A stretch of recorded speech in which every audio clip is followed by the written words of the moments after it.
Oh my gosh. I'm all discombobulated. I'm hungry. Hungry, hungry, hungry, hungry. So you know what that means? Tteokbokki time.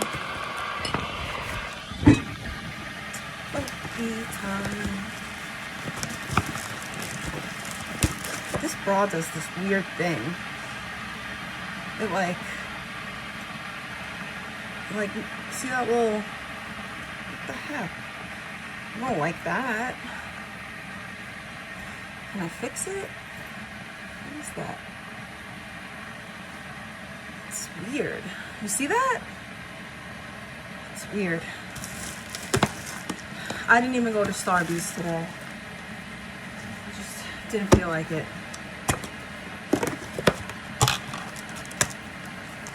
What up, agent?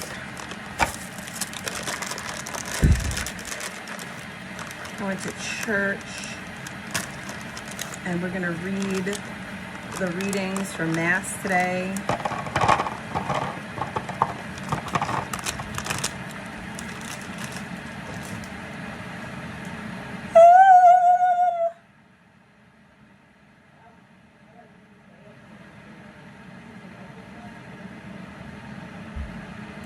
He turned it all around.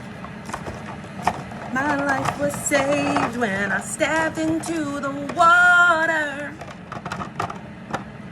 Ain't seen my shame since I gave it to the Father. Hallelujah, I've been delivered. Where is my guilt? Where is my shame?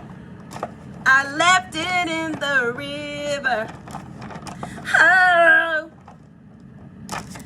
Hello, Glasgow.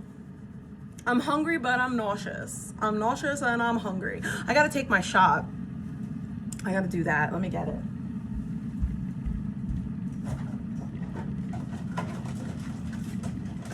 Zep bound. Bound to the zep. Zep bound. Bound to the zep. Somebody said the other day that I look better since I'm not on Ozempic. I was never on Ozempic. Okay? That was not a thing.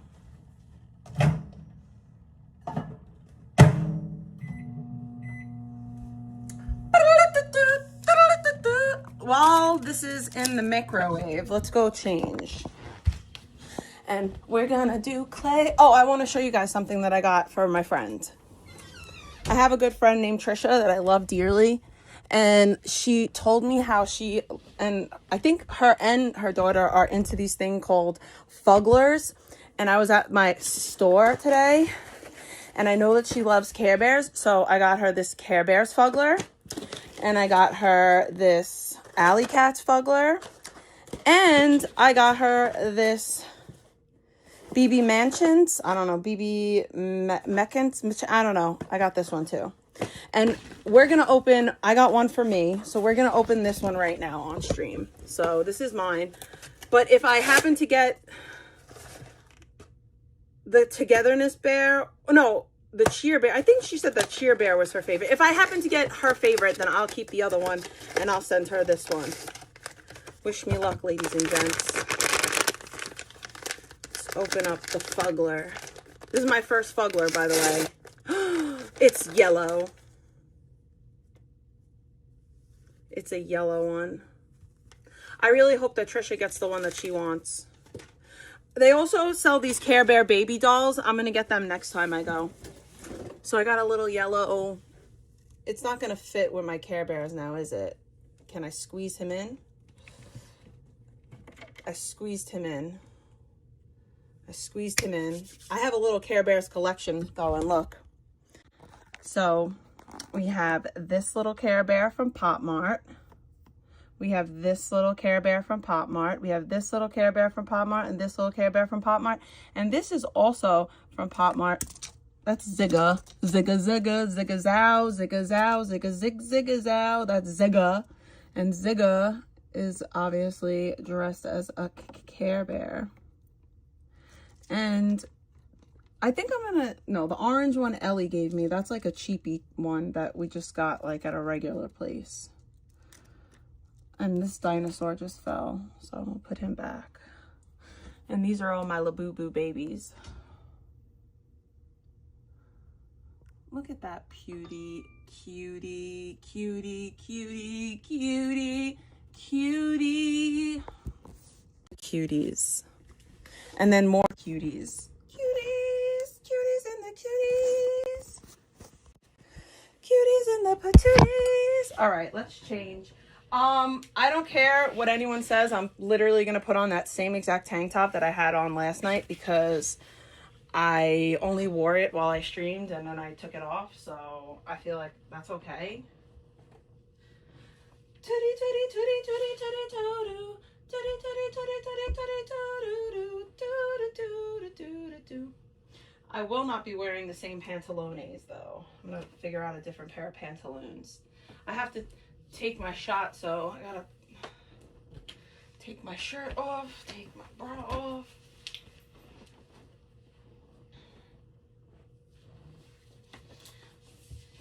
Tootie, tootie, tootie.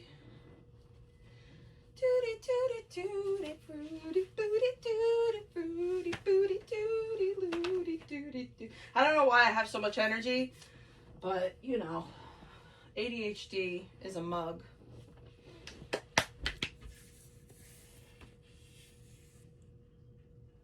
Oh, Trisha, I love you, girl. I got the yellow one. That's the one that I got. So we have matching bears. Mine was the yellow one. I hope that you get the one that you like. My bear that I got was Funshine Bear. I hope you get the Cheer Bear. They have a tie-dye one too. I think that one's the cutest. Shot. Last week I went to go take my shot and I left the cap on and I wasted a whole shot. Unlock, take the cap off. Ow! Bleeding. And we're done. Dunzo peroxide.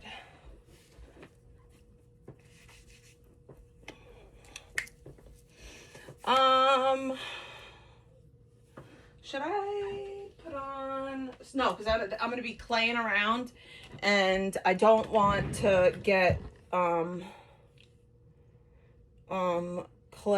I don't want to mess up a good pair of pantaloons. So I'm going to wear my weed pants. They're not actually my weed pants. They're Charlie's weed pants. I would never buy a pair of pants with weed leaves all over them, but apparently my husband would before we got married, and then before we got married I stole them from him and now they're mine. They're mine. They're mine. They're mine. Hi Malice girl. Even though I'm saying hello Malice, how are you?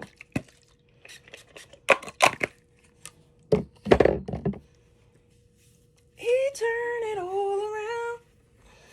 Should I put my my cholo, yeah, because it's, I don't want to be warm. So my little cholo shirt will work. We're just wearing the same exact thing that I wore yesterday from the waist up. The waist down, it's different. I'm too hot to even put this on right now. Well, Clay, no, I'm not. Clay doesn't mess up my clothes. I'm gonna be using glue, and I tend to wipe my hands on my pants a lot. And what the heck?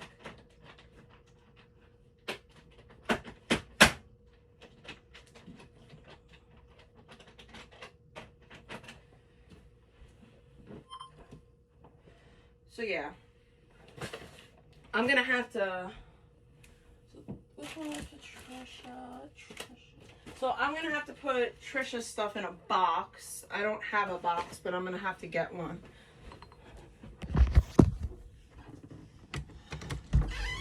Yeah, I wouldn't say like clay messes up your clothes like per se, but it could. I might have a box under my desk. But like like I said, I wipe my hands on my pantaloons a lot. How come every time I put this in the microwave, it leaks?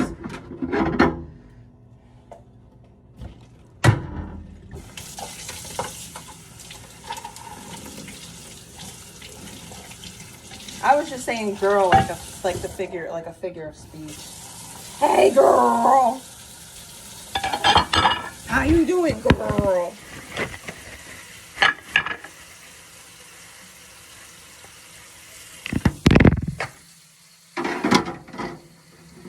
In a minute. I gotta wash my Starbucks cup because I didn't wash it yet.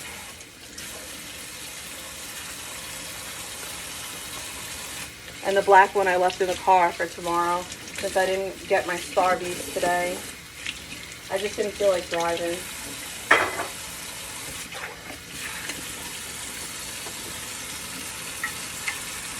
Not that it was far or anything. I just didn't feel like going.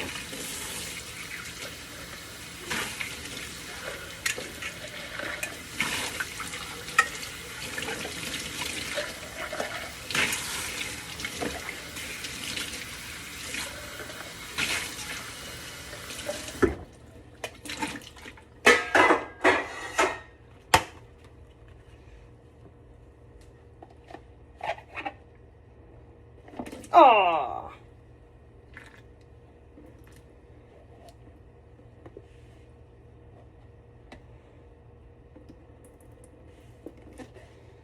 Okay. Drained it. Now, garbage. I gotta get heavy cream. What do I want to drink? What do I want to drink? Apple juice it is. Okay.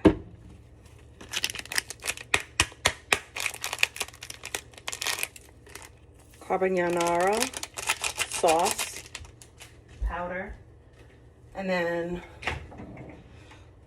chicken bouillon powder. Where is the Maggi? Like I want this one. Shish kebabs. I want this one.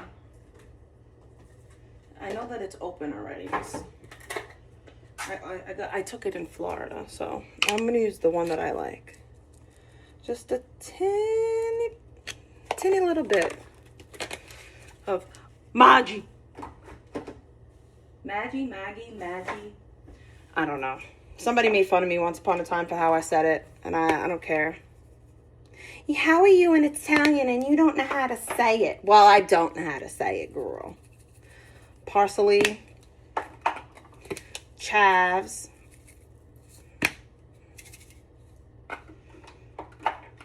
onion. No, this is garlic. I already did the onion powder. Chill with the garlic. Not too much, because last time I went in, girl. Adobo. Just a tint. That's good.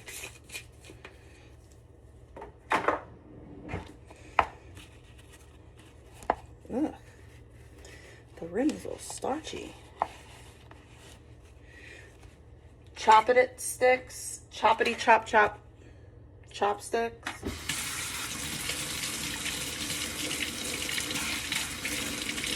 That I didn't wash good enough. Shame on me.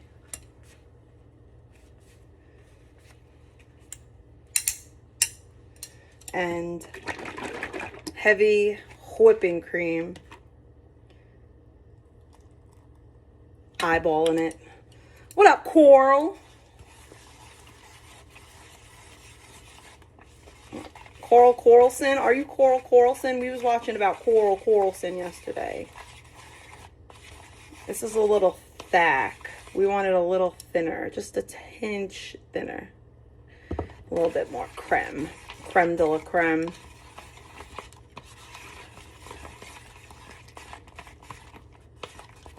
It's creamy goodness. Oh yeah. Oh yeah, tteokbokki. Now let's taste it.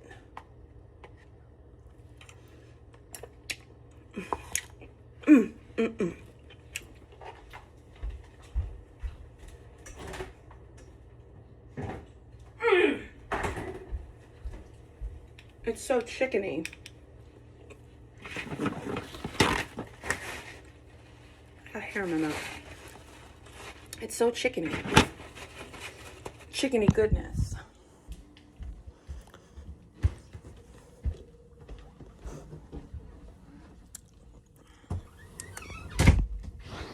The name Carl G reminds me of Kevin G. If anyone ever seen the movie Mean Girls, Kevin G, the rapper. Oh, Kevin G.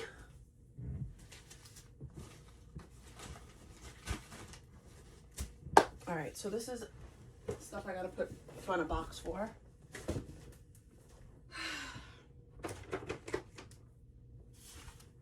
Is this done charging? No, it's not. Wow.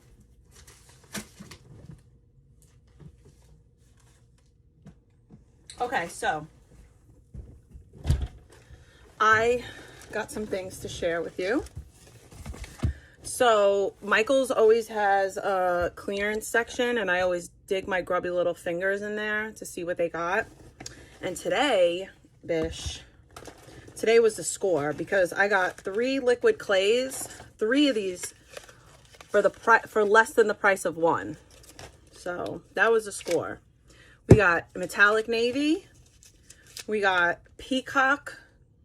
That needs to be like shooken up a little bit, but otherwise pretty good. Oh look, there's glitter stuck to the bottom of it. So peacock green and metallic silver. I mean, pretty scorelicious. And the liquid clay is good to have because you can mix it with other clay. You can use this as like icing. It's got a purpose. I could use that little bow freaking thing. I could make little bows. I could use the little silicone molds that I have, and I could make I could pour them directly into the molds. So it was a good day. But wait, there's more. So I want to make something that I made into like a pin, but then I seen these and I was thinking maybe I could just make it into like a clip, but I don't know about that. So I got stuff to make clips, but I feel like this would be way better as a pin, but it's so big. That's why I thought about the clip thing. I don't know. But now I might make little hair clips too.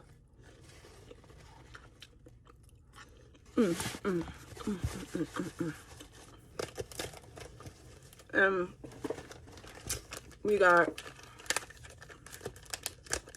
more clips. These are like skinny ones and fat ones. And then I got stuff to make pins. Ow, I just stabbed myself with a staple. These were like hiding too. Like it was hard for me to find these.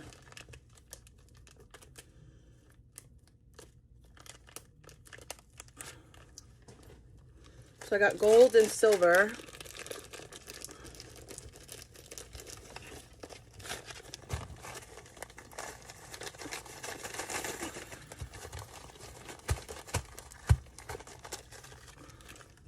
Did my chat break? Did you all abandon me?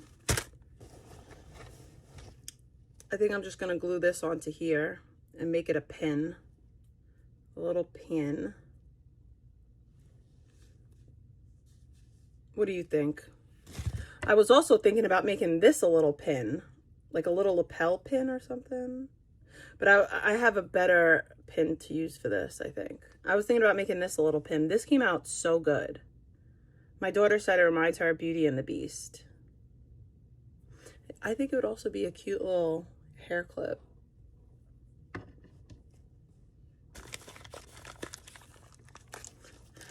Oh, Yeah. I could actually. I could use magnets.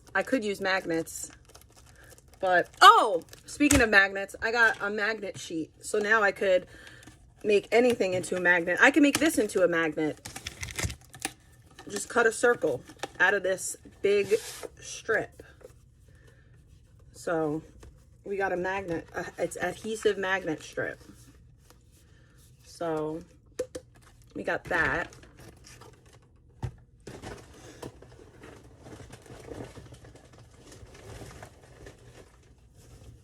And we got these. These are like better. These are like better. I mean, we like Charlie Kirk. We don't love Charlie Kirk. I mean, I wasn't like the biggest, like I wasn't like a Charlie Kirk stan before he passed away. But I was a fan of his for sure. I liked him. You know, I think what happened to him stinks. And yeah.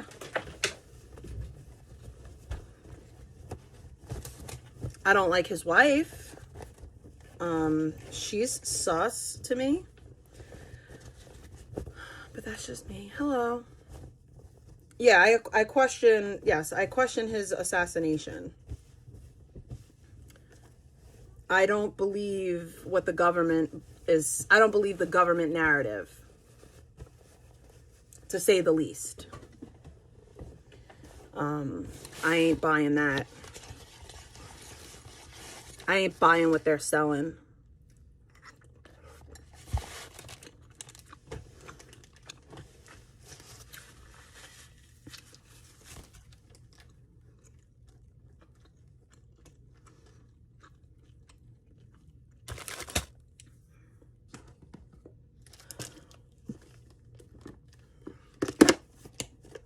This is the overflow box. And now I have too much overflow. These brushes don't need to be in here though. That's for sure.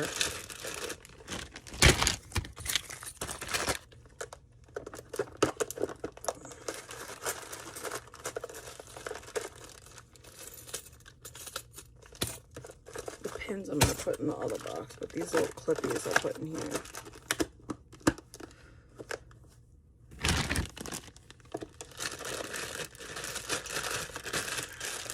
The whole narrative is sus. Erica Kirk is sus. I don't believe for a second that Charlie Kirk, who was one of the most trad freaking dudes, you know, he preached about how a woman's place is at home with her children. I just don't believe for a second that he said, you know what, if I die, right? If I die and our children lose one parent, they should then lose another parent by way of you going and taking over the company as the CEO. Like, what? I don't believe that. I don't believe that he said, yeah, you should become, you know, a single working mom. Not only should you be a single mom, but you should be a single working mom. Like, for a CEO, a boss babe. I don't believe it.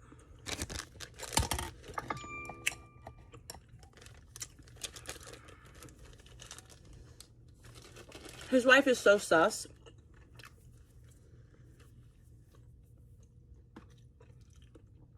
Like super duper sus.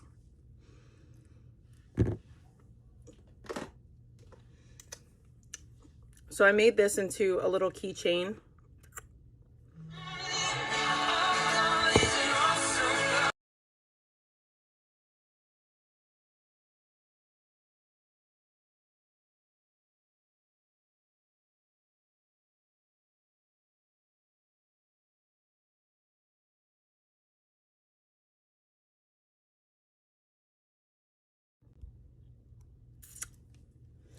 Just sus. Just a little bit sus. A little bit too sus for my taste.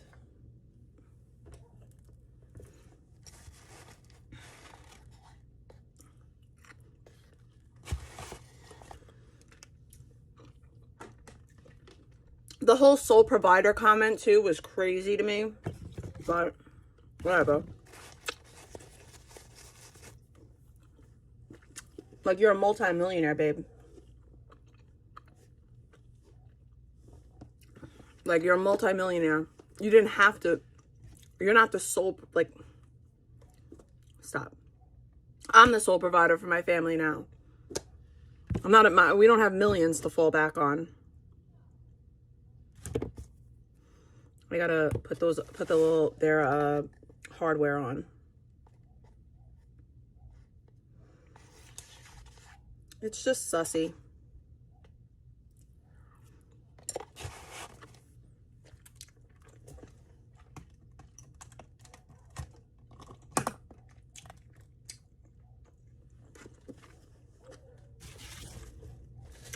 Sussy wussy.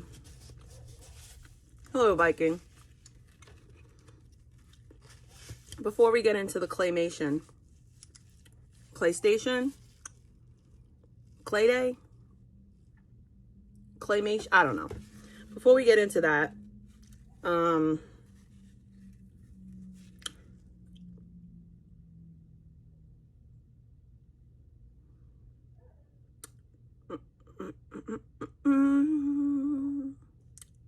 we're going to read the readings from today at church.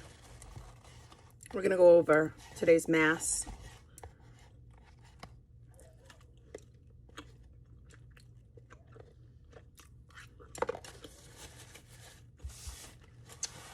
Also, I had 2 coupons today at Michael's. Pretty lit. Pretty lit.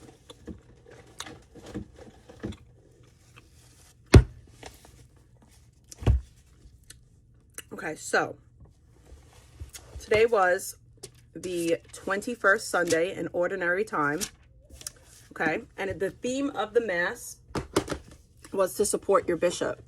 It is clear that perseveringly living up to what Jesus Christ stands for cannot be done alone. We need one another's inspiration and encouragement in accord with the will of our Lord himself. In the oldest traditions, we live Christianity in groups or congregations. Consequently, wherever one establishes a group, one needs institution, rules, and regulations as an alternative to chaos, hence authority. One or another form of government becomes a necessity. As it is authority in the Catholic tradition, exercised in Jesus' name and seen as brotherly service, it is invested in our bishops and their head, the Bishop of Rome, who holds the office of Peter. Indeed, bishops receive their mission and authority in the name of God's people, and as such, they stand before God as any other receiving faithful. On the other hand, authority is not given to the bishops as in a democracy. Christ gave authority to God's people by putting it into the hands of his apostles and their successors. The bishops I send you, our bishops, are human beings. Some are conservative, some progressive, and others just careful. We should responsibly think with our bishops and support them with creative fidelity and constant prayer. The entrance antiphon was, "Turn your ear, O Lord, and answer me. Save the servant who trusts in you, my God. Have mercy on me, O Lord, for I cry out to you all day long." The collection was, "O God," this was the response, "O God, who caused the minds of the faithful to unite in a single purpose, grant your people to love what you command, that amid the uncertainties of this world, our hearts may be fixed on that place, where true gladness is found. Through our Lord Jesus Christ, your Son, who lives and reigns with the unity of the Holy Spirit, God forever and ever. Amen." The first reading is Isaiah 22:19-23. The oracle of Isaiah announces the appointment of a new royal overseer who will exercise authority in the name of his master. The keys given to him are a symbol of his vicarious power. The tradition concerning the keys of the kingdom entrusted to Peter, as we have it in today's gospel, refers to this oracle. The church knows that human instruments of God's authority on earth can fail, but they cannot undo the divine purpose. Hence, we pray with the words of Psalm 138, "Lord, your love is eternal. Do not forsake the work of your hands." And then this is the Bible reading. "Thus says the Lord to Shebna, master of the palace, I will thrust you from your office and pull you down from your station. On the day I will summon my servant Eliakim, son of Hilkiah. I will clothe him with your robe and gird him with your sash. Give him over to your authority. He shall be father to the inhabitants of Jerusalem and to the house of Judah. I will place the key of the house of David on Eliakim's shoulder. When he opens, no one shall shut. When he shuts, no one shall open. I will fix him like a peg in a sure spot, to be a place of honor for his family, the word of the Lord. And then the next reading was, well, then we went into the responsorial psalm, which was, Lord, your love is eternal. Do not forsake the work of your hands. I will give thanks to you, O Lord, with all my heart, for you have heard the words of my mouth. In the presence of the angels, I will sing your praise. I will worship at your holy temple. Lord, your love is eternal. Do not forsake the work of your hands. I will give thanks to your name because of your kindness and your truth.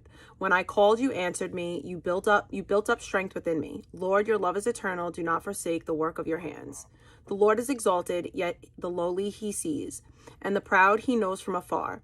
Your kindness, O Lord, endures forever. Forsake not the work of your hands. Lord, your love is eternal. Do not forsake the work of your hands. The second reading is Romans 11:33 through 36. And the summary is, after Paul has been trying to describe the bounteous love of God, visible in Jesus Christ sharing himself with sinful humanity, we might say he gives up and exclaims in sudden emotion and gratitude, "Oh, the depth of the riches and wisdom and the knowledge of God! How inscrutable are his judgments and how unsearchable his ways." In his own unsearchable way, God has planned a future for each and every one of us. In our best moments, Karios, see Fifth Sunday Easter, we should try to feel as Paul did when we meditate on greatness, love, and the wisdom of God. A reading from the letter of St. Paul to the Romans. Oh, the depth of the riches and wisdom and knowledge of God! How inscrutable are his judgments and how unsearchable his ways! For who has known the mind of the Lord, or who has been his counselor, or who has given the Lord anything that he may be repaid? For from him and through him and for him are all things. To be glory forever. Amen. The word of the Lord. And then the Alleluia response was, You are Peter, and upon this rock I will build my church, and the gates of the netherworld shall not prevail against it. And then the gospel reading was Matthew 16:13 to 20. This gospel tradition puts things in their right perspective. Jesus is the Son of the living God. All authority has been given to him, hence he can delegate it. No longer visibly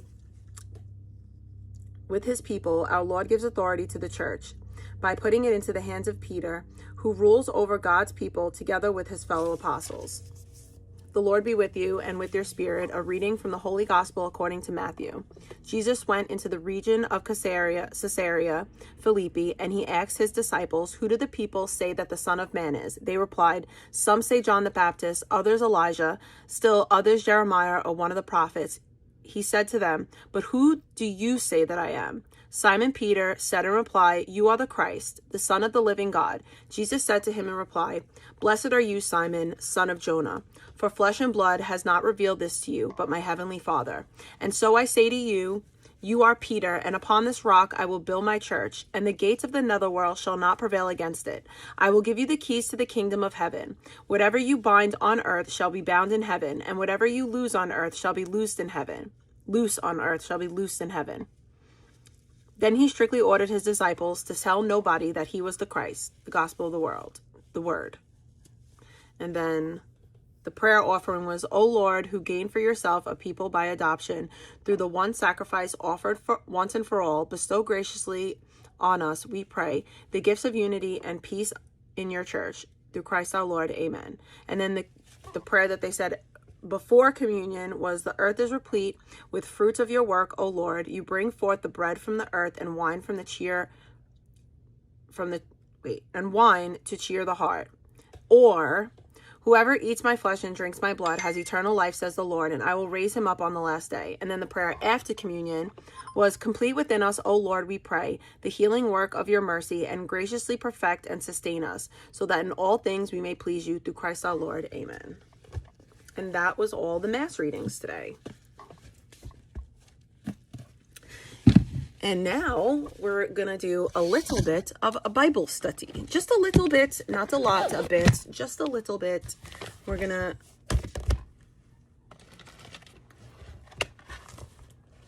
I know that this is like people's least favorite part of the stream, but honestly, this is my favorite part of the stream. I didn't do Saturday, so let's do Saturday today.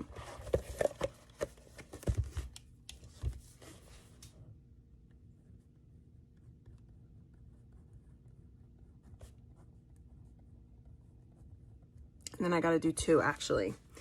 Everyone who competes in the games goes into strict training. They do not get a crown that will not last, but we do it to get a crown that will last forever. Well, let me read that again. Everyone who competes in the games goes into strict training. They do not get a crown that will not last, but we do it to get a crown that will last forever. And that's 1 Corinthians 9:25. There comes a time in every race when your ability hits a wall, and you simply need the resolve not to quit. Living a life that honors the Lord is like that as well. You must go beyond what you are capable of, beyond what makes sense, and if you don't quit, you win. How can you determine to stay the course? How can you determine to stay the course? By remaining faithful and continuing to put Jesus in my focus.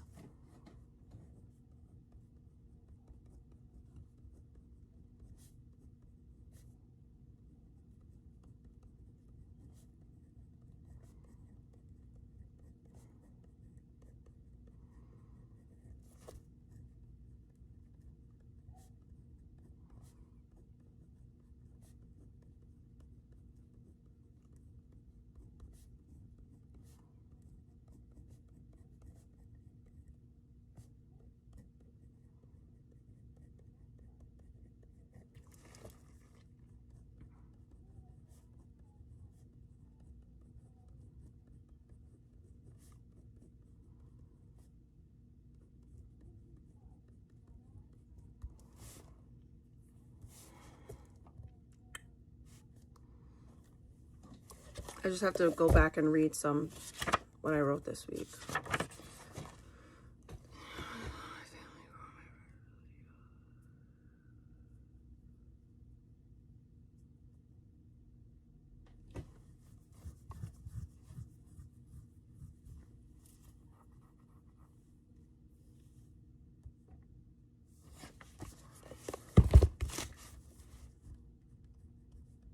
I struggle with a lot of doubt, a lot. But mostly myself. And I know that's the devil.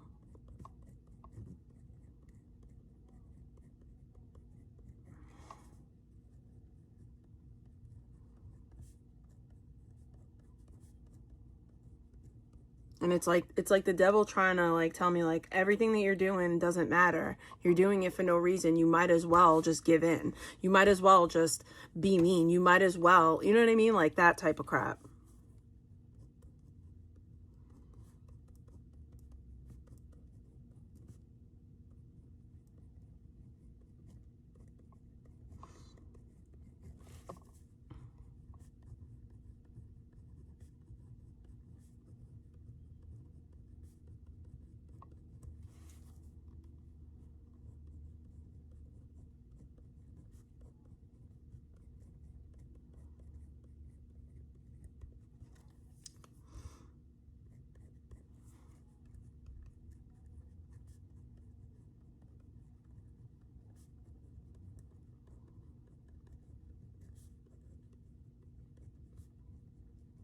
Like I feel a lot working against me, but then I also feel the light of the Lord pushing me in good ways.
Like, I know that there's people that pray on my downfall, and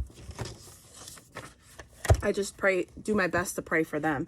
Today is day 120 of this book. It's Sunday, August 23rd.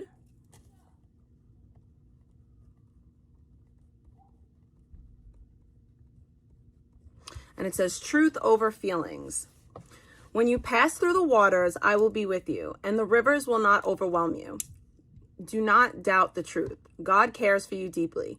No matter how you might feel, God is with you. He promises that he will guide you through every trouble that you face. You can trust that he will keep that promise.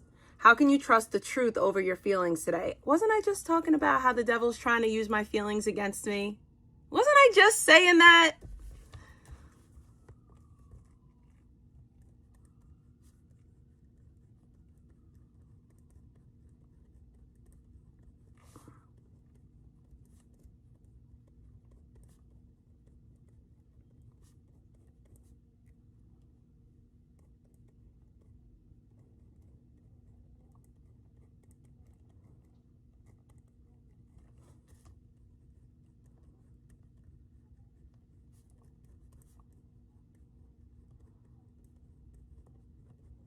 And like, that's literally God, like, telling me, like, nope, stay on track. You got this. I'm with you.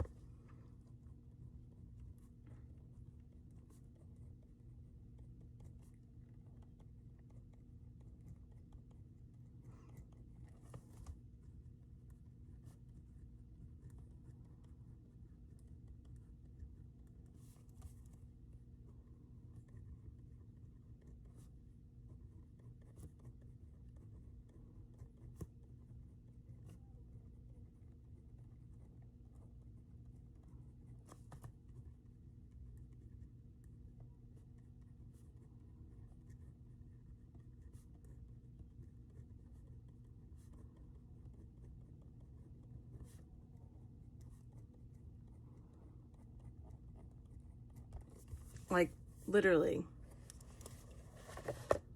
Like, the devil was right there trying to, like, tempt me to, like, fall off. And then I turn the page and God is right there. Every time. Every time. Oh, and if anybody wanted to know what the question of the day was, the question of the day for the 23rd, I already did it earlier, was, well, the reading was, God is our Lord and abundant in power. His understanding is beyond measure. And then it says, what picture or work of art brings to mind how you are working in my life? So I thought about that picture, like that painting with like God touching the other person's hand and stuff, because like I feel like a connection to God these days. I'm not going to do this one today. We'll do that maybe later or tomorrow. But that's it for the Bible study. Oh, wait, I have to do my weekly one. I have a weekly Bible study that we got to do. Week 2. Don't worry. Whew! Don't worry. Don't worry.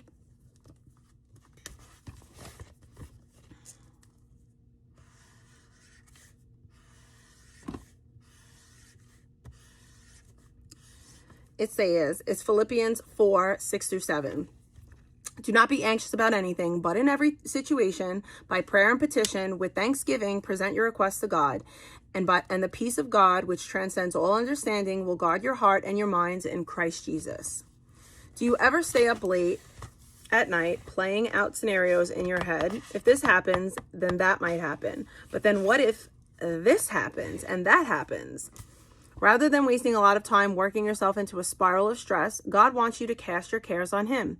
Rather than planning for doomsday, tell God what's worrying you. If you obey this command, he will give you peace.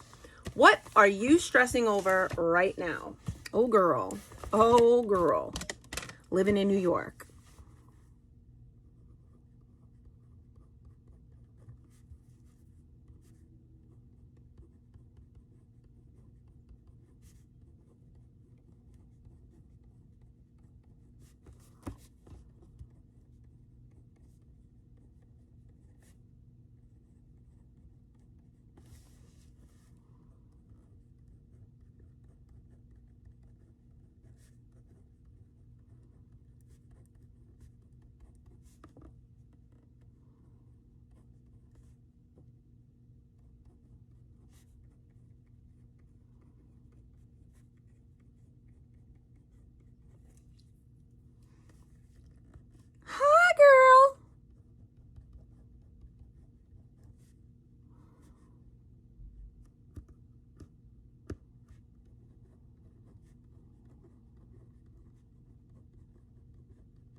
Love you too.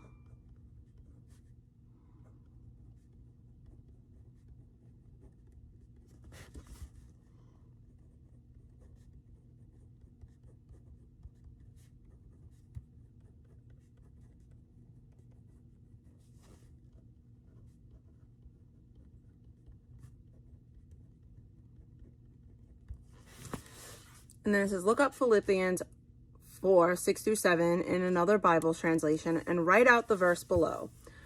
Read what you wrote out loud. Ask God to take away your burdens and replace his peace. I'm not going to write it down, but I'm going to read it. I'm going to read it from this one because it's a different...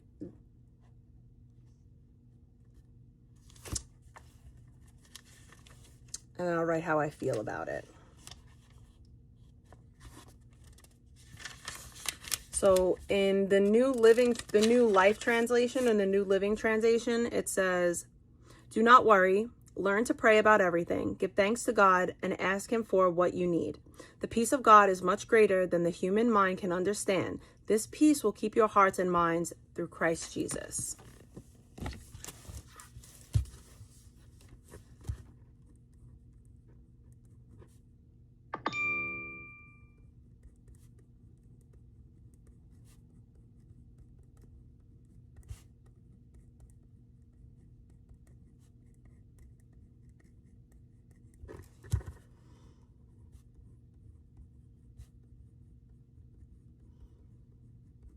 I just interpret that as stay in communication with God, stay in constant communication with Jesus.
This one is kind of like, it's kind of like I'm not really like loving it. It's not really my favorite weekly devotional, but I started it, so we're going to do it.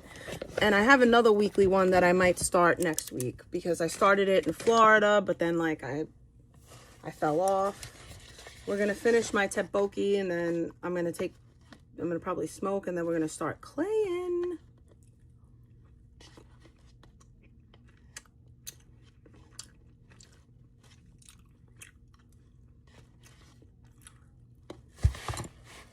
I learned my lesson. You guys don't want to listen to theological stuff.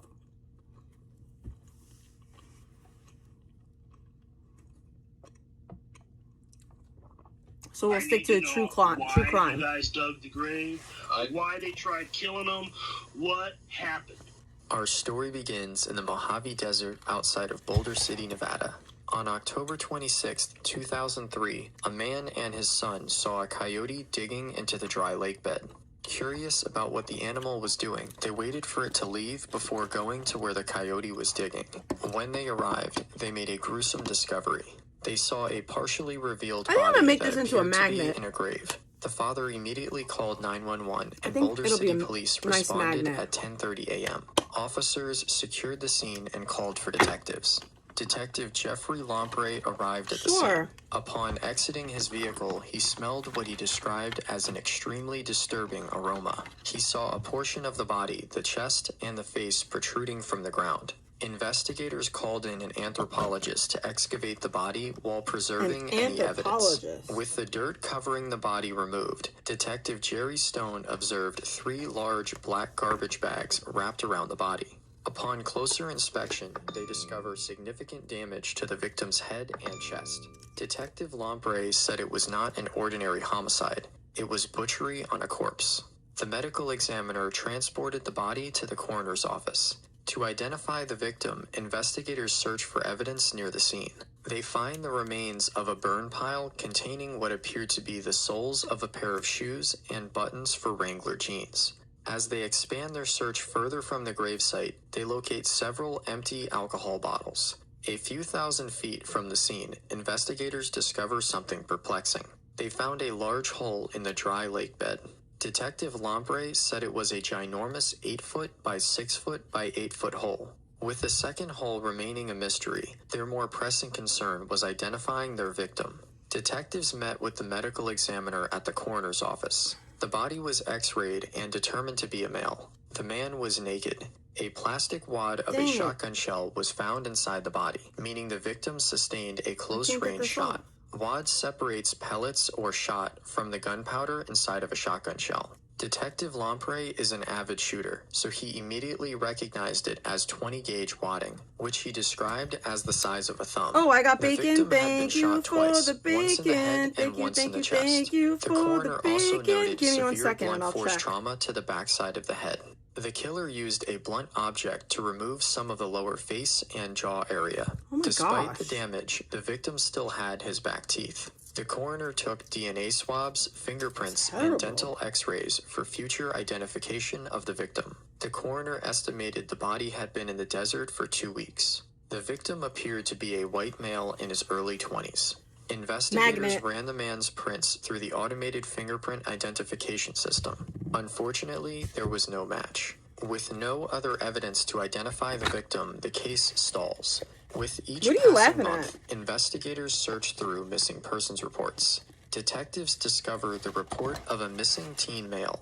Although he seemed younger than their victim, the report piqued their interest as the teen went missing near the coroner's estimated time of death. The reporting party was Patricia Knight, the mother of 17-year-old Jared Wiley. The teen had been missing for 4 months. Patricia shared that on the night of October 15th, Jared did not come home. Knowing that her son would not leave the area without telling her, she reported him missing the following day. This is the tank top that I got yesterday when I went shopping. She described him as a funny kid who enjoyed working on cars. I went and I got this yesterday from Victoria's Secret. From the engine? So thank you. Thank you. And then you move on to the camshaft. Patricia printed 1,000 missing persons flyers. Jared had a group of close friends that called themselves the Crew. Family members and the Crew hung the flyers throughout the local area. Patricia said that everybody was doing their best and that it comforted her. Unfortunately, their efforts were fruitless as the days turned into months. Jared's mom said the holidays were a tough time without him. Investigators inform her of the body found in the desert and ask for Jared's dental records. Patricia provided them with the records. While she waited for the results, she said she was scared to death. On February 12th, the coroner identified the body recovered from the desert as high school senior Jared Wiley. When informed, detectives described Patricia as emotional and highly distraught. Jared's stepbrother, Kyle Knight, said that Jared looked up to him as a mentor. According to Kyle, Jared had a big personality and was a loud and friendly guy. Jared enjoyed working out and working on cars. Kyle said that Jared's dream was to join the Marines. Neither Patricia nor Kyle knew anyone who would have wanted Jared dead. At the time of this case, Detective Lampre's son was the same age as Jared. He said it became personal at that point. Detectives Lampre and Stone canvassed Jared's neighborhood, asking if anyone saw something suspicious. No one saw Jared leave his house the day he went missing, or any suspicious activity in the preceding days. Investigators then visit Jared's school, Silverado High School. Jared's friends were shocked that something like this had occurred. When speaking with Jared's friend group, the Crew, they informed detectives of a place called The Hill, where local teens would party on the weekends. Jared had been at The Hill the night before he disappeared. Detective Lampre said The Hill was a gravel pit where teens would set bonfires. The area is known as The Hill because the bonfires are not visible from the road. Jared was at the location on the evening of October 14th before he returned to his residence. Jared's mother, Patricia, filed a missing persons report on October 16th. Investigators searched The Hill and ultimately found nothing of evidentiary value. On February 26, 2004, Jared Wiley's funeral took place. Many students, family, and friends attended the event. Patricia said that she doesn't remember much of that day because of how difficult it was.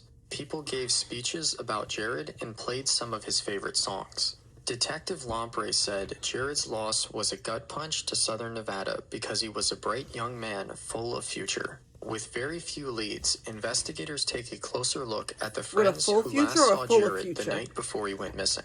Jared was with Matt Baker, Shane Myers, Cody Myers, Steve Stringfield, and Shane Johnson, all right, let's set up the clay members station of the Crew. The group formed from their shared interest in mafia films, specifically the movie Casino. Detective Stone learned that the boys spent a lot of time drinking and that the group would do beer heists at local stores. Matt Baker, the Myers brothers, Steve Stringfield, Shane Johnson, and Jared Wiley would steal alcohol and bring it to the drinking hill. Wondering whether the Crew expanded their crimes past shoplifting and curious if they know more about Jared's murder than they've let on, investigators decide to visit the Myers household. Shane and Cody Myers were the sons of wealthy physicians. The detectives noticed a large gun cabinet with exotic shotguns in it. All of the shotguns had dust on them except for one. Detective Lampre recognized the one clean shotgun as a 20 gauge. As the investigators focus on the gun cabinet, Shane Myers says something unexpected. Shane said that they were harassing him and that he knew why they were looking at the shotguns because Jared died from a 20 gauge. The statement took detectives by surprise, as the cause of Jared's death wasn't publicly released. Detective Stone said the hair on the back of his neck was standing up. Detective Lampre said he knew right then and there that the Crew was bad. Detectives individually brought each member of the Crew in for questioning.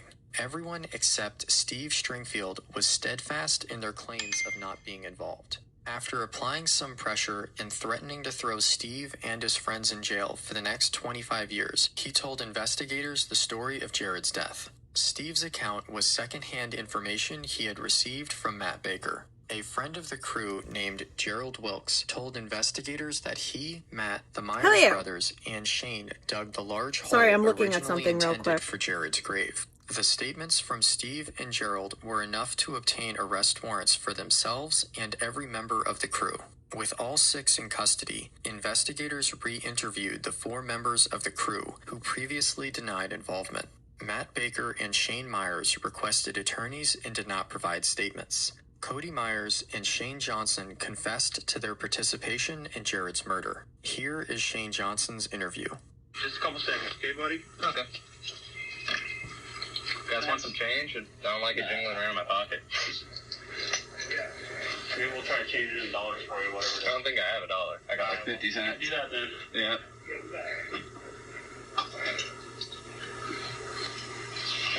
Where are the rest of them at? Huh? Where are the rest of them? They're in jail. Oh, okay. Anything you say can be used against you in a court of law. Yes, sir. You have the right to speak with an attorney for advice before we ask you any question and have the attorney with you during the questioning. I understand that also. If you cannot afford an attorney, one will be appointed for you without charge for any questions if you wish. I understand that. As a juvenile, you have the right to have your parents, or guardian present with you during questioning. I understand that too. Do you understand these rights I've read to you? Yes or no? Yes. Do you want your mom or your stepfather here? No. Okay. You want to talk to me? About what?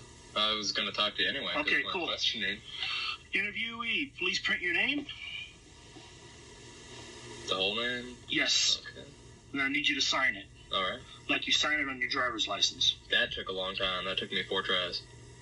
Dude, you only get one here. Yeah, I know. All right, here we go. Okay. Nope. Signed right there. Oh, right here? Yeah. Okay.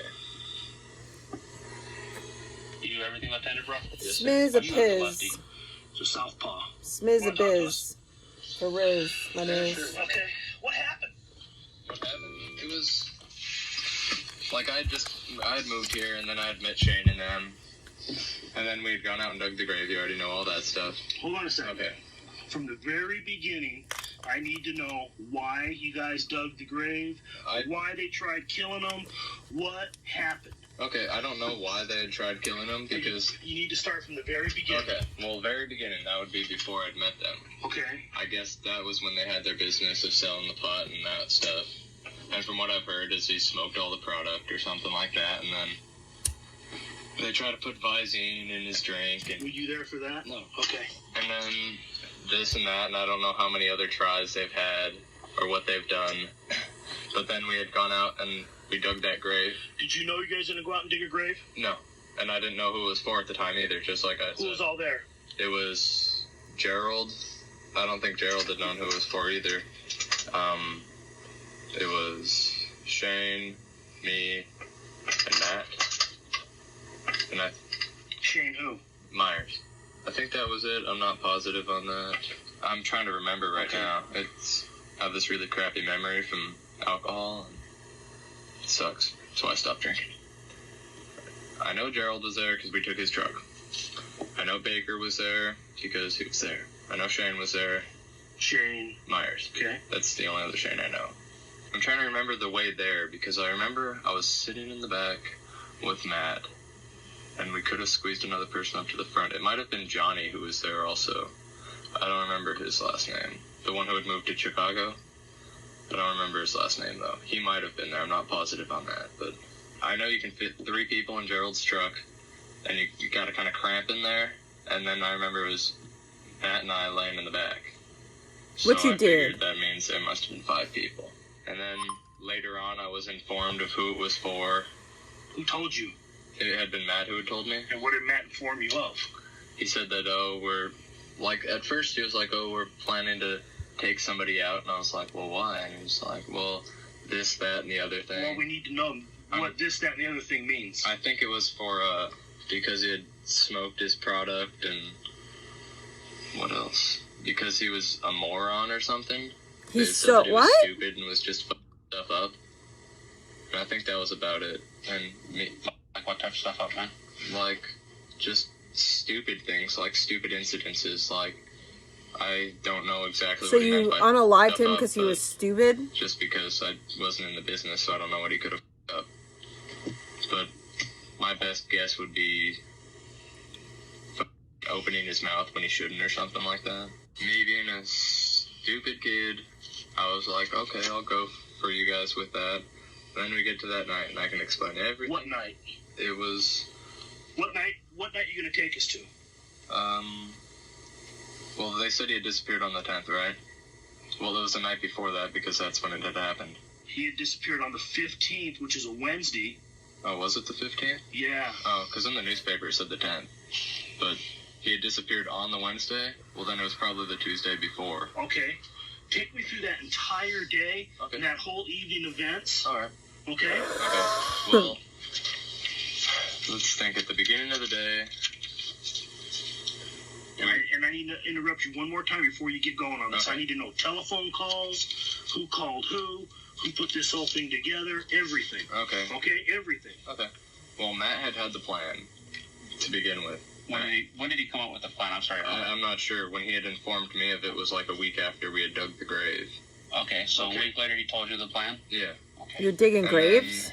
we'd What is gone to wrong with school you? Just like usual. It was just like a regular day. And we had gone out drinking. Did you go to school that day? Yeah. Okay. And then we had gone out. And I remember when I picked up my stun gun, sorry to interrupt, but it was after school. I hadn't ditched school to go get it. I remembered that. Sorry about that. It's all good. I remembered It's all the other good. night. It's all good. What day did you pick up the stun gun? He picked it up. I don't remember what day, but all I know is it was after school. Yeah, he didn't ditch school that day because last time we talked to him, he couldn't remember. Yeah. Okay. So, yeah, good. Yeah. And then we had gone to school just like usual, and we had gone out drinking after school because we couldn't do it on a Wednesday. Where'd you get the beer at? I'm pretty sure Matt had stolen it from Albertsons. Okay, one of their beer runs. Yeah. And instead of early Friday, you guys went out a day before. Yeah. Okay. Because I remember Shane couldn't do it on a Wednesday. He couldn't drink because the Boy Scouts, and he had those meetings on Wednesdays. Okay. And so we had drank, and then...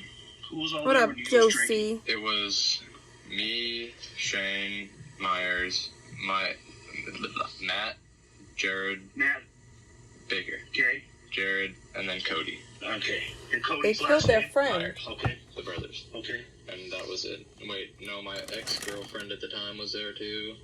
She had no idea of anything. Okay. And I don't remember her name because she was just kind of like a hook up on the weekend type thing. What does she look like? You don't remember her name? Skinny. Extremely skinny. Dark hair. Then she had died and a pale complexion. I think her name was Amber. I don't remember last name, but... Hamburger? Friend with her or anything like that? No. So you guys are out there drinking with the drinking hill. Yeah. And I'd had a problem with it from the beginning just because I can't stand, like, looking at somebody in the face, smiling to them, and then having it in for them, because I think that's just bull. We let Jared off at his house, and then we went, and I went to Matt's house to spend the night that night, and we had told him that we were going off-roading in the middle of the night. So This we guy picked him sounds up late that night. sociopathic. We had no calls or anything like that. Nothing like that. And then I think Shane had picked up one of his dad's shotguns. How'd you guys pick Jared up from his house? We drove up and Matt had thrown a rock at his window. You ran and out he of came weed? downstairs. Oh, okay. So we got out there and we were drinking. We were taking shots of tequila. And I hate tequila, but I don't know why we were.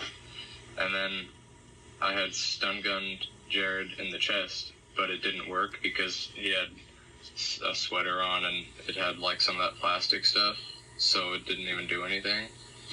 And he was like, well, why'd you do that? And I was like, I don't know, I just wanted to show you my stun gun. And then we were trying to light a fire, and Jared was looking over at me, and like we had gone out and talked, and I was like, well, I don't think it's a good idea because things aren't going the way they were supposed to and this and that. Who's we? It was me and Matt who had gone out and like walked away from the group, and then I had told him that, and he's like, well, we'll just see where things go. And then I was lighting a fire, and it's like the most disturbing sound you'll ever hear. I was looking at Jared in the face, and then I looked down to start the fire, and then in the back of the head with a tire iron, Who? Shane Who? Myers. Okay. He had hit him in the back of the head with a tire iron, and he had gotten up and was like, what the f***? And they started arguing and this and that, and he had gone and sat in the car and was like this. He was bleeding in the car? It wasn't in the car. Like, there was no actual blood in the car because he was leaning his head forward.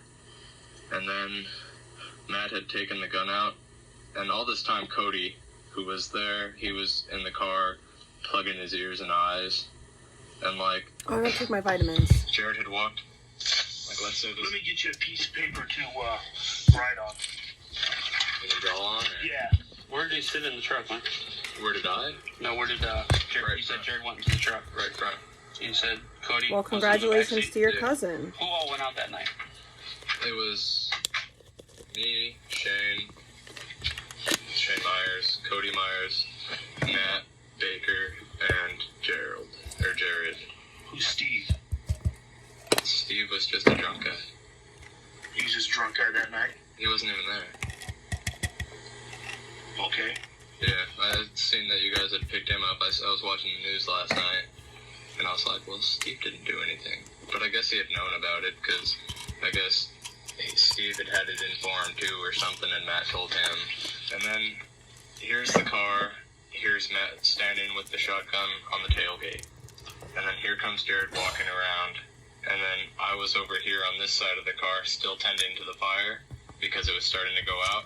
And then I hear, and it wasn't really loud like I had thought it was going to be, but he had shot him in the chest right here. And then he started screaming, and I started walking over there wondering what the hell had just happened. And I saw it, and it almost had made me sick to my stomach. And then Jared had fallen over to the left, and he stood up, and then he had shot him in the head, I think right here, on one side. They're just I don't out here remember killing which their side it friend, was, like. but it had gone in there, and he was laying there, and then we had gone out. Was he dead? No, he was unconscious, and then he had died like 2 minutes later. What a And scoom. we had gone out, it was Shane, I, and Cody. We had gone out to look for the hole that was previously dug, and we couldn't find it. I hate the way vitamins taste, dude.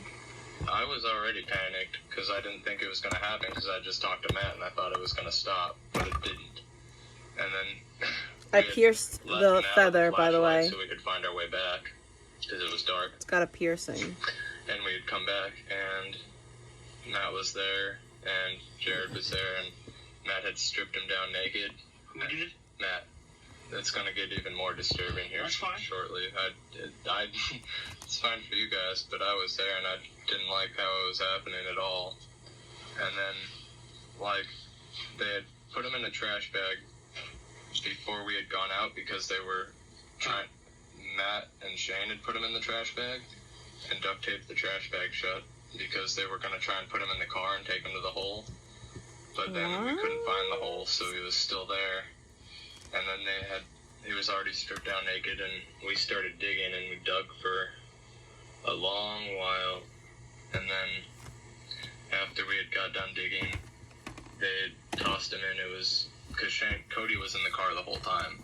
He was just freaking out, and I was freaking out too. And I helped him put it into the hole, and then I had gone back over by the car, and then I guess Matt had taken a maul. Like, you know, a maul, Excuse me. a big heavy thing you used to break up rocks with, and it hit him in the face with it, because I guess his jaw had locked shut. This is the disturbing part I was telling you about, and he cut it out right here, up and around, and had taken it with pliers or something, and dug another little hole, and put it in, and then buried him up, and poured beer on top of the grave, drove over it a few times, and drove away. Where's his clothes at? He had burned them Where at? at the drinking hill. Okay. Like, you know how there's that little fire pit down there? Uh-huh. I guess he had done it to the right of the drinking hill. Or the right of the fire pit. Burned him there. I wasn't He's with gonna him be a when I started bottom. that. And Maybe. Now I can start writing that down? Or? Give me a diagram. Okay.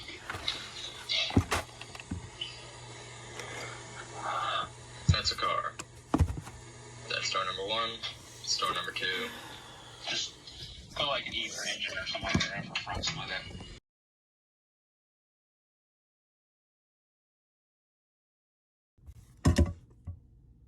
Here's where the little fire was. Here's where the hole was. Here's where Jared had walked around. I feel like it's stuck in like my that, throat. and that's where Matt had come around and got him in the chest, and then Jared went, and fell over, and then had gotten back up, and this is where he was standing when he had shot him in the head, and then the car went, and drove to try and find the other hole, and had come back. Okay, I thought you guys walked to go find the hole. Now I understand. No, we had driven, and then we had to dig this hole. It wasn't very deep or anything, and then here's where Cody was laying. Here's where Jared was when he got hit in the head with the thing and was bleeding in the car. Okay. Smoke went in my eyeball. Here's where I was when I was trying to tend to the fire. And then I heard They the sound killed that him came and around burned this way, him. and that's when he had gotten him in the head. And then I freaked out and went over here. And then we had put him in the hole. There's him in the hole. There's a head. Here's Matt. And here's a mole. Hitting him in the head. And then here was another hole. And here's where the jaw had gone. How far away? Like, not too far. I think it was like 15 or 20 feet. Within walking distance. And Matt had covered up the blood spots on the desert floor with the shovel, had turned over the dirt. And then we filled in the hole, poured beer on top. Shane had ran it over a few times. And then we went do and drove home. And then he had dropped me off at Matt's house, and I stayed up the rest of that night, which wasn't very long. And was like a zombie the day at school, and the day after that, and after that, and after that. What did they do with the items in the truck? Okay, when you guys left, who got dropped off first? It was Matt and I who had gotten dropped off, and Matt had like the tools in a like milk jug. What tools in the milk jug? I think it was a knife and a pair of pliers. And then Shane had the maul and the shovels. Okay. And they went their separate ways, and then I went to school, and I'm not sure if Matt did or not, because I don't know if he was still going to school then. But then I don't know what happened to the tools that they had used, but I know the shotgun is at Shane's house somewhere in there. Okay. Like in a safe or something, I don't remember. Okay. But Can you describe the shotgun for me? it was a 20 gauge break action. Okay. I don't know what brand or anything like that, but and it had broken at the top like that. Right? How many barrels? 1 barrel, 2 barrel, 3 barrels? One. Nothing too fancy. Like, I'm a gun enthusiast, and it didn't Recognize if you saw it. Yeah, I'm sure I would. I remember Matt had shells for it, like 3 of them. After he had shot, he popped it open just a little bit and grabbed the casing and put it in the car. And same with the next shot, thinking that is where their ballistics are, is in the shell itself, which it's not, as far as I know. Where's it at? I'm pretty sure the ballistics comes from the thing that actually shoots out the barrel, because they have to go from rifle and fingerprinting, right? There you go. That's what I thought. I didn't think it was from the shell, but I guess you could get prints off of a shell or something. Have you seen? You get information about the gun too. Yeah. Like in the shell the back casing. seat, how it goes like that and how it opens. Mm-hmm. Well, that's where the gun was. It was laying in there. When you guys first went out there, or Yeah, and on the way back, it's not there anymore. was the shotgun loaded when you left there? Or when you went there, I'm sorry. Not that I know of. Who loaded it? I'm pretty sure Matt had loaded it because he was the one who was fiddling with it. Because he was in the back. I guess he was taking it out when I was trying to keep the fire going. Okay. And then I'm pretty sure he had loaded it and shot him with it. And The shovel. What type of handle was it? It was a wooden handle. Wooden handle? Yeah. Okay. And the maul was like a plastic. They had a plastic stock, and it was yellow. I think he had gotten rid of it though. Like he kept it up until they discovered the body, and then I think he had gotten rid of it then. Do you know where he got rid of it at? No, but I know that it was burned because These were thought his that friends, dude. if he burned it, it would sterilize it and take off all DNA evidence. But I don't think that's true either. Nah.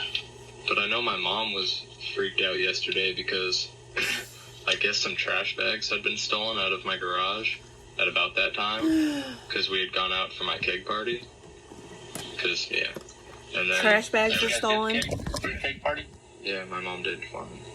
Don't get her in trouble for that, please. No, dude. Your mom's allowed to give you the drink. Yeah. Did Jared go with you? No, he was already gone by then. But like, Oh, it was after? yeah, Big Where'd T. you guys go? Lake Mojave. Lake Mojave? Big T. How did That's you my get name. to No, Matt's my house name's that night? Carissa. The night this happened. Controller. Earlier in the evening. Okay.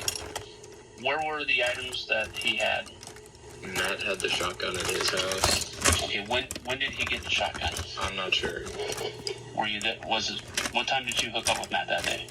I'd seen him at school that day, but I had gone back to his house after we had got done drinking at like 6. Okay. And then it was there then? Yeah. Okay. What else was at the house? On the side of the house was a shovel and the mall at Matt's Hello, house. Joseph. And then beer and a bottle of tequila. Okay. And the shovel, maul, and shotgun came from where? I don't know where the shovel had come from. I think Matt might have had that. Okay. The maul came from Shane's I feel like house the and vitamin shotgun got came stuck from in my Shane's throat. house. We were told some specific things happened Like, when, on the night before, where Baker was talking to everybody in the truck, when it was just Cody, Shane, and you in the truck.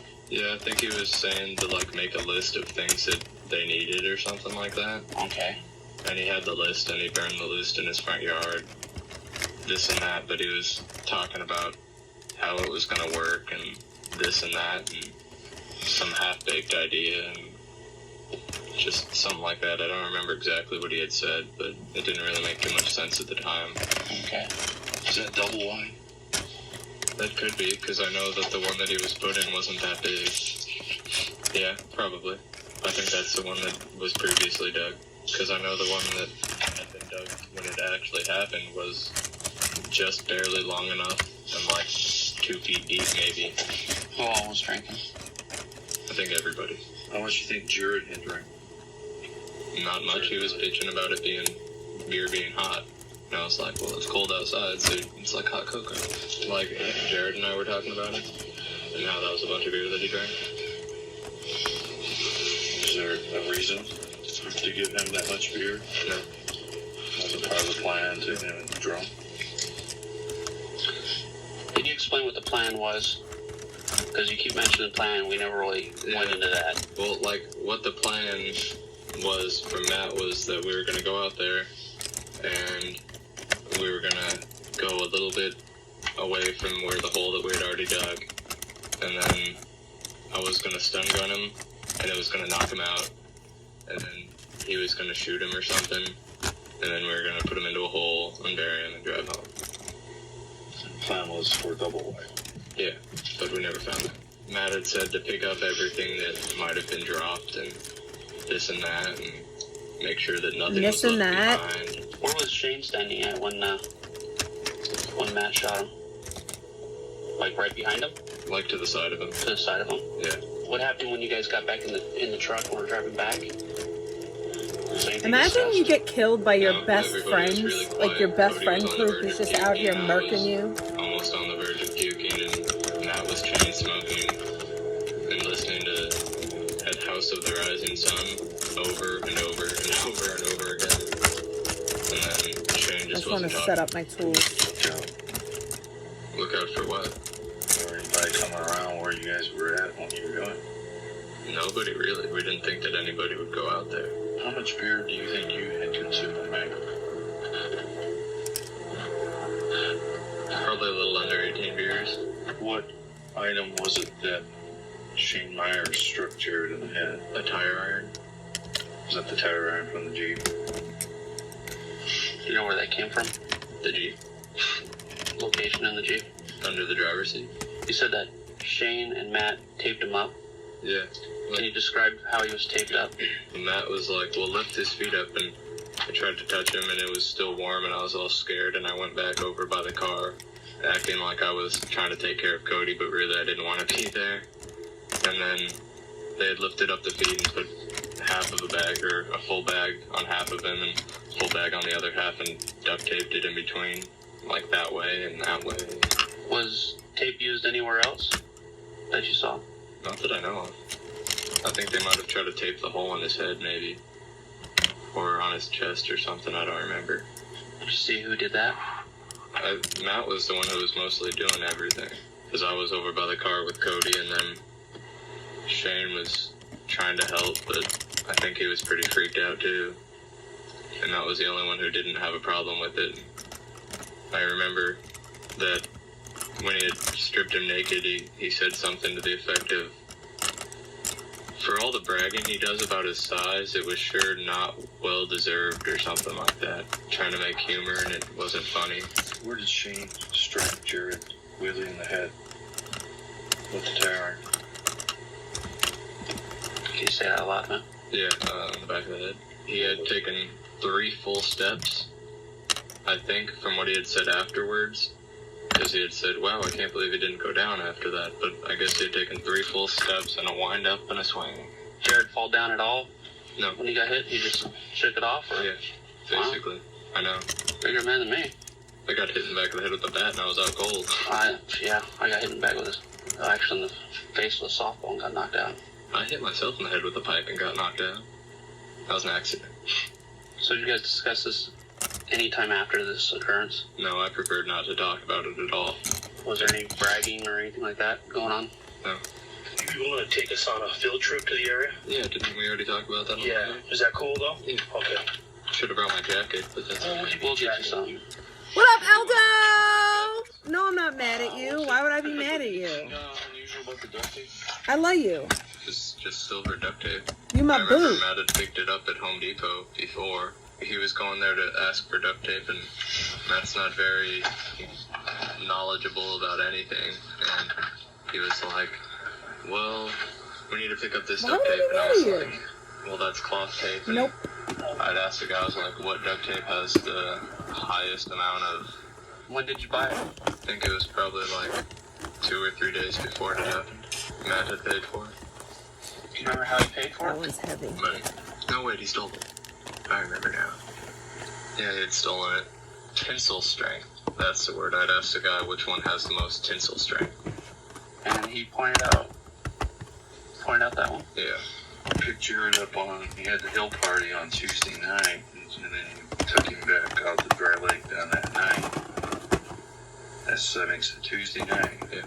Well, Wednesday Wednesday's morning. when he didn't show up for school and all that. Yeah. So what day do you think it was that you... This was like an older case because it's on, I think it's I on, think it was the I don't know the previous channel Friday, it's on. I'll tell you in a second. I think. Because I remember it was a school day. Buying this tape was solely for what purpose? For tying Jared up. What happened to those?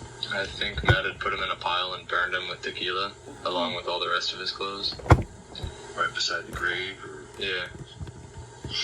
Like if here was the grave, over here was where he had burned it. Did Jared have a chain on his wallet? Oh yeah, Matt had taken his wallet, and on the way home he was taking stuff out of it and breaking it up and throwing it out the window. I remember that. I don't know if he had taken the wallet itself, but On the way back, where'd you guys sit? Matt was in the front again. I think it was the same basic seating order, except for I was on the other side. Like I wasn't where I could see the gauges, I was right here, with my head between my legs. Trying to keep it together? Yeah, trying to. Should have never happened, but You said the jaw was buried, there. and that's before the Jeep. Yeah. About 15 feet from the grave, Something head of like the that. grave. Yeah. It was at catty corner to that piece right there. What was Cody doing all this time? Freaking out in the car. But Cody knew what was going down. Yeah. Cody made no attempt to save Jared. I didn't. After Matthew Baker shot him with the shotgun in the torso area, and he shot him in the head, you said that it was a couple of minutes before you knew he died. When we... He was lying there and he was still breathing. And that's when we had gone to look for the other grave. And then, while we were gone, is when he had passed away. Who all went to go look for the other grave? Cody was in the car, I was in the car, and Shane was in the car. Driving in the Jeep hunting? Yeah. And who was staying with the body? Matt. When you returned? He was not breathing anymore. How do you have brain damage? Not twitching anymore, nothing like that. So then the decision was to can't find the grave. Yeah, Matt was like, oh, well, we'll just dig one right here. And I was freaking out. There was dug up dirt because there was blood spots, and Matt had gone and turned up that dirt. When Shane hit Jared, what exactly happened? Jared was like, ah, and started yelling and was like, what the f was that for? And then Shane came up with some stupid excuse that he had broken his butterfly knife. I was over here. Jared was coming out of the car towards here. I remember him saying, I know what's going to happen if you guys just take me home, and then bam. So he knew he was going to get killed? I believe so, right at the end up there. Why do you think that? Well, they had just been stun gunned and hit in the back of the head with a tire iron. I mean, it wasn't going good for him that night. Jared pleading for his life. No. Screaming and crying. All I know is that he was out of the car and he was right here, and Shane was right here, and Matt was right here, and then bang. You saw a muzzle flash? No, because it was on the other side of the car. And the report from the rifle wasn't even that loud. I'd never heard a 20 gauge get shot before, and I never really want to hear one get shot again. Where were you at when the second shot went off? I was right about here, How long between the two shots? like 30 seconds. There was no real time at all. He go down the first one? From what I heard Cody say, because Cody was laying right here, he had tipped over to the side and come back up. And then that's when they shot him in the head. Well, Matt shot him in the head. You can't have like a party on a rifle. And you said he was standing when he was shot in the head? Yeah. Did he say anything after he was shot? Where did the trash bags come from? I remember Shane had picked them up from his house, but I think they were actually taken from my house previously, because the other night my mom had informed me when she was watching the news. She was like, Shane, remember those trash bags that had gone missing from our garage? I was like, yeah. She was like, I think one of your friends might have stolen them. Were the trash bags like normal size, or were they? I'm not sure. I didn't get a chance to read the box. How far did they go up under his butt? Like, both of them had like I barely don't feel like started taking to photos overlap. right now, so I'll take It photos overlapped later. about like an inch or so. So that's why the third bag was wrapped around. I didn't gotta know that there glaze was the a third back of bag wrapped this. around him, but I gotta glaze Actually, the I top didn't of know this that. again. all Another I layer. thought that there was only 2 bags. What were you doing when Matt And I think Shane this is were gonna wrapping him be up? I was standing right here magnet. talking to Cody, trying to calm him down. Why is Steve Stringfield telling us he was there as a lookout? Steve wasn't there. Steve was at his house. I don't know why he would say that he was there, but he wasn't. He was at home the whole time. That's why when I'd watched the news last night and it said they've arrested these people and they said Steve's name, I was like, Steve wasn't there. Why is he arrested? But he had known about it. How did you know about it? Because Matt had told him Before or after? after. Why would Matt tell us you shot him? That I shot him? I don't know. I don't know why I'd say that I had shot him. I'm sure everybody's trying to push the blame around on who had shot him. But I remember specifically that Matt was here and Shane was here, and Matt was the one who had pulled the trigger. Because I remember he was laying there and nobody really touched him until they started, like, taking his clothes off and whatnot like that.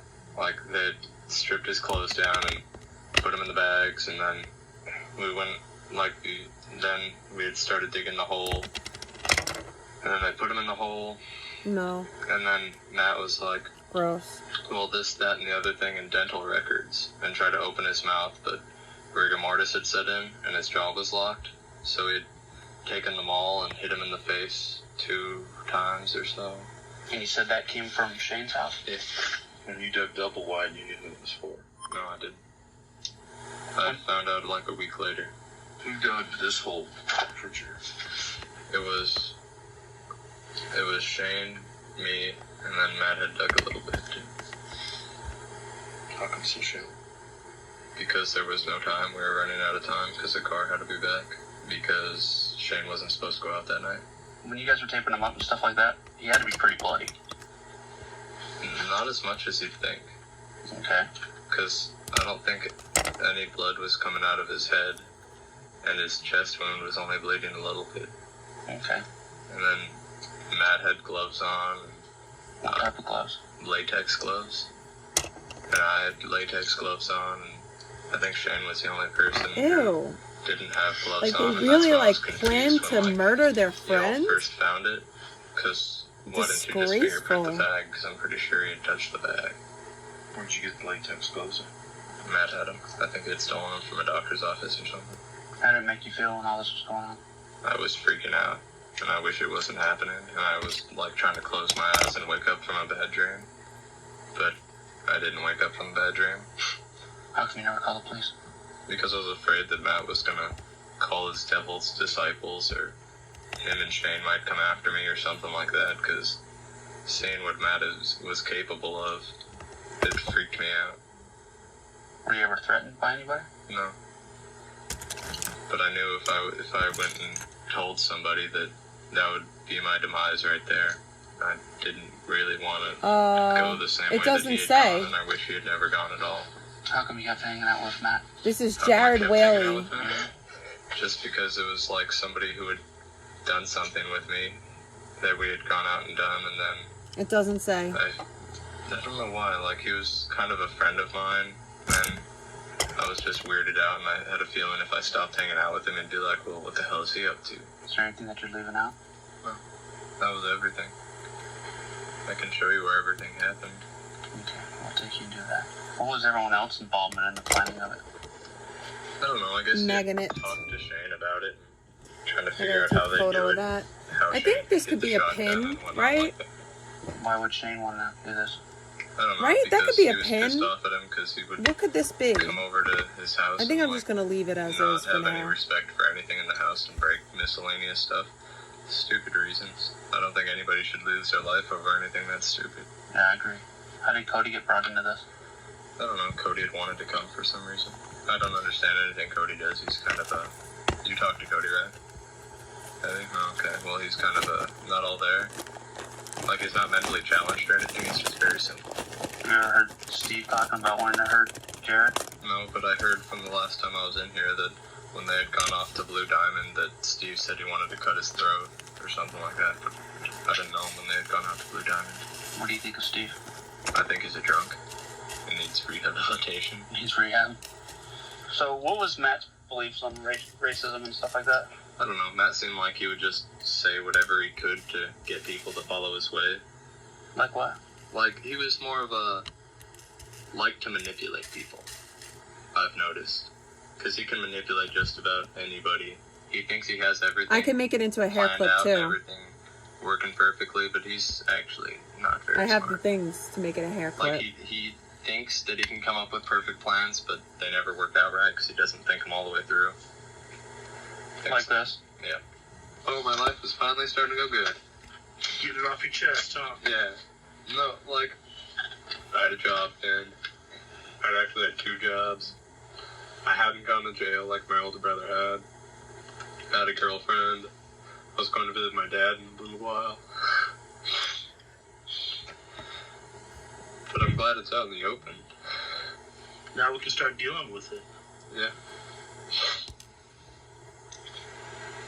Like, I just remember how hard it was going to see my older brother when he was in jail.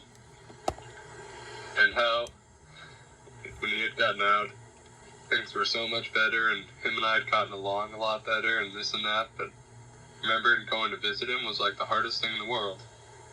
Because I know after that 30 minutes or however long it was, that he has to go back up and get locked up in a cage again. Do you feel better getting it off the chest talking to us? Yeah. Okay. I'd feel better if it had never happened, but there's nothing I can do about that. You know that Jared's never going to be 18. Yeah, I know that. His poor mother. I know. His poor mother. Scumbag, If you're I could crying? change time, I Who are you would, and crying that would never for? happen. Who are you crying for? He had gotten out of the car, and that's when Matt had shot him. He had came around the side of the tailgate, and Matt was waiting there for him.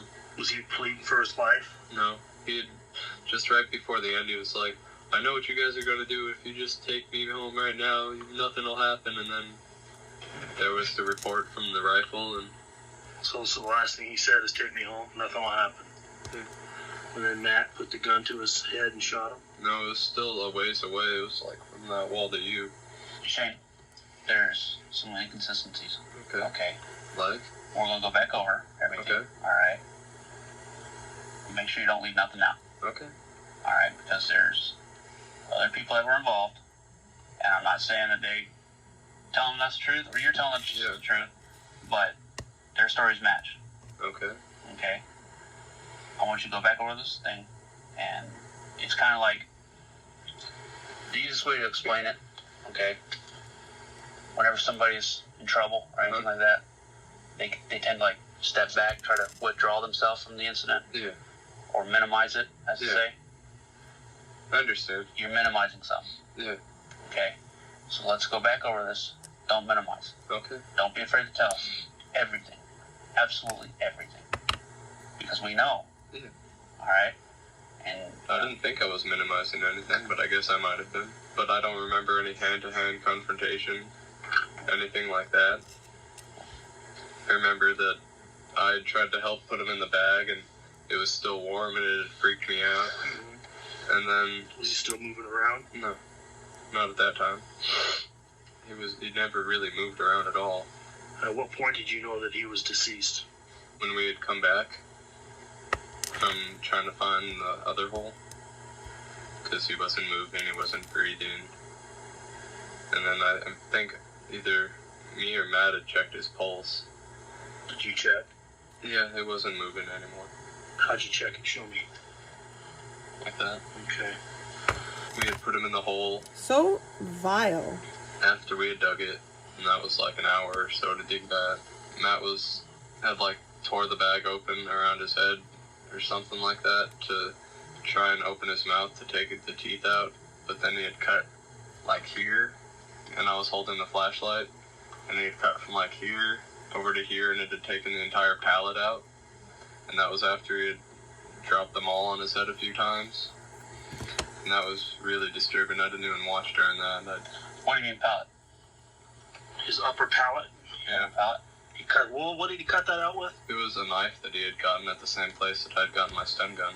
But it was like a switchblade, and it had like lines in it, and then it was like one of those military issue ones, and it was really, really sharp.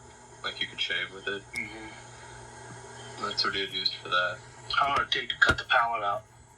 It seemed like forever, but I guess in real time it was like less than a minute, Wow. I think. I mean, it took no time at all, because what had happened was when he hit him in the head with the maul, it had crushed his face bones, and like just about all the bones there, and then he had This is cut so in disgusting. and over and pulled it out. Did you guys ever go The back victim's to the, name was burial John. site? When you guys took his clothes off, his body, did anybody try to mutilate his body anymore? No. That's I a remember- lie. You guys talking about it? No, we were talking about it. Like I had said that. Don't like, be lying. A while back, earlier, I had said that I'd always wanted to like break somebody's kneecap backwards, and then Matt was like, "Well, you could do it now." I was like, "No, thank you." Matt said that? Yeah, I didn't want to do that at all. It was just like one of those childhood dreams. Like A childhood I was dream. molested as a child, and I still want to go back and take the guy who molested me and nail him to the ceiling with a high-powered nail gun, I can understand that. and just things like that. Things that flash through your mind. Sure. When you guys placed a bag over his legs, legs just flopping around, or what's the deal? Basically, like I don't think it had gone into rigor mortis by then. Whose idea was it to tape him? Tape the legs or tape it up. I think it was a mixture of Shane and Matt's, because they wanted to put it in the back of the car and they didn't want to get blood all over the car. You're saying it. The body. Okay. I grabbed the legs and Matt had grabbed the top, and we put it in the hole, and then Matt was like, "Oh no, what about the teeth?" And like, That's when he went back in and... yeah. Let's start from the beginning again, okay? Okay. Take a little quick breath. We're gonna start all over again, okay? Alright. You guys went to Jared's house, Yeah. Matt had thrown a rock at his window, okay? because I didn't know what window we had at that time. Why did you do that and not call him? Nope. Okay. Because it was the middle of the night and he didn't want to wake anyone up. They had their own phone line. I think I'd heard about him having his own phone line, but I don't know why he hadn't called. Okay. And then he had known that we were going to come by late at night. So we went by and we picked him up, and we were driving out there, and I remember before we had gotten there, he wanted to listen to a song by a band that he liked. What was the name of that? I don't remember the name of the song, but I remember it was by the Butthole Surfers. I had only heard them that one time, and then we'd gone out there and Butthole we Surfers, did great a little tiny band. bit of off-roading and went back and we were drinking, and they were taking shots of tequila, and like I said, I don't like tequila. It smells like crap. Tastes like it too. It does. And then they like raised their glasses, and it was supposed to be for my birthday or something like that, and that's when I had stun gunned him, and it didn't work, and he had backed up and he had chased me a little bit, Where did you stun gun him at? In the chest. He was like, oh, why the f*** did you stun gun me? And I was like, oh, I was just kidding, sorry. He had, like, started chasing me a little bit and kind of roughhoused a little bit, but not too bad. And then he had gone back and we started drinking some more, and then... What do you mean roughhouse a little bit? Like, I think he had, like, grabbed me by the shoulders and, like, thrown me down a little bit, something like strong? that. Yeah. So, could somebody assume that was, like, maybe fighting a little bit? I guess. Like, he was pissed off that I'd stun gun him, and rightfully so. Like, I had never tried to fight back because he could kick my ass. Like, he was a lot bigger than me. So after you tased him and you guys started this, what you call rough horseplay, Yeah. at what point did Yeah, I knew it was old. It looks what old. he did? It was after that. It was like 20 minutes after that. So we were all just Can I get a going along with the business that we had someone done. I'd sing taken Matt aside and tried to talk to him, and amen. was like, well, things aren't going the Can way I get a thank they you, should be going. We should Jesus? just go Lord, home. And have mercy. he never really praise responded to it him. or something. He's just like, oh, and just brushed it off. Goodness. And then we had gone back over, and Jared was picking stuff to help me light a fire. And he had given it to me, and I was lighting the fire, and I looked up at him, and then looked down and started the fire, and then I heard the sound of the tire iron. But you saw what was coming. I had just barely seen it. Like, Well, no, you saw what was coming, but you made no effort to stop it, though, right? yeah. Okay. And then that had happened, and he got up and was like, and started yelling with Shane, and was like, well, why'd you do it? And Shane's like, well, because you broke my butterfly knife, and that argument. And then Jared had gone and sat in the car and with his head down, and he was holding the back of his head, and then he had, What was he saying? I don't remember what he was saying, because the windows on the left side of the car Who were pulled rolled him up. out of the Jeep? I don't remember anyone pulling him out of the Jeep. Okay. Like, I thought they had, like, coaxed him out or something like that. And called him back up. Something like that. And then he was, like, following me, and, like, I was walking around the car, and he was behind me, and then I'd gone over. Why was he following you? I don't know. Was he gonna get some? I mean, was he gonna put one on you? Probably. Now he's pissed. Yeah, I'd be pissed too. Damn right, I would be. Yeah. And then, So he followed you around the Jeep a couple times or once? I think it was about once, like he was following like What was he that. saying to you? He wasn't saying anything. So he was. You see, he had rage in his heart then, probably. Yeah, probably. And Matt saw this.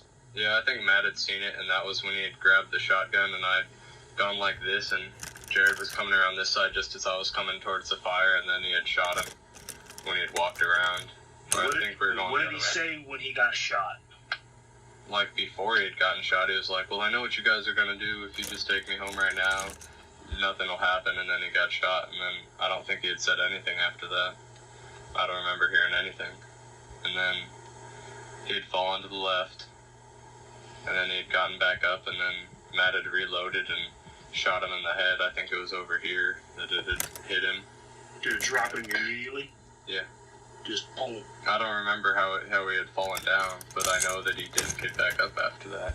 And then I thought that we had gotten into the car and trying to drive to the other spot where the other hole was, but we couldn't find it. And then you guys decided we got to dig one. Yeah. That's when that happened, and I think everybody was freaking out except for Matt. For whatever reason, he was calm and nonchalant about it. And then we had gone and started digging the hole, and then pulled his clothes off and put those in the pile and burned those. What did you use for the accelerant? I think it was the tequila, even though I'm pretty sure tequila's not flammable. Yeah. Is it? Yeah, oh yeah. It's I got a thought- high Any alcohol alcohol. content. I thought it was over like 100 and something proof was flammable. No. Any alcohol. Well, it worked, didn't it? I guess. Yeah. I thought that you could just light it up because there was also a bush on top of it Okay. to help get it lit too. There was so much adrenaline in my body, I didn't know what the hell was going This on. is a terrible human. Pretty scared. Yeah, On the scared meter, 1 to 10. it was like a We get to the 12. part where he gets confronted. For you guys, what magical? It seemed like there's. How did he talk you guys into doing this? How did he? It was What was more- the What did he do to make you guys participate? I think him and Shane had already been talking about it because he said that he had talked to Shane about it for like 6 months now. So this was a predetermined. Yeah, for them, and then he had told me, and me being a stupid kid who wanted to follow and have friends, I followed along with it. Shane voluntarily agrees to go to the crime scene with detectives to reenact what occurred. Before we do that, Put the jacket on. this jacket on, it says police on it. Wow.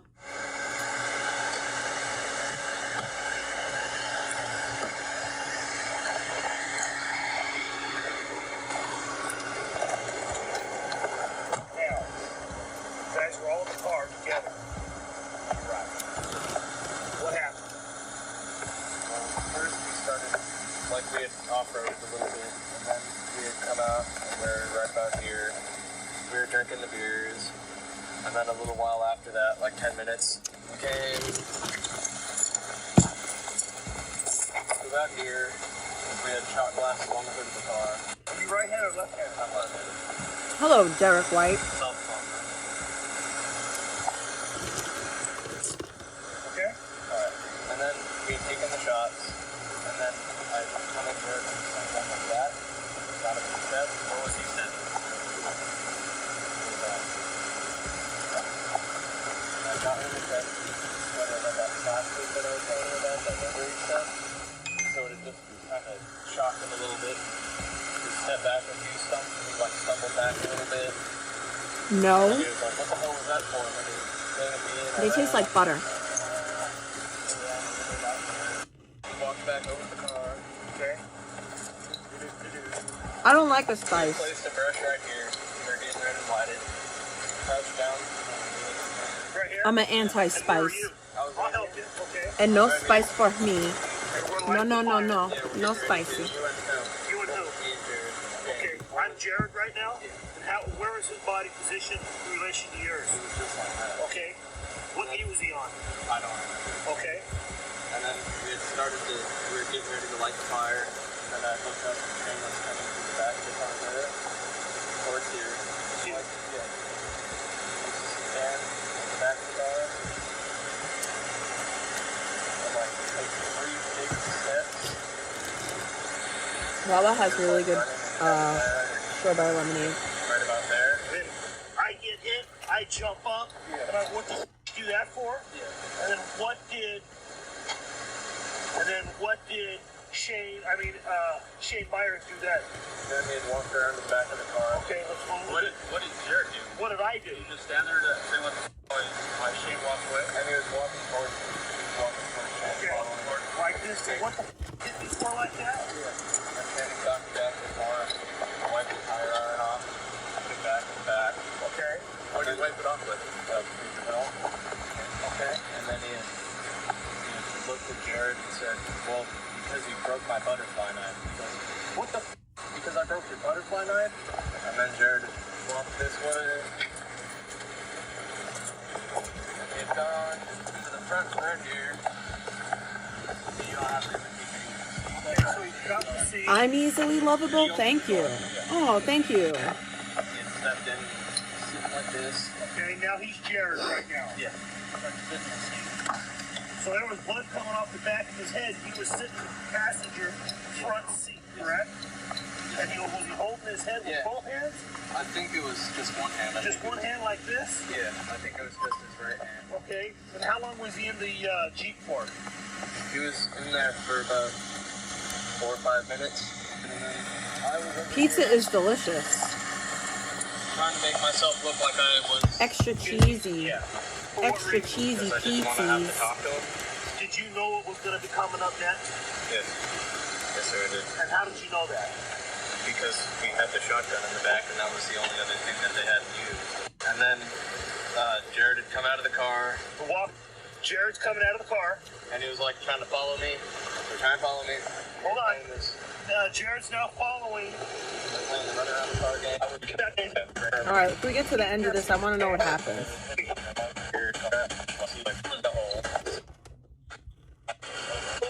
Skilled in the murder. And people would go asking him questions. Against Shane Myers and Matt Baker. The remaining two eventually pled guilty. Gerald Wilkes pled guilty to conspiracy to commit murder and served a 6-month sentence. Steve Stringfield pled guilty to destroying evidence as he cleaned some of Matt Baker's clothes from the murder. He served a 6-month sentence. Cody Myers pled guilty to 6 voluntary months? manslaughter and conspiracy to commit murder. He served a 7.5-year sentence. Shane Johnson pled guilty to first-degree murder and served a 20-year sentence. Shane Myers pled guilty to first-degree murder and kidnapping with the use of a deadly weapon. He was sentenced to 25 years to life and will be eligible for parole in 2029.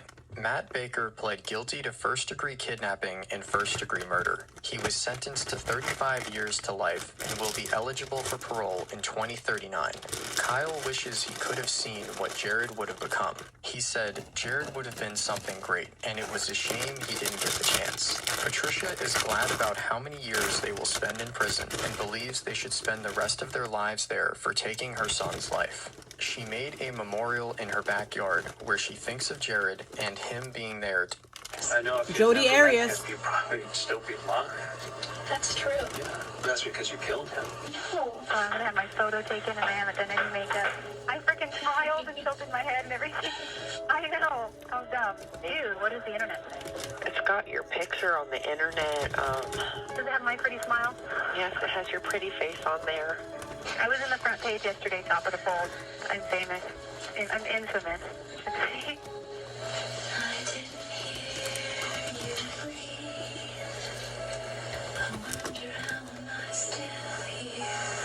Well, take care of my kitty. She might outlive you guys. I am a freaking weirdo. Travis Jody Arias. Alexander and Jody Arias seemed to be a match made in heaven. The two first met at a Las Vegas business convention in September of 2006, and immediately they found themselves in the throes of a passionate and intense attraction. Yet less than 2 years after their romance began, it became clear that Travis and Jody were actually a match made in hell.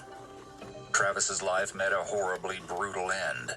As his death was investigated, the facade around his life was stripped away, and the darkest, most disturbing secrets were brought to light. How could a once perfect relationship end in so much blood and tragedy? I never watched this It one actually before. all started with Travis's childhood, long before he and Jody ever met. Travis was born in Riverside, California in July of 1977. Riverside. According to his blog, which he characterized as random thoughts, excerpts from a book he was writing, and being stupid, his beginning was humble. In actuality, early life for Travis and siblings can only be described as hellacious, evidenced by excerpts from Travis's blog. However, it's important to note that these statements are clearly allegations and unconfirmed claims. My childhood, unfortunately, was very much like any child's that had drug-addicted parents. My father was never around, which left my siblings and I to the fate given by my mother. That A sucks. good woman with the intent at an early age to be a loving mom. A few poor decisions changed that. As she progressively got more involved in drugs, she progressively got less capable of raising children.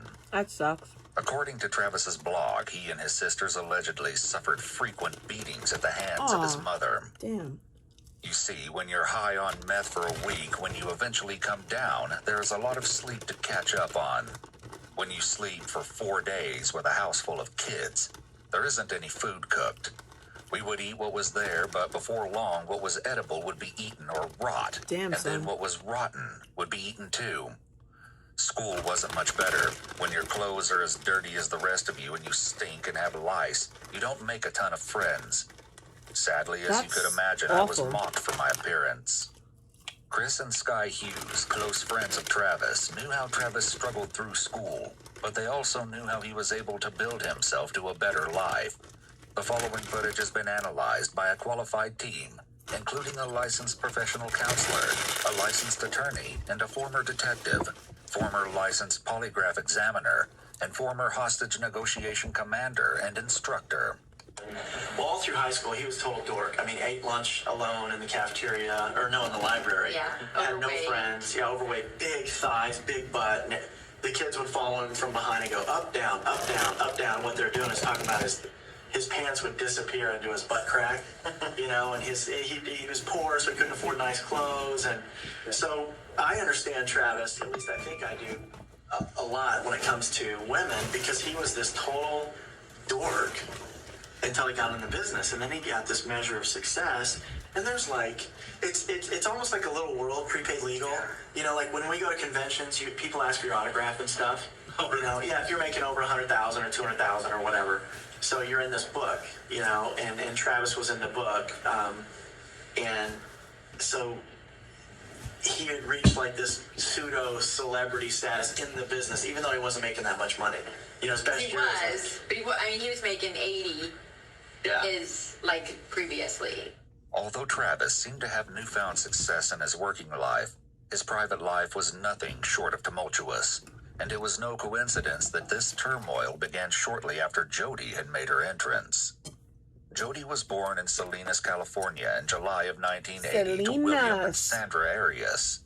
In stark contrast to Travis, Jody's upbringing was calm and steady. Her and her 4 siblings never wanted for food or the care of her parents, and it seemed as though Jody was living a wondrously happy life. However, according to her father, things with Jody were not all sunshine and rainbows. She doesn't trust us because we're parents. When she was in 8th grade, she got busted for putting it on top of the roof. We found it, they called the sheriff department. And then they busted her, and then found her out on her friends or something. And then we searched her room. That was the first time we've ever searched her room. And after that, she was kind of like sorry. Something turned in her head that we were nosy parents, and we're gonna search everything she had. So she hid everything from us and always has since then. Jody's life seemed to almost spiral after this event. During a rebellious teen phase, Jody dropped out of high school and began pursuing a career in photography that inevitably failed. She then found herself tangled in a mess of dead-end jobs and deadbeat boyfriends. According to Jody's mother, one of these boyfriends took a particular toll on Jody's life. She's really in debt. She bought a house with her other boyfriend and lost the house. And and he moved in Palm Desert, and he moved back to Monterey, and she stayed there, and their house payments were like $3,500, and she maxed out her credit cards trying to pay her part of it. I mean, thousands of dollars, because she always thought that she could just dig her way out. And then her car, she didn't make her car payments for months and months and months. And with her crushing debt and seemingly no plan for the future, Jody turned to prepaid legal, hopeful that it could bring her the success she desperately needed. While she may not have found the monetary boom she was looking for, she did find Travis. Travis was known for his charisma and magnetic personality, and after seeing him perform as his character Eddie Snell from Alabama, it's easy to understand why Jody would be taken with him. It's Ulu, but this is kind of my thing. I watch Uwu and Despite Jody's issues, No, I don't want to make Travis model. immediately fell hard for her. In an email from Travis to Sky, he described his intense feelings for Jody despite being so early in their relationship. After just a few short months, Jody and Travis were in a fully fledged long-distance relationship. I went from intrigued by her to interested in her to caring about her deeply to realizing how lucky I would be to have her as part of my life forever. She is amazing. It is not hard to see that whoever scores Jody, whether it be me or someone else, is going to win the wife lotto. Although Travis may have claimed to be so in love with Jody, his behavior towards her in public contradicted this. So when they first started dating, I had seen him be affectionate to her one time ever in public. At our house, yes, but in public, never. She was always around him. And if people asked, he was like, no, she follows me around. She won't leave me alone. But I mean, I'm sure there's Is that like... from the beginning? I mean, from when they met in Las Vegas? When they first started hanging out, he'd talk, he'd be seen with her, and, yeah, she's hot, this is my chick, but it was never like, I'm committing to you and only to you, ever. And the first month, we actually got in a fight with Trump, I'm sure you read it, about how he treated her. And we're like, if you need to treat her better or quit hooking up with her, because we thought she was, really cool, a little weird, but very cool. Despite his inconsistent behavior, Travis did seem to be interested in pursuing a future with Jody. However, there was one small issue, per one of his blog posts. I've learned a lot about what matters most to me in finding a wife. There are many qualities, of course, that are an absolute must. Spirituality, mutual physical attraction, the ability to communicate effectively, wants children, etc. But there's one thing that I have come to appreciate as much more than all the others. I don't know how to label this quality except to say that it's the quality to appreciate the qualities in me. While everything about Jody may have seemed perfect to Travis, she didn't share his Mormon faith, something that was a deal breaker for him. Not wanting to lose this relationship, Jody was baptized into the church by Travis. Although she may have seemed overjoyed with her newfound religion, Chris and Sky had an interesting take on the situation. She became a Mormon. You know, my opinion of her, I've seen her in action with several different groups of people. She's a total chameleon. While social chameleon isn't a true psychological term, research suggests that the psychology of social chameleons can be rooted in factors such as low self-esteem, a lack of clear self-identity, and a heightened need for external validation. These individuals may have a tendency to prioritize external cues and feedback over their internal sense of self-worth. As a result, People on the spectrum also tend to like mask, so they'll mimic the people that they're around. Hello, Robert. We're listening to something about Jody Arias. Inconsistent and difficult to predict, as they shift their actions and attitudes based on the expectations and preferences And I'm going to start of the playing people in a around minute. them. This may have more of an anxious attachment style and fear of being alone or rejected more than others. And she's good. I mean, she would like. I mean, we had two boys at the time, a dog. Travis was there. We're loud, laughing, and everything, and she would like bring her scriptures out and sit on the couch. Like the TV's on, the kids are running around crazy, and she'd like read in front of us. And be like, just all of that. It's really funny. Because she thought that's what Travis wanted. Then when he spurns her, then that's when the sexuality started. Because she's like, well, he didn't like the Molly Mormon chick, so I'm gonna give him something else he might like. Which he What up, liked, PSE? But he wouldn't commit to her because he still knew she was nutty. And I'm sure he told her he loved her, and I'm Whatever he marry had to you, tell her. and let's be together. But there was a point that, I said, if you want to marry her, marry her. I'm like, if you feel like that's what you need to do, then that's what you need to do. And he's like, oh no, I don't want to marry her. Make a decision. Yeah, he's like, I know that for sure. But that was one of Travis's problems, is he could never cut it off with anyone. I mean, Deanna was, 10 years ago? And she's still in his life. I mean, up until the very end, he just could not set anybody loose. Because he was afraid to be alone. Travis and Jody were still inextricably drawn to each other, regardless of Travis's supposed reservations. No, I don't smoke cigarettes. Jody, on It's the other disgusting. hand, was desperate to keep Travis in her life. Absolutely. Like, she was driving him crazy. Disgusting. But at the same time, he was addicted to her. He had very up and down. And his downs were very gross. down. I He used would to always smoke say, cigs. I want to blow my head off, Did he text us that? He texted us that. That was like a month before, right? Life. Yeah. While Travis's behavior and opinion of Jody seemed to be erratic, Jody was just as bad, and there was quite a bit going on behind her sweet facade. I could see a little manic in her. I mean, she was... Oh, yeah, with her issues with Travis, she would, obsess on him, and be, calming, bawling, and super upset. Or, when she's at my house, she'd start crying about, Travis this, Travis that. It didn't take long before Chris and Sky severed ties with Jody. They began to fear for the safety of their family after an interaction with her that took an eerie turn. It was late one night at the Hughes home, where Jody and Travis were staying as they often would on the weekends. The home had become a point where the two could meet between their respective homes, seeing as how their relationship was one of long distance. Travis, Sky, and Chris were in the middle of a private discussion that centered around the issues Travis and Jody had been having. Well, Sky just says shoot outside her door, and Travis like, no way. And I'm just watching Sky because she's pretty smart that way. And she's like, and we all get chills, you know what I mean? And then Travis walks over there real quiet and jerks the door open, and she's right there. Wow. And when we see this crazy look, and it gets worse. She says, are you coming to bed? He's like, yeah, I'll be down later. And she goes, when? And he goes, later. We're talking. And she goes, okay. She just turns around. She goes back downstairs. We'll probably talk for another hour. And Travis goes and opens the door. And she's like, what's going on? The look on her face. We were oh my God. It put the fear of God into us. to the extent that, you know, Travis and her had this little, she's like, what's going on? Is this a private conversation? He's like, yeah, it is. And she's like, well, okay, well, I'm going to go to bed. And so she goes back down. We wrapped up our conversation. Then Travis goes downstairs to do whatever he's going to do with her. But Sky and I, this is how scared we were. We're laying in bed talking about that face that we saw. And she said, are we safe? Is it our kids safe? I don't know.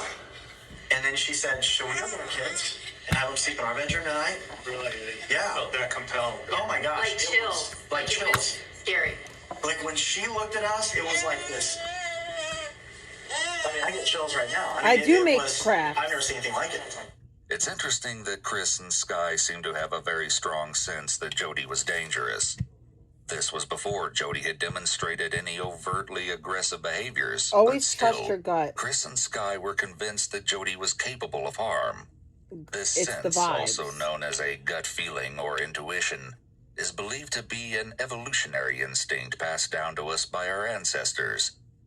Another way to explain how Chris and Sky seem to just know that Jody was dangerous is because of certain brain processes that warn us of impending danger.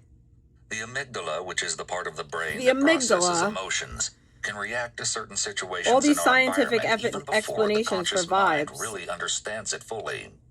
This can result in an immediate discomfort or outright fear in a given situation. As the next day was like 4 hours, Jody, instead of getting up and leaving because... Well, we talked, and the whole time, she's just total straight face. She's like, I don't trust you. I don't want you around my family. I don't want you around... And she's just like, okay, you know, but then she says... Are you going to tell Travis not to date me? And I said, yes. It was at that point that Jody finally began to show emotion, despite the fact that she'd been seemingly unaffected by the other aspects of the conversation. Is that when Sky said, yeah, I'm going to tell Travis that, she just loses it. She starts crying. From there, it was only a matter of time before it all came crashing down. Jody and Travis officially broke up in June of 2007. Strangely enough, following their breakup, Jody moved from her home in Palm Desert, California, to Travis's city of Mesa, Arizona. Jody and Travis continued to interact with each other. However, they slowly grew more and more volatile towards one another, until Jody eventually moved back to her family in April of 2008. Everything seemed to be turning out for the better until June of that same year, when Jody went for a trip to Utah and lost contact with her friends. One such friend even contacted Travis, hoping that he could provide details of Jody's unknown whereabouts. Travis, it's Leslie. I know that you and Jody still talk a lot and everything, and she was headed to Utah. I've been trying to call her. I can't get a hold of her, but she was supposed to be here earlier today. I was going to come to training tonight and never showed up, so a little bit worried. If you know anything, Hello, Adriana. Hello, to the Brandon. relief of her friends, Jody soon surfaced. She then placed a call to Travis, hoping to quell any fears Leslie's voicemail may have caused. When he again didn't answer, she left him a detailed voicemail. Hey, what's going on? It's almost midnight. Anyway, I know Leslie called you, so I already talked to her, so you can call her back if you want, but it's not necessary. My phone died, so I wasn't getting back to anybody. And what else? Oh, and I drove 100 miles in the wrong direction. Over 100 miles. Thank you very much. So, yeah, remember New Mexico? There's a lot with that. Only you were here to prevent me from going into the 3 digits. So, fun. Also, when we were talking about your upcoming travels, Heather and I are going to see Othello on July 1st, and we would love for you to accompany us. Let me know, and I will talk to you soon. Bye. Jody seems to go into extreme detail in her message, going into a fairly long story, almost as if she's making sure to account for all of her time, like one would when creating an alibi. Unfortunately, Travis remained unreachable, and voicemails soon filled his mailbox. Travis, it's about 5 o'clock on Thursday. I really need to get in touch with you, bro. Call me back as soon as you can. Bye. Next message. Hey, I just want to know you're alive. Called you several times and you're not calling me back. So, anyways, yeah, call me. Even if you're in the spirit world, I expect a phone call or a text or something. Okay, bye.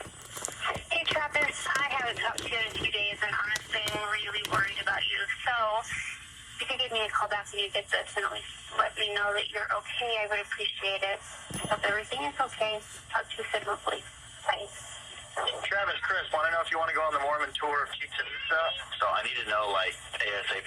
So call me as soon as you get this. I'll send you a text, and please don't text me back.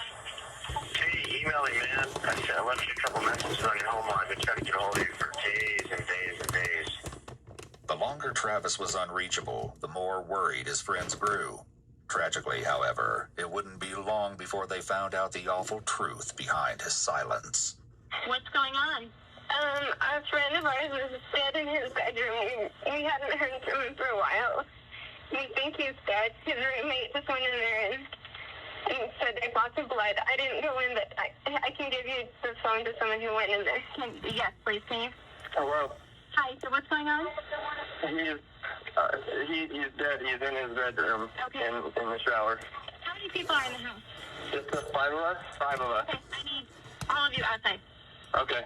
Now, I need to let the officers know what they're walking into, so you tell me where the blood is coming from. I don't know. I did. He's curled up in the shower, and that's all I saw. I turned away. What is his name? Travis. Travis what? Alexander. When officers arrived at the scene on June 9th, 2008, nothing could have prepared them for the bloodbath in Travis's house. It quickly became clear that something horrible had happened to Travis, and those that found him were brought in for interrogation. Marie Mimi Hall, a young woman Travis had briefly dated, was the first to Wisconsin. You're realize listening something to. was wrong. Okay, hello. I was going to be home tonight, and Travis and I were going to go to Cancun tomorrow. What time was that going to be today? We were going to leave at 9:25, the flight, and I think we were supposed to get to Cancun at 6 or 7 o'clock. I didn't see him at church on Sunday, and I hadn't heard from him at all, and so I called a couple times tonight and didn't hear back, and so it's just really weird. I went over once before everybody else was there. I was, scared, too. I was thinking the worst. I'd heard about his friend who stalked him and slashed tires and reversed his car and stuff, so I was just scared, maybe she had done something, and so I went over there, but I had my mom on the phone just in case something really weird was happening, and so rang the doorbell a couple of times, 3 or 4 times, and I didn't see the dog the first couple times, so I was thinking he must be out of town, but then all of a sudden the dog ran toward the door, so then I was really scared, and so my mom's like, call people know him, that are really close to him, so that's when I called Michelle. Michelle was with her boyfriend Dolan at the time of Mimi's call. Michelle got a phone call from Mimi while we were driving back. I'm pretty sure the clock in the car said something like 9:40, 9:45. And Mimi was on the phone. She asked, if Michelle had heard from Travis recently. And Michelle said, no, it's been, I don't know. Mimi was saying, we're supposed to leave for Cancun tomorrow, and I haven't heard from him. And so Michelle and I are driving out there, and Michelle says, this isn't like Travis. We're listening to something about Jody Arias. To go out to his house last night. We haven't heard from him recently, but I need to hear from him because of this. Well, we went out there to make sure, when you hear that Travis, who I'm told is a very organized and loves planning, and he'll make sure that, if something's going on, then the people that are involved, he'll keep them updated, 3 days in advance, he'll be like, hey, don't forget, be ready at this time. And so Michelle was saying, this really isn't like him. When Michelle and Dolan met up with Mimi at Travis's house, they noticed that there were lights on inside, yet no one was answering the door. Meanwhile, they had gotten back on the phone with, who was, the good friend with Travis, and I guess had the code to the garage door.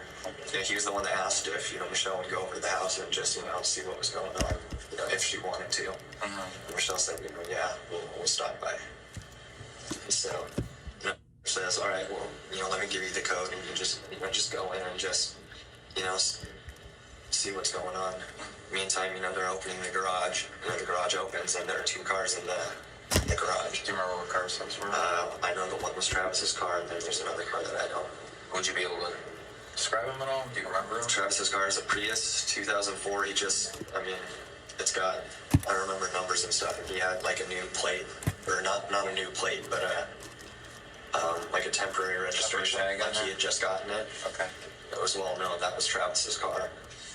And we go in, and someone... So there's a door into the house from the garage then? Right. So is it unlocked? Whatever. It was unlocked, yeah. Okay. So we walk in there, walk through. What room does that lead into?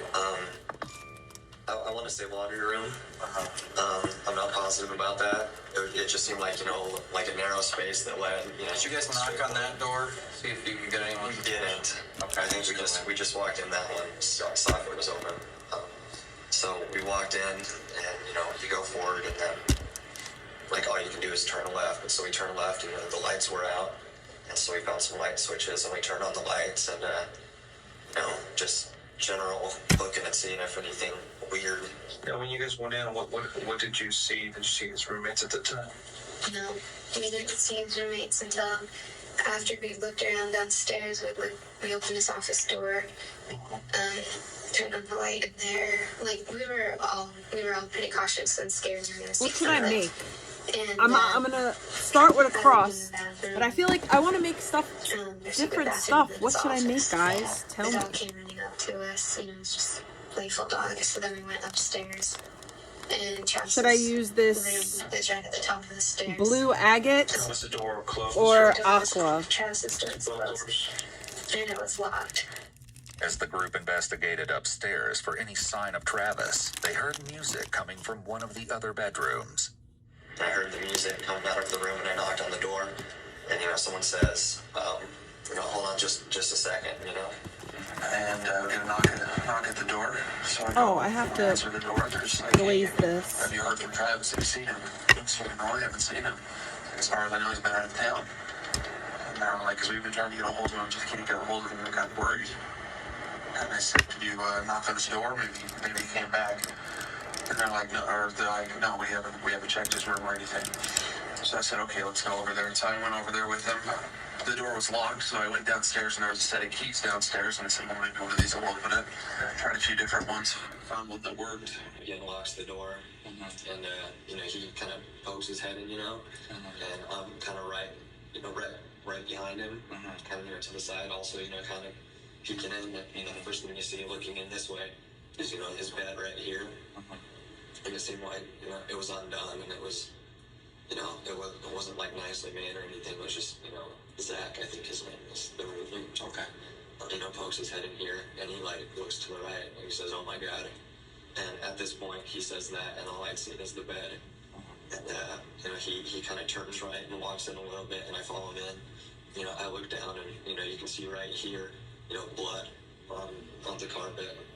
Then I looked over to the right, and I saw a pile of blood on the floor, on the carpet.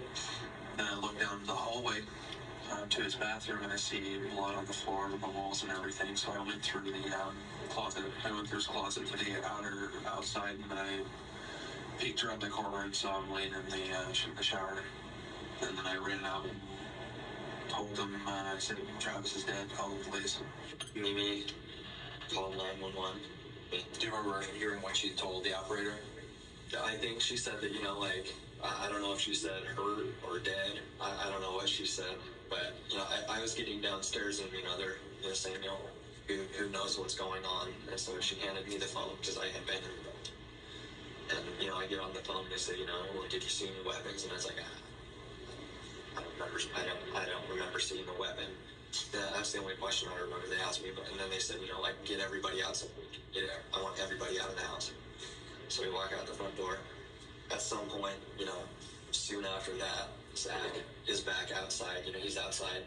And this girl that I'm seeing for the first time is outside. And we were on the phone. We're like, is everybody out of the house? And then it was like, someone said, well, Zach went back in because the other roommate was still up in his room.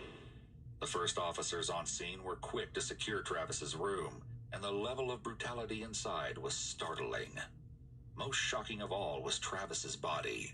After an examination, it was determined that Travis was stabbed a total of 27 times across his torso, head, neck, ears, and hands.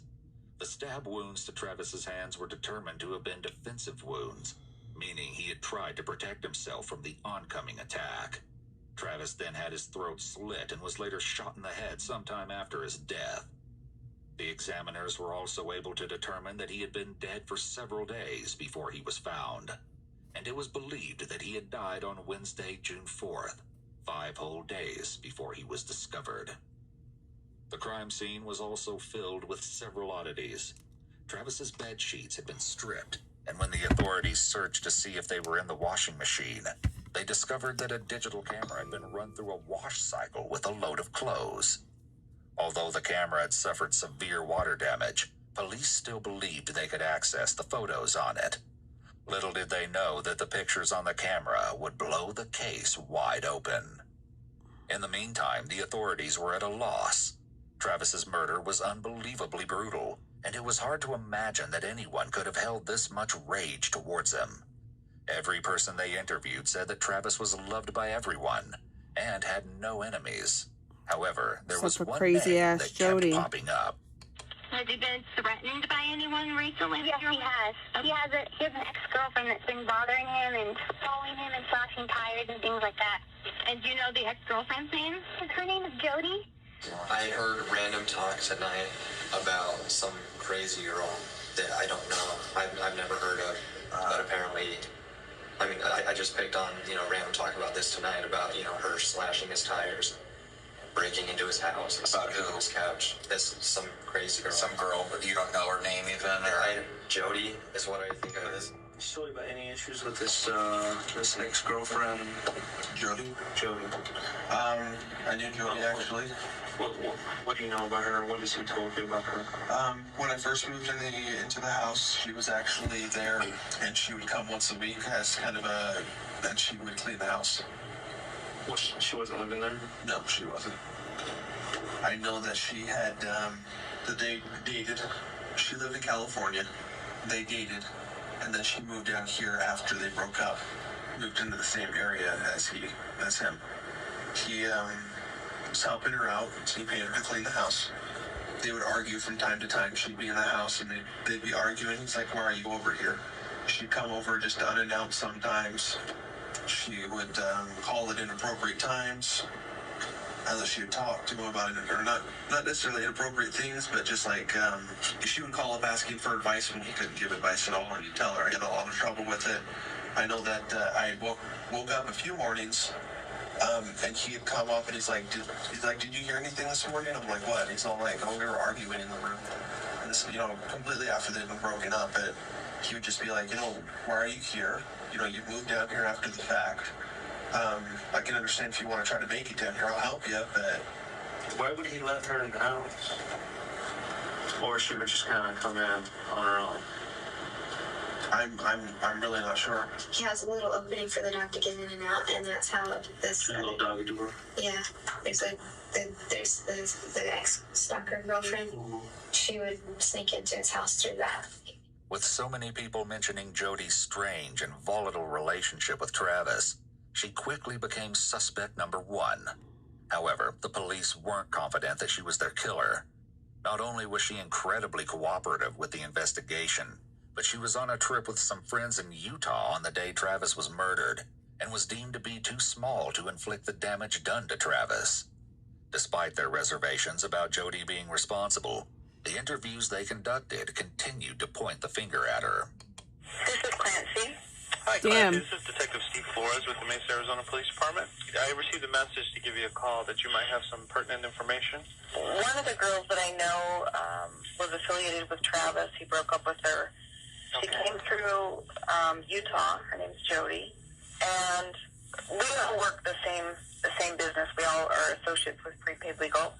She came through here, and she just has kind of a weird story, and I figured you would want to talk to the person that she was talking to all the way here. I guess there was like 20 hours. She had her phone off. Nobody knows where she was at.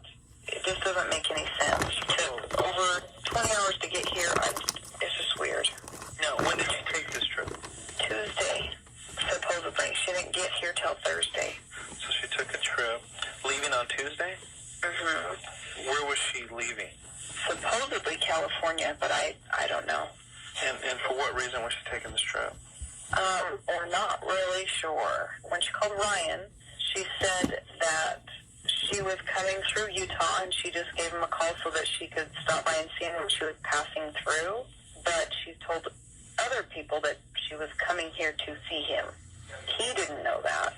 But the more I talked to him, the stranger it is because, like, I don't know how long of a drive it is, but I know it's not a 20-hour drive or longer. I don't know how long it took her to get here. She was supposed to be here on Wednesday, and we have a systems training that we attend. She didn't show up. People were trying to reach her on Wednesday, and nobody talked to her until about 10:30 when she finally called him. I don't know where she was during that time. She said that she got lost, that she took a nap, that she cleaned her car, that she ran out of gas. It just doesn't all fit together. With this information, it became clear that Jody's alibi wasn't as solid as it seemed to be. Detective Flores mapped out Jody's supposed trip from Wairika, California to Salt Lake City, Utah, and assuming she had stopped for an entire 10 hours, the trip would have only taken her 29 hours. She then calculated a similar trip, but he added in a stop to Travis's home of Mesa, Arizona. This trip would take around 37 hours, meaning there are at least 10 to 11 hours in Jody's trip where she's suspiciously unaccounted for. Could Jody be capable of a murder so heinous? As Detective Flores interviewed Lisa Andrews, another ex-girlfriend of Travis, he realized that Jody was capable of a lot more than he thought. No, why would I do and I makeup? were dating back then, and he was over at my house late one night, and his tires were slashed, and we were like, well, that's weird, you know, and we just kind of thought it was a random neighborhood thing. Oh, and we had received a knock on the door that night, but didn't notice anything about the tires until later. But then the next night, same thing, we heard a knock on the door, and he, like, runs out really fast to see what's going on and didn't see anybody. The tires were flashed again.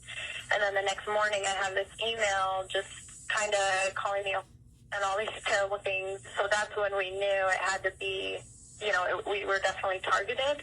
Months later, like in February, I was at his house and my tires were slashed. I mean, I still have the email. I just have it saved, and Thank you. You know, I just didn't want to delete it just in case anything came of it. It was sent December 8th at 8:52 a.m. It's from John Doe. That's what it says. What does it say there? Jody Ayers is a crazy bitch. Okay, this is kind of terrible. It says, you are shameful. Your heavenly Father must be deeply ashamed of all you've committed with that insidious man.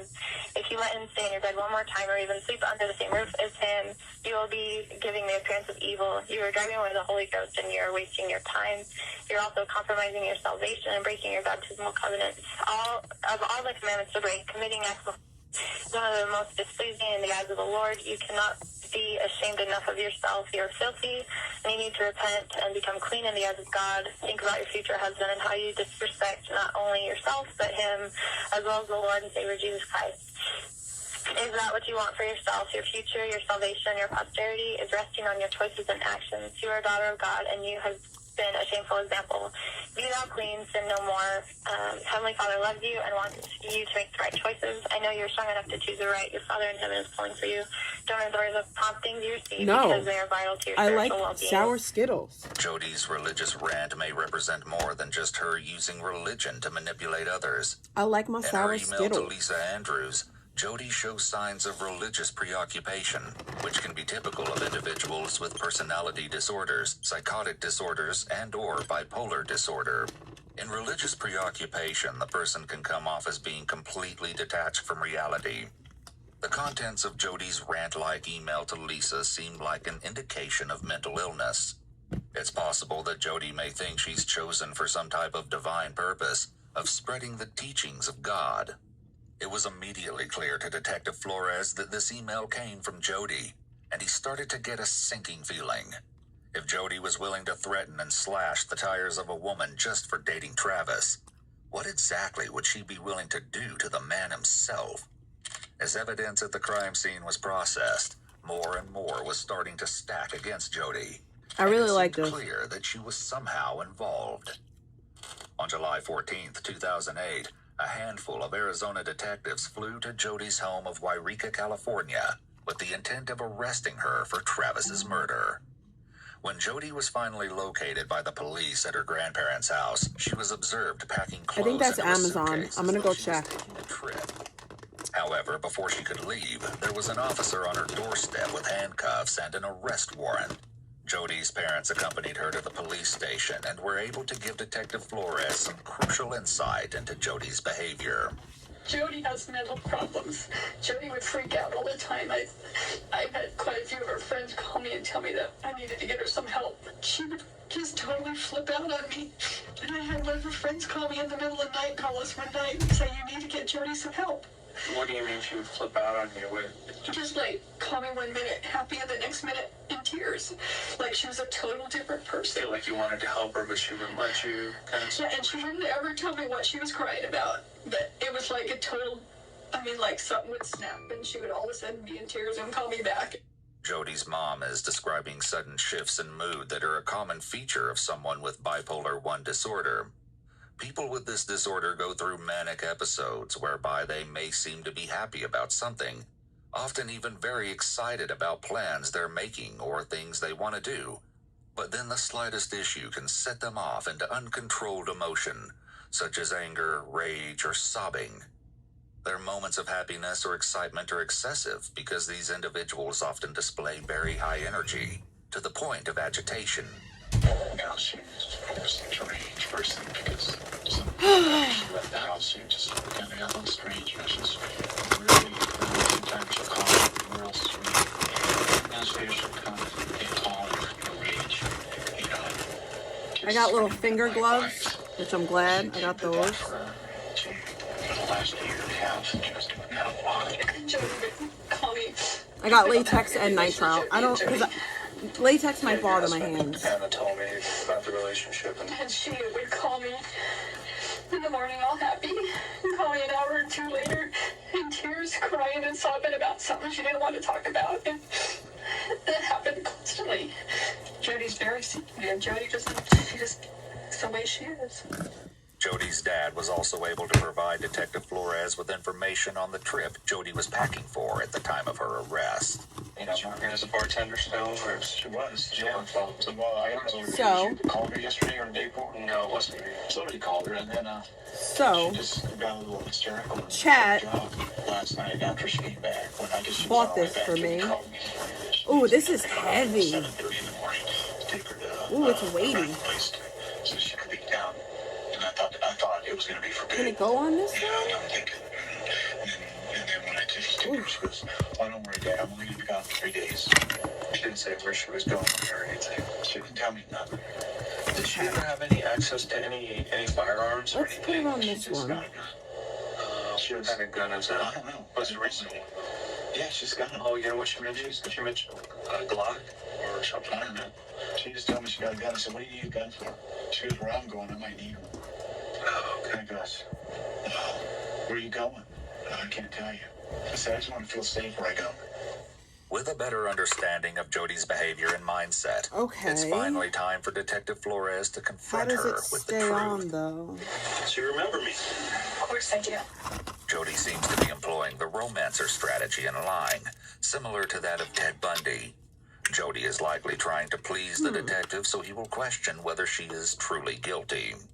I traveled all the way up here to talk to you because, I've been working on Travis' Maybe I should case look ever at since it the happened. directions. Okay, and I know Dirt. exactly when it happened, when he was killed. I know a lot of details. And Okay. just recently we found quite a bit of evidence. And I'll discuss that with you. Okay. The main thing that Secure I'm the looking bracket for, though, to the is pasta answers on machine. why certain things happened. Like why that? they went so far. Right. And also to get your statements. Like this? Well, let's start with this. What have you been up to since Travis's death? Really? What have you been doing? I've been kind of in a daze, at least for the first few weeks. I don't think that I don't think that this one's gonna work. Let's try the other I one. know that a lot of people have been posting on Facebook really nice things, memories, and at one point I was like, well, maybe I should do that, so I posted this thing and just said all my memories, and I realized looking back on it that it kind of sounded immature. It's more like my Dear Travis kind of letter, and so I took it down More because personal. Yeah, some of it was detailed, a little bit more personal, not too personal, nothing inappropriate. I just felt funny. I think because I'm a photographer, I tend to communicate more through pictures, so I posted a ton of pictures that I have of him, and I have a ton more that I just can't access right now. Surprisingly, Jody is the first one to bring up suspicions about herself. I didn't realize until I actually spoke with Ryan Burns. He told the guy that's in Utah. And we've been talking a lot, and we try not to talk about that because it's kind of like, ugh.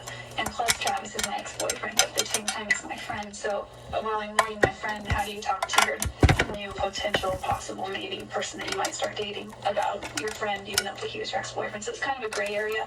I try not to talk about him too much, but he comes up a lot. Jody is talking really fast, which may be normal for her, but could be a sign of her anxiety.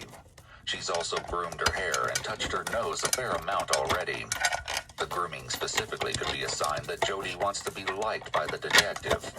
And it was through him that I learned that he said, you know, if you come out to Utah, things are really weird because everyone thinks that you could have had a Yeah, you could send me whatever you want. As long as it's something nice. I know. You know, everybody. You want to send gummy candy? Send all the gummy candy you want. Travis. I don't know who killed him, but you need to look at Jody. And sometimes the simplest answers are the correct ones. And that's one of the reasons I started looking at you a little bit closer. Oh, Over that's the last how it month or is. so, I've gotten into Travis's life, talked to all his friends, his family. I got a really good understanding of who he is. I don't think that it's going to work on this one. I got a very good understanding of your relationship with him. And it was that blonde chick with the crazy eyes. And in my mind, I was like, Joey killed him. But we would joke about it with him, like, she's gonna chop you up in little pieces, and he would just laugh. Although Jody is playing along with Detective Flores, it's clear that she doesn't realize just how much he knows about her and Travis's relationship. I know the relationship that you guys had was of convenience sometimes. Obviously, you weren't boyfriend, girlfriend anymore, but you were still having a sexual relationship, which, does his family know about that? Just curious. No, his family doesn't know anything. Yeah. I'm interested in protecting his, how he's remembered as well. And well, I'm sure if Travis could speak right now, he wouldn't care what people thought about him, because they knew who he was. Okay, a sexual relationship here or there, because the fact he was a member of the church really doesn't matter. I think in the broad scope of things that could be right. Jody is engaging in some facial rubbing and distortion here, and looks like she's pursing her lips. All signs that despite her calm voice, she's feeling stressed. As hinted at by Detective Flores, Mormons forbid premarital intimacy, meaning that both Travis and Jody were breaking the rules by sleeping with each other. However, as Detective Flores has also likely noticed, Jody seems more concerned about people knowing she and Travis were sleeping together than she is about people thinking she may have played a part in Travis's death. Yeah, as far as the timeline we broke, it was kind of a mutual thing, but I sort of more broke up with him. Yeah. And it was hard to do because I really loved him. But I just realized that without trust, you can't have anything. And I finally did trust. Is that the main reason you guys broke up? Is to trust? Trust. Not that the relationship was unhealthy because of sexual activity, but just that you guys couldn't trust each other. I think that with Travis, there was a part of me that felt really guilty because there was something inside that thought, you know, this is nice for instant gratification, but you're destroying what you could have with Travis. Although Jody may have been claiming to feel guilty, she didn't seem to care about who else was hurt by her and Travis's continued intimacy. I mean, I didn't know about him and Lisa at first. During that time that he was seeing Lisa, did you continue to see him as well? Yeah, and I didn't know that he was seeing her. Jody may claim not to know about Travis and Lisa's relationship, but Lisa's slashed tires and threatening emails seem to paint a different story. And obviously you guys kept this relationship hidden from everybody else, because nobody really knew about it. There were some people who I talked to and said, yeah, they continued to have a relationship even after they broke up. And there are others who were saying that you had become obsessive with him to the point to where you would going to his house when he wasn't there, or when you weren't invited, and he would talk to people saying, she just kind of showed up. I wouldn't tell her to leave, but you know, I don't want her here. It must have been early on, because there were a couple Okay, times let's when put some play in there. there. Early on, just don't come over and let me. He said, you can come over anytime, but I need to know first. The more people knew about us associating, the more stress we both got from it. It was just easier to try and keep it secret, and we didn't always do a good job at that. It was true. They definitely hadn't managed to keep their relationship hidden.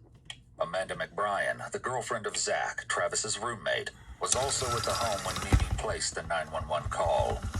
Though she was mostly just an acquaintance, she'd encountered Jody while spending time with her boyfriend at the residence. I know his ex-girlfriend or whoever used to be the house cleaner. That's Jody. I met her a couple times. When she was there, I mean, briefly, she'd be putting away dishes or whatever. She was working as a housekeeper then? Yeah, well, that's what I heard, that she did some house cleaning, but I don't know what the arrangement was. Has she been there?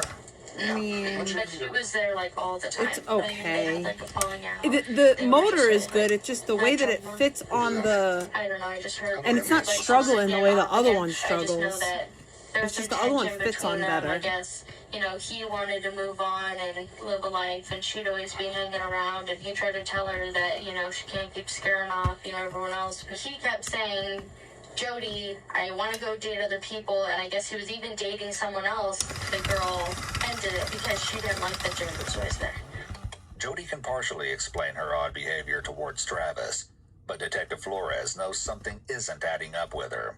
You've kind of given me a really good rundown of your relationship and how you guys thought of each other and stuff. And I was pretty close to right on with my theory on how you guys, why you continued to see each other and what was going on during that time.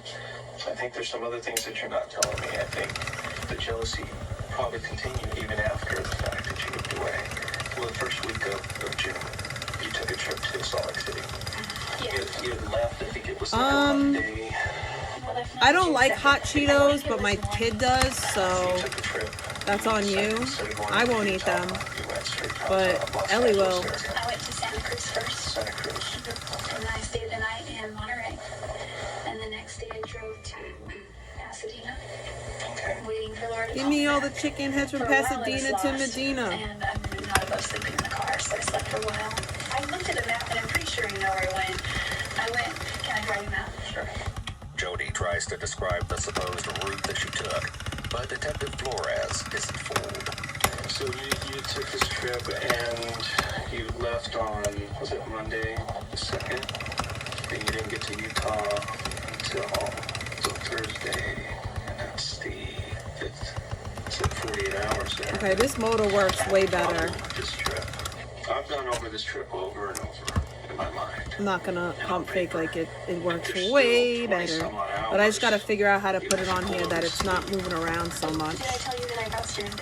Yeah, you mentioned that. If you slept for 10 hours, I only slept for like here, it would still leave 18 some odd hours for something else. Okay. This is what people are focusing on. This is trip that you took. Because they're saying she left. She didn't until Thursday. Wednesday. So Travis was killed. I did not go near his house. Isn't there? I pulled your cell records. Your cell phone was turned off between here and here. Okay. But the last place it pulled it was here. The next place it turned on was here. What does that show me? Oh, well, I began. Oh, no. Is there plenty of time for you to do that? Yes. Okay, now let's fix this a little. Do I believe that you had come to visit Travis? Yes. I truly believe it. Did you have the opportunity? Yes. You were traveling alone. There's no other witnesses. Your phone just happened to turn off from here to here. Well, I didn't turn it off physically, but it died. And then magically you found your charger here? It was packed under the seat of the passenger side. And it was when I was... When you were lost, you couldn't have maybe pulled over and found it? Or? Well, I did finally start looking when I was stranded. I wouldn't have pulled over when I was lost. Jody continues to adamantly deny being anywhere near Travis's house on her trip. But little does she know that Detective Flores is about to crack her story wide open. Throughout the interview so far, Jody has had a relatively flat affect. There hasn't been much change in intonation going on at all. The question is this how she normally talks, or is this an act for the officer? Were you at Travis's house on Wednesday? Absolutely not. I was nowhere near Mesa. I was nowhere near Phoenix. Here, Jody's illustrators are really Circle mistimed, K's. and the emphasis points do not match at all. This is a sign of brain-body mismatch, meaning she could be saying one thing, but thinking something entirely different. I wasn't even close to him. What if I could show you proof you were there? Would that change your mind? I wasn't there. Can you be honest with me, Jody? I was not at Travis's house. You were at Travis's house. You guys had a sexual encounter. There's pictures. And I know you know there's pictures. Because I have them. I will show them to you. So, what I'm asking you is for you to be honest with me. I know you were there. Are you sure those pictures aren't from another time? Positive. Absolutely positive. The last time I had any kind of sexual contact with Travis was in April. You ran to about the camera. That camera was damaged. Someone put it in a washing machine. Ran it through a wash cycle with some clothes of Travis's.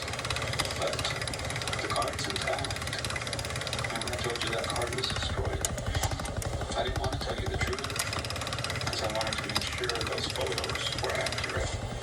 And we can pull deleted photos. I don't care if you deleted them 6 months ago. You can pull every photo that's ever on there. Get the timestamps on them. Not all of them, but most of them have timestamps on them. And we can verify those timestamps. Jody seems to freeze here and almost stop moving entirely. It's One good. reason that learning about the camera left her unsettled is that she We may not have accounted good. for this evidence in her story. I'm excited. Now she has It's to a figure little out what wonky. exactly is Oh on wait, the what if I do it camera like that? and how Oh, she I just can took the thing out. integrate it into her It's a story, little wonky, causing her but to have a high cognitive load in this moment. And I have pictures of you in Travis's bedroom with and I have a Travis. backup. Pictures of him. And This is it's the obvious you backup. guys are having sex. Taking photos of each other. And they're dated and time-stamped on the day he died. Are you sure it's me? I mean, because I was not there. This is an odd question to ask because she wouldn't need to ask if he's sure it's her. If she was confident she wasn't there. If she knew she wasn't there, then she would strongly deny it. Instead, she tiptoes around trying to gather more information. She needs to do this in order to now incorporate any more information into her story. This is an example of the liar's loop, as she now needs to adjust her lie to fit with the evidence. Jody also gives away her anxiety in this moment by engaging in an anchor point shift. It's you. And you know it's you. I know all the details of this case. The only thing I don't know is why. Why did you choose to go visit Travis that day? And why did you do what you did? This is part of the Reed technique. He's brushing off her denials so she doesn't become entrenched in her lies. He also states clearly that he already knows she did it, in order to stop her from trying to fold in any new information into her story. Yeah, I don't know where there is a Circle K. I don't know what state Circle K's are in. Before he died. I don't think he would allow that. And the camera actually took a couple of photos by accident. During the time she was being killed. Really? Yeah, Joey, really. You were there. Quit playing this game. As Jody tries to deny the photos, Flores continues to stack the evidence against her. We have your blood at the scene. Your hair with blood at the scene. Your left arm at the scene. In blood. What's going on there? Well, I can explain the blood in the hair. I don't know about my left palm print. How can you explain the blood in there? Well, because I used to bathe Napoleon all the time. And, You haven't been there since April. He's had the house cleaned several times since then. And this hair was not just a hair, you know, from the shower or something. This hair was stuck with blood, and obviously had blood on it. At the time it got stuck where it ended up. There's no way. There's no other hair. Can you take a hair sample? We have DNA matching that hair too. Okay, I know, but And that hair had a follicle on it, and that means that that hair wasn't there very long. We have a lot of evidence in the house that points towards her as being the person who committed the murder. The only thing I don't have is why she committed this. The evidence is really damning at this point. I mean, we have so much. I've never had this much evidence in a case before. That records check shows you that you just reported a gun stolen. 25 auto. Just happens to be the same caliber as the weapon used to kill him. a 25 auto was used to kill Travis. Jody is speaking more loudly and forcefully here, as if she's shocked by this information. When someone's volume increases or their speech becomes more forceful, this is usually the result of surprise or anger. The changes subside quickly when these are faked, as Jody has done here. Yeah, along with multiple stab wounds. Jody, if you want, I can show you some pictures of him. Do you want to see pictures of him? Part of me does, and part of me doesn't. Why, because you don't want to remember? No, Jody. There's a morbid curiosity. Jody. I wanted to know how he died. With Jody admitting that she wants to see the photos, Flores brings them to her. These are just a few photos, and I don't want to be careful not showing you certain photos because some of them are very bad. It's obviously Travis's house, right? Sometimes showing a suspect photos and other evidence like this isn't recommended because they could be revealing details that only the killer would know. However, investigators may choose to do this when they already have an overwhelming amount of evidence linking the suspect to the crime. Thomas right here today, he would tell you that if it wasn't me.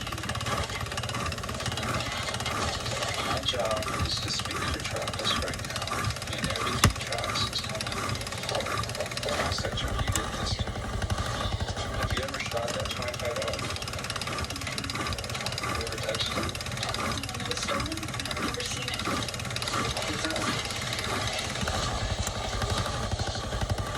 Remember him?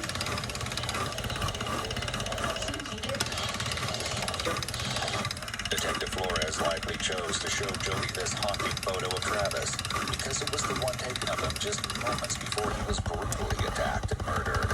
Her reaction, or lack thereof, is disturbing.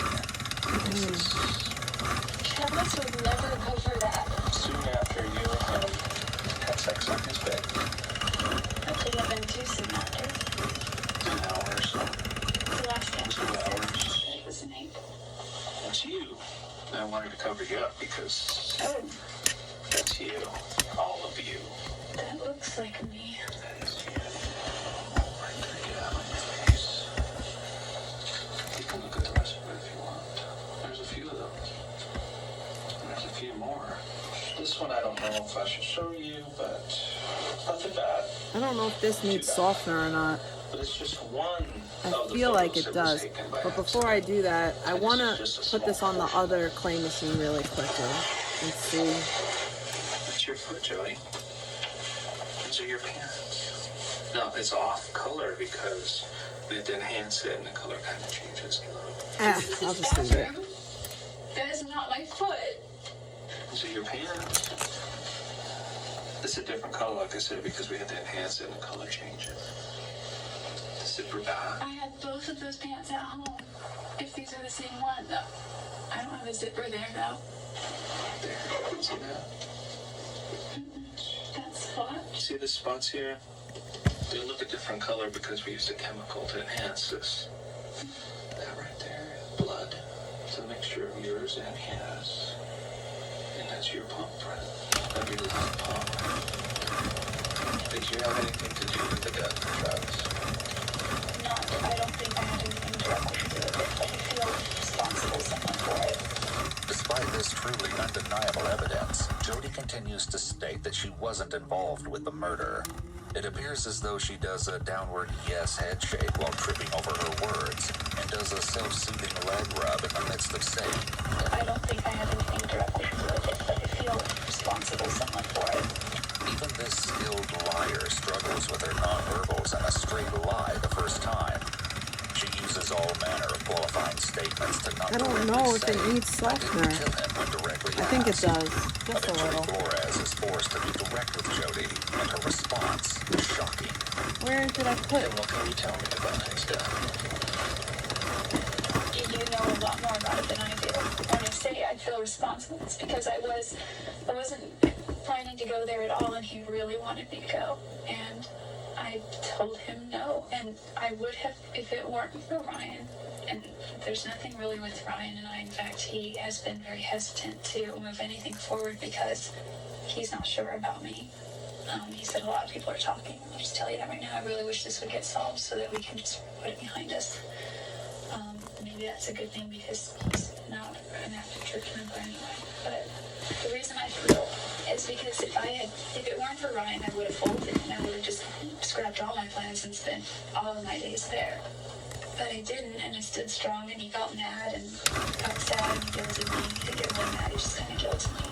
And finally was like, whatever, fine. I mean, I feel that if I would have gone there, that I could have done something. Jody's rambling response doesn't make much sense, and it seems that Detective Flores is beginning to doubt that she'll do the right thing and tell the truth. When I asked you, I always ask this one question. Actually, it's two. First one is, did you kill Travis? And you kind of hesitated when I said I didn't have anything to do with it. Then I asked you a similar question. Did you have anything to do with Travis's death? You hesitated again. That's because I feel like if I had gone to Arizona like you Most people would say, no. Did you kill Travis? No. Well, I didn't, and I didn't have anything to do with it.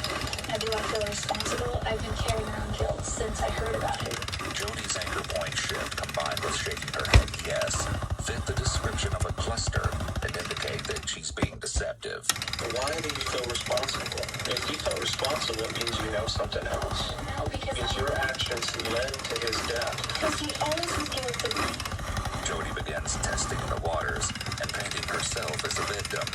As you'll see, she'll come back to this angle later on. So you feel somebody else killed him? Well, yeah. For what reason? I don't know. I don't know that. How do you feel guilty if you don't know the reason? Here's why I feel guilty. One of the last times we spoke, he was guilting me about not coming to see him. And part of my heart still wanted to go see him. And another part just wants to move on and pursue this new avenue, which was in Utah. And there is a tinge of guilt. You know, when he would text me and he would say, hey, you want to come over and make out? I want to da-da-da. I didn't respond one night, and I just stayed strong, and I didn't respond, and then he called and called and called, and then the next day he was like, you don't care about me, you don't love me, you don't care, I was there all alone. I still don't get the guilt. I really don't. You keep explaining it, but it has nothing to do with whether he was killed or not. This explanation from Jody paints an interesting picture of Travis, although it's hard to tell if what she's saying is true, or if she's just trying to make herself look like a victim of his manipulation. Regardless, Detective Flores is desperate to find a reasonable explanation for Jody's behavior. I know if you'd never met him, you'd probably still be Hello. That's true. Yeah, New Jersey noodles? No. If I did anything that had anything to do with his death in any way. They're not noodles. It's not if to me. Clay. It's not if at all. Well, to me it is. I would be more than remorseful. So maybe something blocking out of your head? I don't think so. I mean, I tend to write everything down. Detective Flores is more than familiar with Jody's journaling tendencies, as several of her journals were seized during a search of her room. In the journals, Jody meticulously detailed her life, her relationships, and her innermost thoughts. However, there were suspiciously no entries at all relating to her supposedly disastrous road trip, or the time she spent with her friends in Utah. For someone who loves to write about their life, These seem like strange exclusions. However, she did write about Travis's death and the days following. It reads, "Travis is dead. What happened? Travis, what is this?" 2 days after his death, Jody wrote, "So I've been numb mostly, but last night was extremely hard. I broke down as I finally brought myself around to going to bed. It was 2:30 a.m. I wanted so badly to call Travis, but knowing he wouldn't answer was too much to bear. And knowing he wasn't calling me anytime soon was just killing me. I broke down as I climbed into bed and cried and cried and cried until I fell asleep." The next day, Jody made a shorter, stranger entry. "It just feels like he hasn't called me in too long. I hear him singing. I hear him laugh." Having given up on Jody, Detective Flores leaves the room and prepares to have her transferred to jail. With no one watching her, Jody begins to drop her facade. I didn't hear you breathe. I wonder how am I still here. Mama, went to bed. You can change my mind.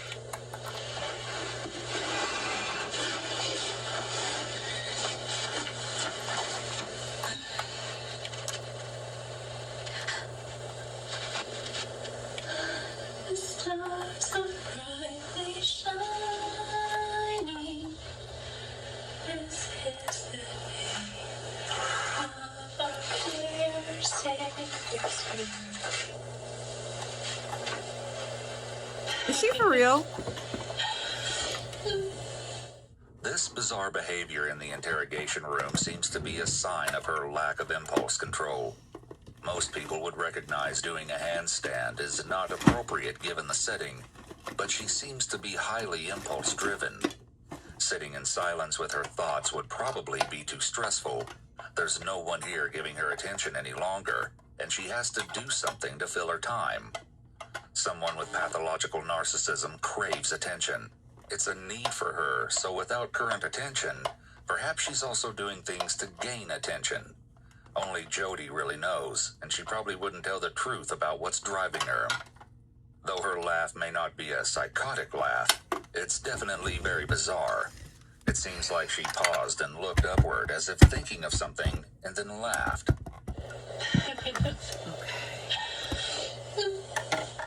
This is very unnerving, given the reason that she's in that room. The fact that she's singing to herself in a Disney princess tone also adds to the overall eeriness of this whole scene. Jody's official diagnosis is borderline personality disorder. Borderline personality disorder, BPD, is characterized by intense and unstable emotions, difficulties in maintaining stable relationships, a fragile sense of self-identity, and impulsive behaviors. Individuals with BPD often experience extreme shifts in their mood, going from intense anger or sadness to moments of feeling relatively fine. They might struggle with fears of abandonment and exhibit impulsive actions such as self-harm, reckless spending, or substance abuse. People with BPD may also have a distorted sense of self, often seeing themselves as fundamentally flawed or empty. Building and maintaining healthy relationships can be challenging for them due to their intense emotions and fears of rejection. However, there's a lot of debate about this diagnosis for Jody, as some professionals don't believe it fits her actions as a whole, and was just an attempt to explain her otherwise unexplainable behavior. After spending the night in jail, Jody seemingly has a change of heart and asks to speak with Detective Flores again. Now this one While the detective may have been hopeful that Jody was going to finally tell him the truth, nothing could have prepared and it's him like for everything coming she out was the going to side. reveal. And did Travis know you were coming? Oh man! I just F this play out. Shish kabibble. Okay. Did he know you were coming? Did you guys talk on the phone? Hi Did you guys talk Trisha, when how are you, when you were en girl? route to Phoenix? Yeah, Were you at Travis's house on Wednesday? absolutely not. I was nowhere near Mesa. I wasn't even close to him. So he knew you were coming.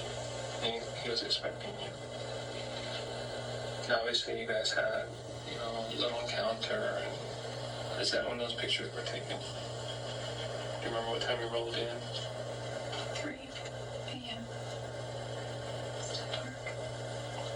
Wednesday morning? Yeah, that makes sense. For the first time since her interviews began, it seems like Detective Flores might be making progress with Jody. She even seems to have just accidentally admitted that she was taking the photos before Travis died. Did you guys spend the whole day together then? That following day? Did you guys go anywhere? Stayed in the house? Slept. Oh, after a long trip, I'd sleep too. The pictures that I showed you of you laying on the bed and stuff, is that when those were taken that day? Yeah, we also made a video. We deleted it. What happened after that? What went wrong? The last photos of him were taken about 5:20, 5:30. And you said he doesn't like you to take pictures of him and stuff. He was very private about the shower. Like, we... Is that why you were taking pictures of him in the shower? No. No. Trying to get back at him? No. I'm surprised he allowed you to take pictures of him in the shower. The first few looked like he wasn't too comfortable, but obviously whatever you were saying to him made him a little more comfortable. You remember that? What went wrong? While Jody might be slowly starting to open up, she's still resistant to tell Detective Flores the whole truth. Something or someone is holding her back. There were several photos of him. Alright, so this one isn't gonna work. He was sitting in the shower. And that's when I think it happened. He was sitting down, looking up at you. What did you do? After a long stretch of silence, Jody finally makes her big reveal. Jody. I am. I hope that you have a blessed week and that somebody else. Things are good. Why would somebody else do this? I don't know. Did someone catch you there? Someone not expecting you to be there? It doesn't seem like who. Then who was it? I don't know. I can tell you everything that I know or that I remember. Okay. What do you remember?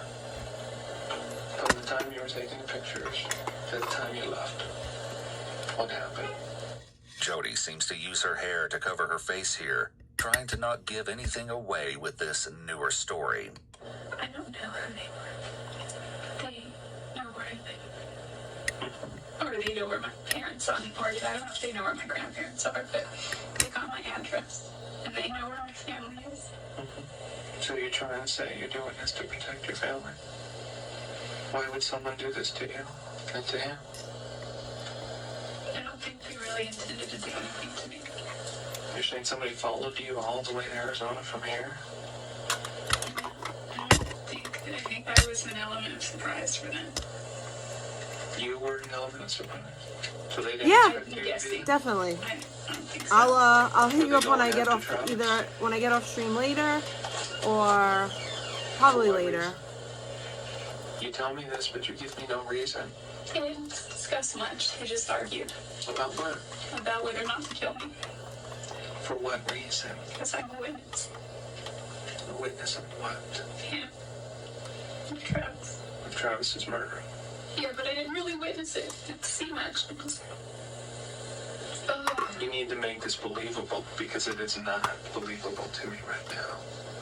Jody revealing that two men broke in and killed Travis could be a huge break in this case, if it's true. It's definitely While not. Detective Flores has made it clear that he doesn't believe this story, that's not going to stop Jody from finally revealing her side of the story, starting with her taking pictures of Travis in the shower. I asked him to do pictures in the shower, and he's like, no. I was like, I just have an idea. I have a couple ideas. And he's like, what do you mean? And it's like, I said, I have this, I saw this thing in a Calvin lineup once that looked really good. And so he was, you're right, he wasn't very comfortable at first. He's standing there and he's all, I feel gay. The moment you showed me yesterday of him looking right at you,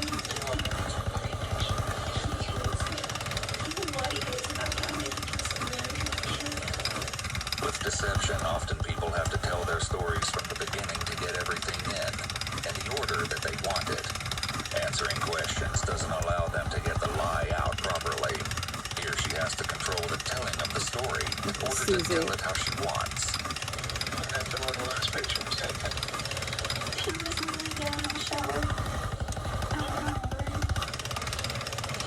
Susie, I told you, you can come to me. You could be my e-boo. I was like right here, taking pictures. And I don't really know what happened after that. We could e-date. Exactly. Except I think he was shot. Where were you? This is his shower.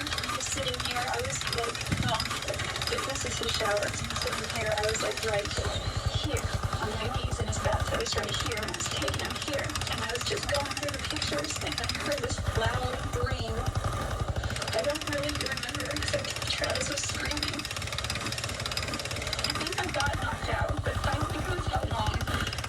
Jody says don't really know what happened after that and don't really remember in rapid succession.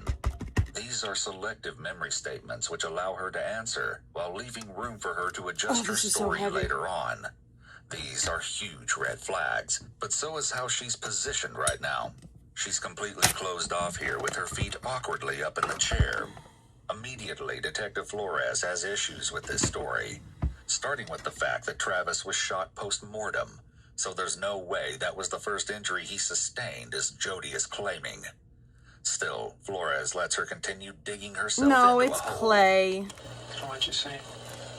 I remember putting my hand on his back. He was on all four of his knees. He was like on his knees like this, doing something like this or something like, I don't know. And I was like, are you okay? What's going on? What's going on? And he's like, go get help. Go get help.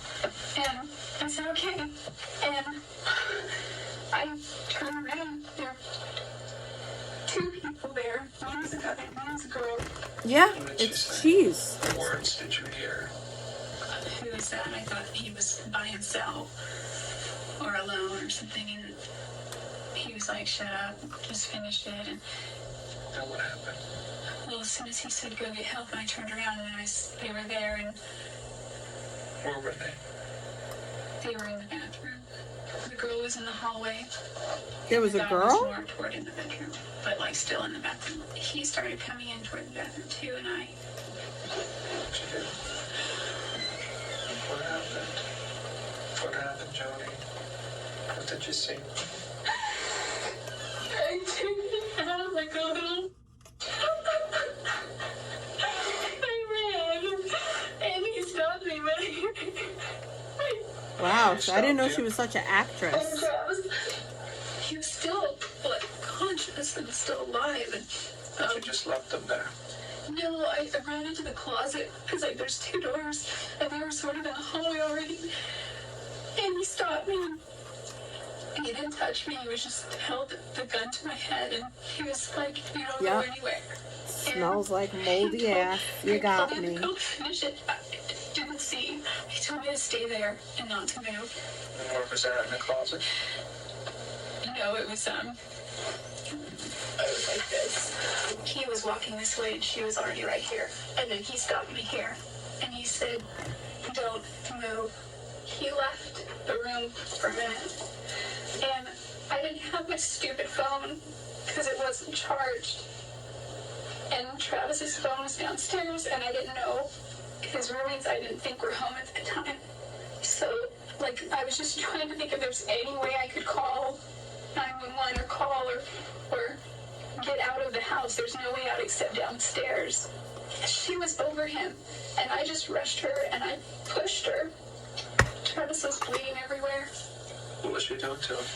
Because he'd been shot at this time, right? Yeah, but he was still alive. This part of her story is interesting because it's almost as if she's trying to make herself a hero.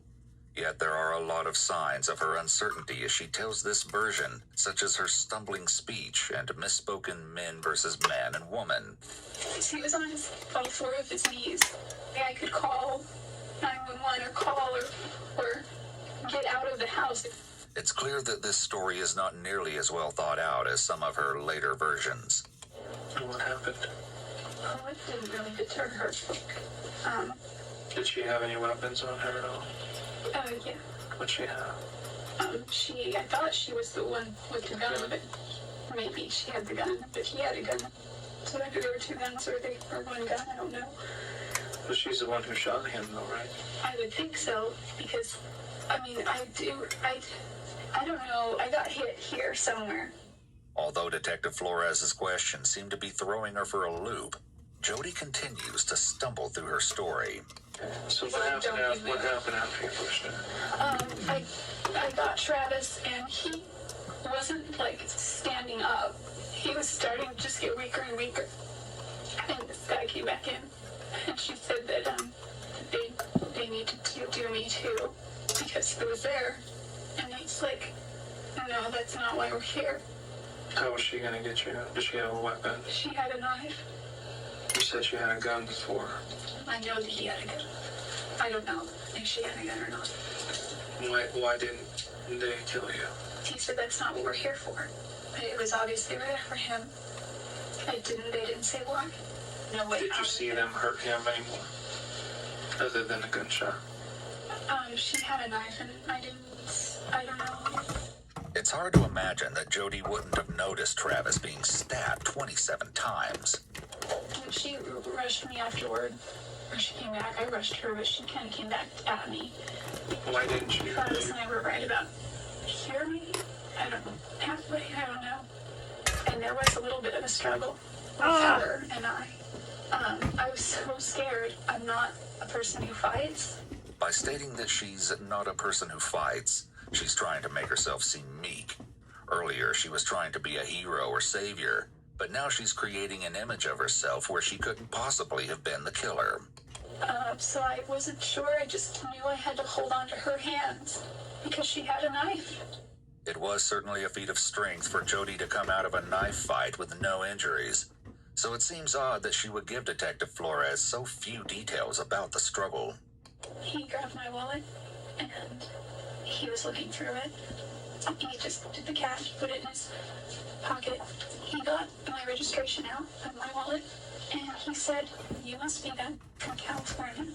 He was going like this with my registration. And he said, "You ever say anything about this?" He said they'll do to my family the same way and me. And I didn't care so much about me at that point. He said, "You need to leave, and don't you call anybody, and don't you say anything, and don't you act like anything happened. He's on giving you one chance." And she said she's gonna rat us off, she's gonna say something, and he was like, "Shut up." Once again, Jody is making herself out as the hero by claiming that she didn't care so much about herself at that point. Did you leave at that point? I left the room. I went downstairs, and I went outside. I wanted to get down. I just wanted to get out. With her tale haphazardly completed, it's time for Detective Flores to dig into it. Did you get hurt at all? You said you were fighting with her. Yeah. What happened to you? She got me. Where? Right here. Let me see. Where at? You actually can't see it. Conveniently, it was right on the crease. Well, it's kind of in purple coloring. So it's sliced there. Just a small one? Or was it pretty deep? I don't know how deep it was, but my finger hurt for a while. And that cut that you're showing me there, it's pretty obvious how that happened. I've seen that before. That happens when a knife slips through someone's hand because of blood.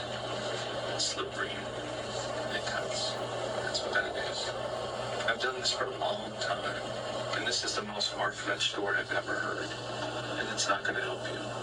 Is that how you want to leave this? I just don't want my family to get hurt. Your family will not get hurt. The way you're hurting your family is by not coming forward and telling them the truth. There is a reason why you did this, and you just refused to tell me why. We know you had a 25 auto. You guys reported it stolen. Covered the ammunition, and it matches. We recovered a shell casing. It matches the ammunition. Prints, your blood, your hair, the motive.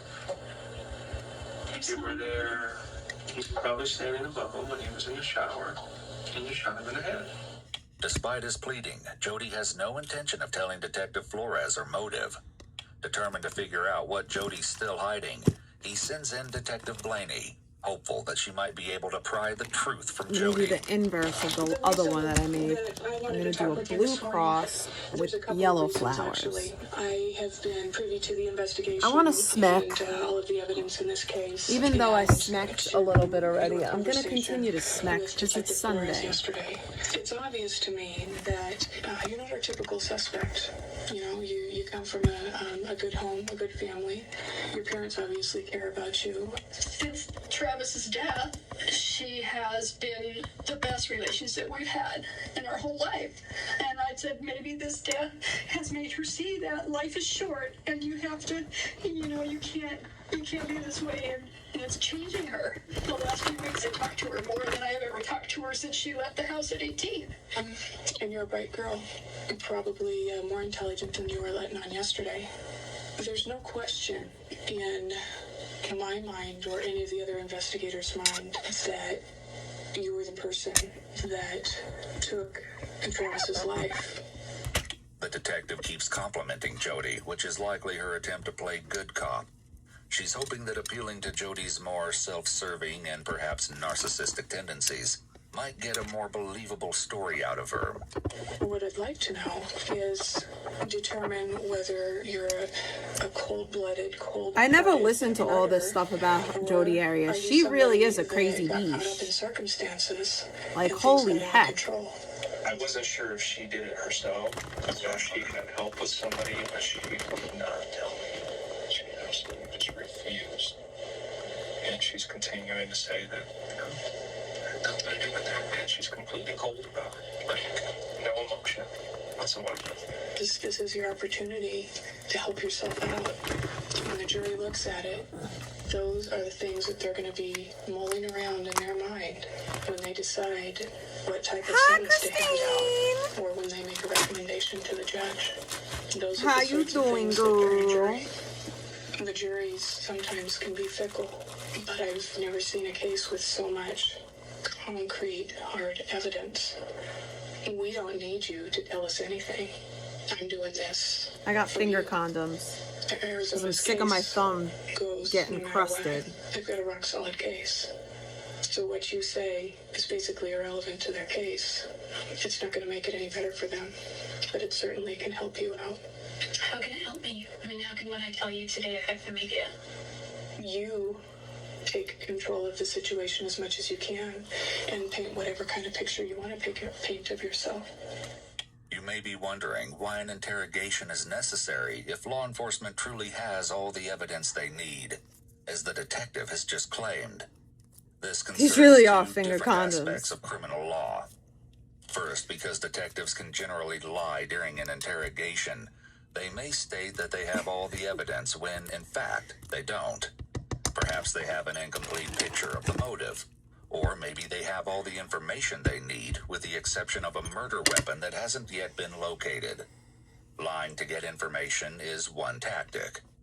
Another consideration is the confession itself and its role in criminal procedure.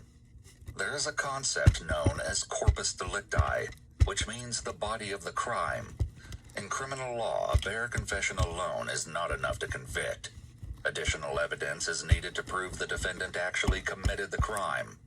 For example, in some states, a DA cannot introduce a confession without additional evidence to corroborate it. What the F? However, the job of convincing a defendant becomes much easier when the confession matches the evidence. It effectively does 99% of the work for the DA. I don't know how much longer, you want to sit here and listen to me talking, but I was hoping to kind of drill something into your head and wake you up and show you how you can help yourself. Maybe you're giving me more credit than I deserve for being smart. I don't think so. I just don't see how any of that can help. Note that Jodi seemed to focus in on the media rather than her punishment, and that it was a detective who presented the idea of Jodi taking control of the narrative. Though she dismisses it here, that's exactly what she will do following this. It seems she took the idea from the officer here and later ran with it. What if it could? Why are these in here? To help yourself. I think that my situation is hopeless, and I don't think that I can help myself. With this, Jodi has made it clear that she This won't is be giving mobile the phone police the glass. answers they're looking for. However, she does have one request before the interview is over. I'm not really good at expressing myself. I think I'm just gonna write his family a letter. Would you like to write him a letter now? With her pen and paper, Jody began to craft an 18-page letter with the hopes of explaining Travis's death to his family. The contents of the letter were nothing short of shocking. She begins the letter with, "Of all the letters I must write, this is one of the most difficult, second only to the one I must write my own parents." As Jody recounts her and Travis's tumultuous relationship, she makes concerning allegations against him. "Travis never hit me in the face, but he bruised other parts of my body. It was easy to shrug off a few visible bruises with my friends. I could blame it on work or clumsiness. That only happened on 2 occasions. The second time was on a Tuesday in early April 2008. Got the club going up business briefing actually on a joked, Tuesday. "Why is Travis beating you now?" These allegations paint a far darker picture of Travis and Jody's relationship than anyone could have imagined. And it prompted the question, why had Jody never mentioned this to detectives? To finish off her letter, Jody wrote, "I know it will bring you a great sense of closure to know that his killers were brought to justice. I just want to give the crosses away. I don't even want people to buy them. Obviously I want people to buy them, but like, I'm not like hard up. I just want to give them away. He is not far, and it won't be long before you can see him again. One day, all Because of now our I have a questions bunch will of be crosses, answered. and I just hope you can all want find people to peace. enjoy them. My prayers are with you and have been since the inception of this nightmare. I put them And on so there are the prayers because of many." people are saying I'm trying to get people's addresses to dox, and that's Jody really to not the bring case. Travis's I don't like family that. some comfort, or was this just another step in her plan to get away? Like, one thing I'm not a fucking With the doxer. public announcement of Jody's arrest, Detective Flores Freaking, found I'm not a himself receiving freaking calls doxer, from the people okay? Jody I'm was just closest not. to, such as I'm a Ryan lot of Burns, things, but a the man she was doxer, trying no. to date at the time of Travis's murder. I kind of felt comfortable after I talked to you, and I started talking to her again, and and then I was just like, yeah, she must not have done it. And she's a great girl, and it shocks me so much. Wow. I know. Nobody expected it, but the evidence is just overwhelming. So we can't ignore the evidence, the physical, and there's a lot of circumstantial evidence. Yeah, that's what I was wondering. I mean, obviously it'd be more than something just her prints in the place, because obviously her prints are probably all over that place. So I wouldn't really necessarily place her there, but. Yeah, she lived there before, so obviously there would be some prints in there, but some of the physical evidence, which I can't discuss it, it's just overwhelming. So there is absolutely no doubt in my mind that she's the one who did this. What do you kind of weird? Did you ever talk to her anymore about the situation down here in Arizona? Yeah, I talked to her a lot. I talked to her every night. Every night. Any indication at all that she knew what was going on? And that's why I feel so foolish about it. She is guilty, and I still would love to know the evidence, because I'm telling you, like, that whole day I was with her, you would think would have been one moment would I've been like, why are you acting? But she was giggling about just silly, mundane things. We had a very normal day. That was the only day I've ever spent with her, so it's not like I know her incredibly well, but I worked at the Psychiatric Institute for 2.5 years, so I thought that I had a pretty good insight on people's character, but if she's guilty, obviously that's something I just learned a giant lesson on. But you never know. You absolutely never know. And I've dealt with a lot of people like this in my career. And when she was taken into custody, she was told, "Hey, you're being arrested for first-degree murder, and they need to talk to you." And she was giggling and smiling, and that's just the way she acts. I don't know. I don't know whether to think if she's just trying to be positive about a horrible situation, or she's just completely nuts. I don't know. It's interesting that he mentions working at a psychiatric unit. A lot of times people think that keeps them from making personal mistakes. Because they have the work experience, they can see it in the day-to-day life. But really, this is not the case. When you're living your life and you aren't in work mode, it's easy to miss the signs that you would never miss inside the facility. This is something that gets said a lot. You see even heavily experienced people get duped in their personal life. And it's because you can't live every moment hyper-aware. The idea of Jody smiling and giggling with her new man just hours after she supposedly took Travis's life is bone-chilling. And it gives Detective Flores even more insight into Jody's personality. I said I was going to smoke. While she may have been trying to convince everyone that she was a perfectly sweet and kind-hearted woman, her jail calls with her mother show a very different side of her. No, I didn't change the login number. I haven't even gone on it. I gave my password out to my bank accounts over the phone, and you didn't change it? Hello, that's such a big security risk. I thought you were going to do that. Jody, don't yell at me, okay? Just tell me what you need. We're talking about hundreds and hundreds and hundreds of dollars. And you just let it sit there like a sitting duck for someone else to go hack. Mom, I just want to let you know that what took about 15 minutes just now should have only taken 2. Well, Jody, we're not on this stuff all the time. I gave you the website. You didn't give it to me. You just did YouTube. Yeah. How do you spell you and how do you spell tube? Well, I thought YouTube was just the letter U and tube. I don't go on YouTube. Because I'm Poor Mom. on YouTube. Well, don't sit there and lecture me, Jody. You keep doing that to me now. I'm sorry. Wow, these hurt. These are too tight on my fingers. My fingers are too fat. Well, it's not simple. It's simple for you because you're never listen to me. It's simple for you because you're on there all the time. No, it would be simple too if you would just listen to what I'm saying. Jody's behavior. Let me try the definitely latex adds to ones. Maybe the emotional latex abuse. ones won't be so She's tight. essentially calling her mom stupid, belittling her, and talking over her. These are so she doesn't tight want to hear on my excuses, and she fingies. doesn't care how it makes her mom feel. These are more signs of a I'm lack gonna of save them, empathy though. I'm and not gonna those throw them callous out. and unemotional traits that we see so frequently in narcissistic individuals. Basically, I'm going to ask you for about $200 or $300, okay? And that sounds scary, but don't be scared because my mom's going to pay you every penny of it. I have the money in my account. I'm also getting my tax return Friday, which is $1,600. So she's going to give you the money, okay? And here's the thing. I'm not concerned about it. What am I doing? You need to call in somebody. You need to call in a place that I'm going to give you the name to and all my passwords and codes. You need to act like you're me, and you need to renew something for the next 2 years. You get what I'm saying?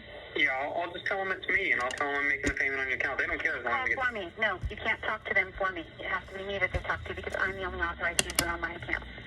But you have to be using Matt's card. You have to be Jody using Matt's card. Jody, I'll just use my card. It's okay. That's fine, but you can't tell them you're Matt. You have to tell them you're Jody Arias, okay? I'll tell them I just won't worry about it. I'm not going to tell them... Trust me, I've done this before. You have to be Jody Arias, okay? Jody. I've done this That's for 2 fraud. years. It's not fraud. I'm giving you permission right now, and it's recorded. I'm giving you all my permission to do that. It's fine. This is the only way you can do this. I'll do it. What needs to be done, Jody? Just calm down. But the bizarre jail calls only became stranger from there. Hello? Hey, did you call my bank? No, Jody, I've been dealing with some other things right now. And he also said you need to quit talking. Who? The guy that was there. I don't know who it was. I don't know who the guy was in the courtroom. But you're going to incriminate yourself somehow, not knowing it by mistake or something. Say something that they're going to turn around and use against you. That's what they do. They take towns out of context and turn things around. You should have not. The whole conversation was recorded, so that. I know, but don't say anything without a lawyer. Nothing. Well, Don't all talk. the lawyer's going to tell me is not to say anything. Well, don't say anything, Jody. Nothing. Hello, Jody. Hey, Grandpa, how are you? Well, better than you, I guess. Yeah, that's true. Well, Well, take care of my kitty. huh? Take care of my I'll take kitty. care of her. You know that. Yeah. She might outlive you guys. So how are you doing today? I'm bored. I read a lot and watched a couple of Batman movies. I never realized that Batman movies are so psychologically in-depth. They go into the whole psychology of all the villains, and each one has a sad tale to tell why they screwed up and why they are the way they are, and Batman screwed up too, even though he's a good guy. They're all just psychos. I'm sorry, I've cried like so much last month and a half that I'm like just trying to be happy right now. So it sucks, I know. But don't be sad for me. Everything sucks, but it's not that bad. It's really not that bad. Like, all the bad things you hear about jail, like, none of it's happened here. I'm not worried about jail, Jody. I'm worried about you. Call me insane, but there's part of me inside that's not worried at all. Like eternal perspective. Keep the eternal perspective for a second. Like, I know there are people in this world that go to prison for life or get the death penalty when they didn't deserve it because that's the justice system found them guilty. I also know that guilty people go walk free. And I also know that justice is served every day. So I smiled real pretty for my booking photo. Oh, I'm sure you did, Jody. Why would you do that? Because it's going to be posted all over the freaking CNN. Come on. Are you kidding me? I freaking smiled and tilted my head and everything. You weirdo. I You know what I thought? I am a freaking weirdo, I'll admit it. I was thinking this morning, oh my gosh, I'm sitting in the car, I'm gonna have my photo taken and I haven't done any makeup. What if I'm sick too and it doesn't actually look that bad and I'm so stupid for even caring, but... Jody, how could you worry about photos right now? I know, how dumb. I've been reading comments on the internet. Oh good, tell me what they're saying. Jody, are you sure you want to hear these? Yeah, I'm sure. Don't worry, I've heard the worst already. Just tell me what you're reading. It says, how could you smile when you've been accused of something so heinous, evil without a conscience? Aww. What did she say? How come you're smiling in your mugshot? It's funny because I heard that you said the same thing that I said. I was like, well, you know, if thousands of people are going to see it, wouldn't you want to have a good picture? I smiled for 2 reasons. One was that reason. The second reason was because the reason I'm in here is because they think that I killed my friend. And if anyone ever knew Travis, they knew that he had a happy and positive outlook on life all the time. And I thought to myself for a split second, what would Travis do? And he was always smiling, and he was known for always smiling. And so he would have done this. I mean, in the grand scheme of things, it's awful what happened to him, and it's awful what we're all going through here. He's freaking living it up somewhere. He's not hurting. He's not suffering. He's happy and living life wherever he is. There's no reason to grieve for him. I'm glad that he is where he is now. So, and I'm if you Google my name, what kinds of things come up? And it says, update murder suspect to Travis Alexander, arrestment and former ex-girlfriend. I'm a former ex-girlfriend. Wait, am I an ex-girlfriend or am I a former ex-girlfriend? Well, some say ex-girlfriend, some say former girlfriend. Oh. So, I just think that'd be funny. Oh, and if you could just keep an eye out on the crap that's being posted on the internet, that'd be good. I was over at the house yesterday and I took some of the really nasty crap off of there. Like the really hateful, like I'm gonna burn in hell forever kind of thing? Yeah, those are the ones I took off. Yeah, and like I'm a crazy... Yeah. I mean, some of them weren't nice, but some of them I left on. Yeah, that's fine. Yeah, Mom's like, I have no chance at an insanity plea. They've done all kinds of psychic evaluations, and I'm totally normal up here. Did Dad tell you that somebody's deleting all the good comments on there? And putting up bad ones? How are you combating that? We can delete them all if you want, but... Yeah. Why is there a question on that? Well, if you're not mentally stable, which a lot of people think you're not, it might help your case. Well, I've been psychically evaluated. I have no chance in that. It's not going to help my case. It might. Mom, please delete those things. Okay. No, that's not good enough. I will delete them if you want. I'm going to check. How are you going to check? Because I can check.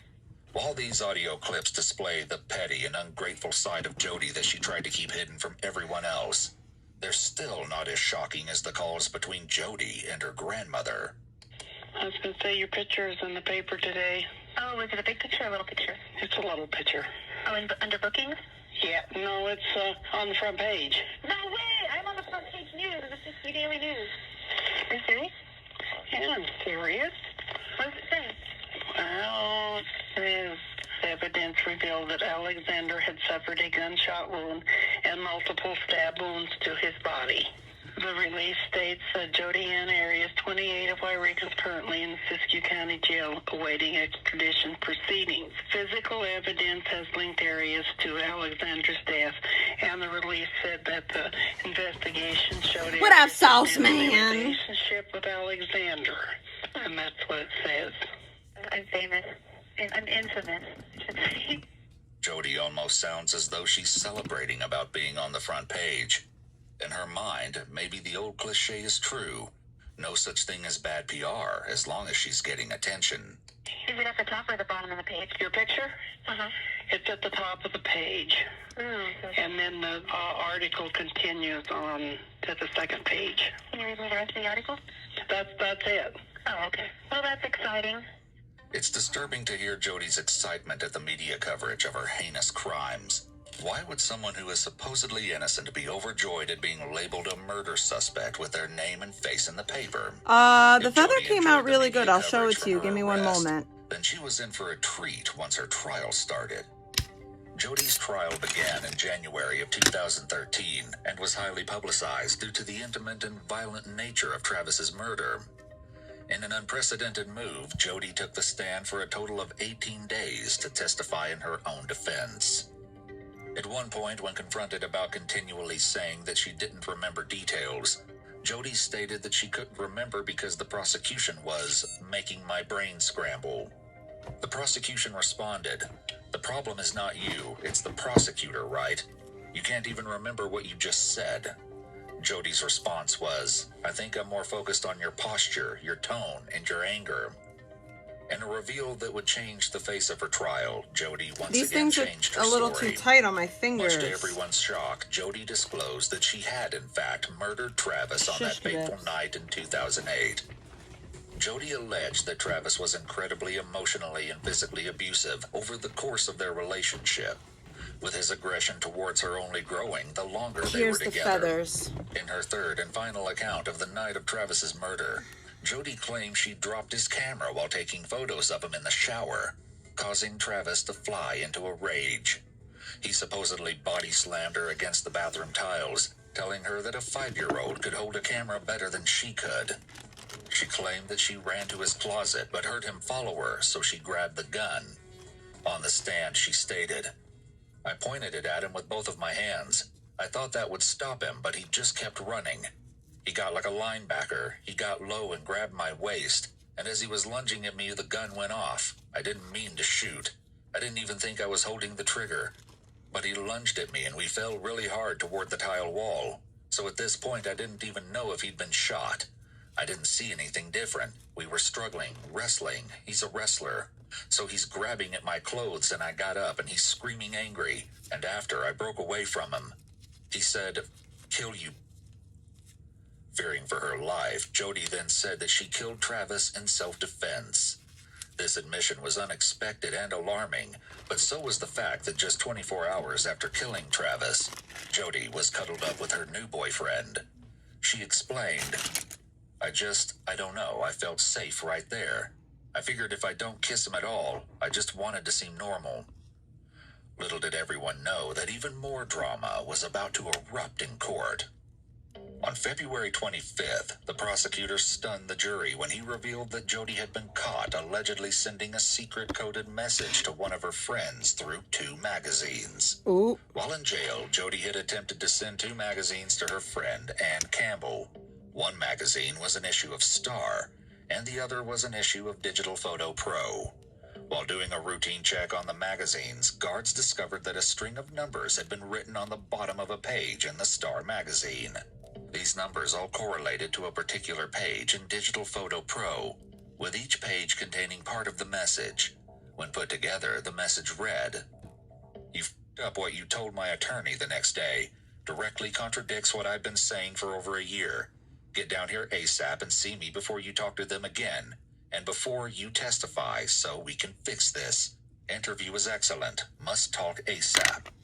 The prosecutor accused Jody of trying to convince others to lie for her, and while Jody denied these claims, many looked at these 2 intercepted magazines. Hi, as proof Nancy. that she I was did being do the feather. dishonest. While Jody's trial was already turning This is out the to be feather. filled with drama and surprising secrets, no one was ready for the horrific and disturbing allegations that were about to be revealed. And here's the other feather. On May 7th, 2013, Jody was found guilty of first-degree murder. In October of the following year, during Jody's sentencing retrial, a series of disturbing letters supposedly written by Travis were shown. The letters ranged in content. In some, Travis would just detail the intimate desires he wanted to perform with Jody. However, others were far more sinister. In multiple letters, Travis apologized for his alleged physical abuse. "I would cut off my right hand if it meant taking back what I did. The only other time I ever hit a girl in the face was in grade school, and I was a kid. I shouldn't have hit you, and I'm sorry. Let me just cut to the chase. I'm beyond ashamed about how I mishandled you, and I will regret laying my hands on you and hurting you till the day I am met with the judgment. I almost destroyed a key component of your $1 million asset, your left hand." While these alleged letters were a hard pill to swallow, the jury had already heard Jody's claims about Travis's abuse. However, nothing could prepare them for what the other letters contained. One read, "Please give me a chance to explain what you saw. I know it looks bad, and it honestly is. I have desires I can't explain. What is worse is I've acted on those desires. I have hurt children because of urges I can't control. I worry about getting married. I worry that my wife won't suffice. I worry about having kids. What if I have to adopt? If they're not my seed, will it be too easy? I'm scared to be alone with a boy. I get unwanted thoughts and I don't want to act on them. I worry about going to the Hugheses in the future because I was getting close to that age. Oh my gosh. It'd be so easy. This guy was a I know PDF? you think this is sick. I am sick. I've had sex with boys and I don't know if they'll ever get over what I've done. And to cast further doubt on the idea that the letters were forged was one sentence in particular that read, I want to blow my head off. You probably recall Travis's friend Sky Hughes commenting on a phrase almost identical to this one that Travis would allegedly say on a regular basis. He would always like say, I wanted to blow my head off, you know?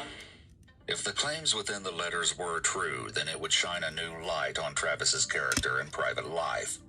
They also raised yet another question. Can somebody ban that? Trial to reveal these damning letters. Many have pointed to that as a sign I don't know of the what that letters address potentially was, having but been no forged, thank you. As there was immediate debate about You don't whether do that or over not here. Travis wrote the letters, or if Jody had forged them. There are definitely many more questions than answers here, but the letters appear to reveal the inner workings of a disturbed mind. The self-hatred, thoughts on taking his own life, and saying he doesn't trust himself around children may require professional training or a deeper knowledge in order to produce this sort of confessional and apology letter. During the trial, the prosecution claimed the letters couldn't be authenticated because they were copies and not originals, which has led many to discredit the legitimacy of the letters. Ultimately, it was never determined whether the information found within the letters was true, and it didn't help Jody escape the sentencing. She was eventually given life imprisonment without the possibility of parole. After her sentencing, Jody had some interesting words for the crowd, stating, I do remember the moment the knife went into Travis's throat and he was conscious. He was still trying to attack me. It was I who was trying to get away and not Travis, and I finally did. Jodi Arias and her case have gone down in infamy, both for the severity and violence of her heinous crime, and for the media circus that followed.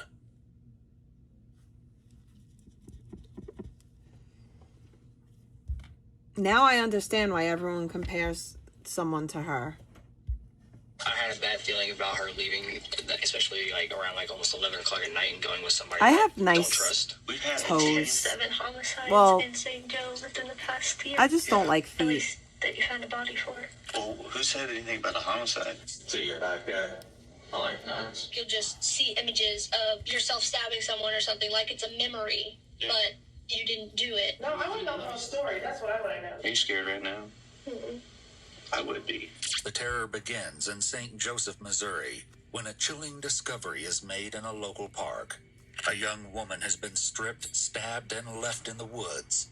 But who is she? Police must answer that question and sort through a sea of suspicious characters to find her killer. But just as they begin to find answers in local rumors of violent boyfriends and teenage jealousy, the victim herself leads the investigation into the far darker realm of a twisted, demonic obsession. Well, whenever you reach out to a demon and you accept them into your body, they make people kill people. They're going to think I'm crazy, but I've been to hell before. You danced around in her blood and probably went, yay me, look at me. Here's to you, Satan. Who did the murder? It was like kind of a plot twist. On the morning of October 16th, 2016, while out on his usual Sunday jog through the wooded trails of Krug Park, a runner stumbles across a sight that he almost discards as someone's idea of a sick prank. But to his horror, he notices what looks like blood. Terrified, he calls 911. Major 911, where's your emergency? I'm actually out running the trails at Krug Park, and I'm pretty sure I just ran right across a dead body. Why do you think that there's a dead body there? I mean, I wasn't sure if it was a mannequin like Halloween or not, but because it's just sitting there dead still. But I just stood there, for 2 minutes trying to take everything in, and it's real. I didn't touch it, but it's... Is it on the trail? It's actually like right in the middle of the trail, which is why I thought it was like a mannequin or somebody playing a joke, but I don't think so. Did she have any injuries, anything like that? I did. I came up to the front, but it looked like a hole like in the middle of her chest, and then a cut by her neck, like maybe her neck was split or something. Okay, can you describe the person to me? Young lady, completely like her clothes are all ripped off, so she was right next to her. She white, black, Hispanic. White. Did you see any hair or eye color on the female? The eyes were wide open, they're brown. The St. Joseph Police Department responds to the call and finds a girl's body lying prone on the wooded trails. Whoever left her there made no effort to hide her. The girl's clothing has been cut off and discarded right beside her body. Splatters of blood stain the fallen leaves and the ground underneath her. But curiously, there's very little blood on her clothes, indicating that she was disrobed prior to the stabbing. Her press-on fingernails have mostly broken off, and investigators find them underneath her body and in her hair. Beyond that, there's very little to go on. There are no weapons at the scene, and worse, they cannot find any ID on the girl or in the vicinity. Not only do police need to figure out who killed this young woman, they must first determine who she is. When nothing comes up in the system after a fingerprint scan or a search of missing persons reports, officers run with the only clue they have, her torn t-shirt from Central High School. Detectives head to the school and meet with administrators. At the same time, an autopsy is taking place across town. The medical examiner finds that the girl, known only as Krug Park Jane, had her throat slashed twice, and that she was also stabbed twice in the torso with a single-edged knife, one of which damaged her liver and caused her to bleed out internally, ultimately ending her life. Notably, there's also evidence that she was strangled prior to her death. Back at Central High School, investigators get their first real break in the case after showing crime scene photos of the girl's face to the assistant principal and the school resource officer. They recall a girl who attended the school as a sophomore last year.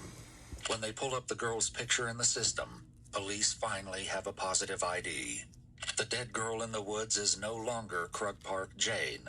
She is 17-year-old Caitlin Root. While police don't immediately release her name to the media, it isn't long before the town of St. Joseph lights up with information about the killing, and a whole host of peculiar suspects come out of the woodwork.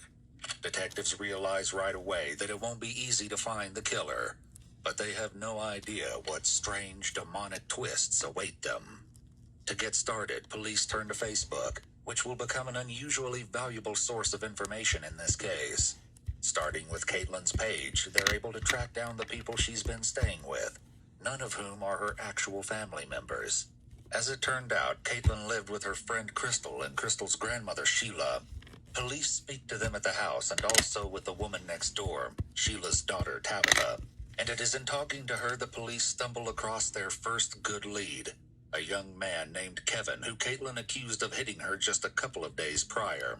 While the source of this allegation would be revealed later, for now, police once again turn to Facebook, where Kevin and his friends have been making some very aggressive posts to reject this accusation.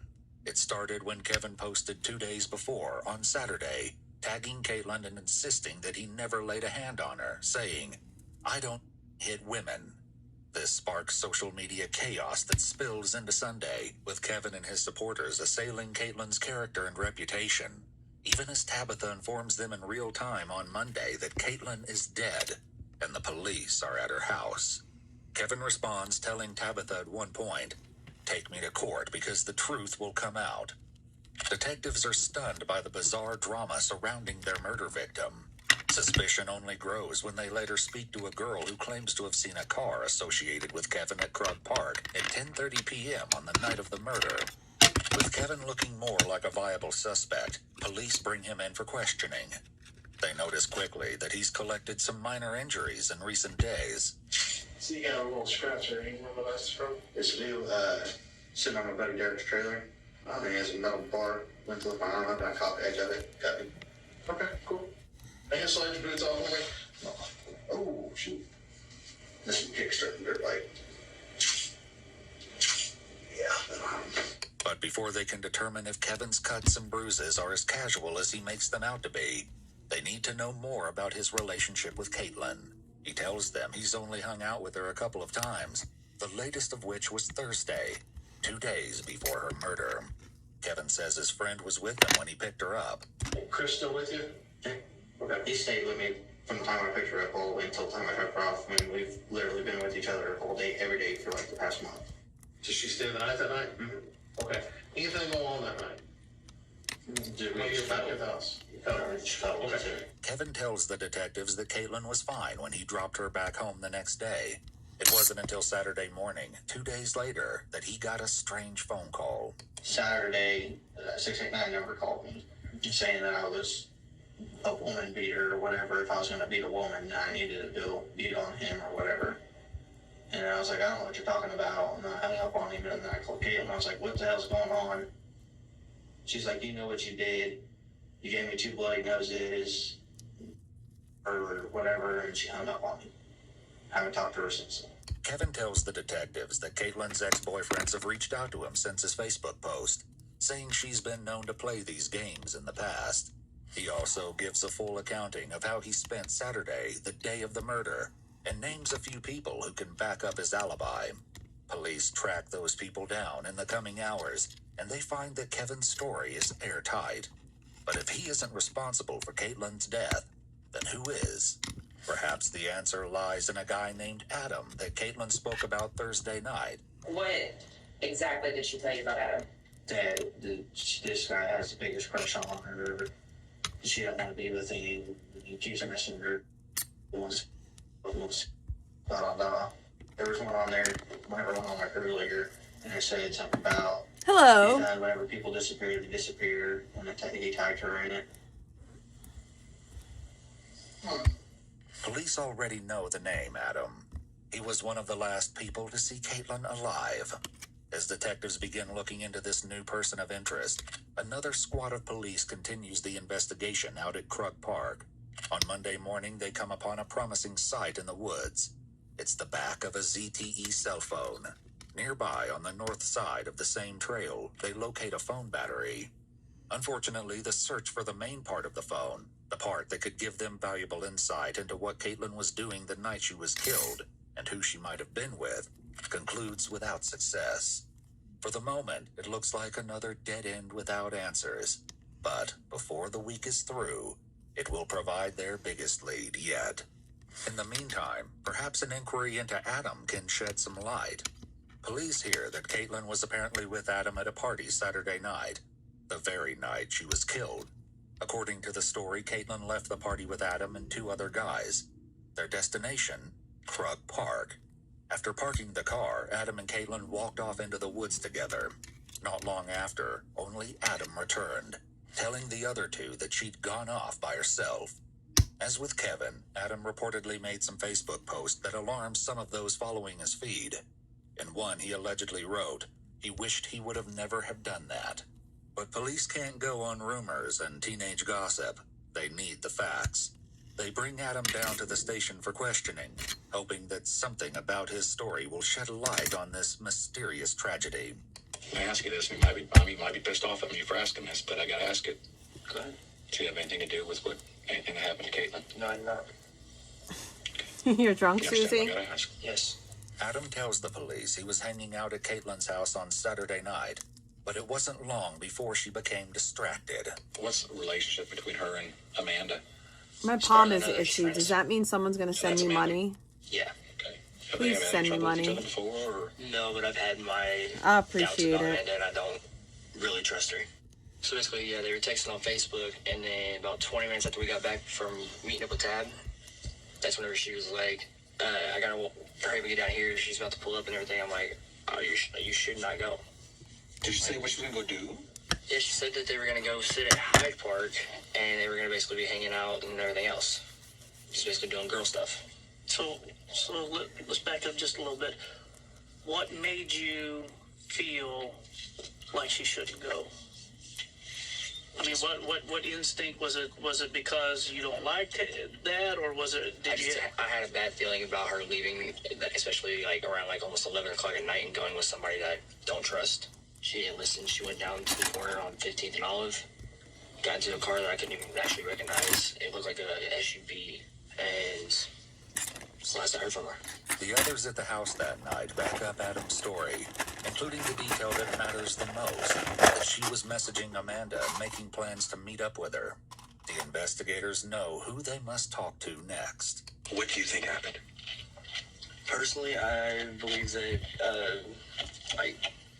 Amanda had some sort of hand in it. This is a name police have come across before. Caitlin's dad, when asked who she was friends with, immediately came up with 2 names. Amanda was one of them. Despite this, it doesn't seem that she and Caitlin were especially close. Indeed, it didn't strike Tabitha as odd that Amanda would pick her up at the corner instead of coming to the house. She tells police that Amanda's lifestyle and attitude have led the others at the house to dislike her. Caitlin's friend Crystal also backs Adam up, telling police that Caitlin left with Amanda that fateful night. If Amanda isn't responsible for killing Caitlin Root, maybe she can help identify who is.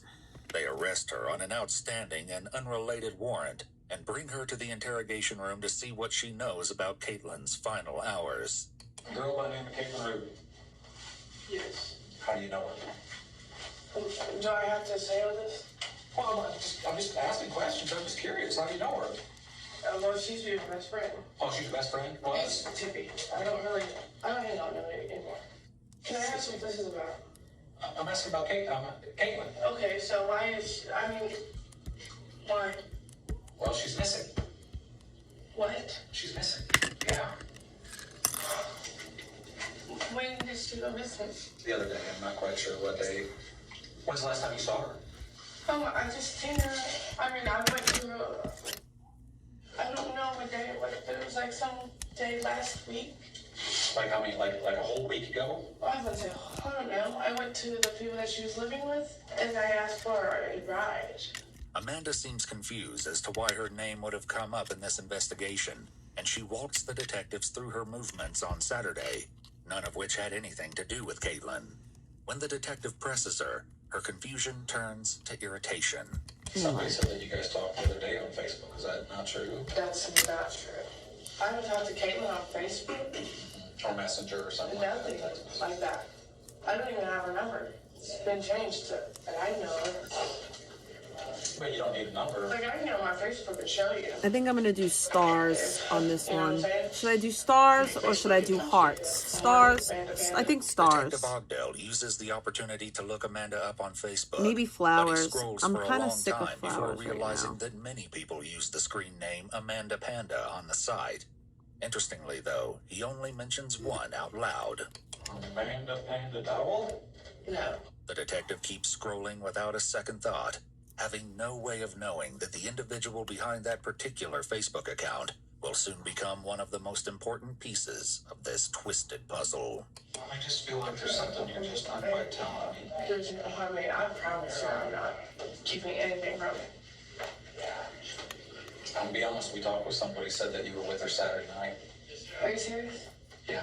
As the detectives keep pressing Amanda, her irritation grows, and she urges them to run her story by her house manager.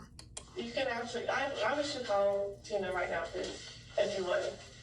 Because she can verify this right now, right here, right now. 10 o'clock that night, I was up in my room. Loud music and all. The detectives ask her to speak once more about the last time she saw Caitlin, but Amanda's patience is wearing thin. I have not seen Caitlin since, it was a hey thing. Hi, see you later. I asked her to ask Crystal to come here because I asked Crystal there because Crystal is the one that lives there. Her grandmother, I asked her with her grandmother. I asked Crystal if there's anybody in there that would give me a ride, for me and my boyfriend a ride for $5. We gave them the $5 when they walked out and we got in the van. Does it make sense? I'm trying to repeat myself. No, I want to know the whole story. That's what I want to know. That's exactly what I want to know because I'm telling you guys what I did Saturday night at 10 o'clock p.m. Well, I'm telling you that people are telling me you're the last person that... Well, that's hilarious. Call Tina, please. 816-7... We're working on that. When? Because I want to hear her tell y'all. The detectives speak with Tina, Amanda's house manager, and she confirms that Amanda was home that night. It's another dead end in the investigation, but not the end of the road. On the 20th, 5 days after the murder, a team of investigators go back to Krug Park and organize a grid search, expanding on their earlier perimeter. It's a partial success. They find the main section of Caitlin's cell phone, but it's badly damaged. Forensic detectives working the case buy a similar phone to the one found in Krug Park. They swap out the SIM card between the two phones and boot it up. Almost immediately, they find a clue that will crack the case wide open. It comes in the form of the last picture taken on the phone. It's time-stamped to the night of the murder, but there are no people visible in the picture. Instead, it seems to be the front of a convenience store.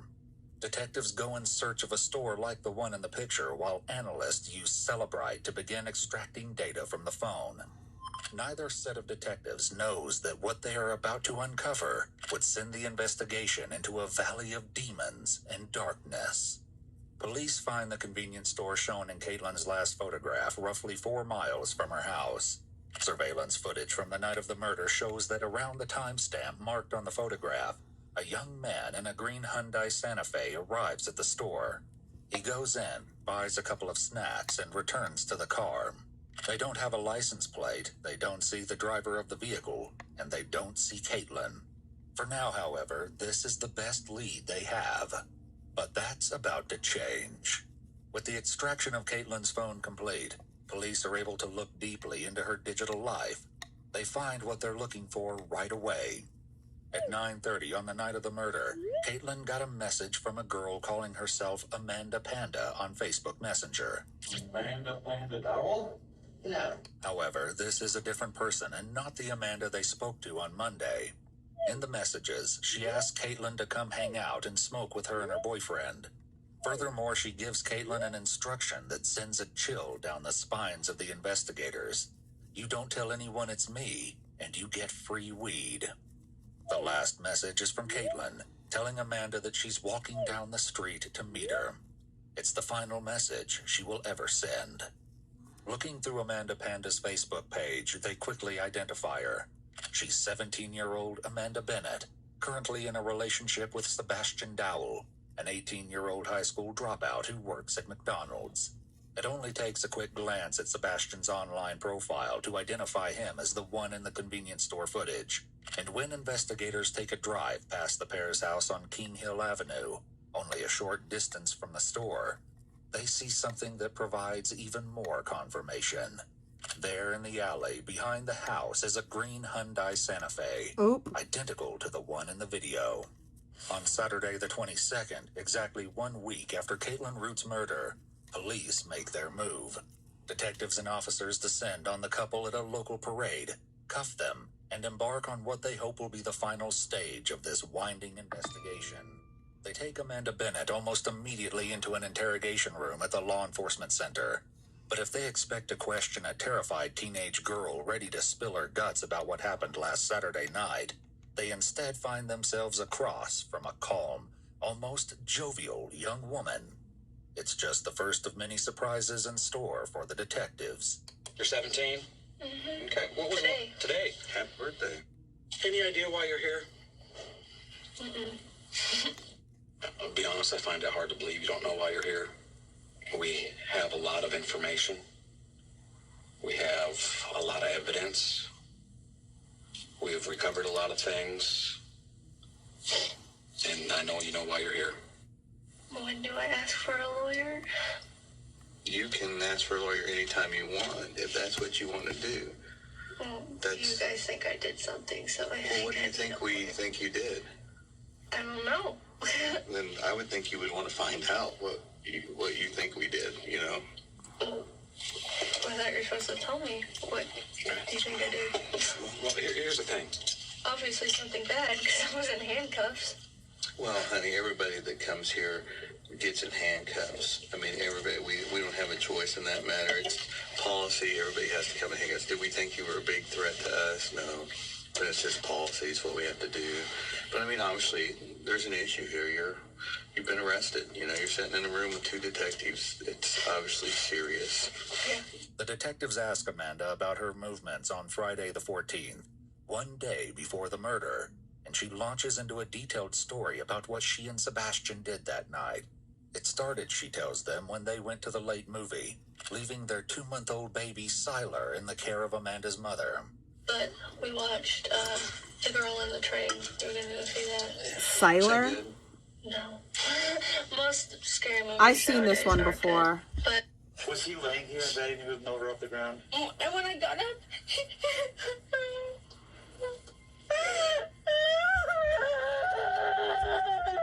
and that's when I saw the blood, and he goes like this. I said, "What did you do? What did you do?" "I'm sorry, I did it. I fell." You were in a relationship with this young man, weren't you? It's not illegal for you to be in a romantic relationship with them. Both of you were in love with each other. Would that be an accurate statement? The Bible says it's unnatural affection. Obviously, I don't feel like it was real. This self-proclaimed gangster is 23-year-old Henry Jonathan Valencia, desperately trying to deny that he was in love with 17-year-old Nozaya Santos, a young teenager that has just been found Wait, dead. how old is he? It's not illegal for you to be in a romantic relationship with them. Both of you were in love with each other. Would that be an accurate statement? The Bible says it's unnatural affection. Obviously, I don't feel like it was real. This self-proclaimed gangster is 23-year-old Henry Jonathan Valencia. 23 and 17? Trying to deny that he was in love with 17-year-old Nozaya Santos. That's disgusting. A young teenager that has just been found 23 dead and 17? because if anyone found out that Henry was gay, How is that not illegal? And you seem pretty upset about that because love can make you do things irrational. then it would end his life as he knew it. And to hide this secret, Henry has left behind a trail of devastation in his wake, one that police will now be forced to uncover. We got a video of you doing what you did. There's video surveillance of you shooting Nozaya. Nozaya has passed away. No, he didn't. My Lord Jesus.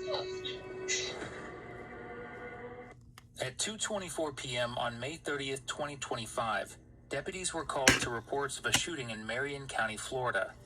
According to callers, they heard the sound of gunshots at one of the gas pumps at the Petro Travel Center, a busy truck stop off Highway 318 just north of Ocala. When deputies arrived, they found 19-year-old Nozaya Santos lying on the ground beside one of the pumps. He had been shot once and viciously assaulted, with a bag of his own clothes lying next to him. His mother arrived just minutes later. She had been on the phone with her son when the line suddenly went silent.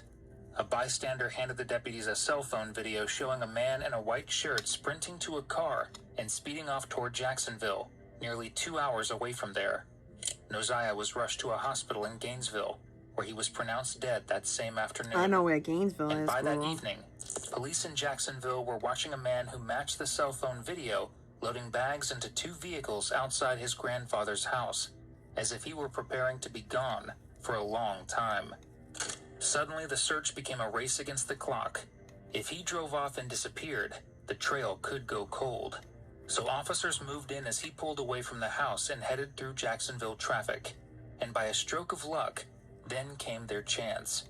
At a stoplight, with nowhere to go, officers boxed him in and took him into custody. Just hours after Nozaya Santos was killed at that truck stop in Marion County, the man investigators believed was responsible was in handcuffs. His name was Henry Jonathan Valencia, a 23-year-old truck driver from Jacksonville, and oddly enough, a former child preacher who once recorded a gospel album with his mother. According to Nozaya's family, Jonathan was also something else entirely, the boyfriend Nozaya had spent the last 2 weeks trying to leave. That night, 2 Marion County detectives made the drive north to hear Jonathan's side of the story. Why don't you tell us why you're here, what happened?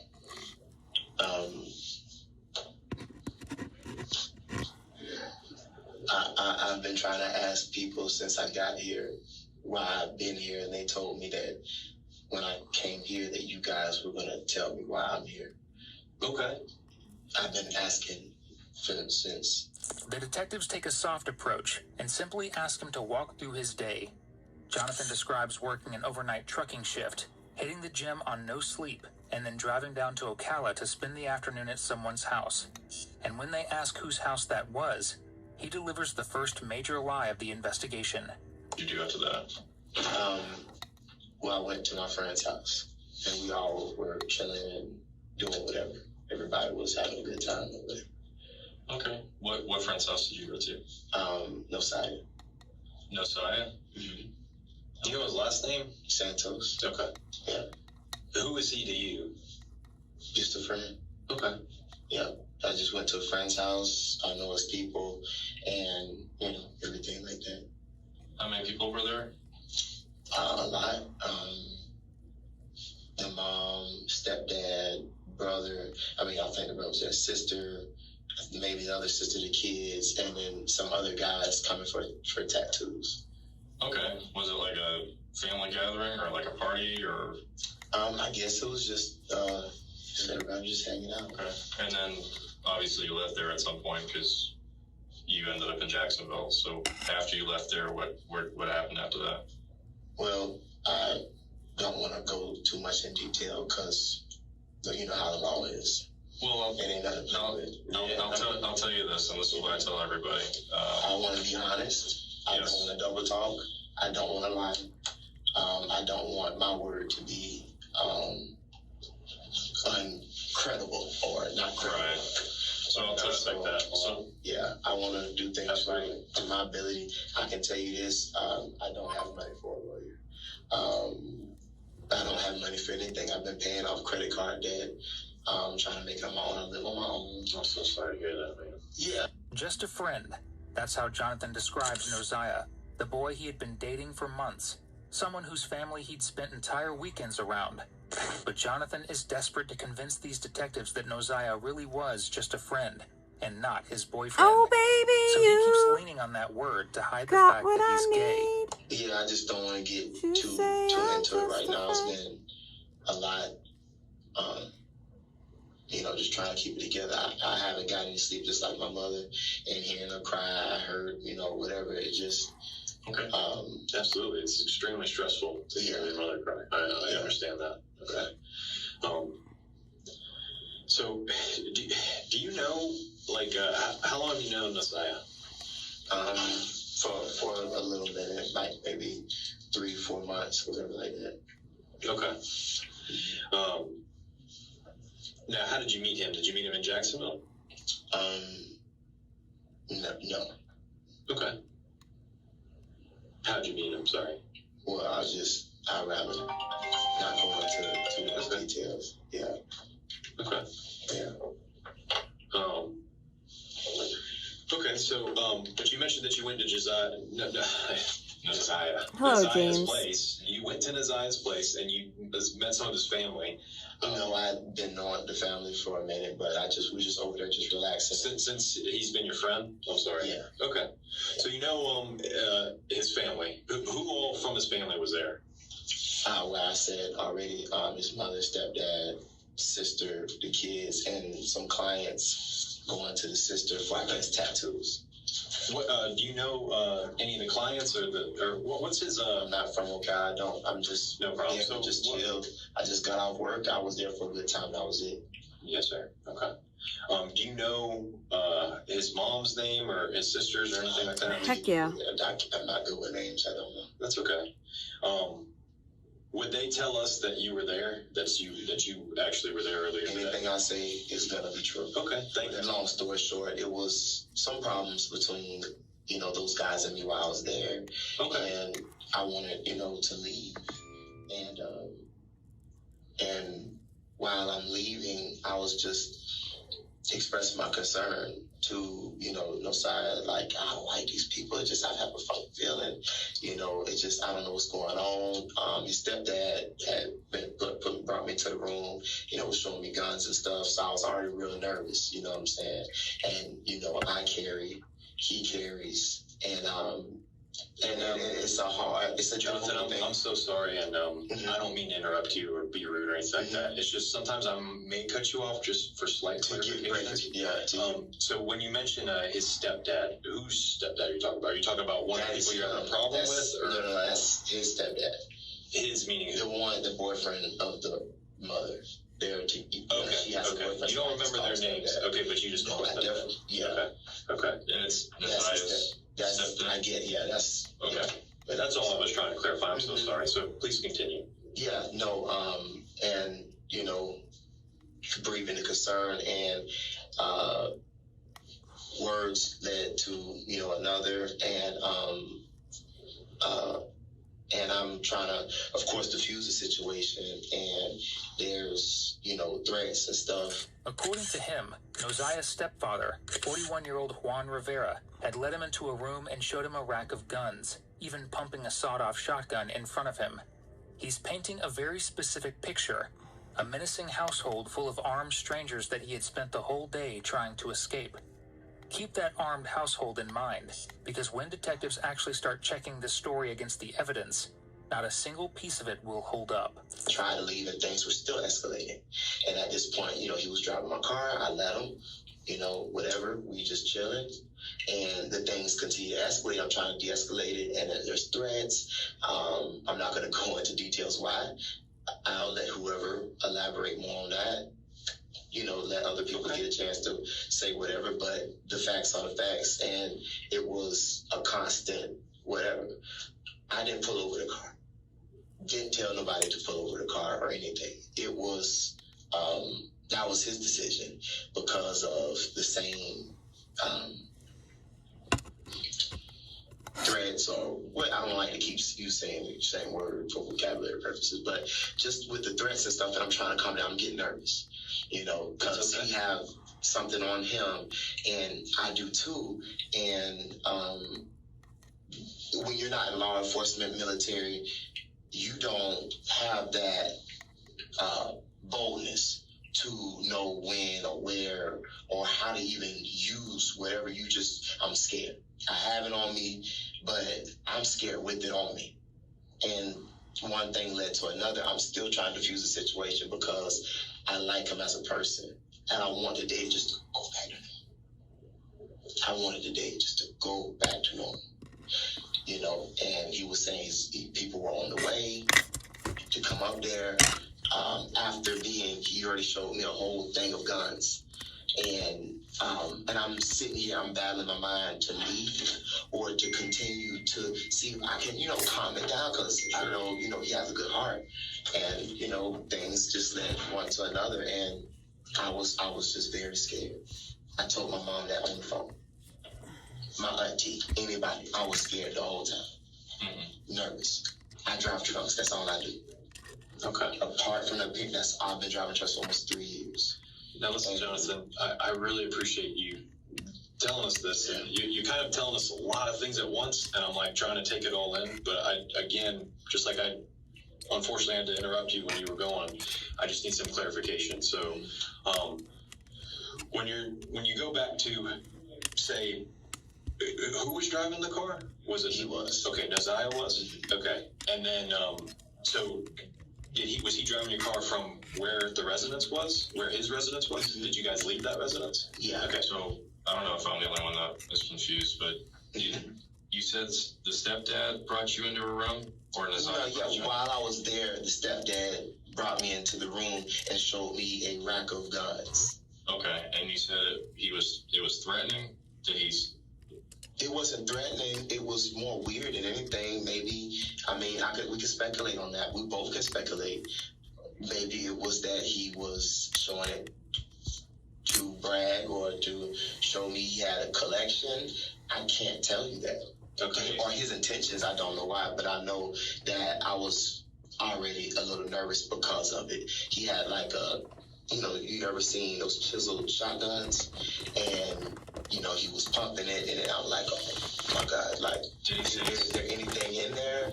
You know, like that? Like, is there anything in there? He was like, no. He said, if you hold the trigger down and you do it like this, it's automatic.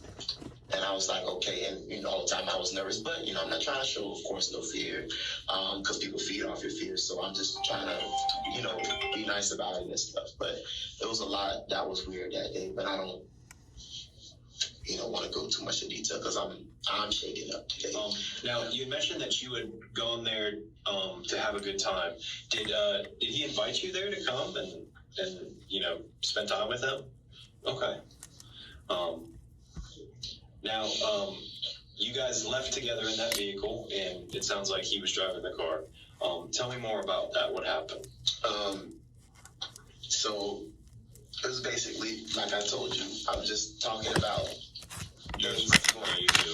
about that household, and I wasn't raised like that. My mom and my dad, you know, I was raised in a good home, so And, you know, and I was raised kind of like in the hood, but the way that they live and the things that he was telling me is just, you know, it was kind of weird because why would you tell me things about your family and I'm kind of diving deeper into what you're saying and then you turn around and get mad at me? Okay, so he didn't receive how you felt. So my thing is, well, why would you tell me about those things in the first place? If when I give an opinion, it's going to assume, you know. Yeah. And one thing led to another where it's just heating up when I'm trying to calm it down and I'm just trying to talk about what happened. I'm just trying to elaborate. Like, I don't like those people. I don't want to be around them. And it's just, the argument is just going on and on and on and on. And I'm trying to find a solution to it. You mentioned he chose to pull the car over? Yes. And the whole time I'm nervous. Where was that? At the gas station. Okay. And are you familiar with that gas station? Have you been there before? No. Okay. Do you remember? I didn't want him to pull the car over. I didn't. I wasn't even driving. I did not want him to pull the car over. Anything. I was just let's go home. I'm begging him. I got on my knees. To go back to your house, or? Let's just go back to having a good time. So, when he pulled over, you guys were still arguing? Is that why he pulled over, or? He pulled over because, in my opinion, for threatening reasons. I felt, like I told you, I felt scared because of the pulling over. Is it because of something he said, or just the act itself was, you perceive that as threatening? Well, he was getting offended. He was saying things to me that wasn't nice, and he was, you know, kind of issuing out threats and stuff, and also about the people that were at the house to come to the gas station as well. To come to the gas station to hurt you or to pick him up? To hurt me. Is that what he said, or is that what? That's what he said. He said that they were going to come and hurt you? Yes. Okay. And the whole time, the reason why I even tarried was just to get him to calm down and to get us to get back to normal. And I begged and begged and begged, like, let's just get back to normal. I don't know what to do. I don't want to leave because I don't really, you know, just mom and grandma. I want to, you know, keep the day, you know, going and stuff. And that was really it. You didn't want to leave to go back to mom and grandma? Is that what you? Just, I wanted everything to go back to normal, sir. Okay. And back to normal would be go back to the party, or? Everything to calm down. Okay. Okay. Just you and him both calming down, basically. Yes, everybody there, just everybody calming down and just everything going back to normal. Sure. Okay. As you're about to learn, people from that house really were racing toward the gas station that afternoon. They just weren't coming for Jonathan. But I want to let you know, I'm not the aggressor, and I know your mom, my mom has said that as well. Probably, I don't know. Never have been the aggressor in anything that you look at, any track record of what I've been through. Never have been the aggressor. Never tried to be the aggressor. Only trying to defend myself in my own life. Was he on the phone? Kind of help me understand that. You said he was going to contact these people, or he did contact these people? He contacted, from my point of view, he contacted them and was telling them where he was at, and that's mainly in your presence. You guys are still in the car when he's making this phone call? Yeah. Okay. Do you remember specifically what he said to them? We could talk about that more. You know, another, I mean, like you said, another time. Yeah, you don't want to. Okay. You know, I guess maybe what would help me understand it better, Jonathan, is explain to me how you weren't the aggressor. Because at the end of the day, I mean, you seem like that's something that's important for us to know. Mm-hmm. How are you not the aggressor? I know you said that you were trying to keep things and keep them normal, and you just wanted things to go back to normal, and you kind of wanted this argument to end with Naziah. Yeah. Explain to me what you mean by I feel like it was. Weren't the aggressor. It's like a sword almost, because I want to leave, but I want things to also go back to normal, and I'm trying to get things to go back to normal as well. And that's where let me try to put it. I feel as though I'm not the aggressor because I was trying to leave, but what are you talking about, Rye? I'm gonna tell you right now, just the way you're describing that, it sounds like you're not the aggressor. Just going back to what we were talking about with Isaiah, I'm gonna smack. Okay? For clarification from me, were you in a relationship with him at all? Yeah. That's something else I don't want to. Okay, and that's okay. That's your business. You don't have to tell me. That's your business. I'm asking that because someone had mentioned that, but if we don't want to discuss that, that's fine. Okay. Jonathan has no idea that his answer to this next question will only dig himself into a deeper hole. I want to have a snack If you too. enjoy watching dumb killers like this get caught in their own lies, make sure you're subscribed, because that's literally all we do here. I know you mentioned that you also carry. I feel like almost everybody in there. Okay. So, did you have a firearm today when you were with Isaiah? I said everybody carries.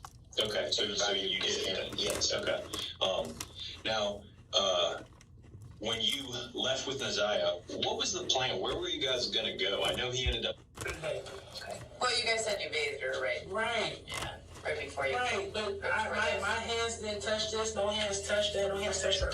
I didn't know what to do anymore, so I just snapped. I grabbed his head, boom, pull the bolt back. I'm thinking, how fast am I gonna run? I was like, if anyone in that house deserved it, I did. He just dropped, and I heard blood just pouring out of his head. He's assaulted me before. He's done so many different things wrong to me. My grandma looks over, and she's like, what's going on? Boom. This is an emergency. We noticed a window off your side, and one person went in and looked and discovered a body. Okay, do you know who it is? Yes, Janet and Rick Sweet. On May 13th, 2012, the family of Rick and Janet Sweet made a horrific discovery. No, they at the have couple's home other in flavors, Manchester, spicy Iowa. ones. They had no idea the But I dark only like this secrets one. that I was tried soon the to be caramel uncovered. one, but I wasn't a But fan. in this twisted case, it was the police who were left shocked at the admissions of a too honest killer. A killer who you will hear from in an exclusive, never-before-heard interview. The relatives of Rick and Janet Sweet had planned to celebrate Mother's Day, as was their yearly tradition. But as the family approached the house that day, they instantaneously felt that something was very wrong. This feeling was confirmed when they knocked on the door and no one answered. Immediately, they noticed that one of the windows had been shattered, but in no way could they predict the gruesome findings that lay inside. Peering through the broken glass, they glimpsed a horrifying sight. Rick and Janet were inside, both in pools of blood on their couch, murdered in their own home. Shocked and in a panic, a call to 911 was quickly made. There is certainly a body inside, and I noticed a gunshot wound through the window, and so rather than go in and explore, we're calling you. But a burning question lingered in the air. Who could have committed such an evil act? The horror of the discovery was made all the worse as the investigation began. Rick and Janet's family members quickly informed them. What is going on? What? We know you were there with Chad. They were all there. They're sworn dogs. He said if we ever talked, we were dead. I'm just like, hey guys, you wanna go do this? And when you said do this, what did you tell them you meant? Wanna go kill somebody?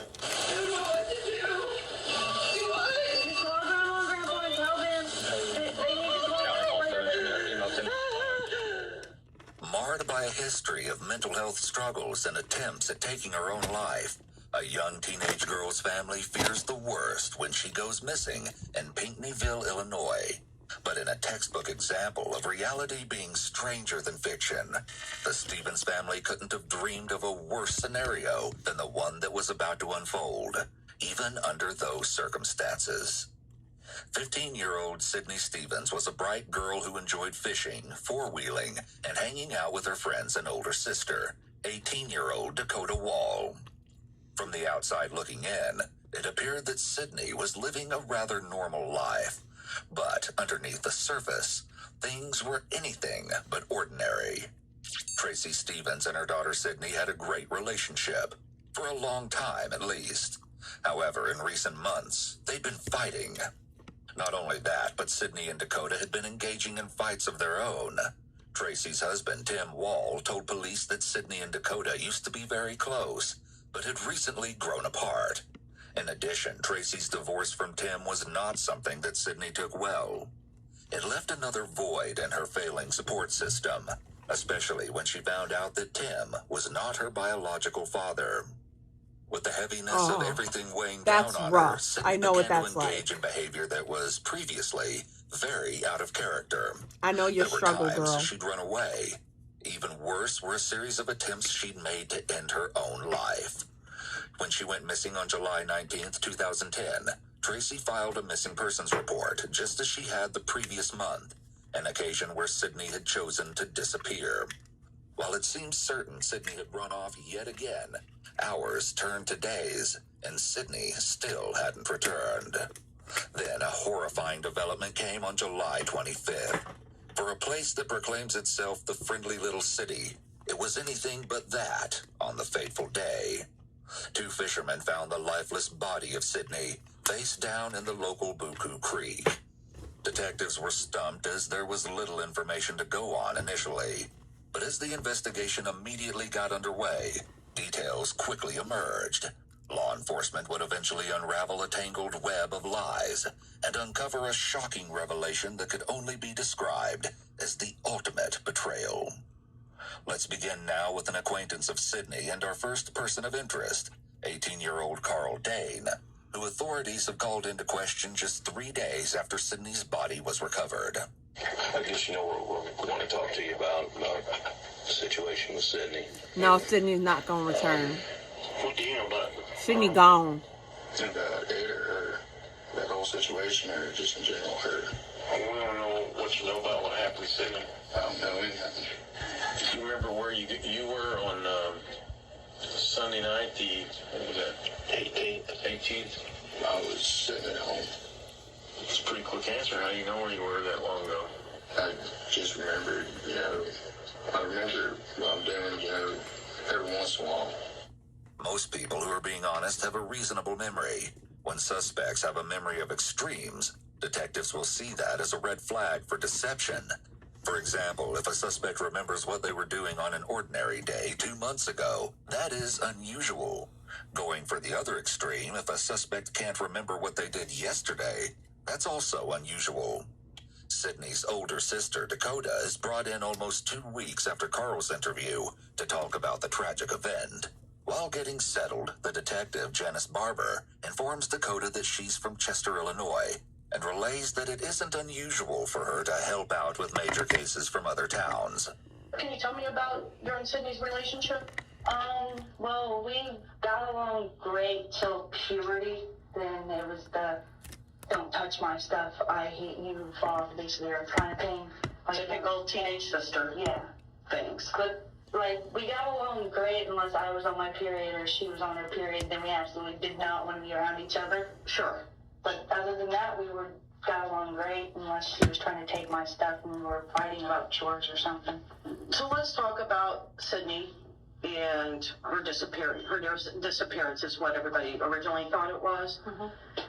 Where were you when you were notified of her disappearance? I was at my boyfriend's house. And who's your boyfriend? Chad Bennett. Okay. Last time you saw Sydney? The day before. The day that she went missing, I'd seen her because I came back from camping. Okay, and what time was that? I got home at between 11 and 11:30 in the morning. And then how long were you and Sydney both there at the house? Yeah. How long? I got there about 11:30 on, came back at about between 3 and 3:30, and I left about 3:30, so. Dakota had apparently gone camping on Saturday, July 17th, 2 days before Sydney's disappearance. She promptly returned home the next day on the 18th.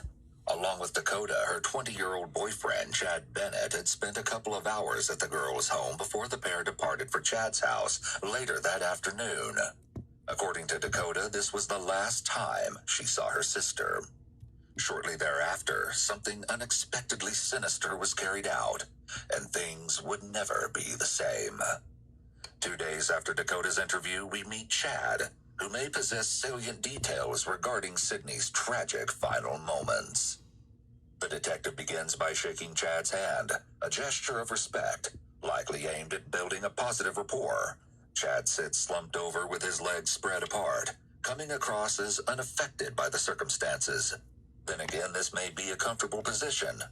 Nonetheless, the detectives have most likely taken note of this nonchalant behavior, and they proceed to question Chad about his whereabouts on Saturday, July 17th. Yeah, what did you do that night? Sat at home. You didn't go out with your friends or anything?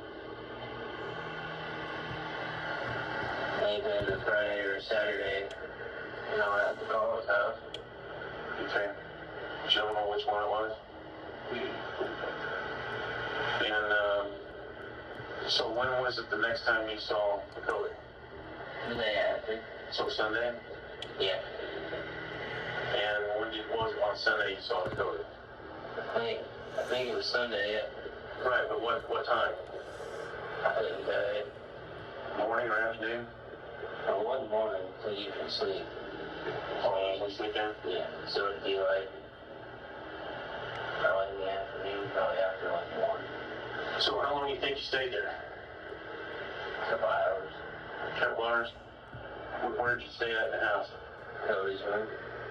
Chad tells the detective that following his short stay at Dakota's house, the pair decided to head to Carbondale, Illinois, where they picked up their friends Carl and 17-year-old James Glazier along the way. They apparently stopped at Buffalo Wild Wings for dinner, but left around 8 o'clock before dropping Carl and James off at another friend's house, 15-year-old Robbie Mueller, who we'll also hear from soon enough. Following this, Chad drove Dakota back to his house, where I she think I'm gonna spent the do night. one more Since her layer phone on was here. supposedly turned off, Chad had awoken to a panicked call from Tracy the next day, on July 19th. Tracy asked that he inform Dakota that Sydney had once again gone missing. But Dakota wasn't too worried, as this seemed to be a regular occurrence.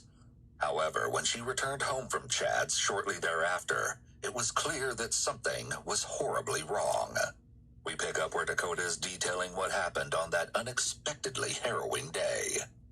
So then you're at home about noon. Yeah. Then what proceeds from there? When I got home, when I got home, my mom asked me if it was me in the house. I was like, yeah. She's like, have you heard anything from Sydney or heard anyone that knew where Sydney is? I was like, no. She's like, well, I was told, which is one of her friends, that Corbin had seen her up at that lunch thing, the free lunch to do with one of the churches here. They had seen her up there. And she's like, and I went up there, and one of the ladies that was working there, they'd seen her walking uptown about 7 o'clock in the morning by the high school with a lady that looked like she was about her late 20s, early 30s. She's like, do you know anyone that Sydney would know at that age? I was like, no. I was like, I don't know names that with besides Carly and Jessica. And she was like, okay. And she's like, do you know? She's like, has anyone been on her MySpace or anything? I was like, no. So you would go and check on MySpace? Yeah, we were checking on MySpace every day to see if she'd gotten on. Okay. Because the last time she ran away, she kept getting on MySpace and making contact. Okay. And after a few days of her not making contact, that's when we got there's something weird about this, something not right. When did you think something was weird and not right?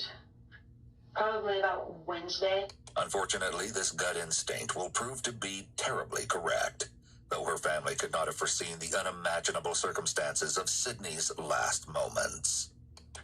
Because me on Monday, a little bit after I came back, we went in her room to look to see if she took anything or if there was anything out of place. And we noticed that the thing was knocked over, that plastic dresser, and there was papers scattered all over the floor, that her money was still there, and all the shoes were still there. She said, well, this is a little weird. She's like, but, maybe she just had the intentions of coming back. Tuesday, I do believe, was the day that we had noticed the drag marks. Because that's whenever we called the police station and they had Murray come down here, and Murray's like, well, it's just a chair. We can drive across the rocks. But I was just like, well, that really doesn't explain drag marks in her bedroom. Was there a chair that had been moved? There's a green chair that I had to stand on to hang laundry up on the hooks outside. And usually it's on the deck, but it was in the colored rocks. And why was it there? I don't know. Because my mom had showed it to me. She was like, come here. I was like, what? She was like, look at this chair. I was like, what about it? She's like, it looked like someone was trying to climb out of the house. I was like, so you think that she snuck out? She's like, yeah. She's like, I think, so going downstairs, she came up here and went onto the deck. The disorderly state in which Sydney's room was left could indicate that something far worse may have happened than the teen simply having run away. Dakota follows up by telling the detective that Chad had come over to the house on that same Tuesday, July 20th. The pair supposedly watched a movie before Chad left around noon for work. Did you guys ever talk about Sydney? I think her sister's involved. This is her sister. I was like, no. I was like, we haven't found her or anything. He was like, are you looking for her? I was like, yeah. I was like, we're trying to see if anyone's seen her. I was like, but we haven't, seen her. He was like, oh. He's like, well, I hope you guys find her. He's like, because, your mom's really taking this hard. I was like, yeah. I was like, just a little bit. Was he nervous? Mm-mm. How long have you and Chad been going out? A year and a half. I mean, you in love? Yeah. The detective asks Dakota if she's ever gone through Chad's phone, to which she replies that she has only done so as a result of others speculating that he may have been cheating. What would happen if he was messing around on you? I'd be very, very, very upset. Very upset. Okay. Now that the detective has glimpsed a preview of Dakota and Chad's romance, she switches gears in an attempt to learn more about another union, one with a seemingly violent dynamic. So, let's talk about Chad. There's Chad and Carl.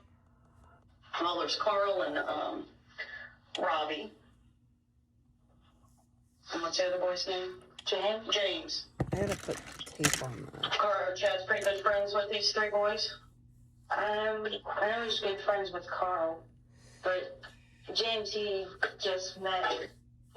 Apparently I've known James since I was little, but I don't remember it. I've ever known James. Whenever my dad moved back here, James was always over at his house, and that's how Chad met him. So it had over years. Met James, and then Turtle just moved here, and he met Turtle a couple months ago. Okay. So what's the deal with this? Explain this gang to me that they're all in. I have no clue. I find it stupid. And I told them that it's stupid because May the sports be with you too. That was funny. Prisoners, you don't have a gang. But they classify themselves as a gang. I'm not quite sure. I think something happened with the cops, and the cops started calling it a gang. Someone told the cops they were spray painting and getting illegal weapons and illegal drugs. In the small rural community of Pinckneyville, a so-called gang had allegedly emerged, known as the P-Town Saints, consisting of a few local members, including 17-year-old James Glazier, 18-year-old Carl Dane, 20-year-old Chad Bennett, and 15-year-old Robbie Mueller, also known as Turtle. Numerous other young men were reportedly involved in the group, but the four named in particular will remain our focus. We will now meet the youngest member. Could you state your full name? Robbie Dawson Mueller. Robbie's formal attire demonstrates a level of respect many might quantify as unusual for an interrogation. If a businessman was brought in for questioning, detectives would expect to see him dressed up in this manner. However, for a teenager, this outfit choice is quite abnormal. The detectives have been asking him questions relating to his involvement with the so-called gang, where he gives alarming detail on his brutal recruitment into the infamous P-Town Saints. Your initiation is what? 3 people maybe beat the out of you for 30 to 60 seconds, depending on when they want to stop. Who beat you in? Chad, James, and Carl. Okay, and was there anybody else present?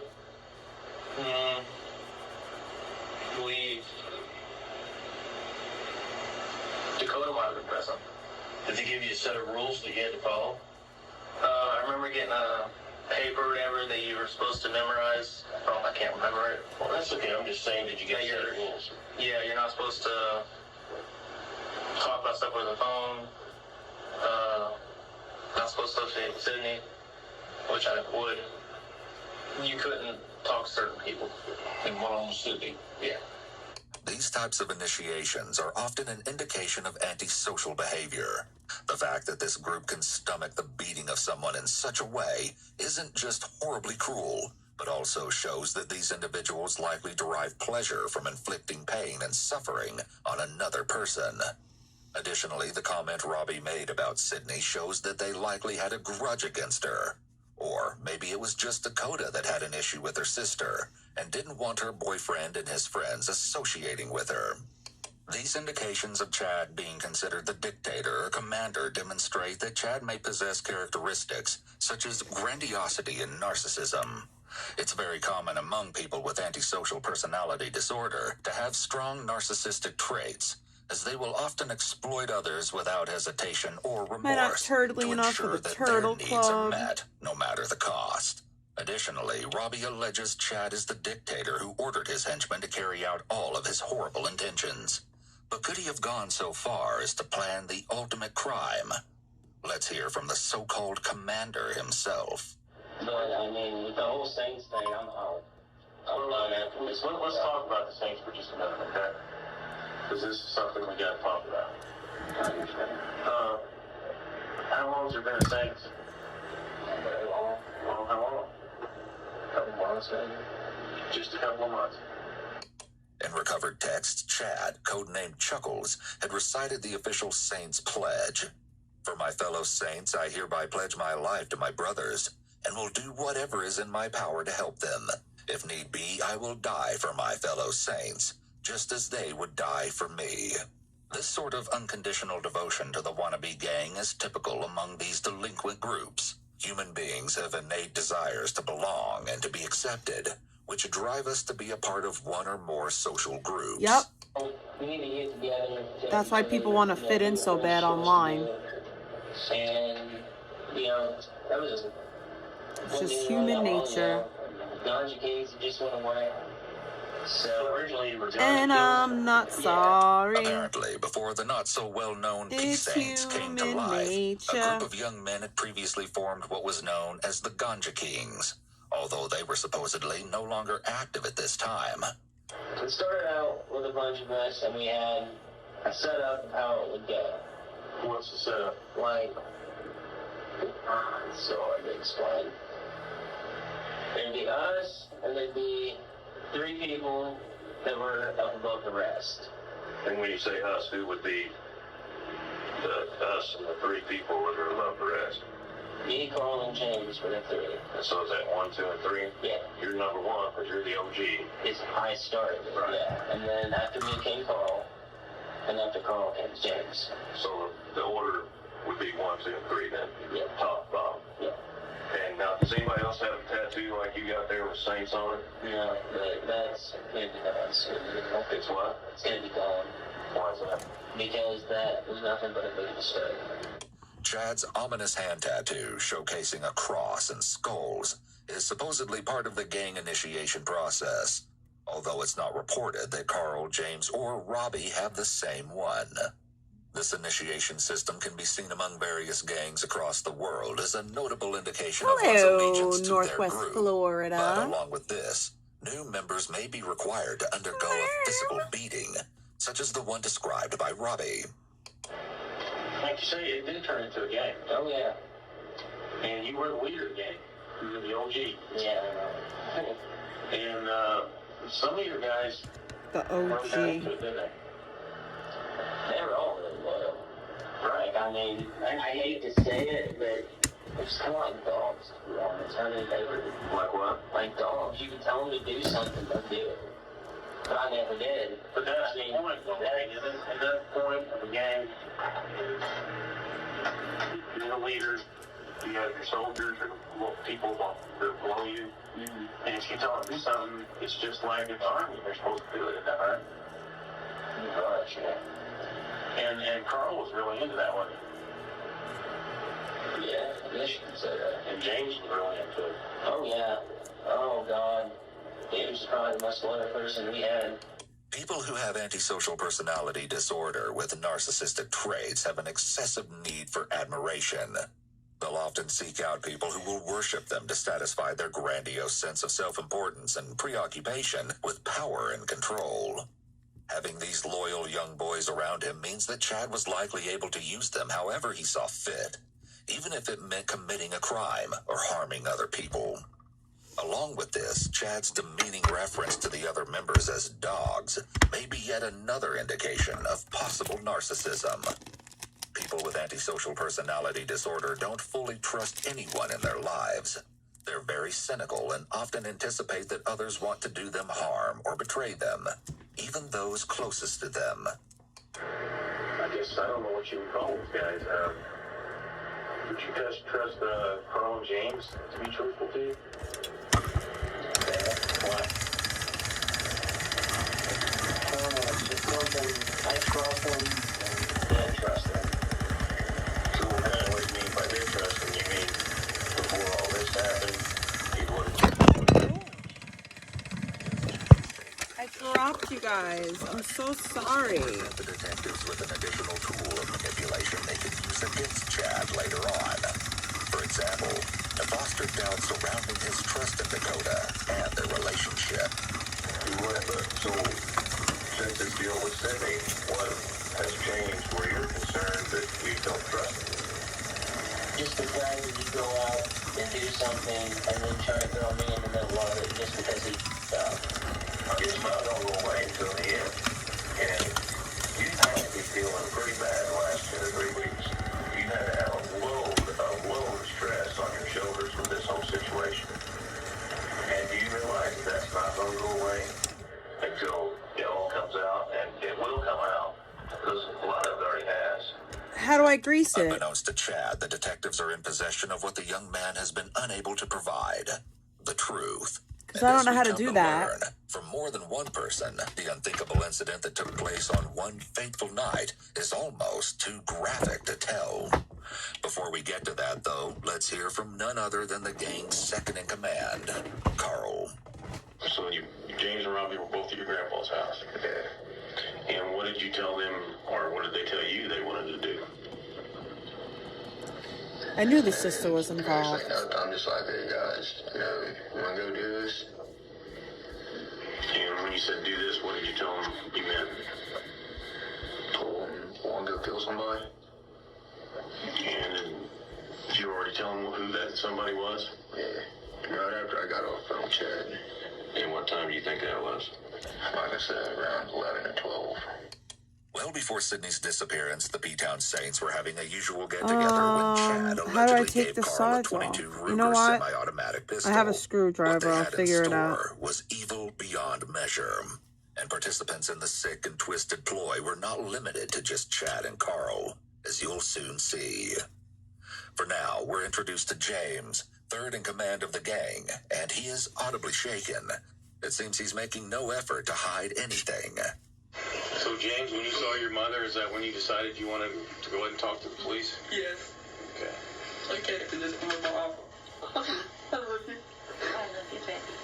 Come on, we gotta do this. We need to do this. Okay, James. So you want to talk to us now, right?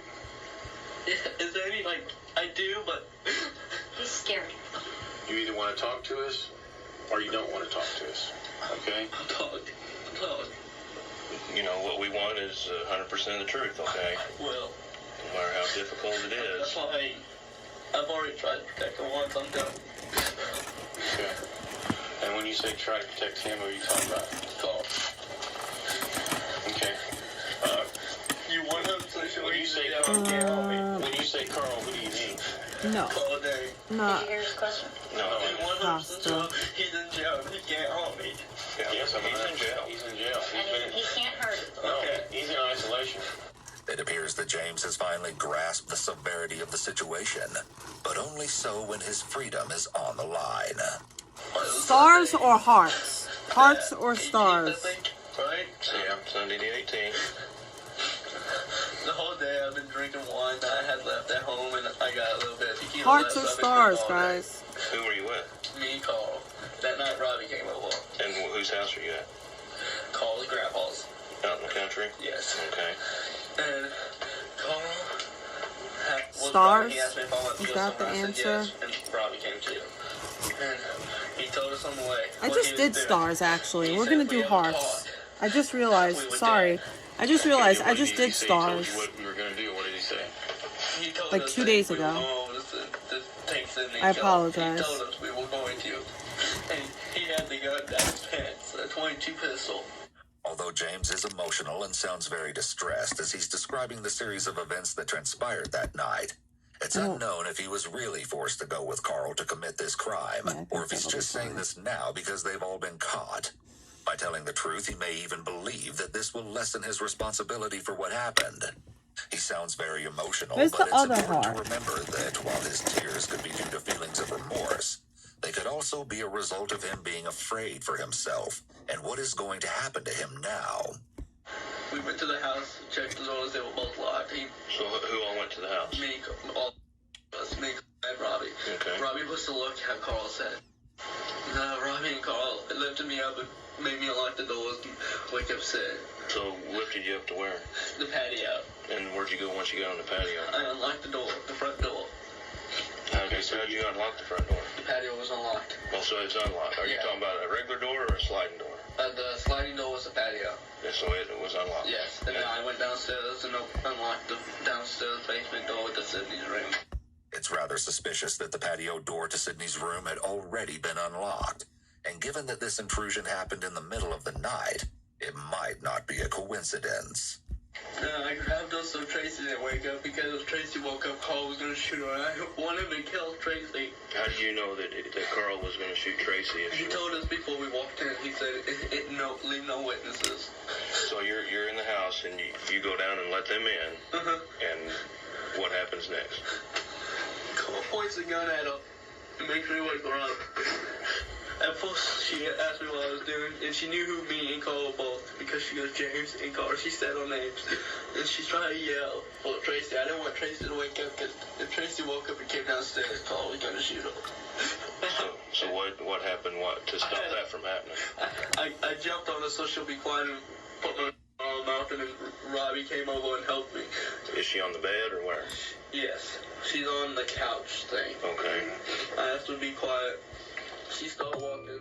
I taped her hands up because Carl told me to. And I started taking my mouth when she ripped it and started yelling, Mom. I had to stop her because I didn't want Tracy to die. It seems odd that James was apparently so concerned about Tracy, an adult he either didn't even know or barely knew, but didn't appear to show much concern for harming Sydney, who was a peer. The little regard he showed for Sydney's life makes it all the more likely that he felt the same toward her mom. As the grisly plan is underway, it seems that Carl is the ringleader in this twisted event. I was by the door. James went to put some tape around her mouth, and she took it off and stood up. And I guess thought it was a joke because she just stood up like normal and didn't act like anything was going on. And then Carl had the gun pointed at her, and that's when she kind of flipped out, and James grabbed her, and they wrestled to the ground and everything, and Carl walked over towards me and stood by me. She was kind of out wrestling him and everything, and Carl told me help him. And I went over and I put her in a chokehold. Sean. Like, and she went unconscious. Carl said, "Get around." How did people do this? Like, I can't. If like any of my friends was ever like, "Yo, we're gonna go kill someone," like, no, the fuck we're not. Like, what the fuck is wrong with you? What type of time are you on? Especially like for no reason. Like, ended up putting her in a chokehold and kept it on her for quite a long time. What happens next? He put her in chokehold again and held it for like I don't even several understand. minutes. And he stopped, checked her pulse, and there wasn't one. James said, get the car. Okay. Now this is the important part we're talking about. What happened while he was going to get the car? Carl sat there, smoked a cigarette. So she's unconscious now, right? Or maybe even dead, right? So how did you guys get her to the car? Damn it. Somebody took an arm or a leg and just lifted her up and drove her. Somebody. Yeah, one of us took one arm, another guy took another arm, somebody took the legs. So then why? I think I effed up. Well, I wasn't, I was walking behind them while they were dragging, until we got to the creek. I might have to. That's how the pants got down. Quiet on the So you creek. still say Quiet the on the pants creek. were pulled down because she was being drugged? Yeah. And so nobody touched her. You sure? Not that I know of. This statement is considered a qualification phrase, which can sometimes be an indicator of deception. It gives the suspect an escape in the event that they later need to retract what they said. The response is rather vague and leaves open the possibility that someone did assault her. She woke up halfway down the creek, and so I just walked 2 feet, away, smoked a cigarette. What do you mean she woke up? I came to.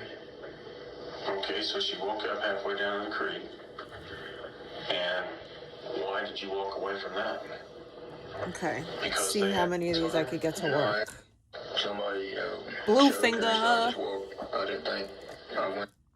Fuck blue face, bitch. We blue finger. No. So who choked her? Robbie was at that time. Choking is commonly a crime of passion linked to jealousy and personal rivalry. But it's odd that Carl isn't the one to actually strangle Sydney, given the fact that the two had allegedly engaged in a short-term romance earlier that year.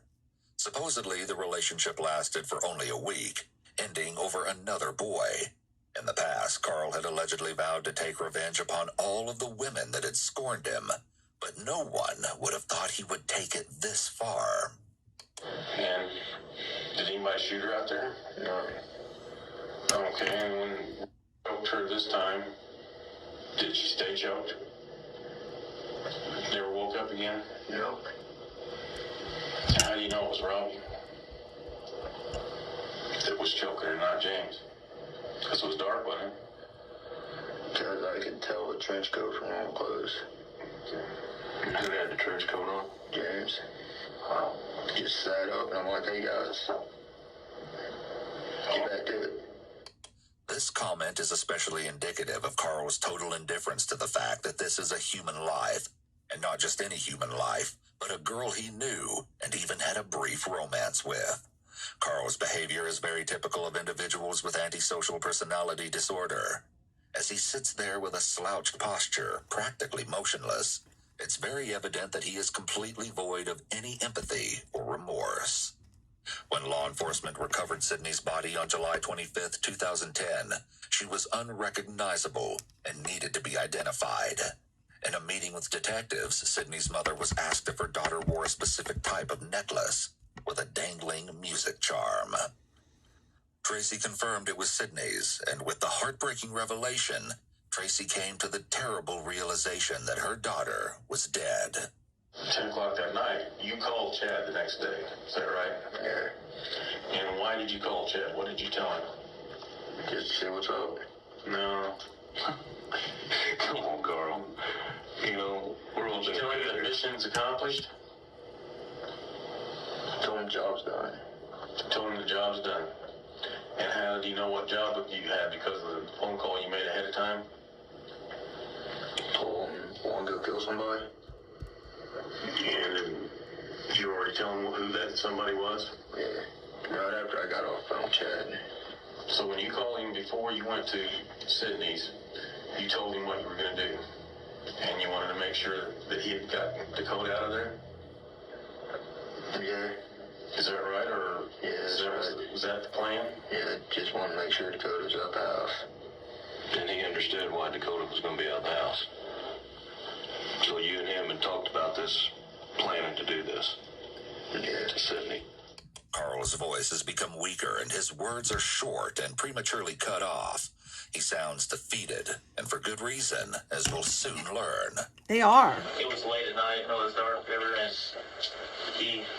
them two showed up, and we was outside on my porch. They said, we need to talk, whatever, and I had Chase stay on my porch, and we went around the house and talked about it, said, we're going back tonight, we had to go, and I told him, I'm not going, I should have been involved, I didn't want to be involved. She was a close friend of mine, and I said I didn't want to be involved. Robbie's show of remorse is too little, too late. Although the shocking truth behind the gruesome murder has been revealed, there's still much more to the story. The detectives are well aware of the truth, however, and they want Chad to reveal his ultimate role. You explained it in a way that's going to make it really easy for us and grand jury, Chad. You understand that? That you're the number one. Those guys that were as loyal to you as dogs. So what you're laying out is there's no possible way they would have done this without your permission. If there's no possible way they would have done that without you telling them to, you just laid that out for us. No, I did not. Yes, you did. Chad is remaining unusually calm for someone who's being accused of giving permission for someone else's murder. He may believe that his reaction is in line with an honest person, but in actuality, someone who's being truthful is more likely to have a strong, adamant denial to a false accusation.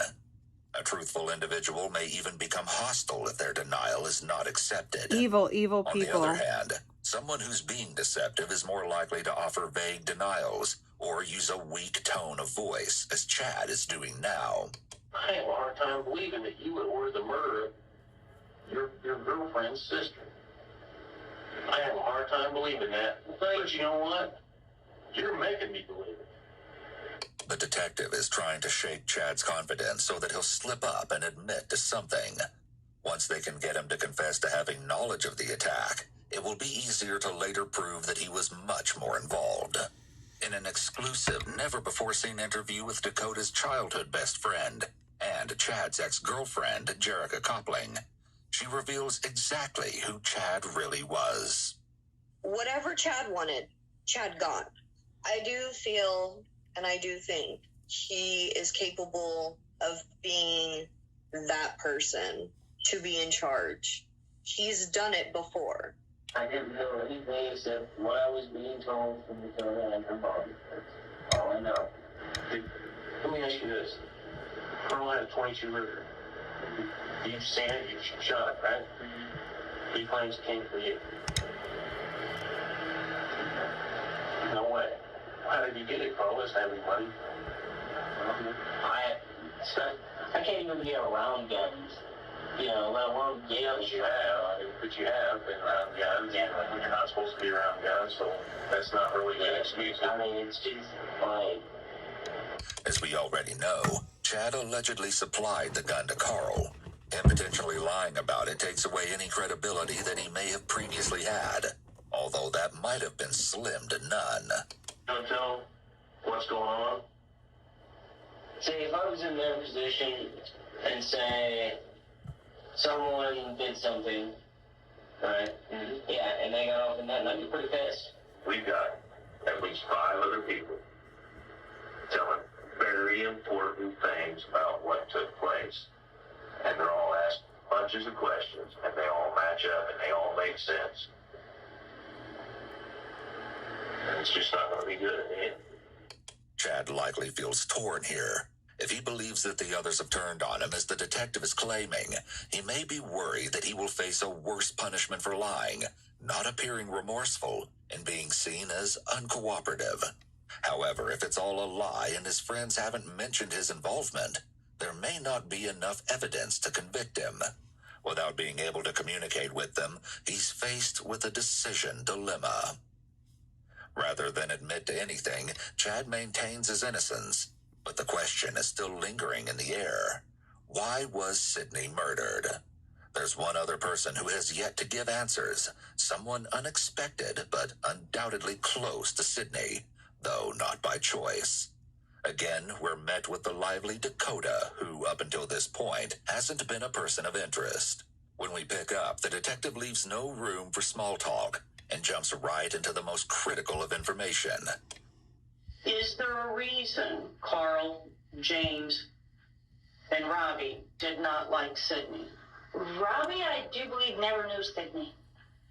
James, from what I have heard him say, he was getting mad because Sydney was apparently going around spray painting stuff and blaming it on him and Carl.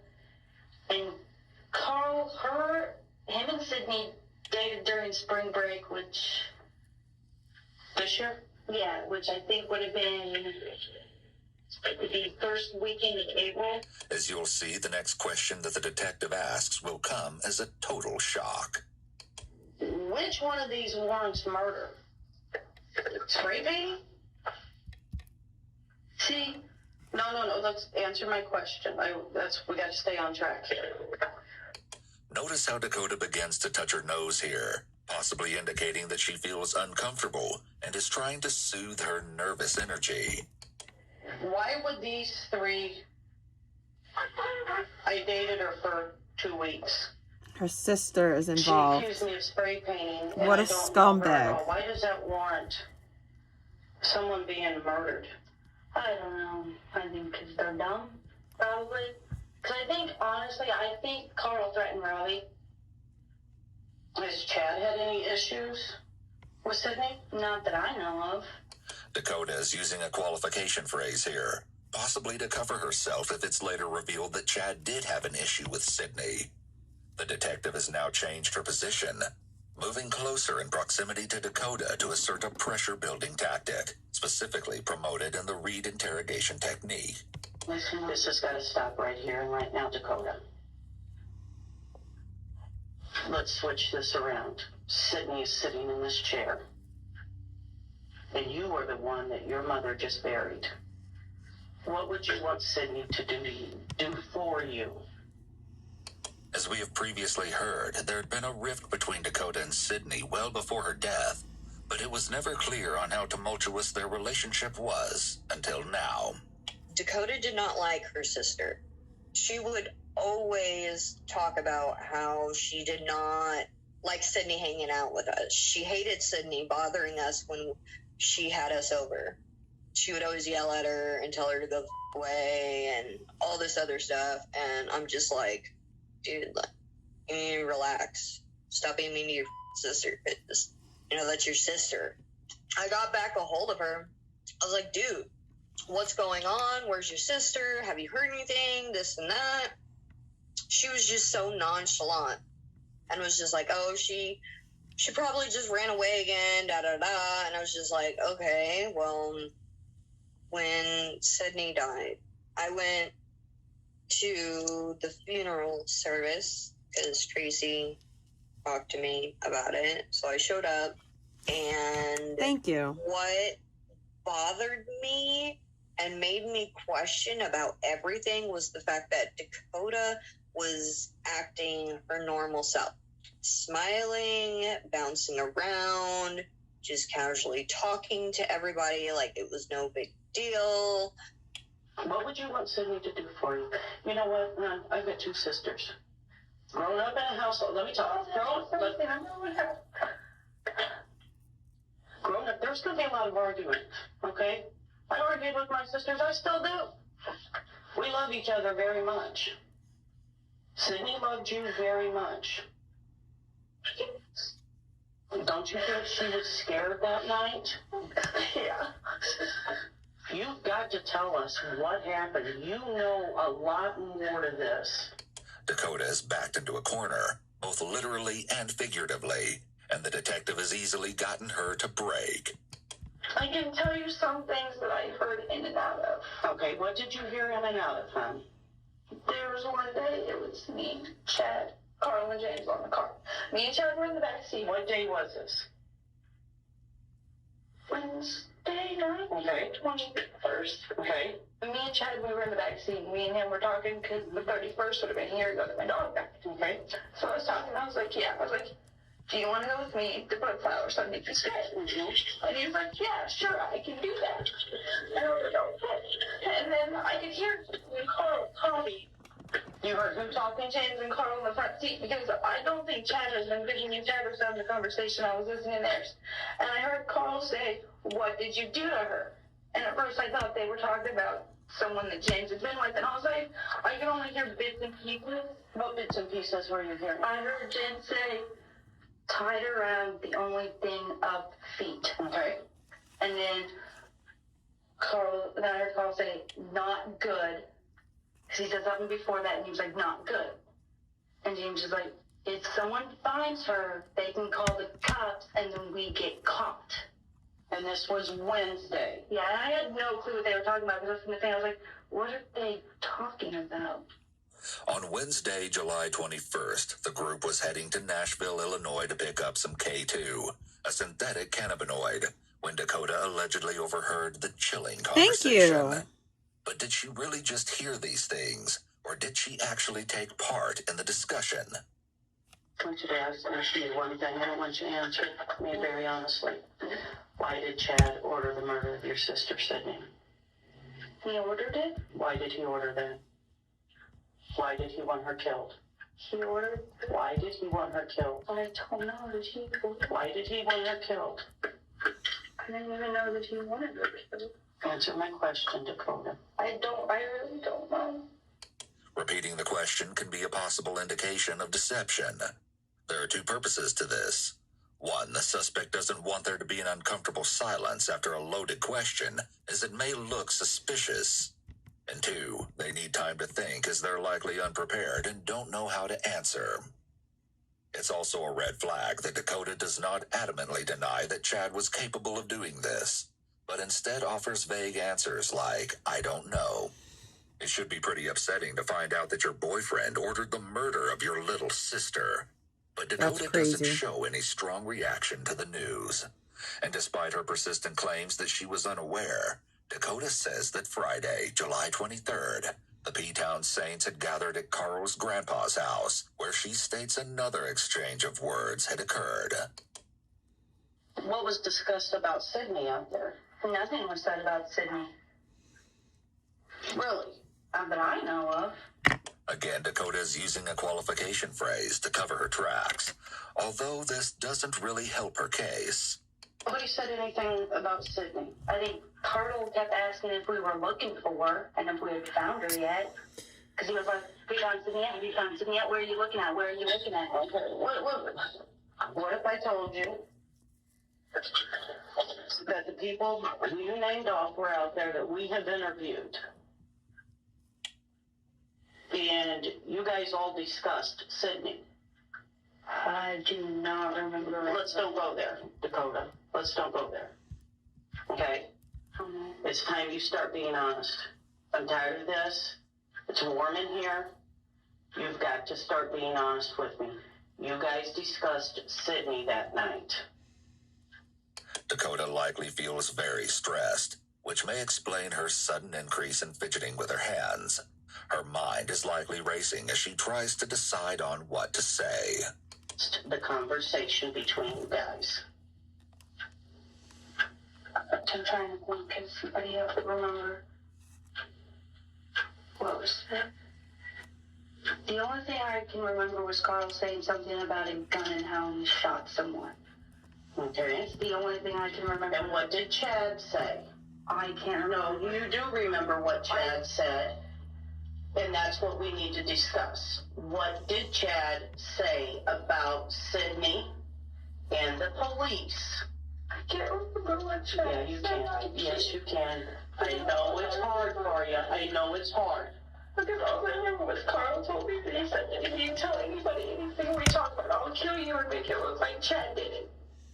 Okay, but Chad said something about the police not looking at any of you. What did he say? I think he said that the police weren't helping. Okay. Because he had asked me if the police were being any help, and I was like, no, I was like, the police aren't much help, they're just saying he's a rebel, and I think that's what he had told me. And what else did he say about the police?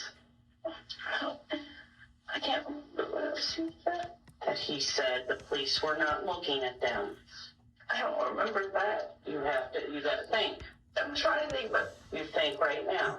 You've got to do this for Sydney and your mom. That's what they talked about. Thanks. After Carl told me I'm sick of my thumbs getting all crusted, so the condom fingers most would help. find it disturbing that she didn't notify the local authorities. But then again, she may have been genuinely terrified that Carl would follow through with his alleged intensifying threats. No matter, the detective wants more. Do you realize that Sydney will never have some of the opportunities that you had? Yeah, I know. Was Sydney still in school? She was only a sophomore. I think possibly, I don't know. Sydney's not going to get to graduate. She said she was never going to graduate. She's got a lot of milestones. She had a lot of milestones left in her life. You realize Sydney's never going to get married. I know. Me and my mom talked about it. Sydney's never going to have babies. You will never have any nieces or nephews. You have to do the right thing for your sister. She had a lot taken away from her. Your mom had a lot taken away from her. And you had a lot taken away from you. And now it's time that you stand up for Sydney and nobody else. And you've got to start protecting Chad. Chad's not protecting you. Chad hated Sydney, and Robbie just didn't know her. I didn't even know Chad hated Sydney. He never said anything about it. But he wouldn't tell you, would he? No. But, you know, and that's what I don't understand. You guys are alone, and he's not telling her anything. This is not an equal 50-50 relationship. I know. The cries that you're seeing from Dakota might almost seem believable. However, what she will soon expose about herself will bring this investigation into a whole new light. Dang it. As of now, she tells the detective of the chilling confession that Carl supposedly made to her on Friday, the 23rd. I want to hear the whole story Carl told you the night out at his grandpa's on Friday night. Okay. He said that he had broken into my house, and then he had done something to Sydney. I said, what did you do? He's like, all I can say is that she was shot. And I was like, okay. And he was like, yeah, he's like, other than that, he's like, I can't do anything else. I was like, well, who else knew about this? He's like, I'm not telling you who else knew. I was why? He's like, because if you tell anybody, he's like, I'll kill you for blame it on Chad. Why didn't you tell this to the police when they interviewed you? Dakota's story here is highly questionable. When individuals are giving a truthful account of a traumatic event, such as finding out that one of your friends shot your sister, they're more likely to have both facts and their feelings intertwined in their account. Instead of describing her shock or grief when hearing about Sydney's murder, the next thing she mentions is to protect herself, claiming she kept quiet out of fear for her own life. How did Carl say he got in your house? He never said how he got into my house. How do you think he got in your house? Now after I'd seen the chair and the way that it is and all that, I think they went through the deck, or he went through the deck. Why did you unlock the door? I didn't unlock the door. Okay, your mom says the day before she's doing laundry. She's washing blankets. She hangs them out on the deck. She goes out later on. She gets the blankets, carries them in, and she specifically remembers locking the door. What door? The deck doors. I have not been near the deck door in a long time. I was hardly ever anywhere near the deck door. The detective is hoping Dakota will implicate Chad as the mastermind behind the crime. It remains unclear as to how the patio door was unlocked, especially since Tracy was certain that she'd locked each and every door in the house. It seems someone else had intentionally unfastened the bolt. We know you were with Chad Sunday night at his house. There's no question about that. We know Chad gets a phone call from Carl to see if it's still a go. There's no question about that either. We know you were there with Chad when he received the phone call from Carl Sunday night. We also know you were there with Chad Monday morning when Carl called and said it's handled. It's done. You gotta tell me something. You got to tell me right here, right now. And you're right there. You want to step over. You want to step over that line. I know you do. You've got to tell me why Chad wanted her dead. No, you know it. The line we had against her saying that they had. He eventually got over that. Okay, so let's put that in the equation. Dakota unveils another shocking piece of information, one that could possibly indicate a motive, and it seems that Chad was not the only person to hold a grudge. According to some sources, at one point during the pair's relationship, Dakota apparently had found her sister's diary and couldn't help but read the entries. She never could have anticipated the shocking information waiting to be discovered. As Dakota turned each page one by one, She was frozen in place as she stumbled across a detailed passage describing an alleged romantic encounter between Sydney and none other than Chad. Dakota, in an instant, grew furious, even though the alleged event had taken place before she started dating her new boyfriend. This event has never been publicly confirmed, and there's no evidence of it occurring. Nonetheless, it is something that Dakota would likely never forget. Why did he have his friends kill her? He didn't like the fact that I had to watch her help take care of her. As Sydney was facing ongoing mental health issues, her mother became increasingly worried and asked Dakota to watch her while Tracy was at work. Of course, Dakota wasn't at all thrilled to be spending the majority of her time with Sydney, and apparently voiced her concerns to Chad. On top of that, the gang leader felt that Dakota's so-called babysitting duties had taken precious time away from him. And with or without knowing, the 18-year-old has just provided 2 reasons to the detective as to why Chad may have ordered the murder. Dakota has officially implicated her boyfriend, and when Chad becomes aware of this, he is clearly surprised, as would be expected. The story she told about what happened to Sydney was the truth. And the only way she could have known it is to hear directly from Carl or James or Robbie or from you. That's the only options there are. She could not have heard it from anywhere else. I'm telling you, she didn't hear it from me. So, Dakota's lying about it? Yes. Why would your great love lie about you? I don't know. See, that really bugs me. You know, it really bugs me. Me too. That you're gonna put this on now. You're gonna put it on Dakota. I'm not putting anything on anyone. Sure you are. You're just calling her a liar. You just called her a liar. No, that's what it sounds like. So you put it on her now that she's lying about you. Well, put yourself in our position. Who are we gonna believe? And we know she didn't hear it from us, because we haven't told anybody. Well, I'm positive she didn't hear it from me. Well, I'm pretty positive she didn't hear it from James or Carl or Robbie. That only leaves you. But it didn't come from me. She's positive that it did. But it did. You know, what I don't understand is this. You want to get clear of all this stuff. You want to back out with the gang. Yet you're not going to tell the truth about something like this. You're not going to tell the truth about the fact that Carl or James or both told you what happened that night. You're not going to support your supposed lover.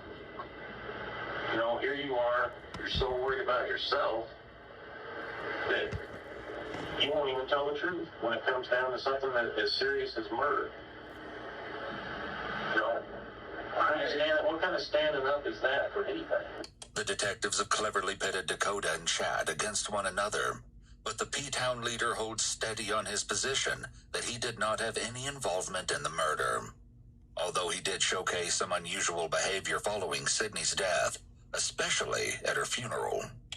Chad's behavior. He was crying. Chad doesn't cry. When all this other information came out, and like the speculations and the theories behind it all, nobody really knows except them. When we return to Dakota, the detective is in pursuit of details surrounding the planning. But it won't be until the next day, when Dakota is brought in for additional questioning, that we hear the specifics. And they are quite alarming. If you think you've heard just about everything, wait until the shocking pieces of the puzzle are finally put together. Why are you crying? Because of Mickey. Your dog? Yeah. She is dead, so. So's your sister. I know, and I cried. But you cry more for your dog than you do your sister. That's kind of disturbing to me, you know? Dakota is hiding a dark secret, one that not even her closest friend saw coming. She was very bubbly, and she was always pretty much full of energy and bright, and she was clumsy, and she was funny. Her normal, everyday behaviors never indicated any, what would you call it, psychoticness, When and where were you, Chad, Carl, James, and Robbie at when whoever said, we're going to murder Sydney? Robbie wasn't even in the picture. Okay, so who was all there? It was just Carl, James, Chad. And when was it? About May. Okay, and who brought the conversation up? Carl did. And what was the conversation? Carl was like, one day I'd love to kill all the whores who me over. And then James was like, who? He's like, Manly, Sydney, and Bobby. Bobby's a girl. Yeah. But just a few minutes ago you said Chad told them. Chad told him that he didn't want Sydney dead. Carl, a deceivingly reserved person, has had a most turbulent past, and one of his ex-girlfriends, Bobby Elder, was able to see his darkest sides. While dating, Bobby recalled that at one time, Carl allegedly pointed a gun and threatened to shoot her, while simultaneously attempting to take his own life with the deadly weapon. The traumatized girl would remember what he said during the terrifying incident for the rest of her life. The voices won't stop telling me to kill you, Bobby. Soon after that, the pair decided to split up, but that wouldn't stop the scorned ex from enacting the most violent behavior that Bobby had ever witnessed from Carl. In that disturbingly memorable instance, Carl allegedly threatened to shoot Bobby along with everyone in her house and vowed to burn the residence down. Along with this, he allegedly stalked Bobby and her new boyfriend, Joseph Whaley, who had previously been married to Carl's sister. The gang member would supposedly insinuate the use of a gun with his hand and give out a warning to his ex-brother-in-law, "You're next." In addition to the threats, Chad and Carl had allegedly committed a callous act. It said that they shot Bobby's pet cat 15 times and left it for dead. Animal abuse is associated with additional violent crime like domestic violence, assault, and homicide. So it's unsurprising that they could do something so sinister. But as we've already found out, this is only a sliver of what they were truly capable of. But just a few minutes ago you said Chad told them. Chad told him that he didn't want Sydney dead. But okay. For reasons I don't know why. And we're just going to go in circles, aren't we, Dakota? I'm trying to tell you, like... You're trying to tell me anything you can tell me that's going to put everything on James, Carl, and Robbie. Robbie wasn't in the picture for the death of your sister. And there's more to it than just those three. This interrogation is mostly a replication of the day before, and because Dakota is unwilling to give any further information, she's arrested and charged with obstruction of justice. She's eventually released to home confinement, but in the future, we hear from Sydney's sister yet again, and this time, nothing will be left on the table. Hey, Dakota, come here for a second. Go ahead and turn around for James right back, okay? You're being under arrest for murder, all right? Why? You want your never monitor. Everything right back. What is going on? Turn him on your back. What? I don't know what to do. Do what? Just call Grandma and Grandpa and tell them they need to call Here, help her put on her shoes, okay? After the trauma of Sydney's murder, it's no surprise that Dakota's mother is hysterical and seemingly not reacting to what's happening. She's already lost one daughter, and she doesn't want to lose another. Although there's been an ongoing investigation into her sister's death, Dakota may have thought that her name had been cleared in the process. It would be 2 years before she's brought back in for questioning, and in that time, the evidence against her has drastically mounted. It's October 5th, 2012. Now the entirety of the sick and twisted truth will finally be revealed. Let's get over the hump. And let's talk about this door. Let's get this door out once and for all. You hear me? Once and for all, what did you do to that door? Tell me. Huh? What did you do? Okay, look at me. Take your hands away from your mouth and look at me. What did he do? He told me to unlock the door, but he never said lock. And you unlocked the door. So you're telling us, what are you telling us as far as what your knowledge is about the door being left unlocked when you were asked to do that and you did it? What did you think was going to take place? They were just going to scare her. Okay, so that's what you're saying. It's not that you knew for sure they were going to go in and do it and kill her that night. In a gut-wrenching confession, Dakota has now admitted that she did, in fact, leave the patio door unlocked. And although she provides a justification, it's clear that the detectives aren't buying it. Now, you're at different meetings. They're plotting. You know, you brought out the first time we knew that they were conspiring to kill your mom. What was talked about if your mom woke up? What were they going to do to your mom if she woke up when they were doing this to Sydney? I need you to tell me what they said they were going to do to your mom. Ted told me that they were just going to shoot her if she had woke up. As the layers of this terrifying story are continually peeled back, a slip of the tongue on the part of Dakota reveals another piece of information that she has been so desperately trying to hide. Which meeting was this? I don't know. I don't remember what days we had what days that they had. Was it before? No. Before or after? Was it before or after she witnessed it? You said we had meetings. They had, no. Let's not go there, okay?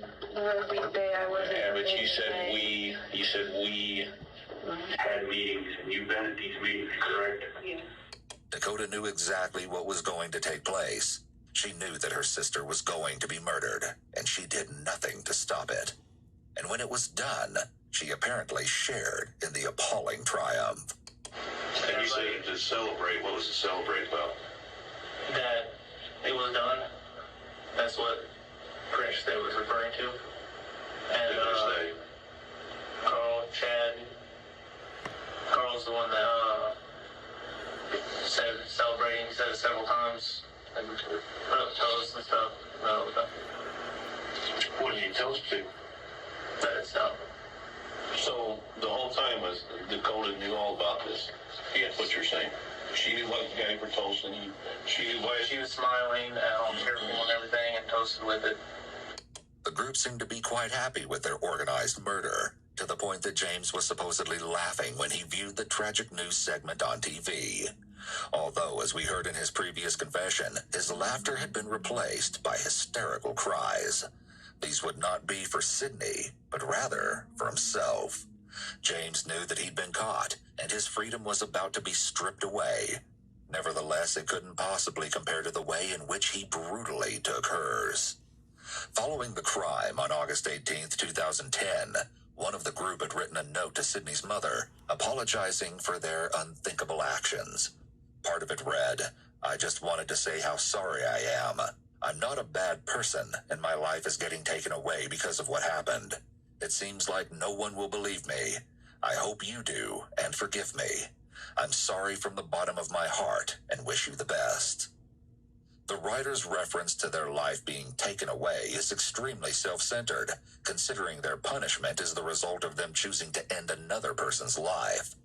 Although they may in fact feel guilty, the penman is most likely seeking sympathy for themselves rather than truly understanding the ramifications of their actions.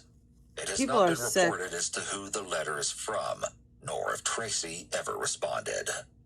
Although Carl, James, and Robbie had already been arrested not too long after Sydney's body was found, it would be another 2 years on the same Truly, day as someone ever Dakota hurt my that child, Chad I'm going would also be directly to taken jail. in. Chad was brought in for questioning, but quickly requested his attorney, ending the conversation before it could even begin. Although, thankfully, he would not be getting off scot-free. Carl, one of the P-Town Saints' most loyal members, pleaded guilty to first-degree murder and was sentenced to 60 years in prison. But before he could be transferred to a federal prison, he was found deceased in his jail cell, a successful attempt at taking his own life. Damn, son. James was convicted of first-degree murder and sentenced to 60 years in prison, while Robbie was convicted of home invasion and sentenced to 26 years in prison. Chad, the notorious gang leader, was sentenced to 20 years in prison for home invasion, the result of a plea agreement that dropped the charge of first-degree murder. And finally, Dakota, who some would say was the actual mastermind behind her sister's murder, pleaded guilty to home invasion as part of a plea agreement. As a result, prosecutors dropped murder, kidnapping, and burglary charges. She was sentenced to 26 years, but could be released from prison as early as 2023. She might be out.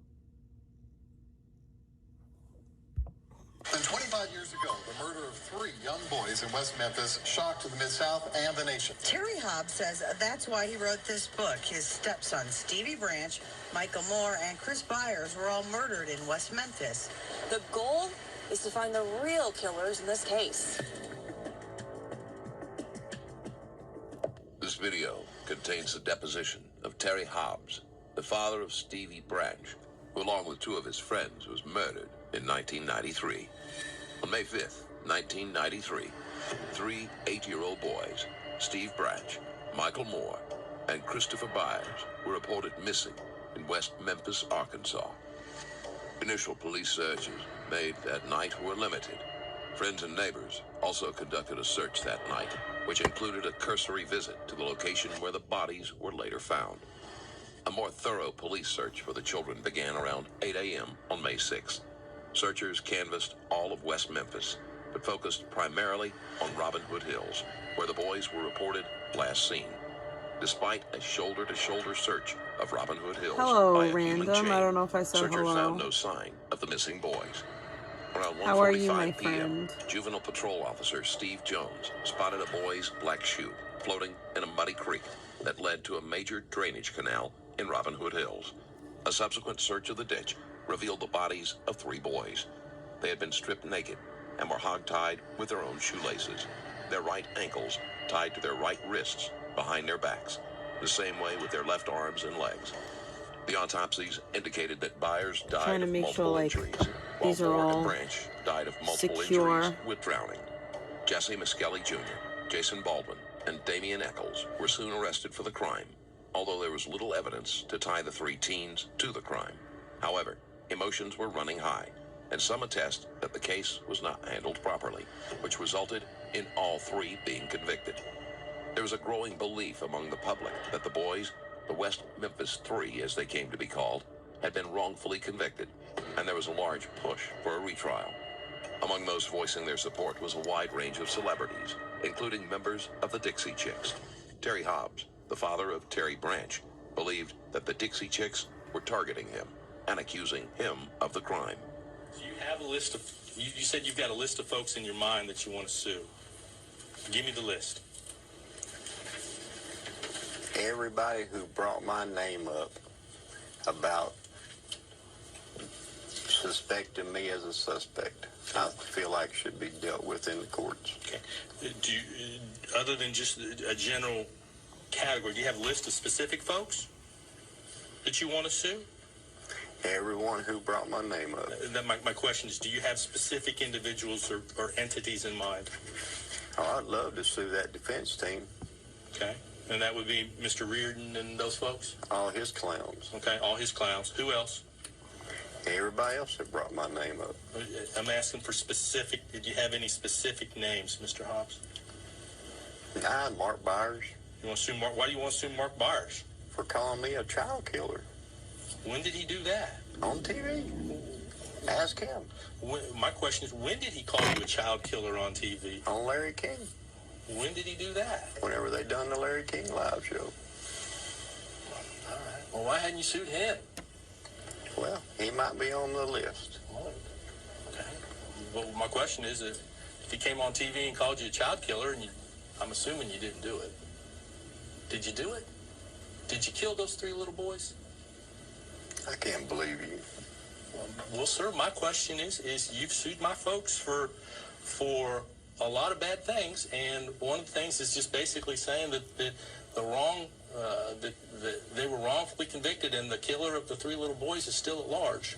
And my question to you, sir, is, did you kill those 3 little boys? No, sir. You know, a lot of people think you did. I don't care. Okay. That's why I'm here today. Were you involved in the murder of the 3 little boys? No, sir. One of them little boys is my stepson. I appreciate that, sir. Do you think the West Memphis 3, the 3 that were convicted in 94, do you think they did it? Sure do. No doubt in your mind? Correct. Has there ever been a doubt in your mind? No. Naturally, it is in Hobbs's best interest for everyone to believe that the other men were guilty if he was the one who murdered the children. You would agree with me, sir, that there is a doubt in a lot of other people's minds. I don't care about that. Okay.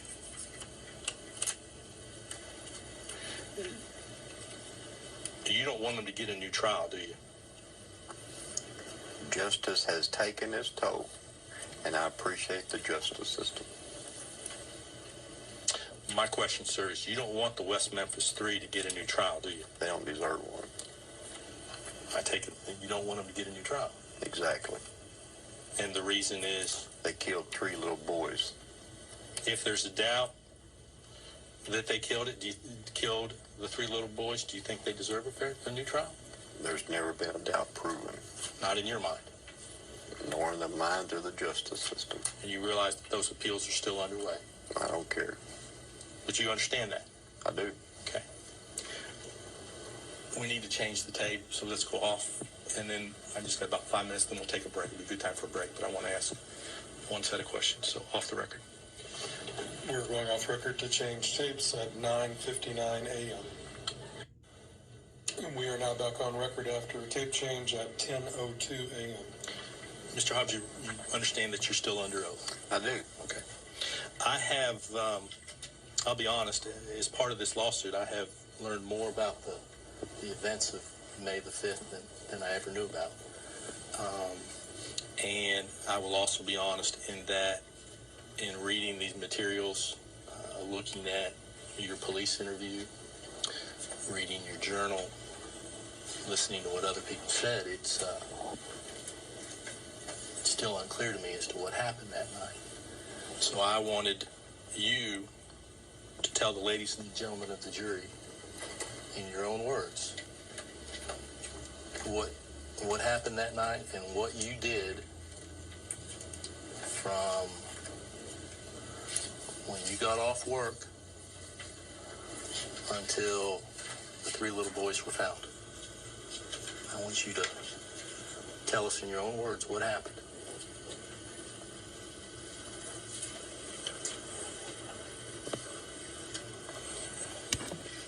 Can you do that?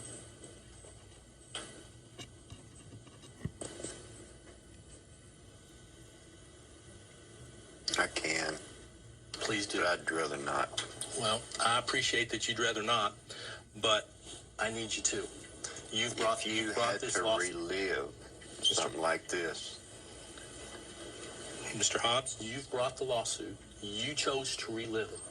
And so I want you to look into that camera and tell the ladies in the jury, under oath, what happened that day and what you did. This is like my favorite colorway, these I did two. what a parent would have done. I want you to walk me through from when you got off work, what you did and what happened until the little boys were found. And I apologize if it's hard to relive. I have 2 little boys of my own, and I can only imagine. No, you can't. I can only imagine the pain. You cannot. Well, maybe I can't. But I've lost a brother to sudden death as well. So I think I have a little empathy, maybe not as much. But I need you, since you brought this lawsuit, to look into that camera and tell the jury what happened. As a parent, I come home from work, May the 5th, 1993. Yes, sir. I noticed that one of my children was not at home. I asked my wife, "Where's Stevie?" He's gone off riding his bicycle with his friend Michael Moore. I did what any other parent would have done. I'd go outside and look down the street, see when he's supposed to come home. He's supposed to have been home before 4:30. Didn't see him on the sidewalk. Pam cooking supper. One had to be at work by 5 o'clock. We don't eat supper because Stevie's not home. We always eat supper together. And it comes getting close to 5 o'clock. We decide to go ahead and take Pam to work. That's you and Amanda? Me and Amanda and Pam. And Pam, you and Amanda decided to take Pam to work. We all three decided that it's time for her to go work. Between 4:30 and when you got home, it was time to take Pam. Other than walking out and looking in the street, did you do anything to find Stevie? Not before then. Okay. All right, go ahead.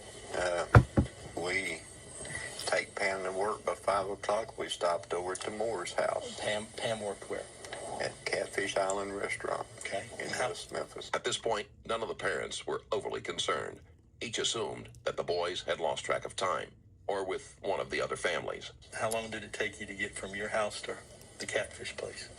Roughly 10 minutes. Okay. And did she get there right at 5 or a few minutes before? She usually tried to go in a few minutes early. Okay. And then you and Amanda then went back to your house? We stopped by the Moore's house, Michael Moore's parents' home, on the way over there to take Pam to work. Were they home? No. Did you My ring? daughter was there. Did you rang the bell and talk to the daughter? Pam might have. I'm not sure if it was me or Pam that done that. Okay. Well, Amanda was what, 4? Correct. So you sat in the car and sent your 4-year-old to the door? I said Pam. Oh, Pam. I thought it was. Well, no. Hold on now. We were on our way to take Pam to work. Okay. Well, my question before. I apologize. My question before had been before you got home, after you got home, and before you dropped Pam off, what you had done other than go outside in the street, and you said nothing. Now you and Pam and Amanda stopped at the Moores on the way, or was that after you dropped Pam off? You can see why I'm confused, Mr. Hobbs. On our way to take Pam to work, we stopped at the Moore's home. Okay. So Pam was still with you at that time? Yes, sir. Okay. And Pam went to the Moore's house. One of us did. You or Pam, you don't remember which. Correct. And you rang the bell, and Mrs. Moore wasn't there, but their daughter was there? Yes. And who was their daughter? Dawn Moore. And how old was Dawn at the time? I think she was a little bit older than Stevie. Okay. 8, 9, 10? Something like that. I'm not sure. Okay. And no one else was home. Stevie obviously wasn't there. Correct. Okay. And so, and then at that point, you went from the Moores to the Catfish place? We did. Took Pam to work. And you got to the Catfish place a little bit before 5, and it took 5 minutes to get from your house to the Catfish place. Where's the Moores in relation to the route you would have taken from your house? They're en route to her. Okay. From our home to her work. Well, do you recall what time you left your house to stop at the Moores? No. Okay. They're lady condoms. All right. So you and Amanda drop Pam off at 5 o'clock. And then roughly. And then you go back home. You don't stop at the Moores again, right? I stopped at the Moore's home on the way back to see if the boys had made it there. Okay. And they were not there. Did you go to the front door, or did Amanda? I did. Okay, so now you went to the front door. And was just the daughter there still? Yes. Anybody else there? Not that I could see. All right. Then what happened? Well, we ride around the neighborhood looking for them because we know they're on bicycles. So you and Amanda drove around the neighborhood? We did. We did that for a while. Do you recall how long? No, I don't. But anyway, we're riding around the neighborhood looking for our little boys on bicycles. We don't find them. Did you know who Stevie was with at that point? Well, he was supposed to have been with Michael Moore. That's all I knew. Okay. So we go Where did you drive around looking? Our neighborhood that we live in, Okay.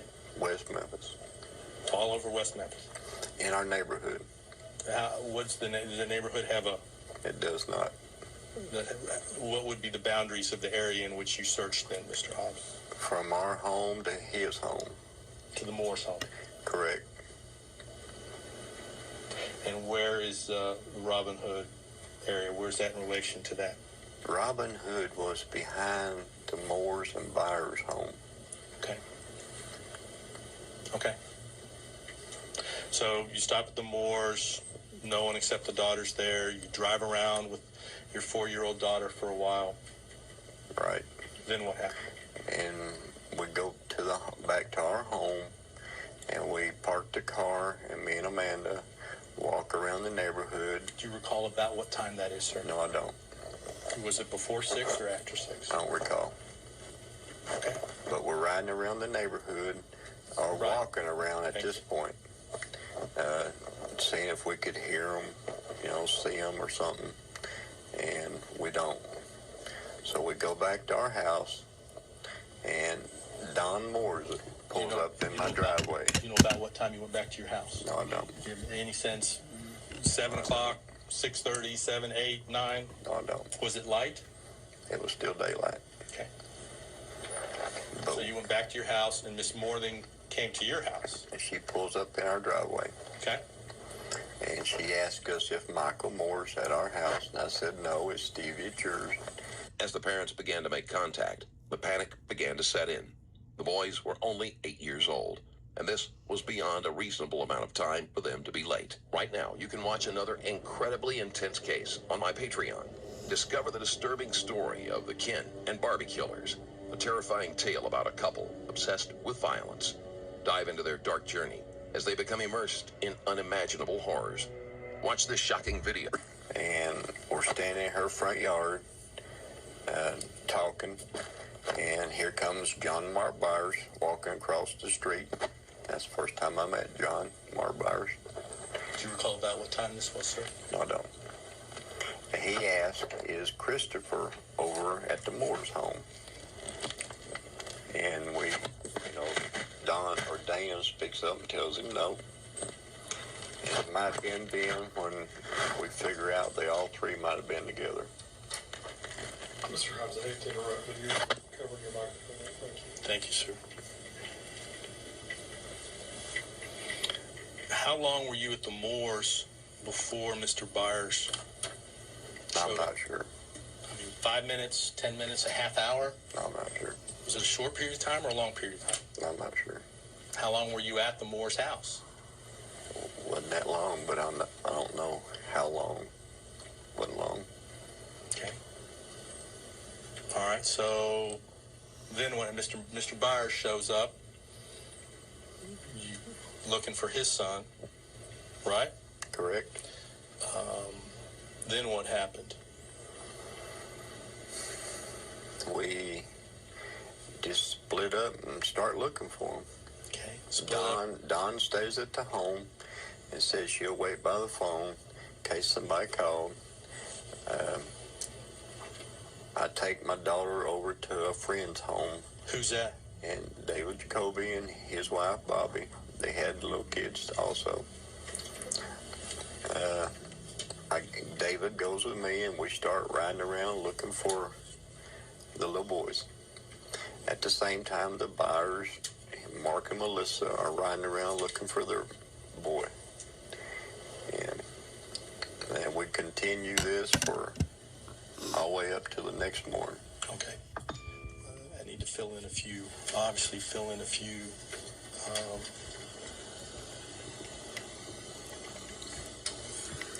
blanks. How long were you at Mr. Jacoby's house? Long enough to drop my daughter off and see if he'd go help me.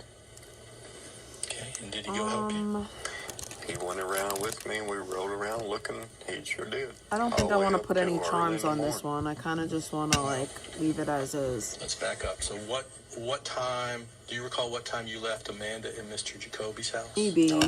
Let's see. Do you recall how you and Mr. Jacoby drove around in a car looking? We did. Your car or his car? Probably mine. Okay. What kind of car were you driving? I don't remember. Where'd you drive around? The whole city of West Memphis. Just in your neighborhood or just all over? The whole city of West Memphis. Okay. Yeah, I think I'm gonna leave as is. We're gonna put a little bit of. Did you play any Guitar Hero while you were at Mr. Jacoby's? I don't recall. I don't remember that. You don't remember playing Guitar Hero at Mr. Jacoby's for a while? Not that day. I don't remember. Well, you used to play Guitar Hero a lot at his house, right? No, never. Never played Guitar Hero at his house? I played guitars at his house. Okay, guitars, but sorry. Not the game. I apologize. Do you recall playing guitars at his house that night? No. During the initial questioning, Hobbs claimed to have spent most of the time period of Stevie's disappearance with Jacoby. Jacoby testified that the two of them were not together for very long. You don't recall, or you did? I don't recall. Did you smoke any marijuana while you were at his house? No. That night? No. Did you do any other drugs while you were at his house that night? No. Multiple witnesses say that Hobbs and Jacoby went to the home of Billy Wayne Stewart to buy pot. Then, along with another man and two teenage boys, the group drove around town smoking and drinking whiskey before going into the woods. While you were out looking for the boys, prior to the time that you went to pick Pam up at work, did you ever find the boys? No.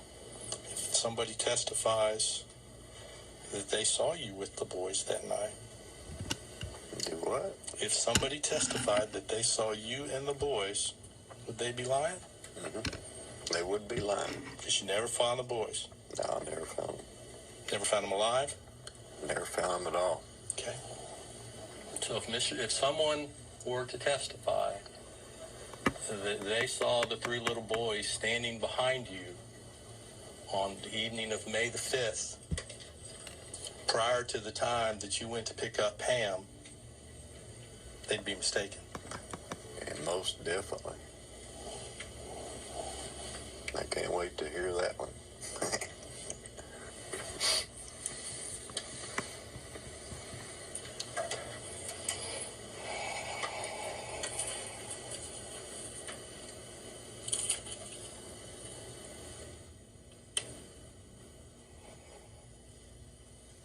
Did you see Stevie at all that day, May the 5th? No, I did not.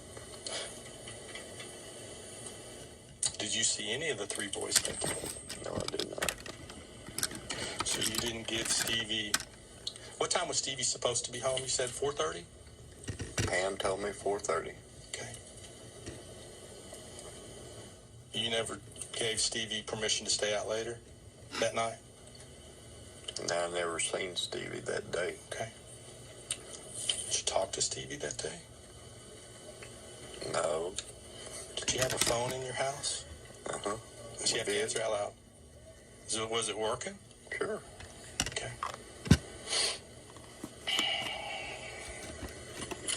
So you and Mr. Jacoby, so you dropped your daughter, Amanda, off at Mr. Jacoby's, and you and Mr. Jacoby drove around all over West Memphis looking for the three little boys. Good answer. Well, that's not my answer. That's your testimony, right? It is. Okay. And you never found them? We never.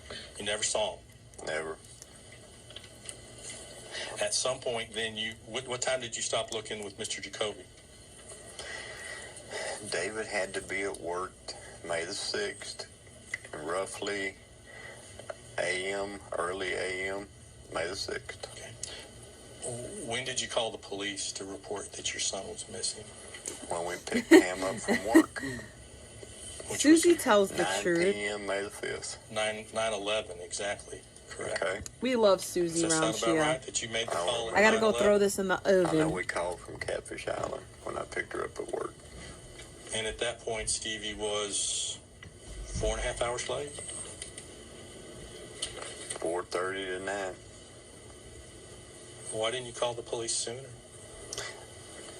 I was busy looking and just thinking he was playing at some boys' house. Were you mad at him? No. You weren't mad at him for being late? No. No. We didn't act like that. You didn't act like that? What do you mean by that, sir? We just didn't act like that. Were you lenient with him? You didn't punish him much? We was good parents. That's not my question. Did you punish him much? No. Didn't you tell the police in June of 07 that you used to hit him with a belt? If we corrected him with the belt, we would whoop him with a belt, but no, we didn't go around hitting him with belts.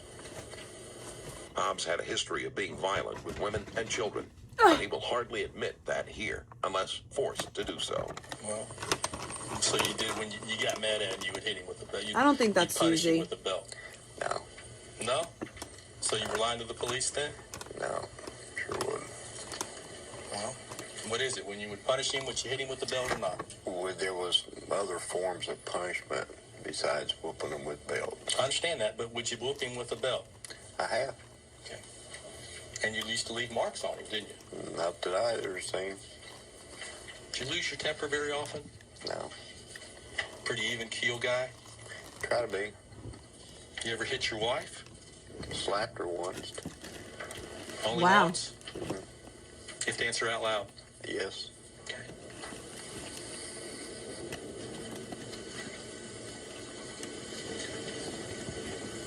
All right, so how long before you had to go, because it was just you and Amanda went to pick up Pam, right?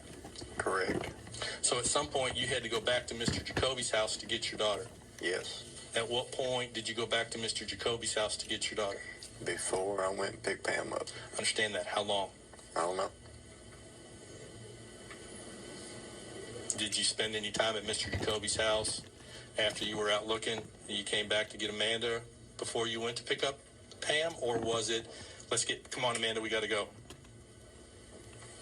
I'm sure I took her over there, dropped her off, or took him back home, picked her up, went and picked Pam up. I'm not sure how long we was there. You have something to drink? I don't drink. Well, maybe a glass of water? No. And you don't drink? You don't drink alcohol? No. Did you then? A little bit, socially. Socially? Well, did you have anything to drink that night? No. And it's your testimony you weren't mad at your stepson for being out late? Correct.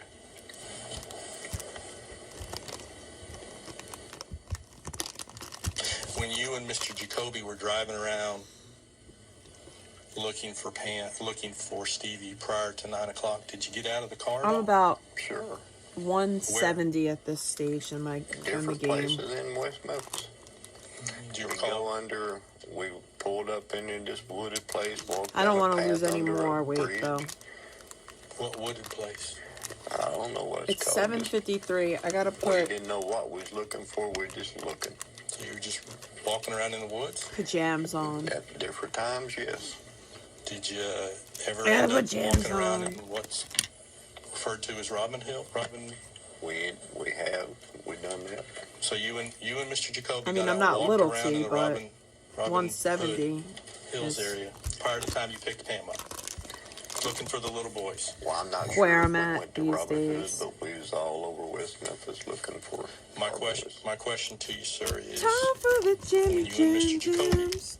were looking for the three little boys prior to the time that you picked up Pam, did you get out of the car and walk around the Robin? I'm not sure. Wouldn't that be something that would seem to be something My back hurts. that you would remember if that's where the little boys were eventually found and you were there? I'm 5'6", by the So way. it's your testimony.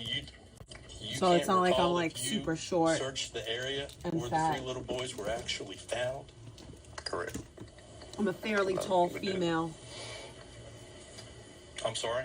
We didn't. You didn't. You didn't see. search the area. Where they were found, like you said, no. What about that general area? Did you get out of the car in that general area? Is this question still referring to the same time? The same time frame. 15 minutes ago. Absolutely. Ted. Yeah, I don't recall. I'm not sure. You don't recall? We were in and out all over town, getting in and out, going different places, looking for our little boys. Okay. And then anything else that you did other than drive around with Mr. Jacoby, in and out of the car, different places, prior to the time that you picked up Pam?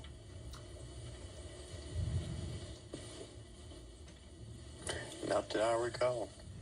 Okay. You picked up Pam, 9 o'clock. She came out with some candy for both kids. Correct. And did you tell her that Stevie was still missing, or did you walk right past her to make a call? No, she come out with 2 pieces of candy, and she said, "Where's Stevie?" And I said, "We hadn't found him yet."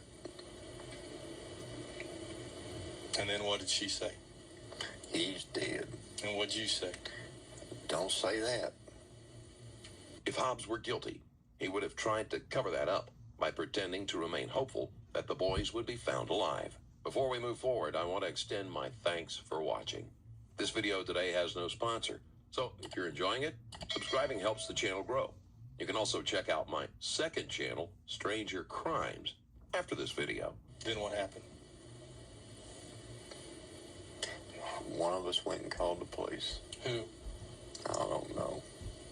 You don't remember if you called the police or Pam called the police? Sure don't. Don't care.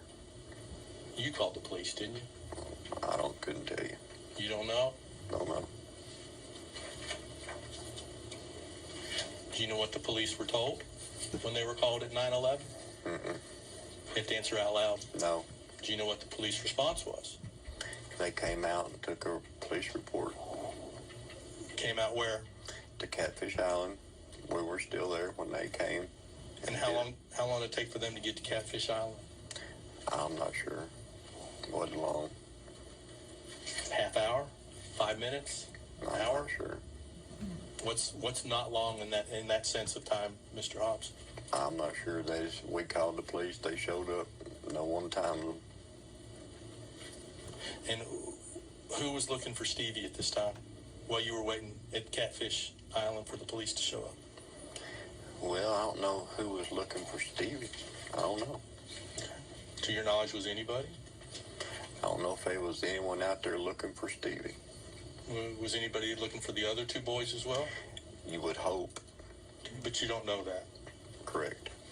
And then the police came to Catfish Island. You made a police report, right? We did. And then what happened? We leave Catfish Island. We go to Robin Hood with the police. Why'd you go to Robin Hood with the police? That's the last place that we had heard that someone had seen them. I do look at my chat said a lot. They had seen the boys at Robin Hood. A lot of people. Who? I don't know their names. Can you give me one person who told you prior to the time that the police came to Catfish, who told you that they had seen the boys at Robin Hood? No, I cannot. Well, and you told the police that they were last seen at Robin Hood, right? That's what had been told. Who told you? And then when you say we, that's what somebody had told you. Exactly.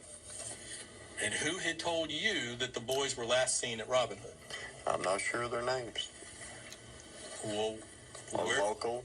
Where did you find these people? We were going door to door, or people out in their front yards asked them, "Have you seen 3 little boys?" On bicycles? Uh-huh. Well, yes. Someone had told us that we'd seen them going into Robin Hood. And you don't recall who that was? No, I don't. It was someone in your neighborhood? No, in the neighborhood of Robin Hood. Was it a man or a woman who told you that? It seemed like it was a man. Do you recall, and I take it you don't know that person's name? Correct.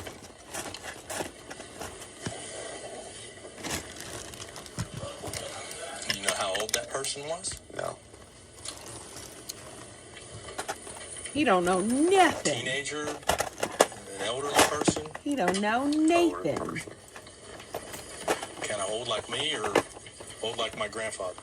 I couldn't tell you, just older, an adult. An adult, okay. And was this between... There were no such reports of anyone else having seen the boys. 4 and 6 before you went to the Jacobys that somebody told you this? Or was this when you were with Mr. Jacoby driving around? It was before I picked Pam up. That's not my question. I'm not sure of your answer. Well, that's not my answer. It's your answer. I want to know, did the person who told you that they had last seen the boys in the Robin Hood area, was that before or after you went to Mr. Jacoby's house? I'm not sure. Were you alone searching for Stevie anytime between 4 and 6 o'clock? No. Were you alone searching for Stevie anytime between, let me back up, between 4 and 6, it was you and Amanda? Me and Amanda after we took Pam to work. Okay, and Amanda at this point was 4? She was. All right. And between 6 o'clock and, say, 7 o'clock, were you alone at any point in time looking for Stevie? No. Not to my knowledge. Was always with Amanda? Amanda or David. Or Mr. Jacoby? There was a time I picked David up. All right. And then you were with David from the time that you dropped Amanda off at his house until you went back to his house to pick up Amanda to go get Pam. Is that your testimony? I was with David and a lot of other people from time to time. Okay. And the other people were the other people in the neighborhood looking for the 3 little boys? Yes, sir. Okay. After you picked Pam up, you went back to your house? We went to Robin Hood first. Went to Robin Hood first with the police? Correct. Did you go into the woods? Excuse me, that was gross. We did. Did you see anything? Woods. Growed up brush.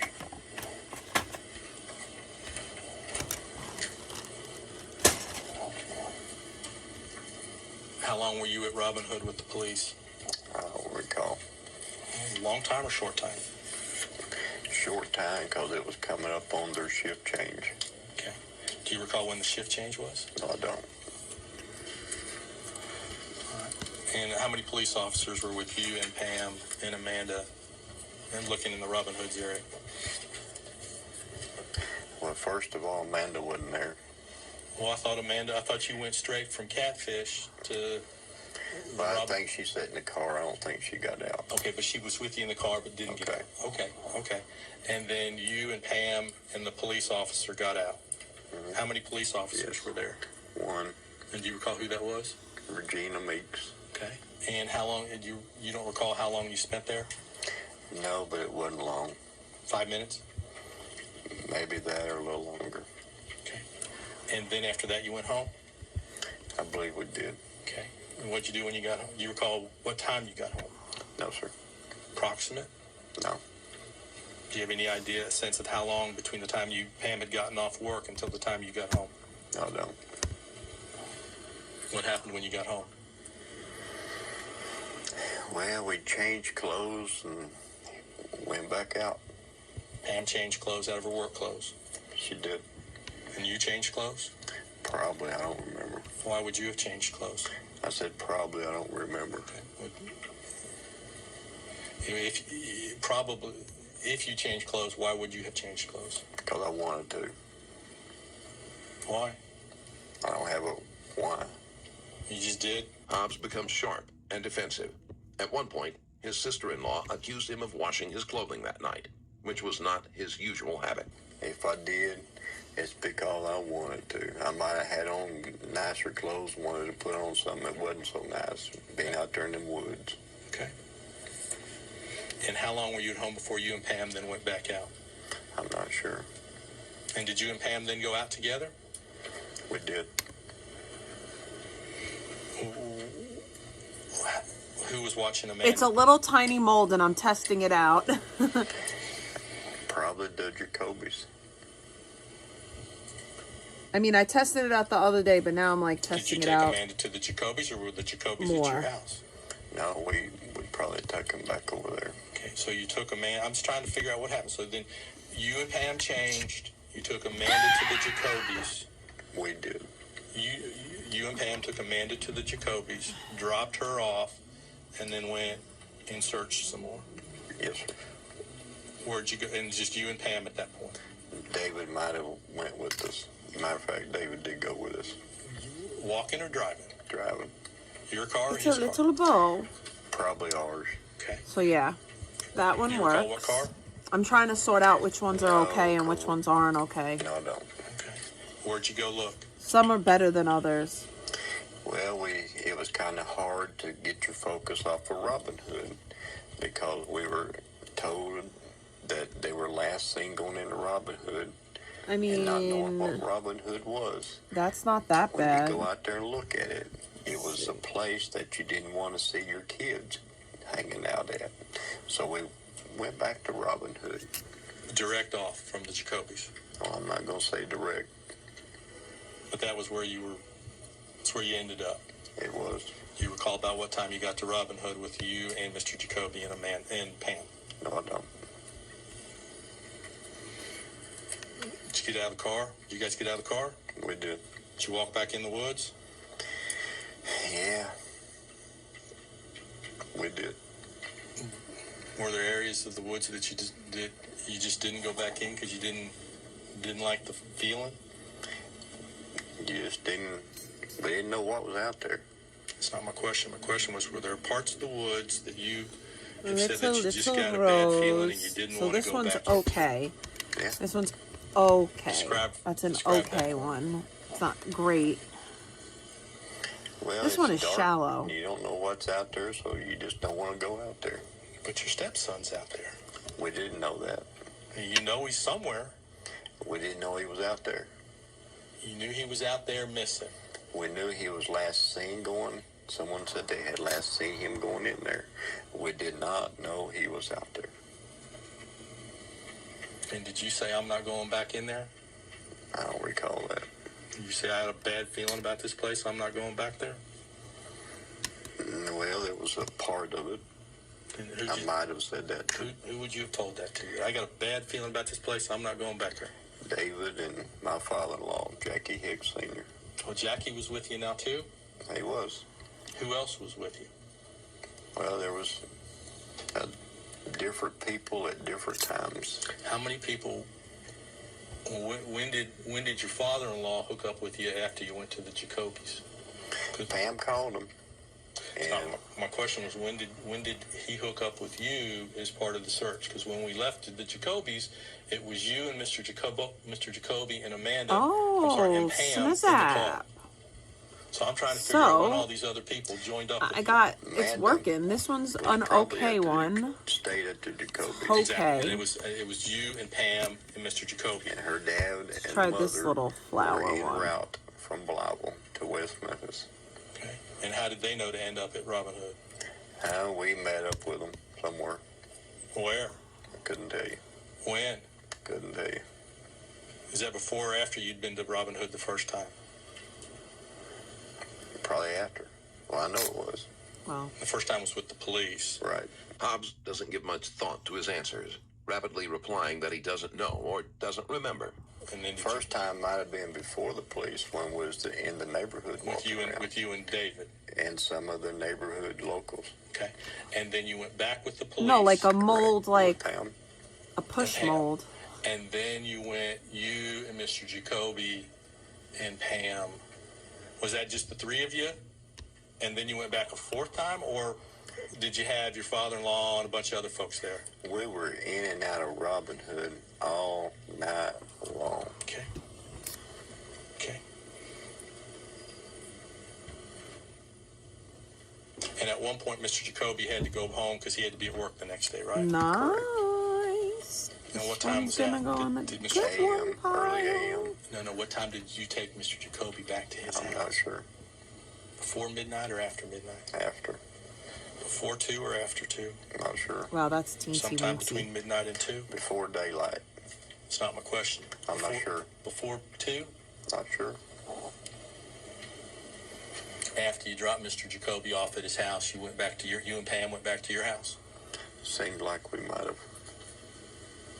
Well, you did, right? That's what's in the journal. That's what's been testified to. That's what you told the police, right? Okay. Well, I'm not... Okay, that's what you told the police, right? All right. And then what happened? Well, we go to school the morning of the 6th, where the boys went to school to see if they have arrived at school. And they were not there. Okay. So obviously. When you got home, after you dropped Mr. Jacoby off and you and Pam went home, what happened, Mr. Hobbs, between then and when you went to school? Well, I know the media showed up and did a live interview because we had been trying to get we were in and out of the police department 2 to 3 times that night, down there asking them for help. And the police weren't searching at that point, were they? We didn't see them. Okay. It was all just private citizens, if you will. Family, neighbors, friends. But the media showed up. They were at the school, right? Or were they at your house? Seemed like the media was out in Robin Malice. Hood. I don't really remember, but it seemed like they were in Robin Hood. Okay, but my question is between, say, 2 o'clock, when you, or whenever you Okay, dropped this Mr. one's Jacoby okay. off, sometime between midnight and 2. This would be an and you okay went back one. to the house. Seemed like I dropped Mr. Jacoby off, or I didn't drop him off, or we might have, I'm not sure. But he had to be at work a.m. on the 6th. I understand that. And so he got back. I This one wanted is him an to go to work okay one. and tell our boss. Not a what we good were one. doing. It's a okay So is it your one. testimony Mr. Jacoby was with you all night until he went to work? Is that your Well, testimony? he was with Pam. There was a time he was with Pam, and there was we might have all been together. Yeah, I'm I trying wouldn't to doubt it. I'm trying to figure out what happened, and I want you to tell me the best you can, Mr. Hobbs, under oath. Did you take Mr. Jacoby home sometime before 2 so he could get some sleep before work, or was he with you right up until the time he had to go to work? I don't remember that. Was there a point in time when you went home and left Pam at home? No. So Pam was with you all night? Or her dad and mom. They would come down and we went in separate vehicles. There was a time when me and David rode around. There was a time me and Pam rode around. There was a time we all followed each other around. I want to specifically focus on what happened, say, between 1 in the morning and 6 in the morning. Where were you? With family and friends and the police. There was never, so it's your testimony, there was never a point in time when you were alone between 1 and 6 a.m. Is that your testimony, sir? I believe that's correct. Okay. And were you out searching this entire time, or were you at home? Searching. So you never were at home? Well, there was a time we went home. I'm not sure what time, but yeah, there was a time we went home. And then after you went home, did you go back out? Sure. And did Pam go with you? Yeah. The search was not organized, and it is difficult to get a clear timeline for everyone's location. Where did you go searching then? Robin Hood, riding This around one West Memphis. is meh. At the school. We'll put that one there with the meh. Did you do, there's been some discussion in the media over the years about you doing laundry the evening of the 5th or the morning of the 6th. Recall that? It didn't happen. You didn't do any laundry? No, I didn't. So if someone were to testify that they saw you doing laundry in the morning of the 6th, evening of the 5th or morning of the 6th, beds, bed sheets, drapes, curtains, clothes, all that crap, all that stuff, they would be lying. Most definitely. Okay. Would you agree with me that under the circumstances that if you had done laundry, that would have been a most unusual time to do it? Well, I'm not going to agree with you because it didn't happen. Okay. But if it did happen? It didn't. Assume with me that it did. I will not. Would you agree that it would be most unusual to do laundry at that point, given what's going on in your life at that point, sir?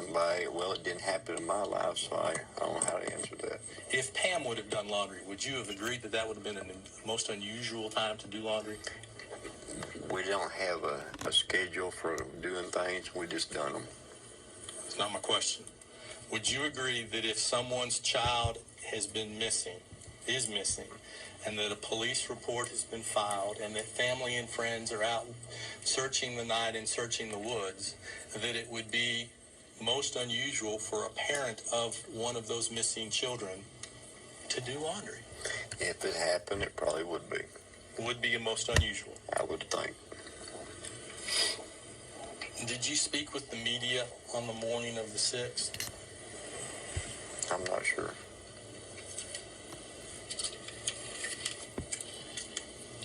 Hello. Mr. Hobbs, we've been going for some period of time. It's probably a good time to take a break. 5-minute, what I like to call personal recovery. Sounds good. We are going off record for a break at 10:43 a.m. That one is an okay one, and this is probably another okay one.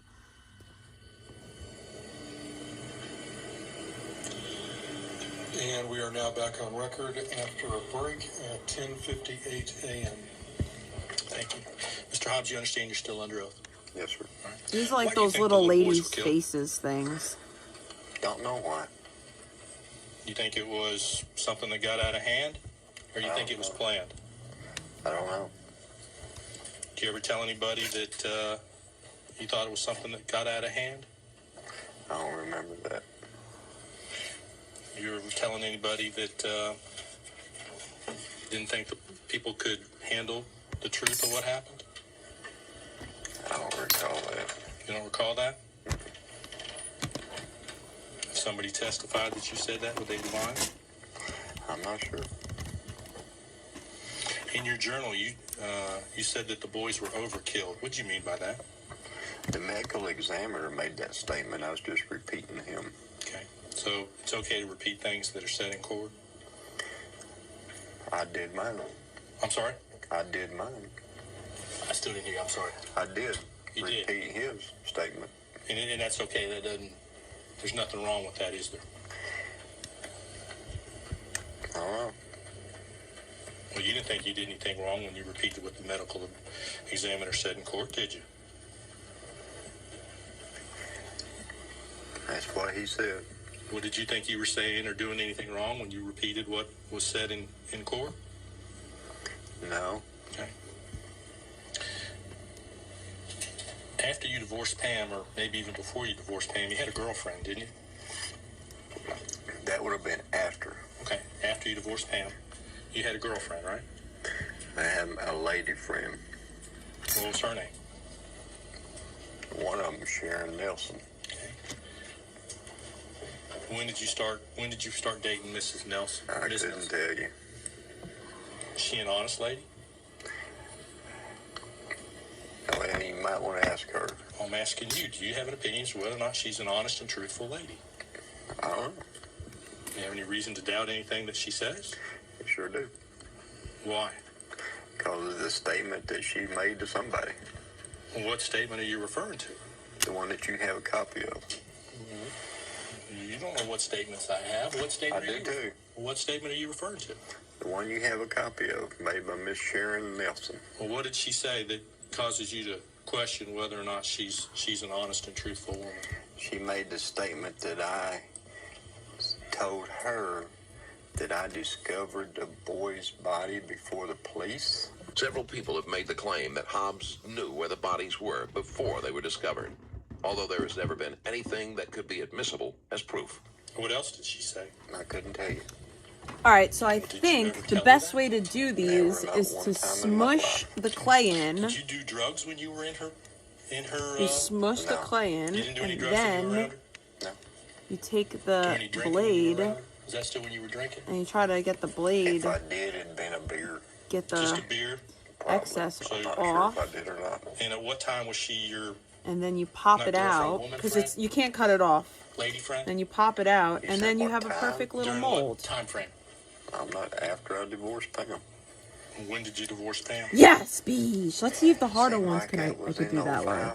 05, 06, 05 maybe. And how No, long because after these you harder divorced ones, Pam in like you 05, can't get them 06 in all did the you way. Get this lady Maybe friend? this stupid one. Well, 06, 07, 07, 08? Sounds good. No, I'm not trying to put words in your mouth. I want you to tell me I don't when you keep first. up with stuff like that. When did you live with her? No. I had my own home. Had your own home. She was your lady friend. Mhm. Close? Close. No. Intimate? I don't know. Well, were you intimate with her? I doubt it. Dang it. So you don't remember if you were intimate with her? I probably. Probably. Yeah, she's not the type that you just hook up with. What do you mean by that? She wasn't my pick of the litter. Well, what do you mean by that? Just what I said. When you say something, when she said she wasn't your pick of the litter, what does that mean? I'm not familiar with that term. There's nicer ladies out there. Ew, what a pig. You spent time with her. I did. Had conversations with her. Sure. Had conversations with her about Stevie and the murders. Well, about Stevie. Sure. Sure. Had conversations with her about the murders. No. No? No conversation. Well, no conversations about the trial? Probably with the trial. With the trial. Any conversations with her about the West Memphis 3? Probably. Okay. And did you tell her at any point in time, did you discuss with her what happened? What you thought happened to the 3 little boys? Probably to some degree. What did you tell her? I couldn't tell you. Were you honest and truthful with her? I tried to be. Okay. And now she has said that you told her that you found the little boys prior to the I miss my grandpa. I read that. Okay. And did you? Did you find the little boys prior to the police finding really... jobs? No, sir. Mike Allen of the West Memphis Police Department found the little boys. My question is, did you find them before he did? No, I did not. Did you put them underwater before he did? No. He didn't do it either. Well, he didn't do it either. He never said he did it. Matter of fact, no one's... Miss Pastar didn't say you did it either, did she? She didn't say you did that. Objection calls for legal conclusion. You're not aware of Miss Pastar ever saying you did that, are you? You need to check with her. No, I need to check with you. Are you aware of her saying at any point in time that you killed those little boys? Yeah, I believe she did. When? When did she say you killed Little those? Rock on the internet. And when you say Little Rock, you mean the rally? Mm-hmm. Have you looked at the YouTube video of that rally? No, I haven't. Do you know if your name is even mentioned at the rally? It seemed like it was. Why do you say that? Who told you that it was? Out of the newspaper, the media, TVs. And they said that and it's your testimony that the media and the newspapers... The only mention of Hobbs was in connection to his DNA being found. There was no direct accusation. Reported that Miss Pastor His DNA was found? Mentioned you by name at the rally. She brought up the new DNA. And whereby knew what the new DNA was all about. How did they know? Ask them. Well, I'm going to ask you. And the reason is after the DNA results, you were informed by the DNA results, you picked up, or you had somebody pick up the phone and call the media yourself, didn't you? I don't remember that. You don't remember reaching out to the media to get your story out about the DNA prior to the time? You did, didn't you? After the fact. After what fact? That they come up with some new DNA. Right, but it was before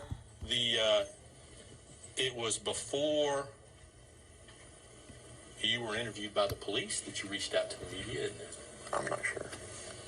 It was before they filed their habeas corpus that you reached out to the media, didn't it? I'm not sure. Who reached out to, did you reach out to the media, or was that Mr. Sampson? Or someone else? The media came looking for me. But didn't you call the media? Well, the media came looking for me.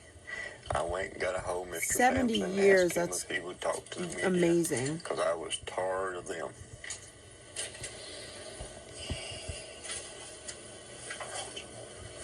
You called Jamie Roach, didn't you?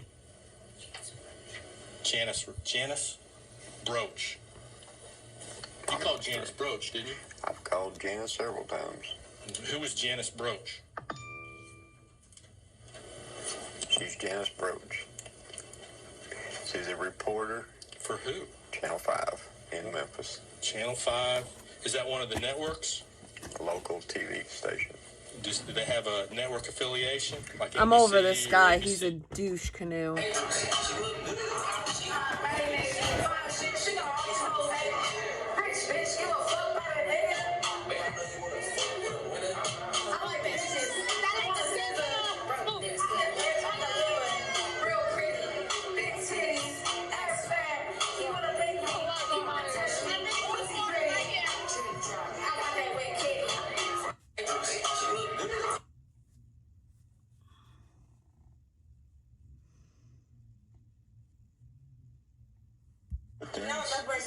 It's how they lead up to things. So the way you're starting this is already off to a bad start. Off to a bad start. What the fuck? Put the damn baby down. Why do you feel like he has to be held 24 hours of the day? What is he gaining from that? Do you think that's gonna make him a better person or something? Like, I'm confused.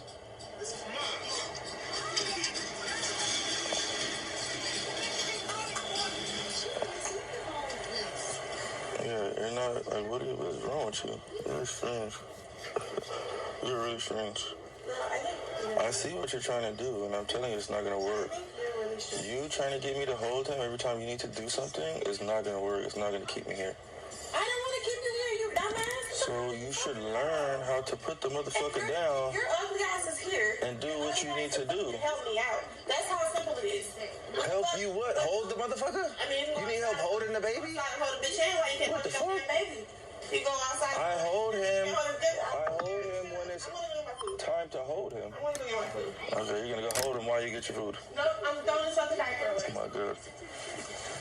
Like I was getting my ass kicked. Come, my room right here. Back at home, my mother was cooking. Like right now, you could lay him right here. I got to. Leave me alone. Okay. Sausage on the stick. Damn, son. Go play. Go play. Your head ain't hard. You're not getting no device later, so I don't care. The fuck? Go play. I want to go play. You're in our faces for no damn reason. Go play. I trying to play. Oh, well, I'm telling you, you're not getting that later. Where's his scooter? Play it on your phone. No, Jonathan, get him out of that. No. Go get on your scooter. Go get on your scooter now. She's not We're wrong. not going to get a phone. No Roblox. No toys. No none of that. Get up and go be energetic. Go. Should get up and go be energetic. Huh? Scooter? Go get on your scooter. All right. I don't care. You're doing it to yourself. That's all I got to say. Go play. Go play. Dang, son.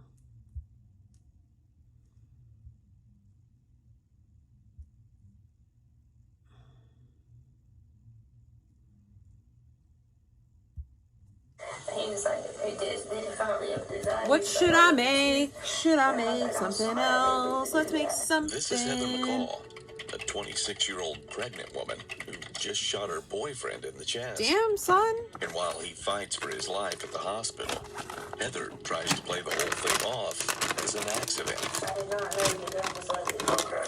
And I did not know that my finger was like where the trigger was. Yeah. So I was just trying to scare him.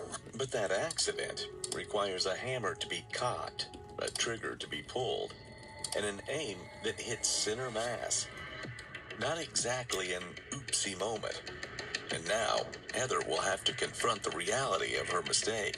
Unfortunately, he did not survive. Yeah, the doctors did everything they could.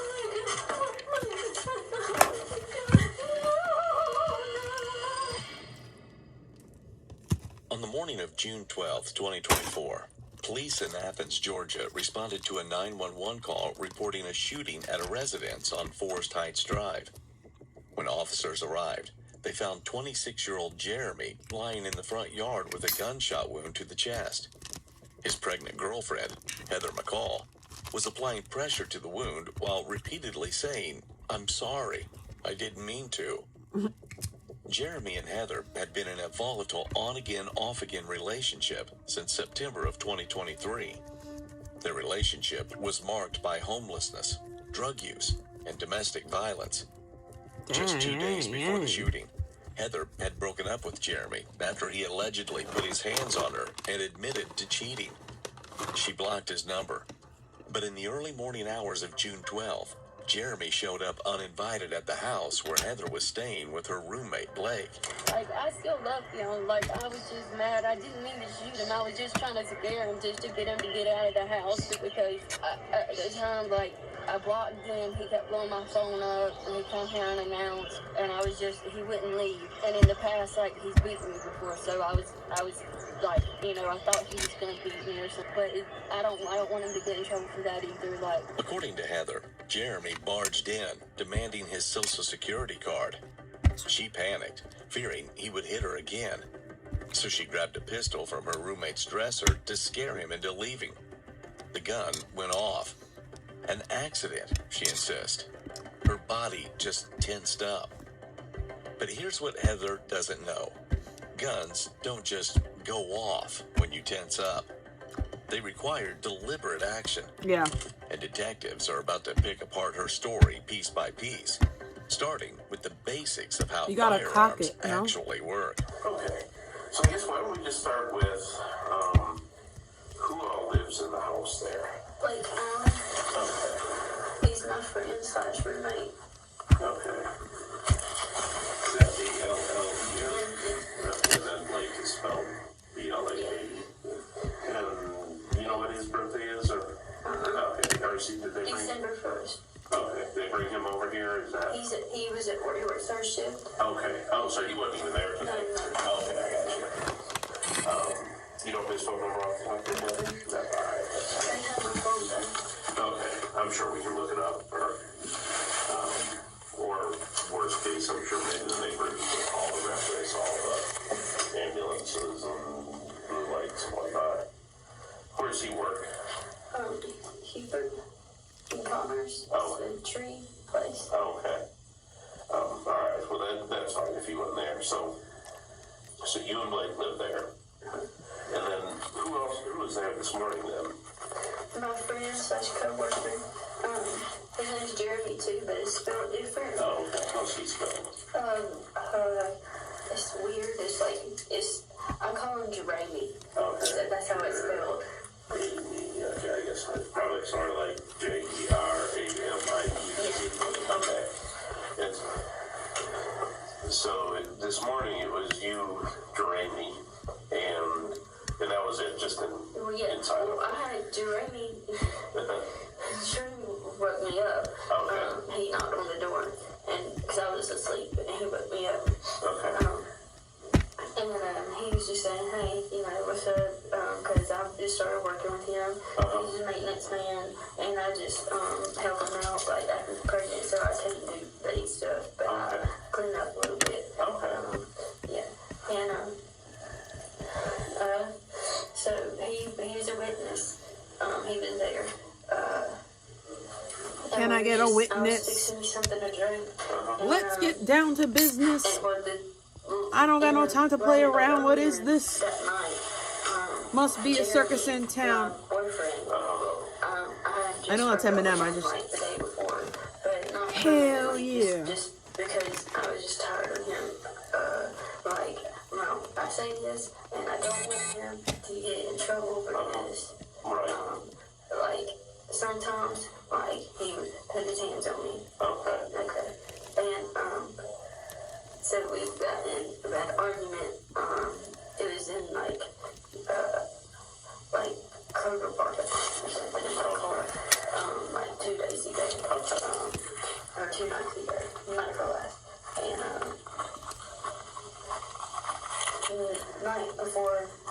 the night before that. Okay. 2 nights ago. Yeah, so I guess that would have been yesterday was Tuesday, so Monday night. Hello, Archbishop. Today Wednesday? Yeah. I had a doctor's appointment. Oh. So, we've been arguing, like, a lot, but it's not nothing, like, serious, not nothing like this, just, you know, just, like, normal couple stuff, and he has, like, anger issues, I guess, and sometimes he puts his hands on me. Thank you. But not, like, he don't, beat the How are crap out of you? me or nothing like that. Like, he'll just, like, go, like this, or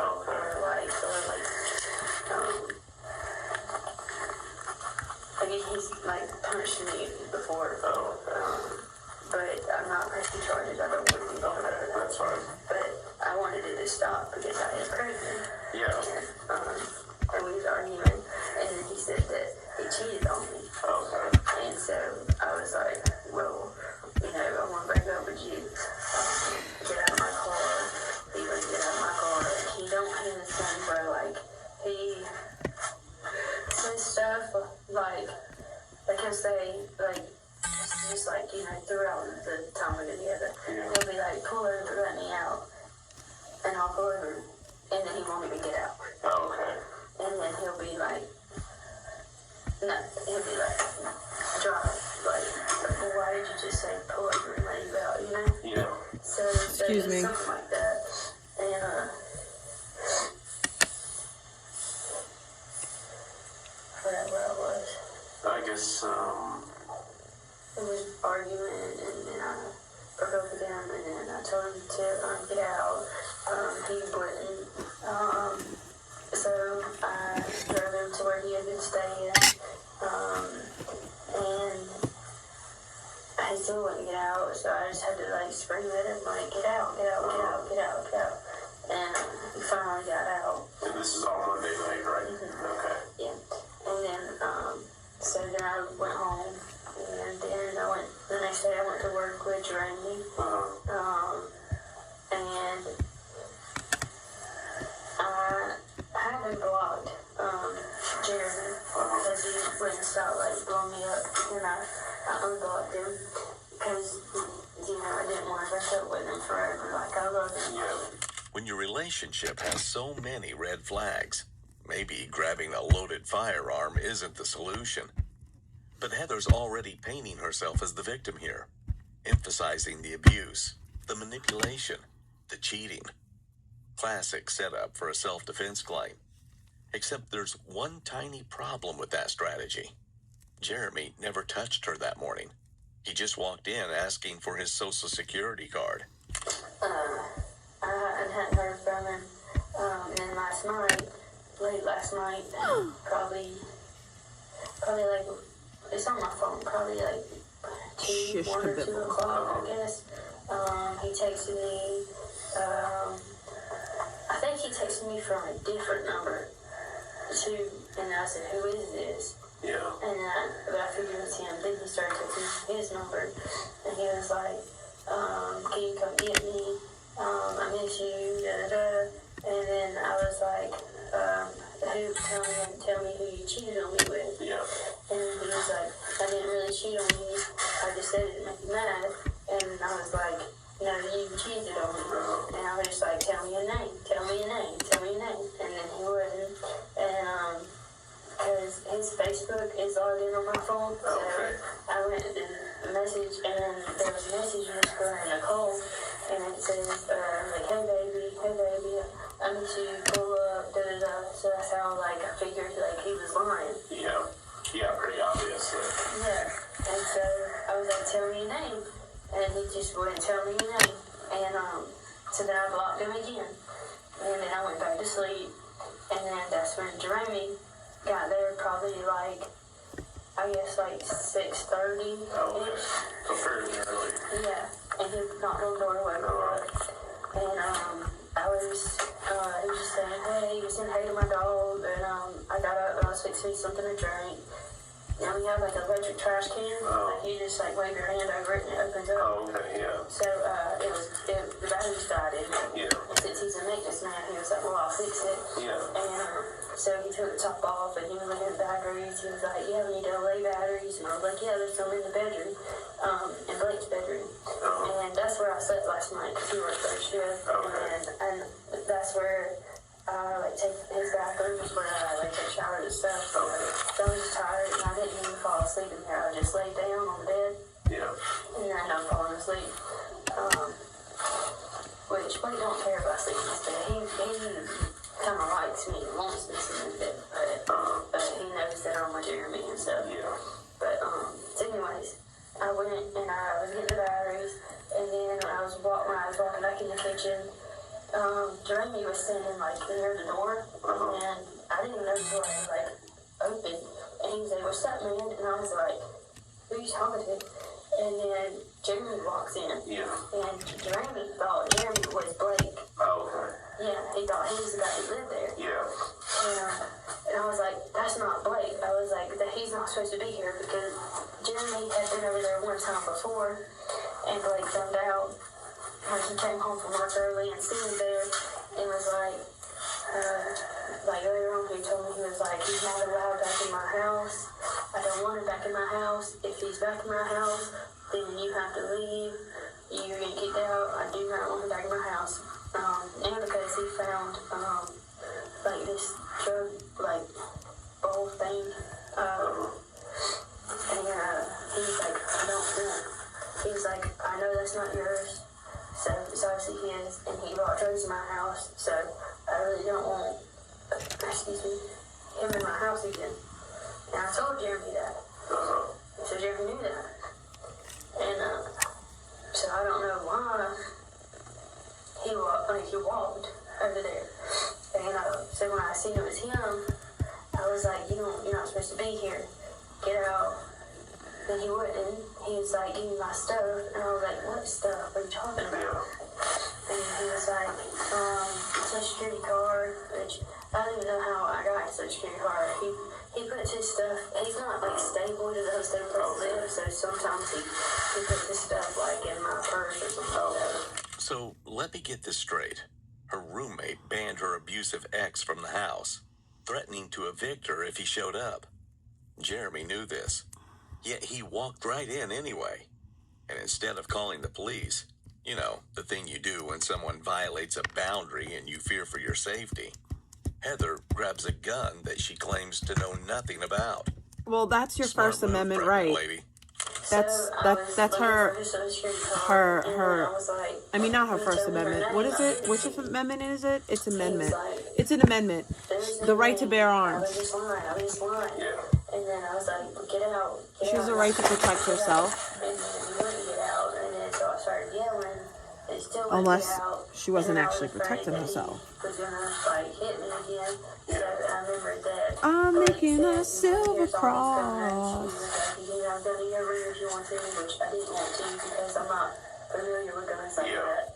I've only shot a gun once or twice, and it was at a target.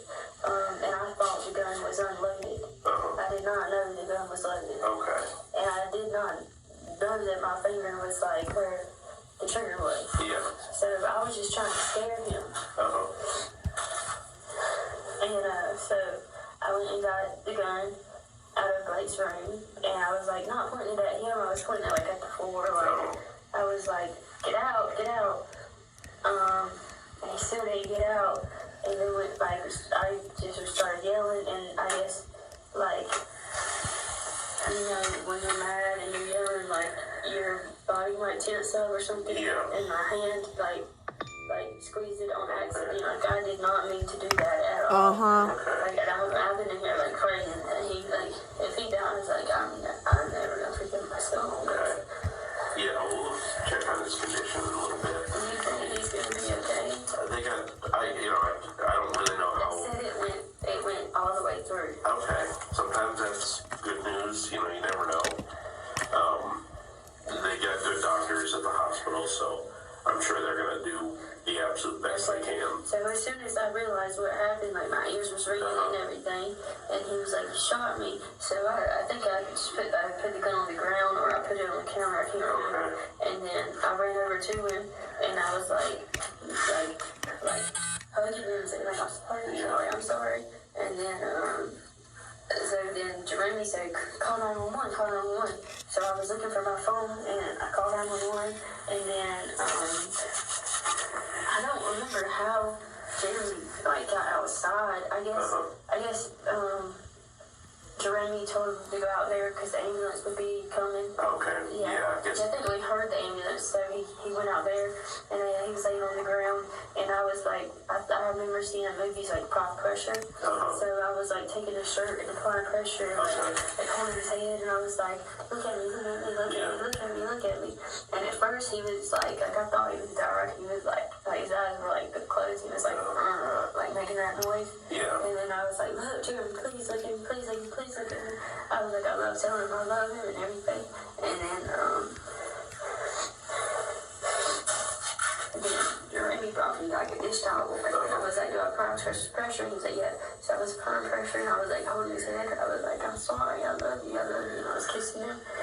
was like, he did it finally up his eye. He was like, I love you too. And I was like, I'm sorry I didn't mean to do that. And he was like, and I was like, do you forgive me? He was like, yeah. And I was like, please don't die. And then that's when the ambulance came and that's when he had handcuffed. Well, that's touching. The man you just shot forgives you while bleeding out on the lawn. How romantic. Heather might love Jeremy, and it's true he's the father of her unborn child. But here's the truth. She had to walk to the bedroom, locate the pistol, grab it, aim it, and squeeze the trigger hard enough to fire. But sure, total accident. Have you ever called the police on him for putting his hands on you? No. I've threatened to. And I've dialed 911 in my phone, but I've never been sent. Yeah, I was doing that to scare him too. Yeah. Like how long have you known him? I met him 2 years ago. Oh, okay, so a little while then. But like, I just met him at my boyfriend at that time's house. Oh, okay. And then I didn't see him again. September is when he came to my house with my aunt. Oh, yeah, I have an Etsy store now if anyone's interested in the stuff that I make. He just kept coming back over every day, and he moved in with me really fast, and we've been together ever since September. Okay. 2023? Yes. Okay. So he moved, is that about when he moved in, or say September, October-ish? Yeah. Tell me about just that part of yelling. My dad was trying to call the police. Then my mom already called the police. And then he shot my mom. A 7-year-old boy sits across from a forensic interviewer, describing the final seconds of his mother's life with chilling clarity. While his father sat in a holding cell preparing an elaborate claim of self-defense, this 7-year-old child was already dismantling the entire story before the detectives even asked their first question. On the 19th of October, 2023, what began as a routine Thursday evening in Clinton Township, Michigan, quickly spiraled into an unthinkable family tragedy. 29-year-old Jordan Wheeler was a devoted mother of 3 who had spent recent months trying to rebuild stability for her family. 2 months earlier, she separated from her husband, 30-year-old Stephen Wheeler, a Michigan National Guardsman and licensed private investigator, after his escalating alcohol abuse and volatile temper made remaining in the marital home impossible. Jordan relocated with the children to stay with family while working toward a formal divorce. That evening, their 2 young sons, 9-year-old Colton and 7-year-old Carson, were visiting their father. When Stephen's heavy drinking escalated into erratic hostility, 9-year-old Colton placed a desperate call to his mother, begging her to come get them. Jordan immediately drove over in her pajamas to retrieve her children. Inside the entryway, an aggressive dispute flared up. As Stephen physically blocked the door, Jordan placed an emergency call to 911. My child called me crying that his dad threw his tablet at him, so I was coming to get him. And then he put his hands on me. Okay. I have it on video. Okay, can you get out of the home with him? Yeah. I'm trying to get my kids stuff so I can get out of here. I also believe that he's been drinking, so does anybody have any weapons? Yes, he has a gun. Seconds later, 5 gunshots pierced the line, followed by total silence. First responders arrived within minutes to discover Jordan deceased near the front door. Wow. Stephen was arrested outside on the lawn without resistance, while his unloaded .45 caliber pistol lay on the fireplace mantel. While Should Stephen we do was placed into a holding stars cell, or should we child do forensic hearts? specialists I think sat down immediately with red 7-year-old hearts would Carson be and 9-year-old better Colton than to find stars. out what really occurred before the line went silent. Well, my mom and dad were fighting, and then my dad got a gun. Okay? And then my brother tried to call the police, and it didn't work, because he didn't have Wi-Fi. Oh, he didn't have Wi-Fi. Then somebody called the police, and I forgot who they were, but they're in our neighborhood, and I heard the bullet shot. You heard the bullet? Yeah.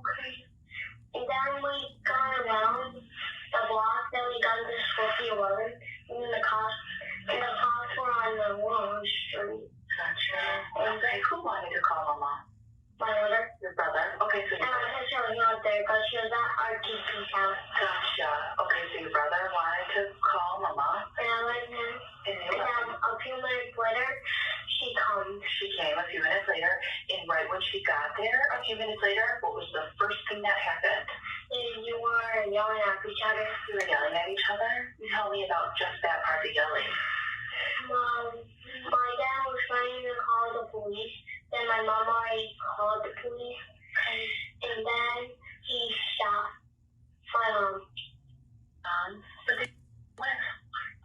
Okay. A pistol. A pistol? A long shot pistol. Okay. Where was the pistol at? At our dad's house. In which room? It was in his room. Okay. And my mom was like laying down, and he was standing up with the gun. Then he shot a hole in the wall. Okay. And then he shot Mama twice, or like six. Twice or six. Where were you when that was happening? Outside. Outside. Okay. What could you hear when that was happening? Guns. Okay. What was the very next thing you did? I got out and with my brother. You got out with your brother? Then we were about to leave. And then he... Mama. Okay. How did you know to leave? Because he would have shot us. Carson's account provided a This precise is sequence. terrible. Minutes later, That's his older brother awful. Colton sat down in the same room. Tell me the reason you had to come here to talk. Because of my mom and dad, they got in a fight, and... Tell me everything. Start from the beginning and try not to leave anything out. So first, my dad threw my tablet on his back, and then he picked me up because I was crying, and then he fell with me.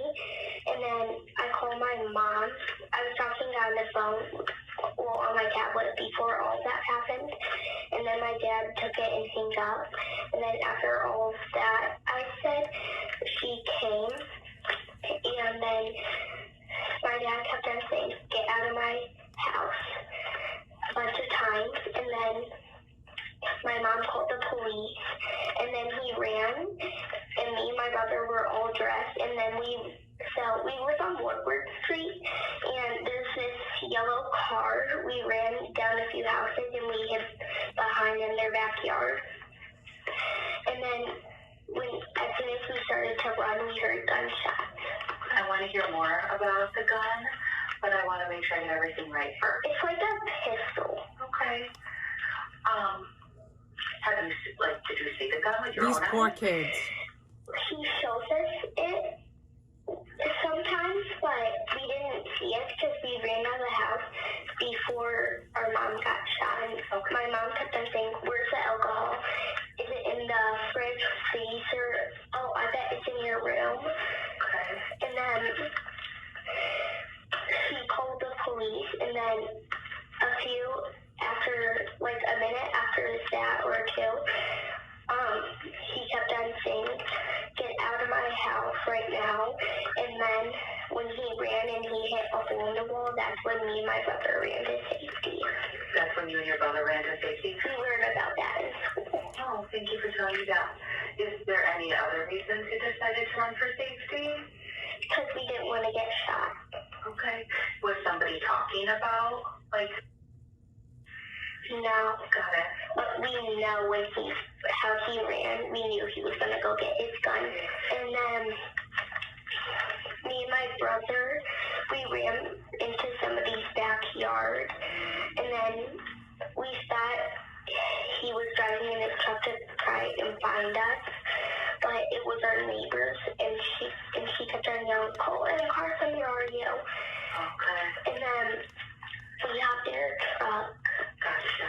And then we went around the block 2 times, and then we went to 7-Eleven. Okay. Both boys provided the identical, crucial detail. Their father didn't act on impulse. In the heat of an argument near the doorway, he walked down the hallway to his bedroom, specifically to arm himself. At 3 a.m., detectives entered the interview room to question Stephen, who had no idea what his young sons had already disclosed. A quick reminder. almost 90% of our viewers aren't subscribed yet. If you appreciate detailed, evidence-driven breakdowns of complex investigations, subscribing takes just a second and helps ensure we can keep publishing deep dives like this. You had something to drink tonight? Yes. Are you drunk right now? I might be intoxicated. Okay. All right. Do you understand what's going on right now? I think so. Does the alcohol that you drank earlier tonight, so it's 3 a.m. right now. Mm-hmm. The alcohol that you drank earlier, is that affecting your judgment right now on what's going on? It could potentially. So we're not allowed to talk to you if you're drunk. Okay? Yeah. If you've had too much to drink, we can't talk to you. Like I said, it could potentially. I'm not entirely sure. Like I'm still in shock myself. So I understand. I mean, it was a big ordeal. Yeah. Do you remember what happened? Yeah. So the alcohol that you drank earlier doesn't affect your memory then, right? No. Okay. Tonight an incident occurred that led you to be here. Yes. Cop has a What man exactly bun. occurred? Never seen a cop with a man bun, a blonde man bun. He looks mad young. I'll kind of go into the backstory of it. Okay. Jordan Wheeler and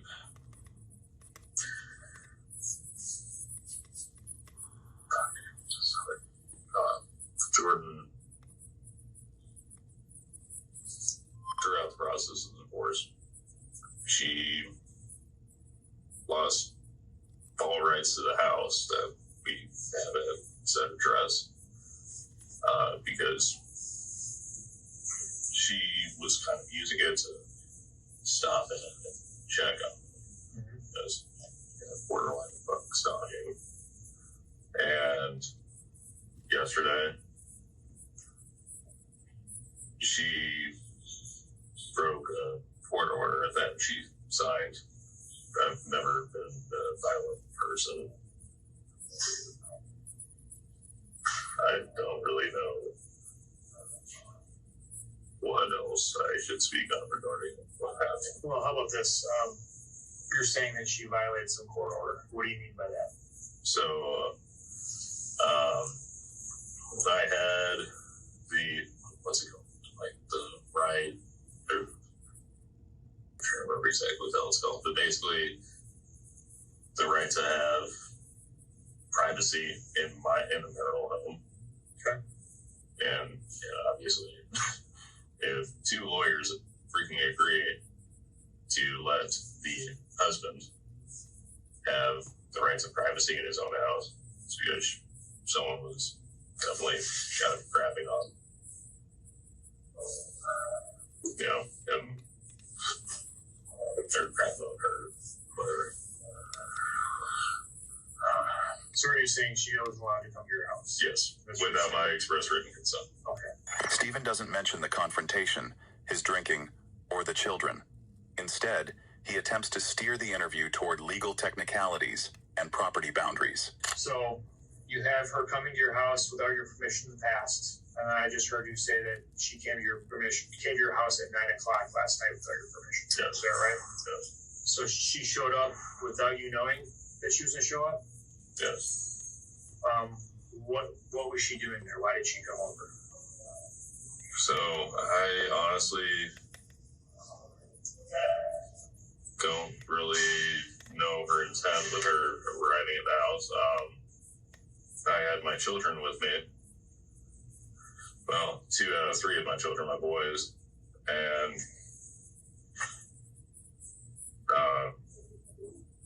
my boys were in their bedroom, going to sleep, and I was in my kitchen, and you have my front door right here, kitchen's right here, kids' room's back here, and kind of went south from there. What do you mean south? Like argument? Yeah. Did it get physical? Her towards me, yes. Tell me what happened. She approached me. What up? Called me a selfish piece of shit. said I wasn't thinking about the kids because How you doing, Smock? whenever she signed the rights away to the house, she, I guess, wasn't thinking very well because she's been living at her sister's house. And, you know, you're a selfish piece of shit. You, this, that, the other. This is the first time I've ever heard it. But, yeah. She approached me and asked her to go You're right. away. It is very dumb. You should not come here ever again. And It's a very put my dumb left arm out. channel.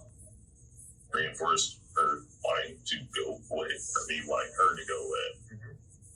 And she wouldn't. What was she upset about? The fact that she signed away her own rights to the house, and the fact that it made me selfish. She wanted me to, after she signed away her rights to the house, she realized that she wanted me to move out of the house. And I was just like, no, I'm not going to do that. Like, if she wanted to move back in, she could have. And I told her that I live in the basement, this, that, and the other, but it was, well, you move out, or you're a horrible dad. Which, I'm not a horrible dad. And I'm feeling fucking horrible dad now, but... Thank you. When did she move out of the house? When did she start staying with her sister? August 7th. That date came out real quick. Is there a reason why you remember that date so easily? I was at a school for the military. And that's the date that I came home. She hadn't filed for divorce at that point in time. But I was talking to the cadre. I said, I can smell blood in the water. Got home August 7th, August 10th. Got a text message, hey, I filed for divorce. Has it gotten ugly? There was one time it got ugly. Like, not ugly in person, but, kind of getting at each other. I've never been the type of person to yell, scream, let my hands on her, whatever. Yeah. Well, last night he got out of control, though, right? Everything we can say, though. Yeah. If I understand you right, it sounds like she showed up uninvited, and she instigated some problems there. Is that what you're saying? Mm-hmm. You had to put your hand on her to get you away from her? Is that what you're saying? She put her hands on me first. How did she do that? Just kind of normal type shit. Where were you at? That was in my kitchen, in front of the sink. Okay. Yeah. What do you go by? What do you want me to call you? Steven, or do you go by? I go by Bryce. Bryce, this shit ain't gonna be easy, man. No, it's not. I mean, I see you're getting upset about it, right? And I know you feel bad about it. The shit ain't easy. I'm not Robert or Roger or whatever Kuklinski. It's an ice man. I'm not. Understood. Like this shit. Like whenever you put me in my cell, I sat there and tried to sleep, and then flashbacks. Like, I'm a freaking CPL holder. Yep. And I never in my life wanted to have to resort to that. And yeah, like I want to be honest with you, and I want to be freaking, because I want to put all the facts out there so that you can do what you have to do, because you have a job. That's right. You have a job. And I want the judge to be able to do their job. It's hard. It's not going to be easy, bro. Yeah. And like, I don't know where they are. Kids are at her mom's house. So they're safe. Kids are good. Kids aren't hurt. I'm assuming that her mom knows what happened. She does. Everybody knows what happened, but nobody knows why. Nobody knows exactly what happened in there. You obviously know things I control. I'm sure that you could take it back 100 times out of 100 times if you could. I'm sure you would walk out that back door and gone and cooled off somewhere if you could 100 times out of 100 times. Yeah, whenever you corner a person and that person doesn't feel safe. Explain how you didn't feel safe. I was being berated. I was being hit. You were not being hit, Like, and even if you were what am being I gonna do, berated freak and hit by a woman, person? come on. Like, Whatever happened, Bryce, yes. What was she gonna shit do? got bad enough that Yes. you did what you did, right? Shit got bad enough that I had to defend myself. And what did you do to defend yourself? You gotta say it, man. It's gonna suck to say it. You might. Okay. When I say her name, Jordan, it upsets you. And I'm sure you really want to do it, but at the time you did it.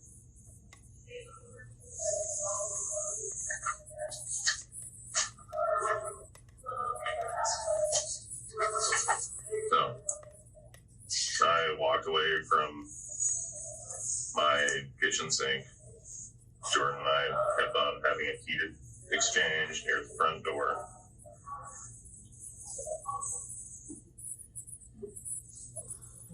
And near the front door, well, Jordan kept on being me. I shot her. What led you to the point to go that far? You say she was berating you by the front door? Yes. Did you have a handgun on you at that point? I might have to restart. I had the gun on me. Before everything happened, it was on my kitchen table. I think I'm okay. Yeah, I never threatened her with it. Stephen claims the weapon was simply resting on the kitchen table and that he fired only when backed into a corner. Where do you normally keep your gun?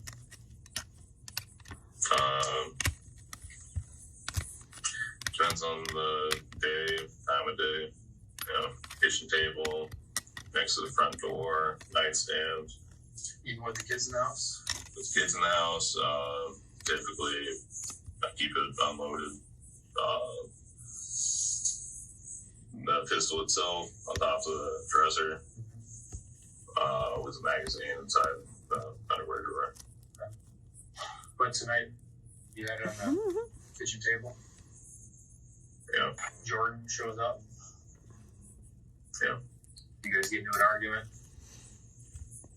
She gets in an argument with me. You know, there's one thing that, I told her a couple, probably 2 or 3 days ago. There's one thing that forces stop me, and that's not to act out of emotion. I don't think sat with her too well. Yeah. How many times?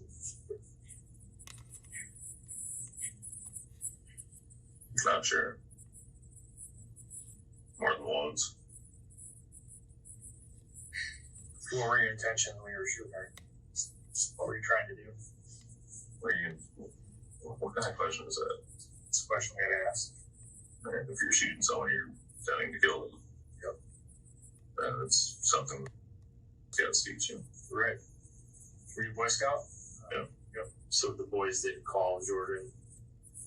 I mean, the kids always call Jordan. Okay. Yeah. So, I guess I want to ask you, did you know the boys called Jordan? Not necessarily yesterday. No. So in your recollection, there was no issue yesterday at all? No. Which was Thursday the 19th. At roughly about 9 o'clock at night, there was no issue with boys as far as calling Jordan about homework? No, the boys were pretty cool. It was, so I didn't have my daughter with me. It was a boys' night. which is always kind of nice, you know, no estrogen, just testosterone. And, you know, I have no recollection of the boys calling their mother. Do you know where the boys were at when you and Jordan were their bedroom? Okay. No, they weren't. They were out of the house. Crying or screaming from the boys? No. Nothing, you know, nothing like that. And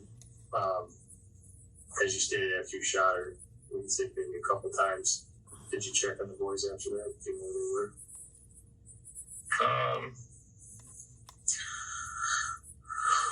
After it happened, I remember going outside.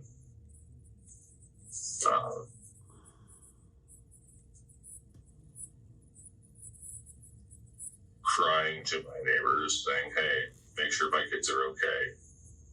To the Whites, they live across the street. Like, if you take a step outside of my door, they're that neighbor across the street. Just make sure my boys are okay. Make sure my kids are okay. And just lay down. I used to do that, but now I'm lazy. With my hands behind my head. So I used to do that. I used to stuff my own cones, and then I got real lazy with it. Oh, my back is killing me. Yeah, no, I'm kind of, yeah. If I'm being honest with you, I mean, if I'm talking to buddies,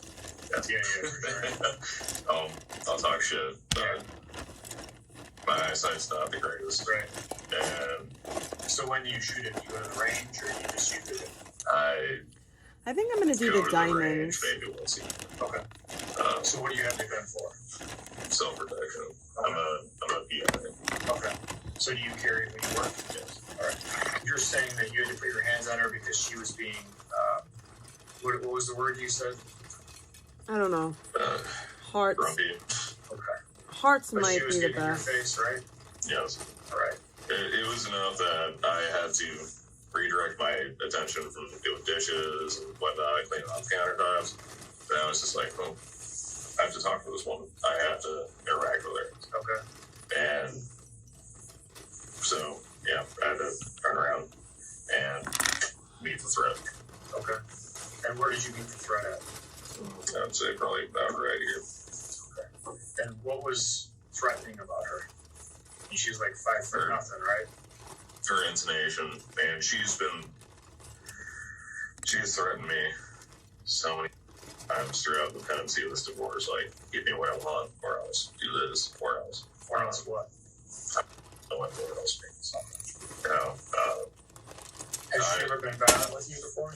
Should I do hearts or diamonds? I kind of like the diamonds. I think I'm gonna do diamonds. I like the diamonds. We're gonna do diamonds. Did any of that happen last night? Diamond. Okay. All right. But it got to the point that you felt Where's the medium one? Done and shoot her in the head. We were gonna do hearts, but Well, we do so many hearts. is it really allegedly? I mean, we were just talking about it, right? You just said you shot her, right? I mean, so what can we get past that? I just can't. Remember I said it's gonna suck? Yeah. Jordan's dead. You killed her. She's not coming back. He killed the mother of his children. What a dirty scoom.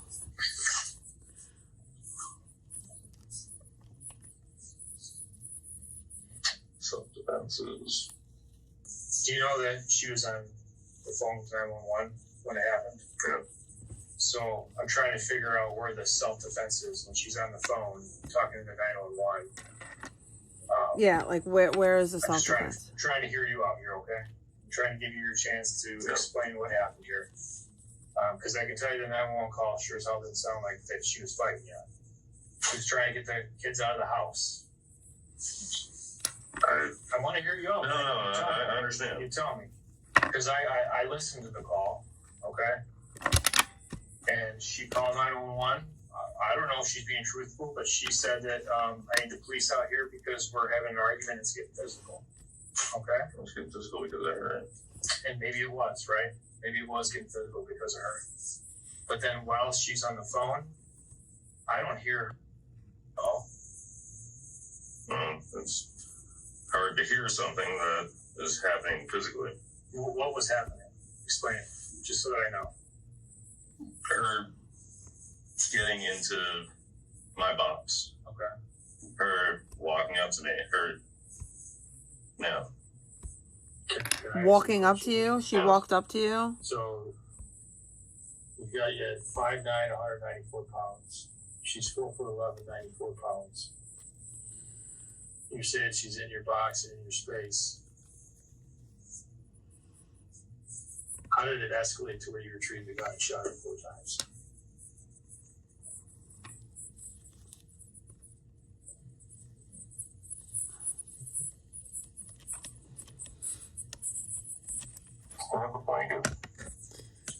Bryce, we don't have blankets, man. Can I have a blanket? You want to know what I think? I think you screwed up. I think you were so mad at her that you did something really stupid and you can't take it back. And yeah, maybe there was an argument. Yeah, maybe she was in your face. But look where we're at now and look what happened.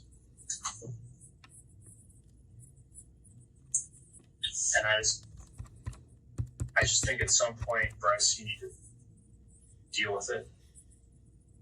Because if you don't, if she's going to continue the story of that she was in your box and that's why you shot her, it just doesn't make any sense. If it does, if you have a way of explaining it to me better, like if there's more to it, I'm all ears, man. I'll sit in here hours if you want. Because I can tell you what I know, right? I wasn't there with you, right? But I was listening to the call. I was listening to the 911 call. There was no fighting going on. There was no physical activity going on when she was calling 911. For the sake of your 2 boys, for the present, one of your boys witnessed it. And he's being a complete man right now at his little age. Which one? Your oldest. Okay? So for the sake of your 2 children and your daughter who wasn't there, right? You have a piece of redemption here to where you can be a man just like your oldest boy. Because he knows what happened. John, I think we're done here for the morning. I need to get some sleep. Need to do a little bit of praying. And it sucks that I can't get a friggin' blanket or a pillow, but there's some things that I need to do. It's not a knock on you or you, but we understand that. Appreciate your time. I appreciate y'all humoring me. Yeah, I'm not here trying to bullshit you. Waste your time. I don't know if y'all are hourly paid or paid salary. I'm assuming you're hourly paid because by the county.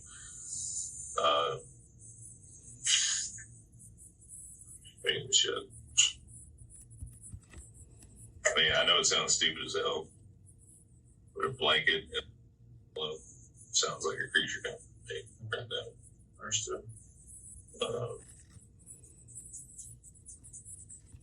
And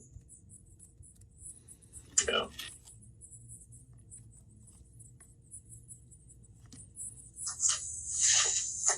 Good. I guess we're about as good as we can be. The moment investigators reveal that his children have spoken to authorities, Stephen immediately shuts down the interrogation. Hours later, unable to rest, Stephen requested another interview. I'm sure you sat there and you said you didn't sleep, okay? You didn't sleep properly, right? I don't sleep immediately, wake up, You can't go the rest of your life like this, man. You know what I'm saying?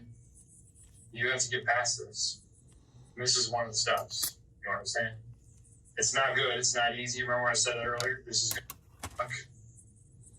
It's going to suck. Yeah. So there's a little bit different part to the story than what you told me earlier. Should we start over, just fresh? pretend like that didn't even, and we just get to the beef of it. Wrong last night, right? I mean, she put you to the point of breaking, obviously, okay? And you just got to help me with this and tell me what happened. Honestly, at this point, it's all just kind of turning into a blur for me. Okay. I'm sorry. Hey, you do not have to apologize to me, okay? I can see you're upset. It's 100% understandable. This isn't my first time, man. This is normal, okay? This is normal human reactions, okay? Like I said, you and I sit here and talk about it. This helps you. I know you're not going to think it is, and like I said, it's going to suck. But you did something, okay? We're past that, right? There's no take-backs, right? There had to have been a reason that led you to that point that you shot her 5 times. There had to have been a reason to push you that far over the edge. That you went all the way back to your bedroom to get the gun, to come all the way back to the living room to shoot her. Something had to have been going on in your head that drove you to do all that.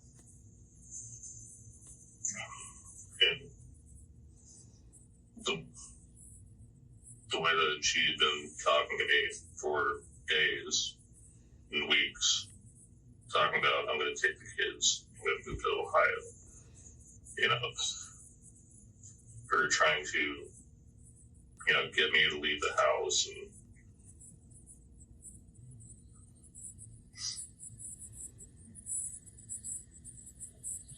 just the way that everything's been going. Freaking broke. I've had her breathing down. He shot his wife 5 fucking times.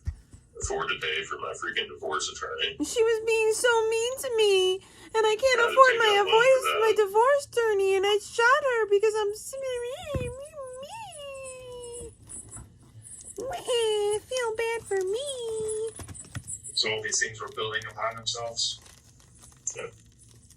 And this has all been building for the last 2 months.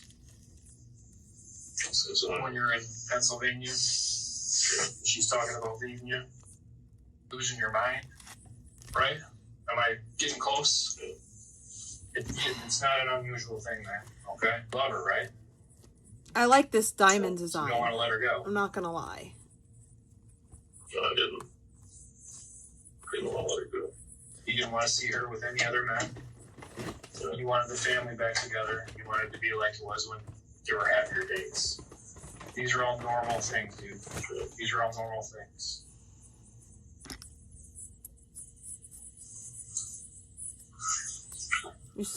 Maybe you should have gave up the alcohol. So I'm probably going to prison for the rest of my life. Blame it on the alcohol. I mean, here's the thing, man. You messed up, and sometimes it takes somebody 1 second, right? Blame it on the to squeeze off 5 rounds, how long did it take? Less than a second, right? I don't even remember pulling the trigger. And there's no take backs on that. You know what I'm saying? No take backs. No take backs. But you know what else? You know what else there is? Is no backseas. Manning up and explaining why you did it and what you did. Okay? Because here's the thing. Okay? You know your son saw you do it. Are we really going to do that to him? Both your sons seen you do it. They both seen you do it. Both of them. They both seen it. No, we're not, are we? Those little boys seen their mom get killed by their dad. If I'm you at this point, sadness. The only thing that I can think about is my kids. That's just me, right? I don't know if that's what you're thinking right now, but that's the only thing that I would care about my whole life now. You have to think 1 minute at a time here, right? You can't think long term right now. You have to think about I'm going to use these children black balls. and their well-being, right? These little itty bitty black balls. Do we really want him to come in and testify that he saw that? Fear's got me living with my life. So my mind, man, what you did is you went back there, like a prisoner in my own self. and you got your gun and you went out there and you made a mistake. Do you remember what you were thinking when you were going back there? No. I mean, was it just... Oh wait, before I You're do just pissed that, or what? I'm jumping the gun. I'm No, jumping the so gun, whatever. ladies and gents. I'm jumping the gun. I have to fix this. I got to smooth it in. It all felt like it happened, And it did. It did, man. Everything happened in an instant. Take it all back. Take So it you all remember going to your back. bedroom? Where was she at the Jail's time? better than What was she death. doing? Is it? remember? Probably in the kitchen. I don't want you to guess, okay? So if you don't know, you don't know. Okay. I don't want you to guess. I don't agree I'm with only the here to death hear the penalty. truth, right? I'm I an don't want you to guess actual and make things up, right? like Catholic in The that gun was way. never on the table. You were never cleaning the gun. We don't We're all have the done with right those to stories, play right? God. We're just going to be truthful here, right? So I know because I listened to the 911 call. We don't okay? decide I know who that lives she and called dies. 911 That's and I could hear you guys God. arguing. I could hear what you were saying. Do you remember what you were saying? Get out of You my were saying, house. Get out of my house. Get out of my house. Get out of my house. Sounds about right.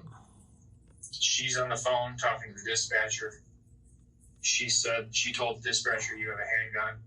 She said she didn't know where it was, probably in the bedroom. She was providing the dispatcher with your information. It wasn't 5 seconds later that 5 shots rang out. So this is what I'm asking you is, it got to the point where you guys were arguing or whatever happened. You went back to the bedroom and you came back out. I don't know how you did it or what you did, but there has to be you have to give me some kind of idea what happened there. I honestly don't remember right now. Like I seriously need some freaking sleep, like actual freaking sleep. Honestly, fell back into the corner, felt threatened by her.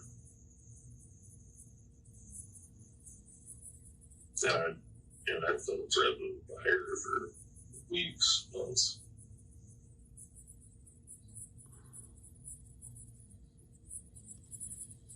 You felt threatened by a woman? When you say threatened, what do you mean? Like physically threatened, or you're threatened that you're going to lose your way of life, lose your family? Both. Okay. I mean, I know it's a 4th and 11 person. Yeah. Yep.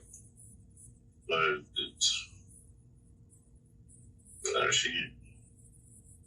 she was a freaking firecracker. It's funny you say that. I had that in my mind. I was going to ask you, was she a firecracker? Yeah. She grew up playing tackle football. If that's anything, broke her kids. Yeah. So yeah, like I said, it sounds stupid. I'm scared.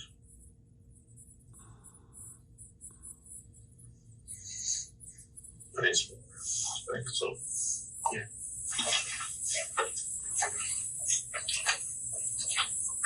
Just think about that instant when she's in the kitchen, you're by the sink. What makes you then go back to the bedroom? Honestly, it's just the whole argument that we're having. Okay. And it's like her mannerisms.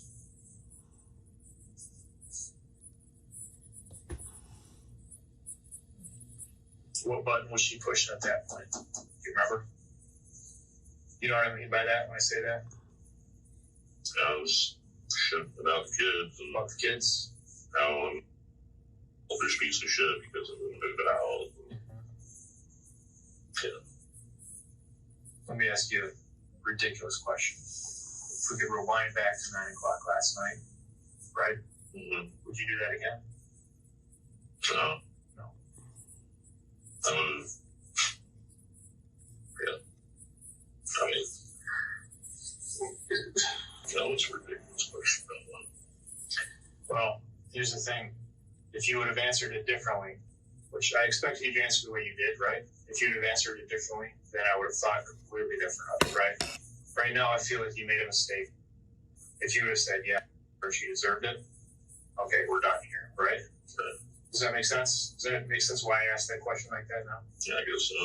Because there are people like that. You realize that, right? There are people that have they're sociopaths, right? They kill people, they don't care. I've had cases, okay? So when I ask that question and someone says, yeah, she won't mess with me again. She won't again. She doesn't get the kids. But none of that's coming out of your mouth, right? You never even considered that, did you?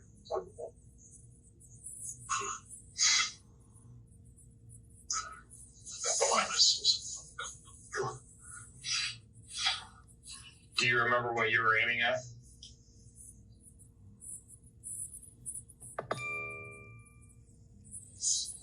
I don't even remember aiming anything. Okay. Do you remember what you said afterwards? No. Okay. You just kept repeating. Oh, bacon!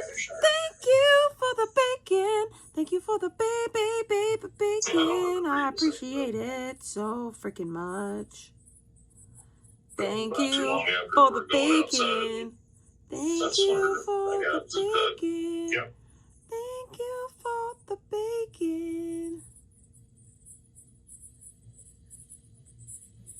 Do you remember anything about the shooting at all? So, you don't remember how many times you fired the gun? I mean, pretty sure the magazine was empty by the time I was done. That's correct. So, Damn, he unloaded the whole clip. What makes you remember that? What do you remember about that? I just kept on pulling the trigger, nothing was happening. Okay. Aimed at her? Yeah. At some point, you must have grabbed her phone, right? Yeah. What did you do with her phone? I remember I took it outside because I knew that she was on the phone with the police. I don't know what happened after that. Okay. What were you going to do with it? I was just hanging it up. Okay. Did you turn it off? Did you power the phone off? I don't think so. Do you know her code for the phone? What's the code for your phone? You have an iPhone? Yeah, I have an iPhone. Is it a 6 or a 4? Digit passcode? It's a 6. What's your 6-digit passcode? I don't know if I'm comfortable giving that information out. Are you worried that there's something in there that's incriminating? No, I just don't. I don't feel it plays any parts of the story. Are you being 100% truthful with me? I want to believe you, you know? I want to sit here and believe you. So, but in my profession, people lie all the time, right? Like you cleaning the gun. You cleaning the gun was a lie, right? So I want to believe you, but that's why I sit here and I just hope that just us talking, you decide that, you know what, this is stupid. Why am I keeping this in? It doesn't make any sense. It doesn't make it worse than it was or that it is. You know, think about all the circumstances. 911 call, the shooting's on the 911 call. Your son witnessed the 911, witnessed the shooting. You got witnesses throughout the neighborhood. You coming out saying, I shot her in the head, I shot her in the head. You know what I'm saying? None of this looks good for you, right? And we both already discussed that it was a mistake, okay? But all of these things lead me to say, if there's more of the story, then there's no reason to hold it back. You know what I'm saying?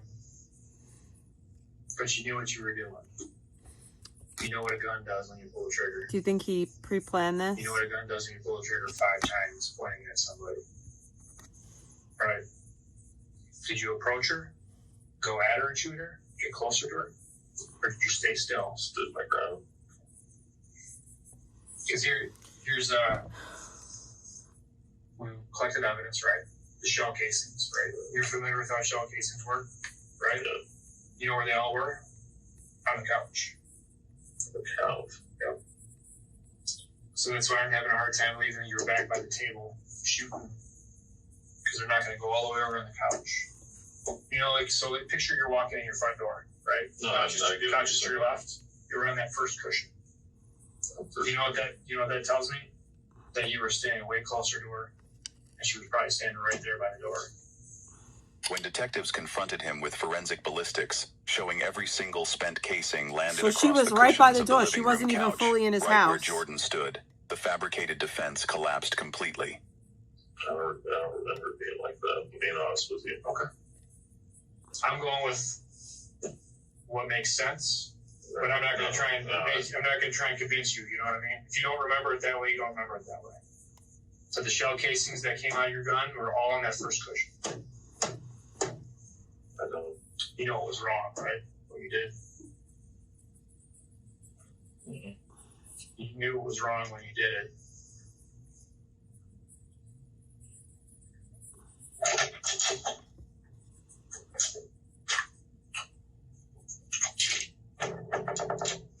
Not necessarily. No. I don't think they'll.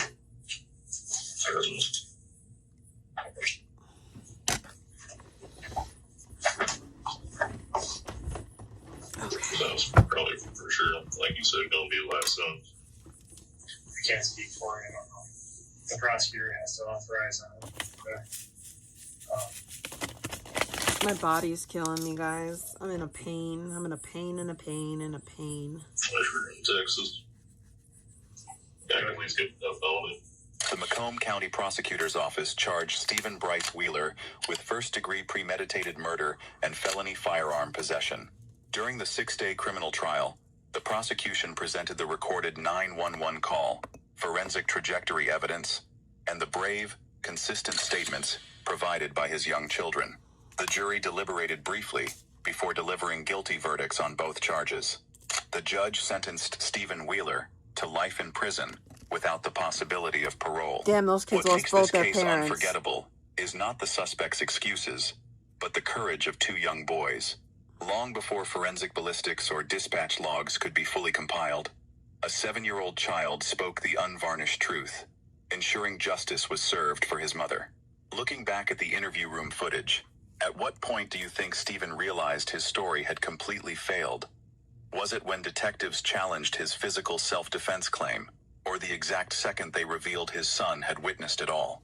If you appreciate true crime documentaries that focus on real investigative breakthroughs and raw evidence, yes, I am. Subscribe to the channel. More in-depth cases are coming soon.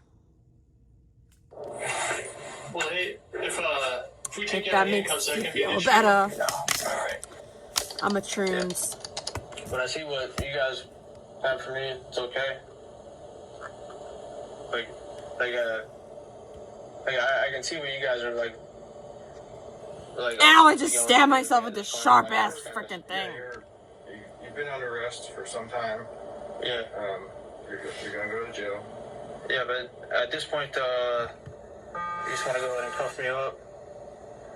But I'd like to talk to a lawyer at this point, so I understand that. I hope everyone's good. I wish everyone what they want out of life. I really do. Okay, so Stay seated, but yeah. So just documentation. What the hell? Guy tried to run.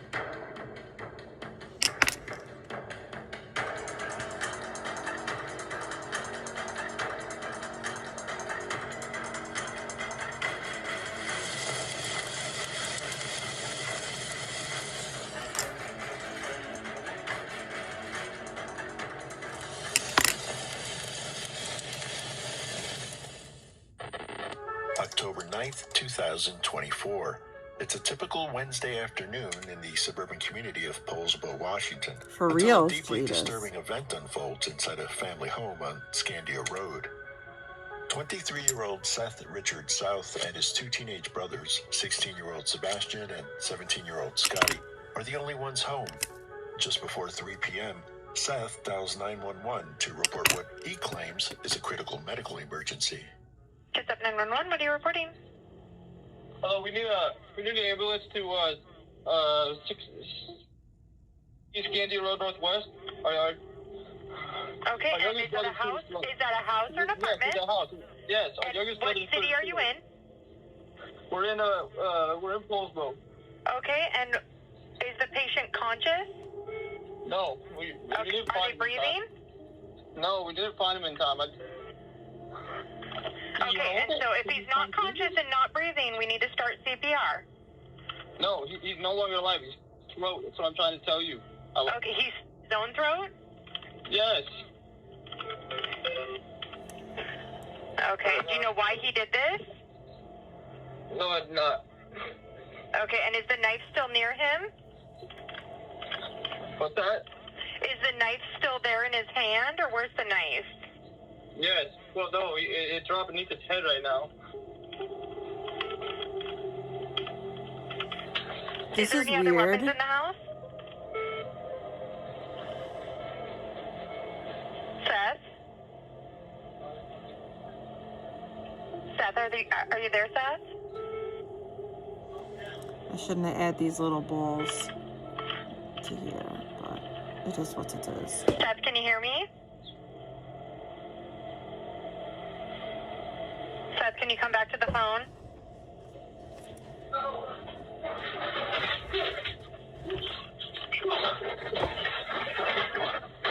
Seth, what's that noise?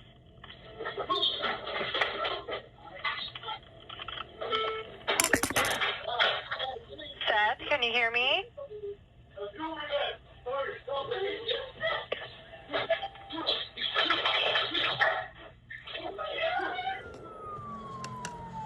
Deputies arrived expecting to provide medical aid, but quickly realized the situation was far more serious. Inside the home, they found the two young men, Sebastian and Scotty, unresponsive. Both had sustained knife wounds and were declared deceased. The distribution of blood and the position of the bodies indicated foul play, with the initial police report describing the scene as consistent with homicidal means. This contradicted Seth's 911 report and shifted the case into a high-priority criminal investigation. As for Seth, he was nowhere to be found. As homicide and forensic units took over the Scandia Road home, a regional manhunt began, a felony warrant was issued, and a bolo alert broadcast a description of Seth's black 2018 Toyota Tacoma pickup. Law enforcement warned the public that Seth was believed to be armed and should be considered dangerous. Fortunately, the pursuit ended less than 2 hours later. Pierce County deputies spotted the Tacoma and utilized a spike strip to disable the vehicle. Driver, show me your hands! Hands out the window! Keep your hands out the window! If you reach in that car, I'm gonna shoot you! Do you understand me?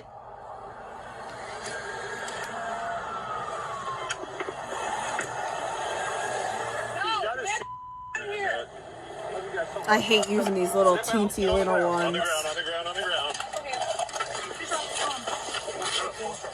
I love you guys. Hold on, come down.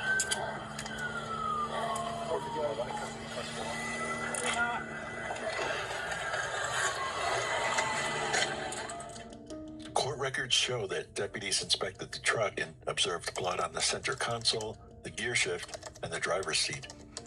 Published reports say that before he was apprehended, Seth contacted a family member and admitted to killing two people without saying who. He was then transported to the sheriff's department for a recorded interview with detectives. With the scene processed and the initial evidence documented, investigators turned their attention to the interview. Detectives needed to determine whether Seth would stick to his original narrative or begin to change course. But almost immediately, they encountered a problem. Before they could establish what happened, they first had to determine whether Seth was willing or even able to give a direct answer. Aaron, give me some time to talk to these gents. No problem. How you gentlemen doing? Good, yourself? Pretty good. Well, yeah. Good as you can be, probably considering, huh? The questions that people have, what's possible, just like by itself, like, I don't necessarily know things like that. Well, hey, if we take you out of handcuffs, that can be an issue? No. All right. Again, this is something that I don't know if there's something in my genetics that can be like. Here's my problem. Like, say my ability to be whole, like when the times are like completely necessary, I can do that, no problem. But I still got normal human problems. Like, it's just when the times are needed, I'll make sure everyone's good. It's just, some people get stabbed a lot, that's, yeah. That's right. Nice to meet you, sir. My name is Detective Young. This is Detective Flamp. We're with Kitsap County Sheriff's Office. Our body cameras are going to capture our conversation with you, audio, video, right? Standard stuff. That's all right. You guys got to understand that at this point in time, the conclusions I came to, it's like it just seems like everyone's got the same fight. Okay. There you go. All right. Yeah, and like just for me, the ability to be able to be, look at people and say there is a chance that they could, there is a chance. It has to be done, and it can. For me, I can do these things when I look around and I say things are even for everybody, and that's a valuable thing. I think. Well, before we go any further, I want to keep talking to you, but did anybody read you your Miranda warnings yet? Yes. Yeah, they did, and then they asked me if I wanted a lawyer and all that. I think, we're at a point in time where something like this, there's minds on two sides. There's things I wish I didn't have to do, and so other people are the same, and that's just how it is. It's just, there's a collision. There's the best I can do about it is have to be, shitty one way or another, level it out. Things like this, it's just necessarily in the same way, I've met amazing people everywhere. It's just I don't want to necessarily tie them all in, even though it is very possible He's that they all in have to be tied psychosis. in to figure things out. That's what it sounds does like. have to be a thing. As investigators tried to make sense of Seth's statements, those closest to the family were struggling to understand how things could have escalated to this point. We only have questions and heartbreak, no answers or explanations. We are reeling in shock, said Cheyenne South, sister of Scotty, Sebastian, and Seth. Cheyenne said the siblings had always been close and that Seth had shown affection toward them throughout their lives. The boys lived at home with their parents and both had plans for the future. Scotty was looking forward to graduating. He loved the outdoors and hoped to become a park ranger. Sebastian, affectionately known as Bass, had just turned 16 and was excited to get his driver's license so he could drive his friends around. Up until Wednesday, there was nothing in question for his love for us, and it's weird. Feelings don't shut off, Cheyenne said. They all had a very tight-knit relationship with Seth as well. Since he was in the home, he constantly took care of them, looked after them. He definitely showered us all with affection our whole lives, up until that point. But the public record paints a more complicated picture. Court documents show repeated prior contact with law enforcement dating back to 2019, including residential burglary, assault, protection order issues, theft-related allegations, and harassment. Most notably, just 1 month before the homicides, he had been arrested on a felony harassment allegation involving a reported threat to kill. That case was later cleared. Back in the interview room, detectives Maybe it sought to shouldn't have redirect been. Seth's line of thinking, looking for any statement that could clarify what had actually happened inside the home. What up, Doug? For me, I guess being in this room is more of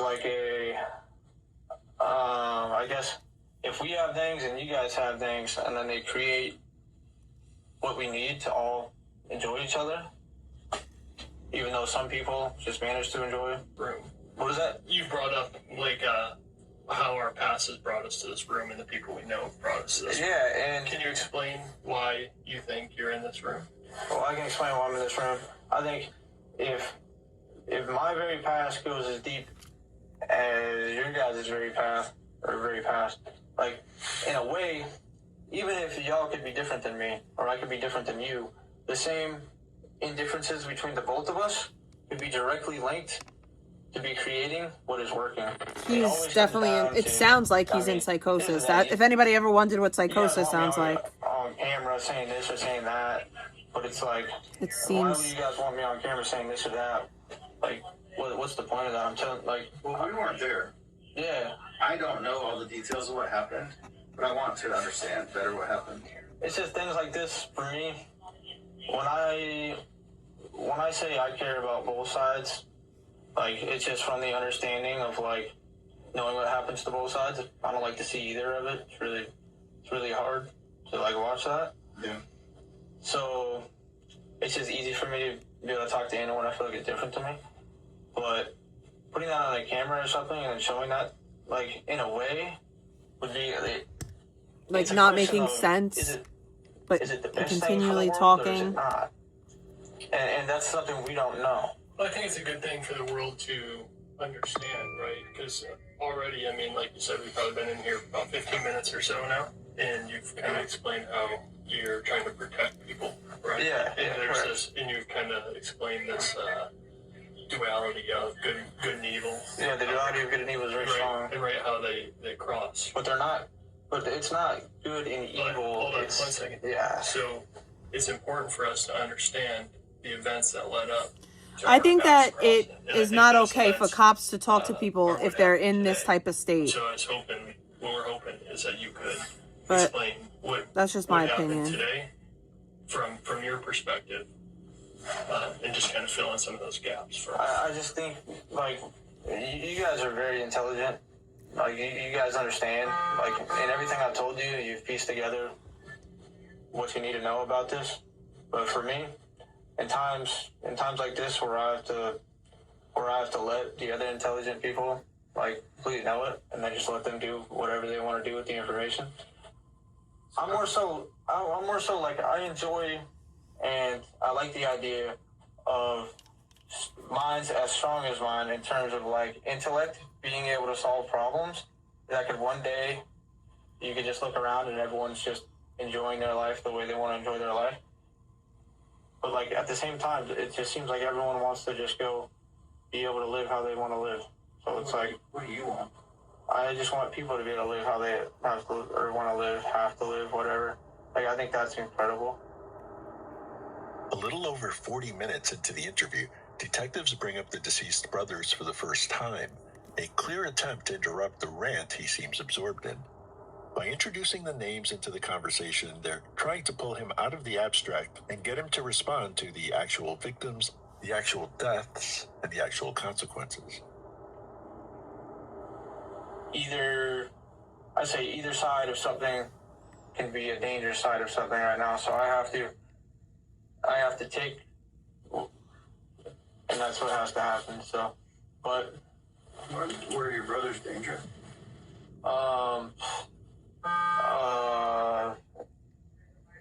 Your brothers' names are Sebastian and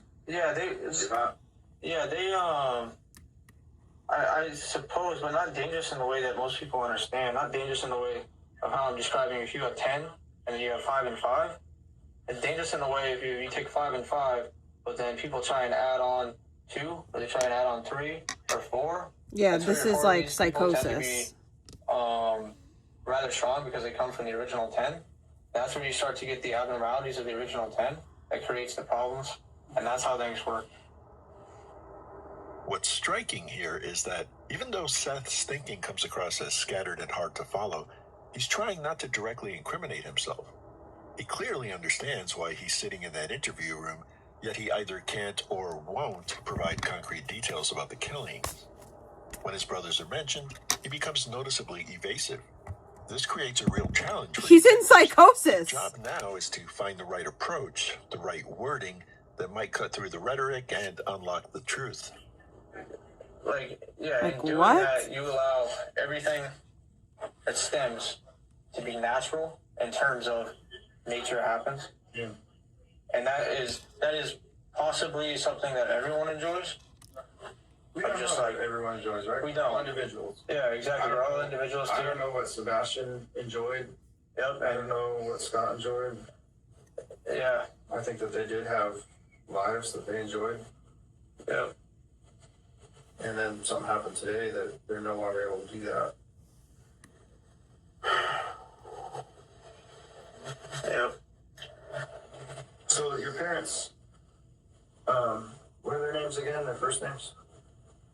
I just think, like, I just want everyone to be able to exist, guys. I don't know.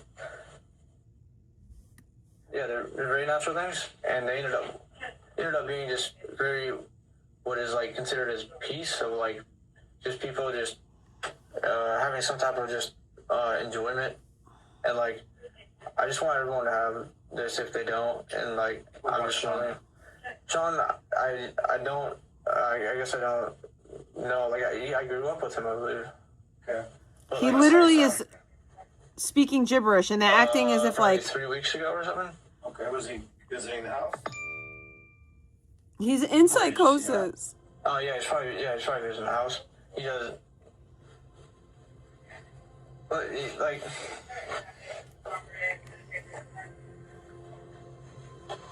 You said you had a question for us, though. Yeah, but you distracted me as you went through. What was it? Do you remember like the directing to that topic or whatever? No, I think what we're trying to do, you brought it up, that you want to tell the truth. Yeah. And that you want us to have information. Because I think it will help. Information is helpful, right? Communication is key. And I think you have information about what happened today to help us better understand where you're coming from, why you did what you did, how it happened, right? Yeah. You have that information. You do. So, with, like I said, in the way I talked about, like, yeah, this problem that occurs, like, so essentially, oh,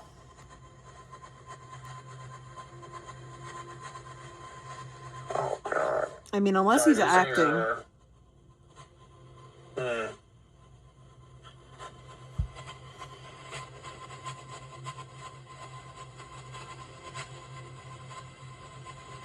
Oh man, that's unfortunate.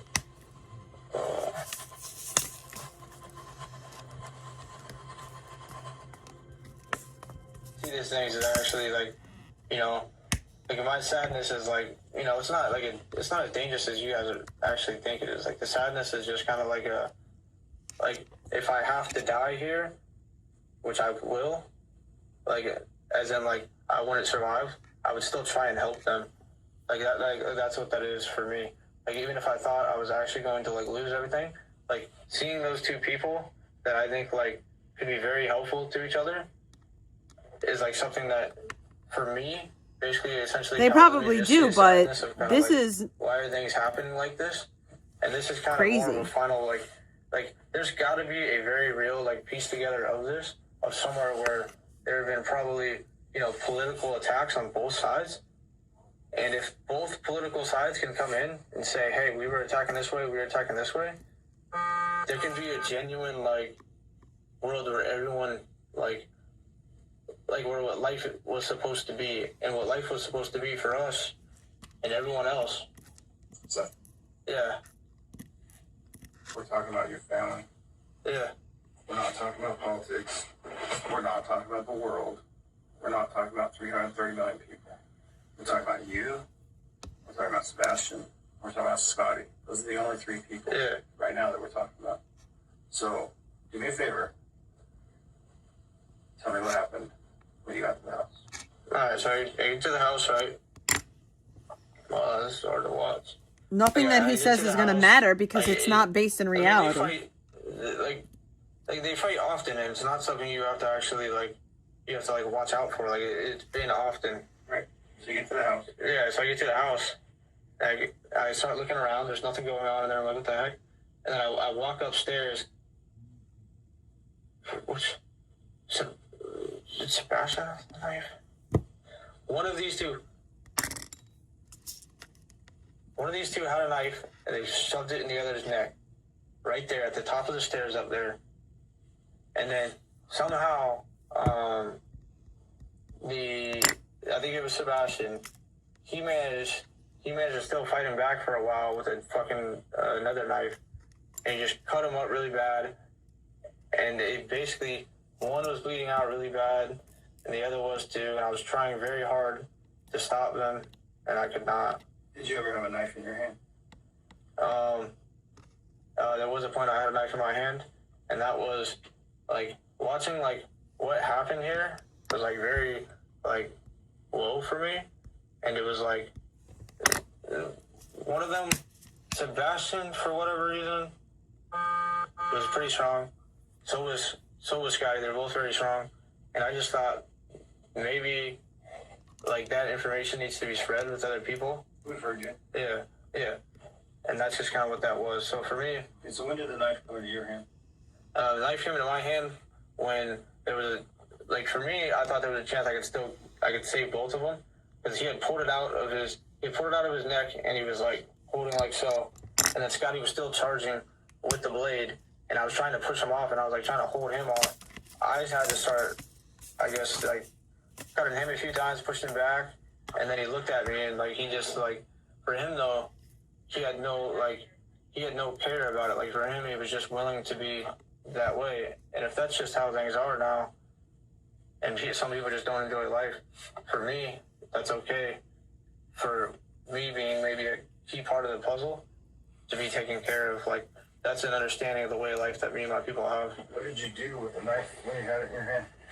With fighting Scotty? Yeah. Like, I was mocking him, really. Like, just kind of mimicking his style. Like, how do you mock him? Like mock him, like, he was good. Like, he was, like when I say good, like, he was a lot stronger than me, as he was, like trying to, like, slash me down, like, and everything. But Sebastian had already been fighting him for a while or something, and he was kind of, like, cut up a bunch of times. Sebastian was cut up a bunch of times? No, Sebastian was only cut up, like, once, I'm pretty sure. He was, like, boom, and he was, like, bleeding out, but, like, he was, like, holding his chest or something, and he was, like, you know, still fighting him. Okay, so then tell me what happened when you put the knife in your hand. What happened with the knife? Like, and seeing that in a similar way, to how I might be the problem too, I decided, I was like, well, what I just saw, I haven't seen in my family since, like, 30 years ago or more, or, like, from what I've heard of stories. Okay. So that made me worry that there was just a complete, you know, war of nuclear power. Okay. This was and, like, if there is, I just want... Did you take the knife that you had in your hand from Sebastian or Scotty? Not that I had in my hand, was from Scotty. Okay, so did you take it from Scotty, or? No, because, like, the knife was dropped in quite a few different locations because they had been fighting it out. Like, essentially, Bass got stabbed in the neck and everything like that, and he was fighting back and slashing, and then Scotty was a lot bigger than him. He was, like, pushing him around. The knife's falling.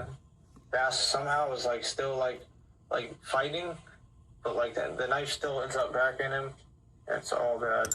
Okay, so like, another big thing that, like, I think the biggest thing that I'm, like, maybe not telling you guys is just, like, for me, like, there's something that exists with us. Like, when we feel strongly about something, we just decide to caution, and there would be we wouldn't, like, whatever has to happen naturally, we would let it happen. And that's something that, like, even when I can see that that's a possibility for me, I will maybe have to choose that option strictly because that's just a way my people are, and, like, with certain things. Okay. So, Sebastian and Scotty are fighting upstairs. You're telling us. We can go up there to try to break it up, maybe. Sebastian has already had a stab to his neck.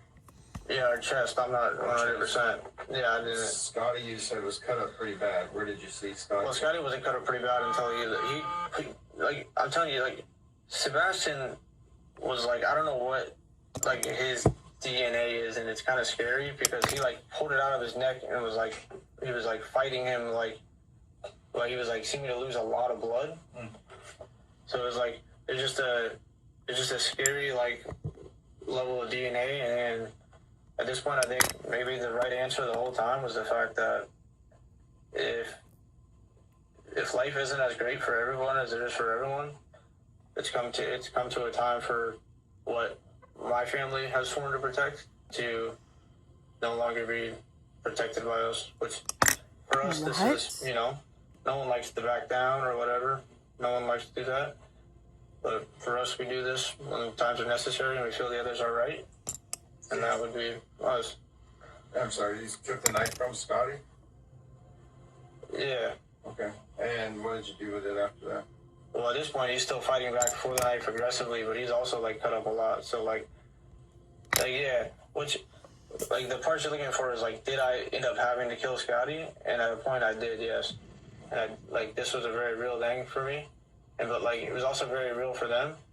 Maybe we are definitely part of the problem, and if it's part of the problem that you guys think can only be fought in a way where they have to be like very well, then for my family just kind of like, as they've made this correlation, they realize that's just how it'll have to be for them. What did Scotty do after you stabbed him? After I did? Yeah. Well, like, he was already bleeding a lot too. Like, the whole thing was very messy, it was very bad. And like, yeah. What did he say anything to you after you stabbed him? No. Did Scotty say anything to you after you stabbed him? They were blank faces. They were just complete. And like, that's things. Just is what it is for, what's left. Okay, but, so 4 times in the face, you stabbed him. I slashed him. Slashed him. Like I was just fighting off, like I was just fighting off what Sebastian wasn't able to fight off. But like Sebastian still, like, at one point, like, had the knife from him or pulled the knife from like his own, like, he was like fighting him off, and like, but they were fighting in a way I'm not, like, even if I wanted to try and help them, I realized they're gonna kill me, unfortunately, if I try and help. But for me, if that's part of it, that's just part of it. So did you get stabbed anywhere? Yes, I got slashed. I got slashed right here, and like as he was going, and yeah, it's just unfortunate. But like, I want things to be the way they could be for everybody. How many knives were there? It was like a whole. Who were used in the fight, that is? Well, I want to say 2. I know Scotty at one point, he had grabbed the kitchen knife from downstairs, and then he went upstairs. Yeah, and that's it. What did Sebastian have? Or who had the kitchen? Was it him or him? The point is, yeah, it could be that this very thing is like partially just as much my fault as someone else's fault, essentially. And we're just willing to like figure it out, see if like lots of people it's just lots of people, like, not lots of people, but like in the way I was fighting Scotty and I was stabbing him too, like that's something if that's not necessary, we don't want normal people or whatever's, like, we don't want people who already enjoy their lives, if they do, to have to go through that. Yeah. So we're willing to step back, and if they enjoy their lives, it's for them, and it can be whatever they need it to be. But for us, we just completely step back from this. This is no longer our question to answer, and we can't figure it out. But what needs to be understood is I don't fight like that anymore, even though I have had to. So like, in the decision that my blood is labeled bad, and it needs to be basically put me in handcuffs, and like I want to make sure that like there's a possibility that some people don't understand how bad a life could be that some people think should exist. Yeah. And even now, I'm not willing to actually physically fight about that anymore. Some people still are, and that's okay. But did you call 911? The 911, that's where the thing gets weird. I did call 911. I told them, and I was literally like, no, they tried to like commit. I told them this deal, and then another phone number called me. 2 phone numbers called me, and they started talking about, like, asking me all these questions about where I'm going and everything. I got extremely panicked, and then I realized this is where I put together that there's like a bunch more people that I know, like, involved in this, and it worried me. Okay. And I was like, did you call 911? Were you still at the house? Yeah. Okay, was Scotty alive then or no? Scotty was still alive when you called 911? Yeah, Scotty called 911. Scotty called 911? Yeah. Scotty called 911 because he knew what was happening with Sebastian. Like, he knew that Sebastian... Yeah. But for me... Did you get on the phone with 911 ever? I did. Like, towards the end. Okay, towards the end. But the beginning of the call was Scotty. Yeah, apparently Scotty knew that him and him were going to fight. Like, apparently Scotty knew that him and Bass were fighting. Okay. And, like, maybe he got that, like, in his mind from someone. I don't know. But understand, for me, we do not fight no more. Like, you guys are, like, you go ahead and put me in cuffs because I do not fight no more. Okay. Did Scotty call 911 from his cell phone or a landline? It's his cell phone. Okay. And then when you got on the phone with 911, where was Scotty at? Scotty was up there at the stairs with me. And, like, yeah, at this point, this is exactly how it all ties in. We're up there. Scotty was with that big knife. I was over there, like, standing, trying to, like, initially help Bass. Then Scotty tried to kill me with the big knife. And I was like, dude, what are you doing? And I was like, why are you guys doing this? And, like, I understand that that might be the very thing you guys protect, in the same way there's the very thing I protect. And there's a sad revelation that the way you guys would maybe attack something is the same way that maybe we would attack something. But for me, it would no longer be the way we are. I think what might be happening, Seth, and tell me if I'm wrong, but I think what might be happening is you're trying to minimize what you did today and kind of place some of the blame on Scotty and Sebastian. I think that what you're trying to tell us is that Scotty and Sebastian had more involvement in hurting each other than you had in hurting them both. This could be true, yes. That's the whole line of the problem, of the either problem or not problem, could be directly tied to my blood and everything. That's why, like, the decision for me and the way, like I say, I feel bad about things and I'm like this. For me, those times have become so hard because, like, I have a genuine, like I didn't want what happened to accidentally happen, like, even though it kind of is what was supposed to happen. So, like, for me, like, the story of where my, like, I guess where my blood for me and, like, the way I was tied to it ends exactly where it's at. And then the farther ends of it, yeah. So tell me the truth. Yeah. Well, we know the same truths here, and, like... Did Scotty... Yeah. Scotty didn't stab Sebastian. So, yeah, there's a lot to it. But, like... Scotty didn't stab Sebastian. Yeah, no, we're at the point.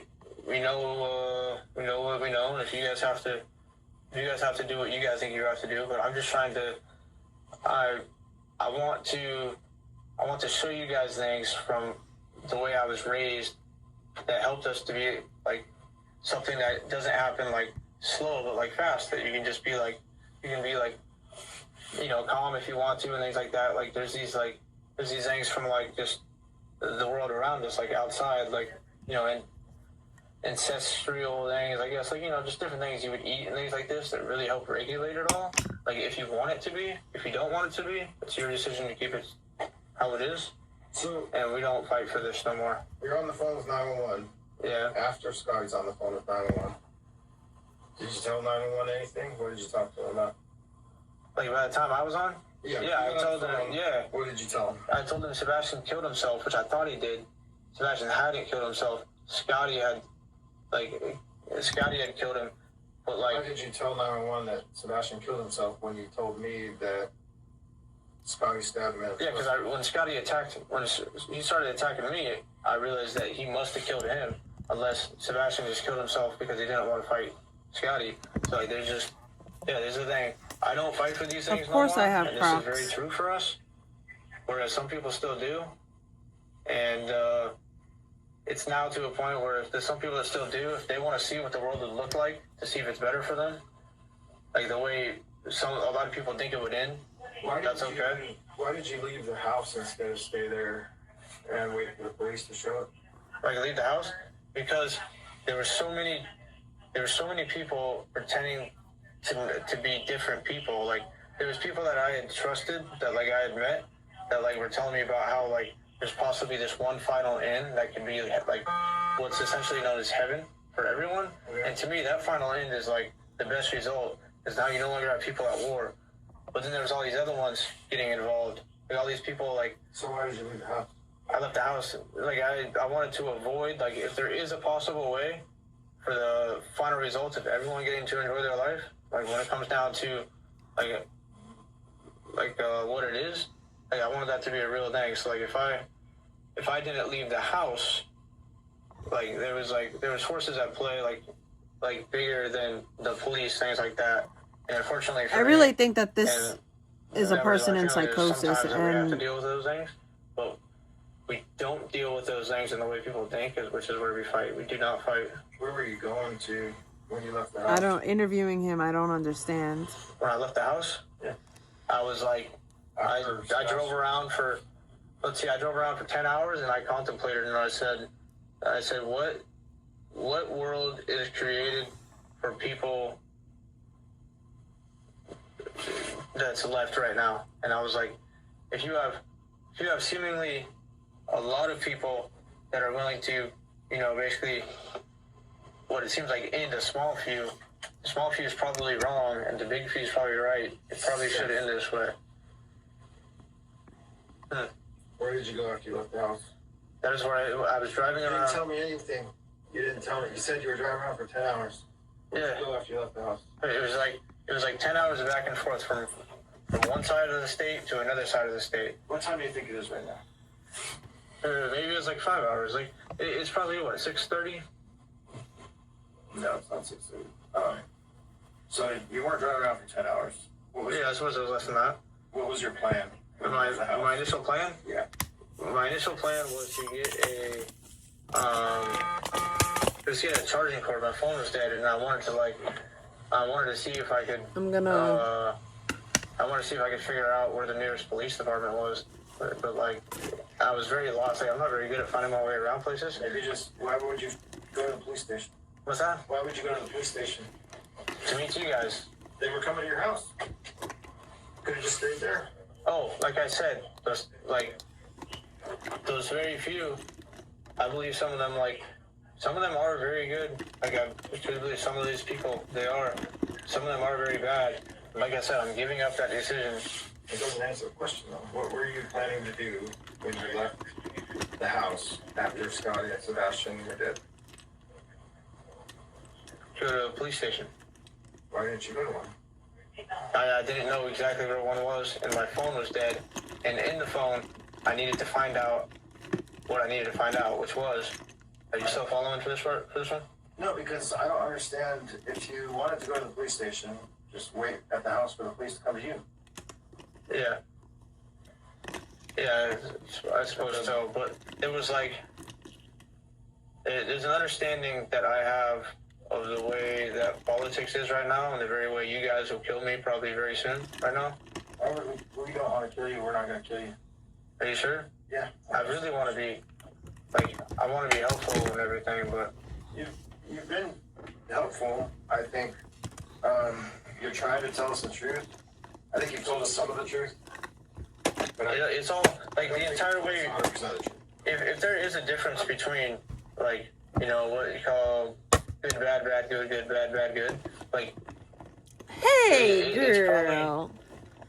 A way of being able to describe it that makes things hard or something, because it's been similar in history when they try and sit down and maybe figure it out to each other, that it becomes I guess difficult. It can be difficult if you try to lie about it. Yeah. The truth is easy. It only happens one way. Yep, it does only happen one way for me, and that's unfortunate, but that's, yeah, in mine, yes. Okay. It's unfortunate for me that things go like that, but in a similar way to one of the cool aspects about you guys, is that you don't back down. For me, when I don't back down, it's not about fighting, it's about whatever topic I believe, or something I believe, close to my, Listen, Seth. I would really like for you to tell us more about this. As far as, are there weapons in your truck right now? Weapons in my truck? There's maybe. You guys have to search it. I actually don't know, but normally I'd keep things with me. I'd keep a gun on me or something. And it might be one of the knives that was used today to stab Scotty or Sebastian in your truck? No. Okay, how about firearms? Do you have any guns in your truck? Maybe. Well, that's kind of... Yeah, we don't have any guns in my truck right now. Okay. What about anywhere else? Did you get rid of a knife as you're driving somewhere? Did you throw a gun out the window? Anything like that? All right. I think we're just gonna. Yeah, I get what you're getting at. There is a gun. We're just gonna dust this all like, over for it us, and it's see what sacred. happens. It's not, like, for us, this gun becomes sacred. Because, like, in the ways that, like, I described earlier. Ooh, that was the a lot. 10 on 10s, like, being able to, like, stay safe. But, like when the, like, fives, when the fives are getting, like, basically destroyed. Oh, I don't know like, if I'm gonna ruin it. The gun is a sacred way of making sure that, like, everyone can keep, like, I feel like I might have ruined so it. for us, the gun, where is it at?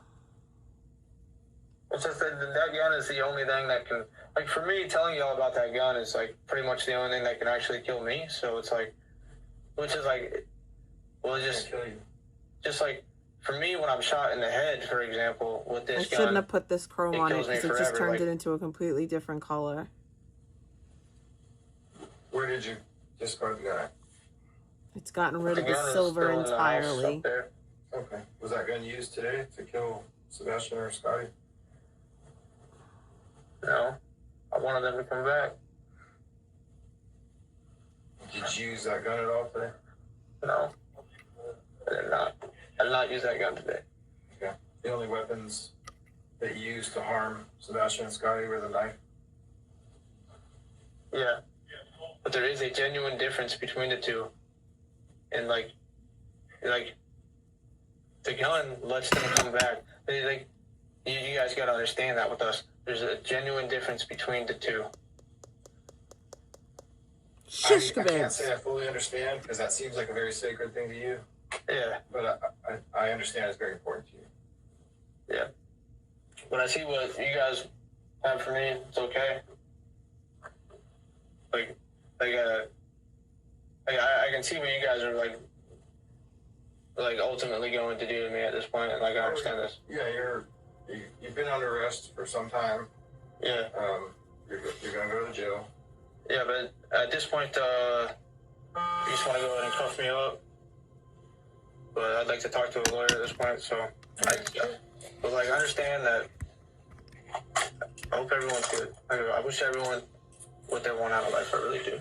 Okay. So then stay seated, but Yeah. transpire your back for me, all right? So just documentation. You try to run.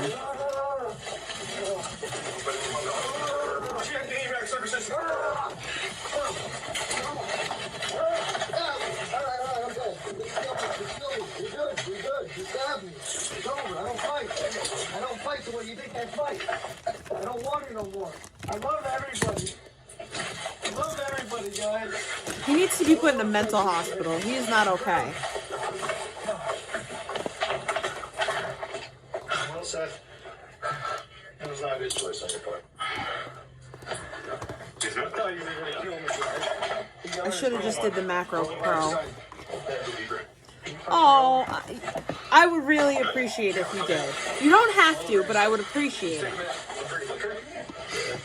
Can you get another Band-Aid for him? All right. Shit, dude. Yeah. Do you want me to get fire here? Yeah. And you can get fire here. It completely changed it. It's no longer silver. It's now completely red.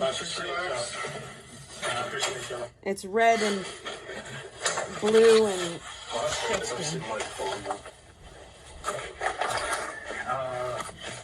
You want to get in here real quick? I can. Someone try to pick it up.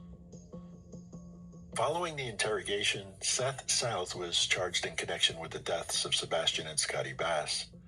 Court records show both first and second degree murder counts, reflecting alternative theories regarding intent and premeditation. The case remains in the pretrial phase. A key issue has been Seth's mental competency to stand trial. He has been transferred to Western State Hospital. It looks so for evaluation cute! and possible restoration of competency, a process that can take time. If convicted, Seth could face decades in prison, potentially life, especially given the presence of multiple victims. No determination of guilt has been made, and I as of the truly, date of truly this love upload, this the case this is ongoing.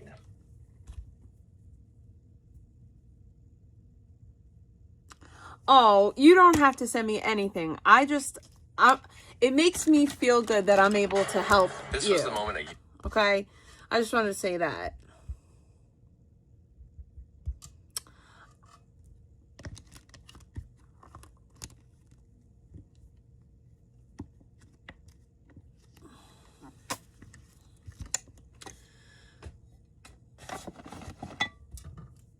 Take it all back, take it. I gotta pee real quickly, because if I don't pee, I'm gonna be like vegan. I gotta pee, I gotta pee, I gotta pee. We are quoting Gospel of John chapter 10 verse 30. He's shocked. He's not trained to read references. When he's quoting his Bible, I am a Muslim wearing a cap and a beard. I quote his Bible, half the battle is won. Yeah. He's shocked.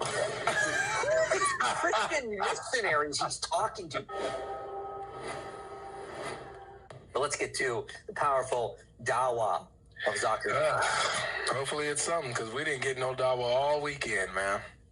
No, we did not. I didn't find anyone who wanted to try to invite us to Islam with all that powerful evidence they supposedly have. What is the mention of the prophet in the Bible? It says that there will be one that will come 400 years later, Ahmed. Yes, it's many people. Pause. Wait, whoa. Where in Allah's Gehenna does it ever say unequivocally, unambiguously, where Prophet Ahmed will come 400 years later? Where in the world does it say that, bro? I have never. Dan, you ever see that verse? No. No? I'm not. And if it wasn't there, that would mean Islam is false. Because right. Muhammad didn't come in 433. I mean, what are they talking about? Yeah, that'd be crazy. Goodness gracious. I only bring this up because Nico claims to have been a Christian and then converted to Islam because of all the powerful proof. But he didn't even know what Christianity says. Yeah. Who's been lying to him, telling him there's prophecies of Muhammad and there 400 years later Ahmed's going to come? What? Yeah, that's great. That's what we're dealing with, folks. See, my name is mentioned. And notice what Dr. Next. Yes, many places where it talks about Ahmed coming 400 years later. So no correction, no. And now, young man, 1 second, we got to be accurate. You know, no, none of that. Yeah, keep following Zakir Naik, guys. You guys are in good hands. Mentioned in the Song of Solomon, chapter 5, verse number 16.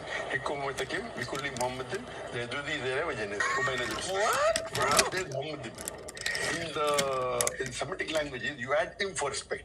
Like Elo for Allah, Elohim for respect. So for Muhammad, they added Muhammadin. But in the translation, they write is altogether lovely. So he mentioned my name.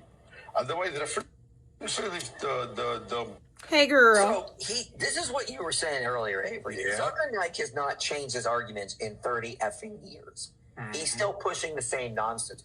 Yes, it's in Song of Solomon 5:16. Muhammadim is in there. They add im, the plural of respect, to his name. So for those who don't know, let me just put this on the screen here so you see what we're talking about. They claim in this verse, Song of Solomon 5:16, it's predicting Muhammad because the verse says it's talking of the bride is talking of Solomon, and she says, "His mouth is most sweet. He is altogether lovely. This is my beloved, my friend, daughters of Jerusalem." And they go, "Oh, look, in the Hebrew for lovely or desirable, it says Mahmadim. Mahmadim. That sounds like Muhammadim. When they add im to the end of a word in Hebrew, that means it's plural. So they can't be multiple Muhammads. So maybe it's a plural of respect, guys. Plural of respect, yes. And these evil Christian translators have hid it in there from you. So they're trying to hide the clear prophecy of Muhammad. But this has been debunked 1,000 times, like, over and over. And yet, Zakir Naik, living in his echo chamber, is using the same argument that has been debunked 1,000 times. And I'm going to continue to make some crosses because I got a little bit more energy for this today. Was one of the first arguments we're going to start on, we're going to glaze this, and we're going to start on another cross because we're going to do another of this colorway. We're going to do another blue and that was my first time seeing him. Yellow and his because I feel like it. The crowd was cheering because I love the combination. Yelling and like, yeah. We're going to make the cross yellow now. We're going to do the same exact thing with the hearts. We're going to make the cross yellow and the hearts blue. The comforter thing was around back then too. Oh yeah. He got that from Zakir Naik is not original.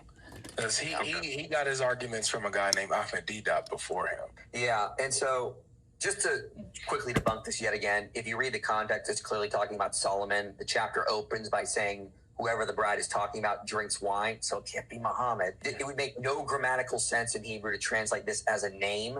It's just, that's just not what you would, you would not put this word we kulo right before you're saying a name. And if you just click on it, get rid of the ad, you just click on it here, it's used all over the Old Testament to refer to something that's desirable or lovely. Ezekiel uses it to refer to his wife. I mean, like... Muhammad was Ezekiel's wife? It must be the case, because if that word means Muhammad, it must be Ezekiel's wife as well. I mean, so... Wow. Okay. Muhammad was a transgender time traveler, apparently. There's one of those verses in there that says that that God is going to destroy and burn what is their Muhammad's. So God's going to destroy Muhammad? Nice. I will slay the Muhammads of their womb. What? God's going to slay Muhammad? Nice. Wow. Awesome. This is the powerful proof of Islam, guys. Powerful proof of Islam. Today in church, the deacon mentioned Muslims. I was shocked. But he was talking about how Muslims call Jesus a prophet and how in order to get to heaven, you have to profess that Jesus is Lord, not just a good man. Look at that. How impressive.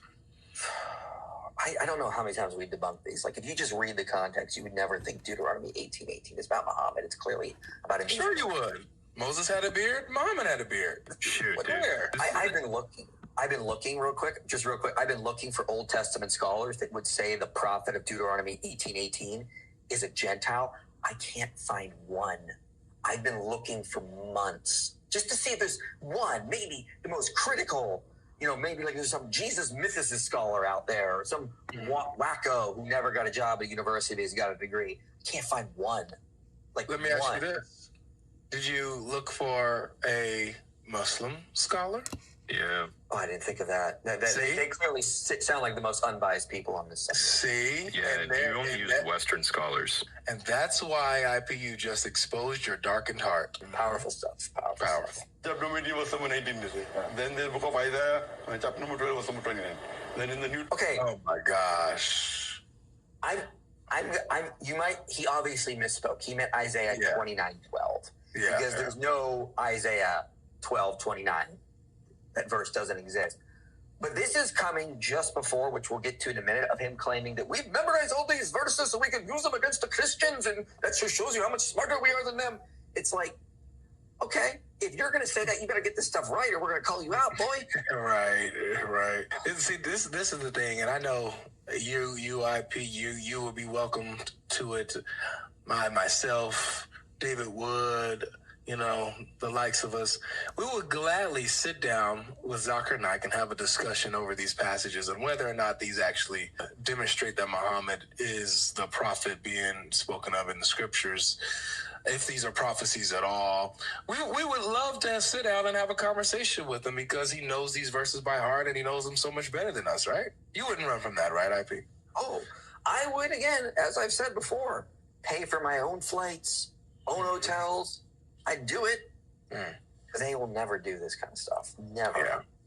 Yeah, powerful. New Testament, Gospel of John, chapter 14, verse 16. Gospel of John, chapter 15, verse 26. Gospel of John, I know. Okay, so John 14:16, where it talks about that the Father is going to give another comforter. So he believes that Allah is the Father that sends Muhammad. He has to believe that. He quoted John 15:26, where Jesus says that I send the Spirit of truth. Yes, I love that song. That's my favorite. I love that song. Does he believe He's gonna lift me up. He's gonna fight for me. It only took a single stone to drop a Philistine. Your advantage to go away for if I do not go away to help her will not come, but if I go, I will send I him. posted that song with the photo that you made me. Muhammad, Allah. So he quotes the one that I made my profile photo. Jesus is the one who sends Muhammad. John 16:7 and John 15:26. He quotes the passage where the Father also sends the Comforter. And so all in all, we have the Father and the Son sending the Comforter, the Spirit of Truth, who proceeds from the Father, who comes out of the Father's essence. So does he believe that Jesus is the Son of the Father, who both sent Muhammad, who is proceeding, coming out of Allah? Is that what he believes? My God. He has to. MashaAllah. MashaAllah. Yeah, this is totally He said, Muhammad. "Mashallah." Totally Muhammad. Awesome stuff. He was from 11 to 14.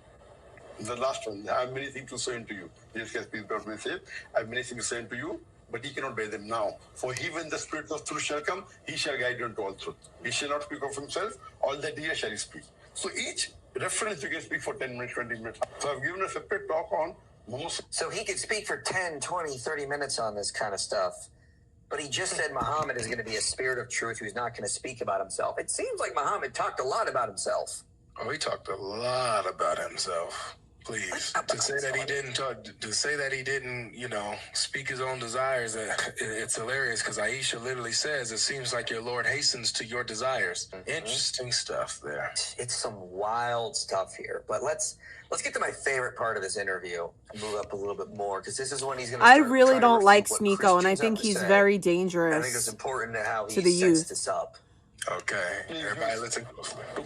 Because he's very stupid and uneducated, and he screams Allah Akbar and death to America, and he doesn't know what he's talking about.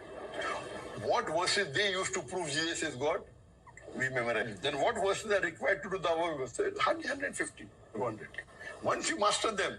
Guys, he's saying he's memorized all the verses we use to say Jesus is God, the verses that are required for them to do dawah, 150 to 200, he's memorized them. Okay? Keep that in mind. What he follows this up with. He's memorized this stuff. You should know it by heart. They will come and tell you, Jesus Christ said, I and my Father are one. Oh, you're quoting Gospel of John chapter 10 was 30. He's shocked. He knows the verse, he doesn't know the reference. So when the Christian missionary comes and says, let's jump on him, said, I and my Father are one. Yeah. Oh, so you're quoting Gospel of John chapter 10 was 30. He's shocked. He's not trained to read references. So when he's quoting his Bible, I as a Muslim wearing a cap and a beard, I quote his Bible, half the battle is won. Yeah. He's shocked. Yeah. Christian missionaries he's talking to, people trained to go out and do evangelism, and they don't know. Yeah, you're in seminary. You're like, okay, it's somewhere in the Bible we must learn Jesus said, I and the Father are one. But sir, where is that? We don't need to know where it is in the Bible, ladies and gentlemen. It's in there, okay? We don't do references here. What are you talking about? That's for the Muslims over there. They do reference memorizing. Wow, that's how he said half the battle is already won because the Christian is thrown off. They're surprised that you know the verses and they don't, and so basically it's a mental up that you have on them in this battle of a dialogue. Nice. That's some good advice, man. Maybe we should memorize some verses. Okay, Google. Who are the Philistines in the Bible? I know, but I don't know. They were an ancient seafaring people who settled along the southwest coast of Canaan and frequently fought against the Israelites, most famously in stories like Samson and Delilah or David and Goliath. I know that Goliath was a Philistine. Tell me more. Originating likely from the Aegean as sea peoples, they ruled a powerful confederation of 5 coastal cities: Gaza, Ashdod, Ashkelon, Gath, and Ekron. Their advanced iron weaponry and organized Tell me their importance in the Bible. They served as Israel's primary antagonist, driving the transition from scattered tribes into a unified monarchy under Saul and David. In the biblical narrative, they also function as a recurring spiritual test and instrument of judgment against Israel's unfaithfulness.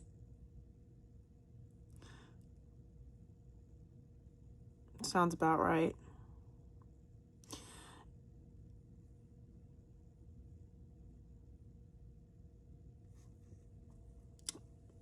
I love learning. Like, when I first started to learn about David and the Bible, that was some of my favorite stuff to read about.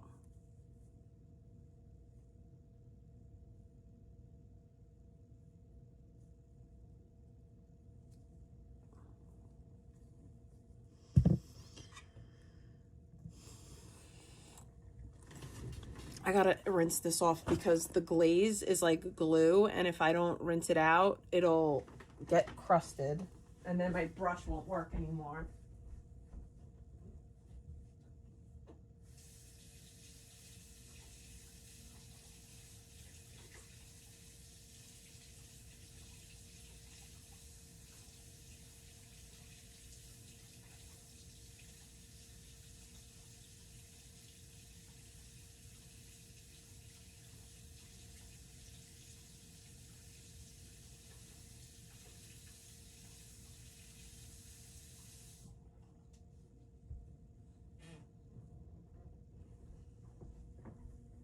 When I was a kid, we used to have like PBS in school, and we used to watch Davy and Goliath.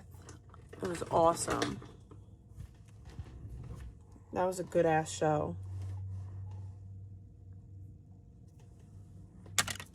Or not just of Jesus being God, but maybe some verses in the Quran, you know, like where the Quran confirms the Bible and stuff, and then watch where the can I finish? Can I finish that?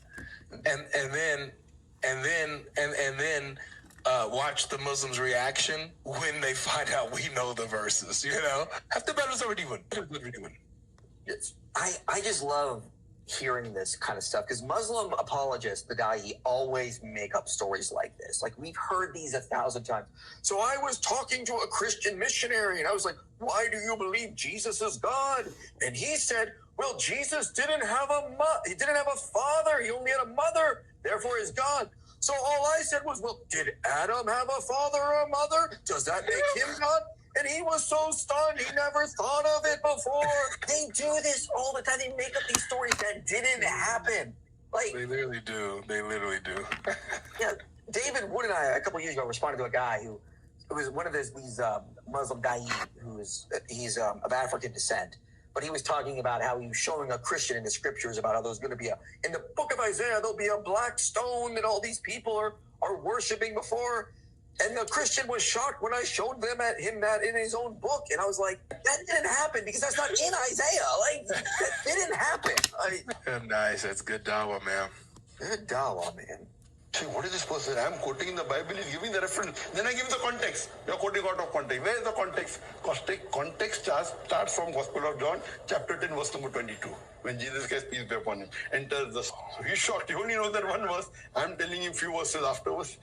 And few verses later. Wait, what is the context of that statement? I and the Father one. Yeah. What's the context? Yeah. That's right. I do. Yeah, I'm excited. I do, but I didn't know it was called Jubilee Zoo. All right, good question. But I do remember that. Finally doing your job, Stinko. Let's put the doctor to the test here. Let's see if he can give us the context. Mm-hmm. Remember, he's memorized these for dawah. He should know them by heart. He should know them by heart. It'll take time. I have time. So the thing is that, see, they say, and my Father, one trying to prove that Jesus Christ came divinity. So if you read the context from verse number 22, Gospel of John chapter 10, it says that Jesus Christ entered the temple of Solomon from the porch. And the Jews around... It's not... Okay. It's just... Wait. I mean, to be fair, I mean, does it say that? Is he right? It's the colonnade of Solomon. Oh, not the temple? No. Okay, well, that's just a minor mishap. It's a minor mishap. He's close enough. Solomon's in there, right? Solomon's mentioned. Okay, all right. So, not totally accurate, but close enough. We'll give it to him. Yeah. Okay. What else he got? And they asked him. Oh shit! If thou art the Christ, tell us plainly. So Jesus Christ, if thou art Christ, let us. If thou art the Christ, tell us plainly. Tell us plainly. If thou art the God. Mm-hmm. So he said, I told you, but you know me not. For those who follow me, they know me. Wait, what? They follow me and they obey me. Hold on. And the word. Now one more time. Just like 10 seconds. Yeah, let me go back. We can hit the arrow. Plainly. Okay. Plainly. If thou art the God. So he said, I told you, but you know me. Stop there. Tell us plainly if you are the God. He says, they said, tell us plainly if you are the God. Is that what they ask him? That's literally not. No, it's not what they ask him at all. You are the Christ. Tell us plainly. Not are you the God? Well, last time I could give him a pass because, colonnade, temple, I can see how someone could get that confused a bit, I guess. But you got Solomon right, so Solomon's mentioned. But the question is important here because, they ask him, are you the Christ? If you're the Christ, tell us plainly. Not, art thou the God? That's not what they asked, bro. It's not what they asked, Habibi. How would you know? Have you memorized this like Zakir Naik has? You know what? I'm humble enough to say, Habibi, I had not memorized this verbatim. But I'm willing to go and read myself. See, I'm not going to brag about something I don't know off the top of my head. I shouldn't have went and freaking cleaned this out. Mashallah. That's smart. Because now I got to use it again. Those who follow me, they know me. They follow me and they obey me. And the work that I do speaks about my father. So now he's giving the context. Wait, what? Jesus Christ, peace be upon him. Jeez. Did he say the voice that I speak about? Wait, just 10 Why seconds. are they lying? I don't like that Muslims lie about our scriptures. Those who follow me, they know me. Like, they just bull-face lie, and they lie so confidently. Speaks about my father. So okay. All right, so the works that I do speaks about my father. I don't know how many of y'all were here when I played the video about the Antichrist, but the Muslim, Messiah, so to speak, like the person that's supposed to usher in, their end of days or whatever, their I don't even know what it is to them, but it's supposed to be a good figure for them. It's literally a description of our biblical Antichrist. So our biblical Antichrist is the Muslims, good guy. I just want to put that out there. I'm really nauseous. I took that stupid effing shot today. Ugh.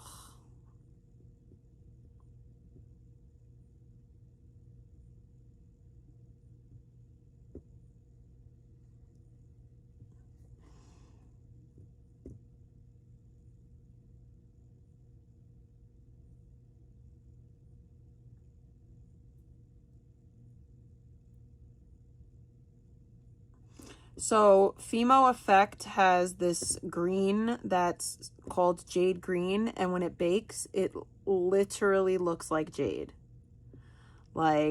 It is the coolest thing in the world to me. It's one of my favorite clays at this stage in the game.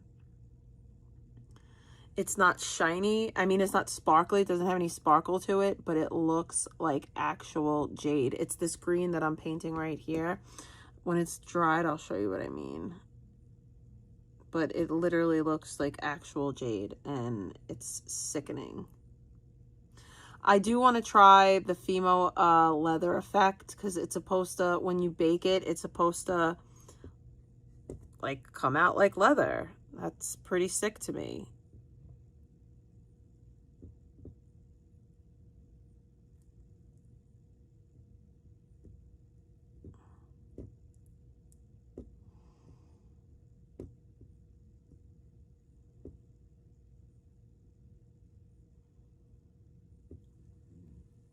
Heck yeah, it is. Okay, so guys, this is interesting. It says, Jesus answered them, I told you and you do not believe. The works that I do in my Father's name bear witness about me. Not the works that I do speak of my Father. They bear witness about me, okay? But you do not believe because you're not of my sheep. He didn't even get to the voice part yet.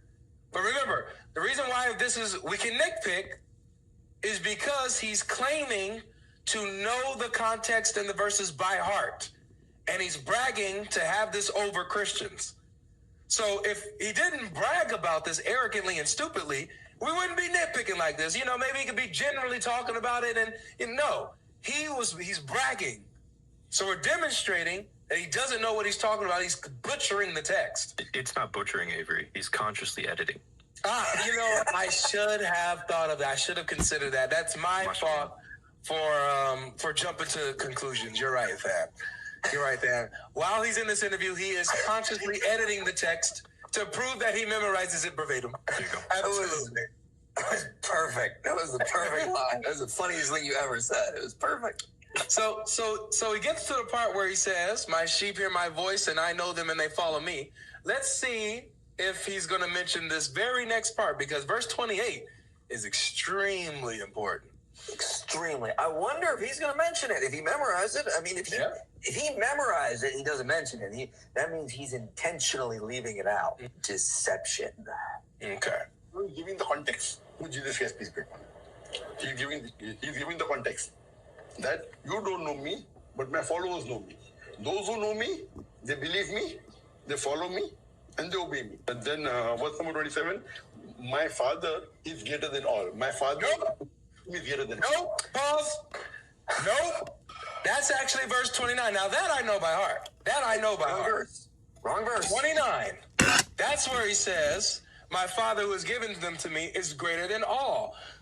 Right? And none can snatch them out of my Father's hand. Now, interestingly enough, as we kind of suspected, IP and Than, our teacher here, our sheikh, our imam here, has left out, even though he's like mixing up and consciously editing the text as it goes, he consciously edited out verse 28. Now, what does verse 28 say, IP?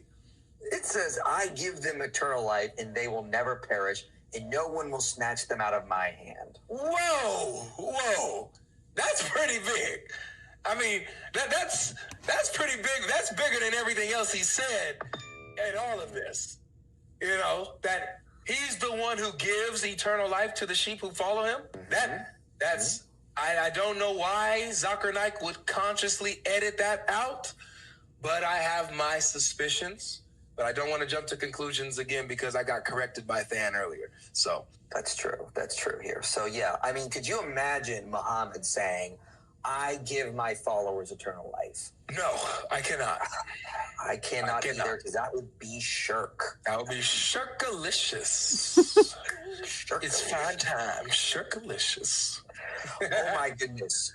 We need to get The Word and I, or AP, they got to make a song called Shirkalicious. We have a shirk song, but yes, it should be called Shirkalicious, but I think it's called Shirk. I think it's just called Shirk, yeah. It's awesome. Fan, make a song, Shirkalicious. Shirkalicious. I want a rap song on my desk Tuesday morning, Shirkalicious. Okay? That's tomorrow morning. No, you got to give me some time for the creative juices to flow. All right. Well, I'll let the creative juices, not in the Zut sense, flow, but I'll let those juices flow. But yeah, get on that. Yeah, So saying we're one is like one message. I'll come to it. 1 second, verse 30 will come from me. So he says that the Father who gives it to me is greater than all. And then he says, I and my Father are one. That means he's telling Father, he's talking about God. I gotta go get more of this. God are one in purpose. He said that. Look at how he consciously. I and my God are wow. My goodness. Ain't no way. He just did that, man. We're jumping to chapter 17 now, huh? Yes, but I mean, in the wrong parts of John 17. Now, this is John 10. He quotes it correctly at first. I and my Father are one, but he says is I and my God are one in purpose. Whoa, that's not? I got it in front of me. That's not what it says, y'all. And this one I memorize myself. It clearly says I and my Father are one. And he's not just talking about in purpose, he's talking about in essence, because in context, Jesus applies qualities and attributes of Yahweh of the Old Testament in Psalm 97 and Deuteronomy 32. And he applies these attributes of Yahweh to himself. For example, we go to, I think it's, go to Psalm 97 real quick. All right. Should be like verse number, let's get that verse. What's the only thing we do, fam? Read. That's it, man. We just read. That's consciously edit. That's not us. That's them. Oh, yeah. Sorry. That's them. Psalm 97, if I'm not mistaken. Let's see here. All right, so it's not Psalm 97. That's all right. See, I don't memorize it like Zakir Naik. That's true. I don't memorize it like Zakir Naik. Let's see here. Let me see if I can find it. Ow! It's in the 90s. Let's see. Is it Psalm 95? Let's try Psalm 95. Oh yeah, Psalm 95. Sorry. You see? Can you zoom in a little bit? Yeah, I got you. There we go. Psalm 95. So we're gonna do verse 7. Watch what it says here. It says, "For he is our God, and we are the people of his pasture, and the sheep of his hand." What? We're the sheep of his pasture and the sheep of his hand. And whose voice do we hear? Today, if you hear his voice, take Yahweh's photos of voice, that just for in the case you guys are site. confused on who it is. Verse 6, "Oh, come, let us worship and bow down. Let us kneel before Yahweh, our maker." So we are in the hand of Yahweh. We hear the voice of Yahweh. We are the sheep of I don't know Yahweh. if I could have the energy What or does the Jesus back say? strength to make Jesus another says one. that they are my sheep. I think I'm going to leave everything He as says is, that they are in and my hand, and we'll get back snatch to them it out of my tomorrow. hand. And he says they hear my voice. It's late. Jesus I is can't claiming start another the one. same I want to, but I attributes and descriptions of Yahweh, and he's attributing them to himself I need in that John alcohol chapter 10, out. verse 27. It doesn't like. Let's straighten up and smack.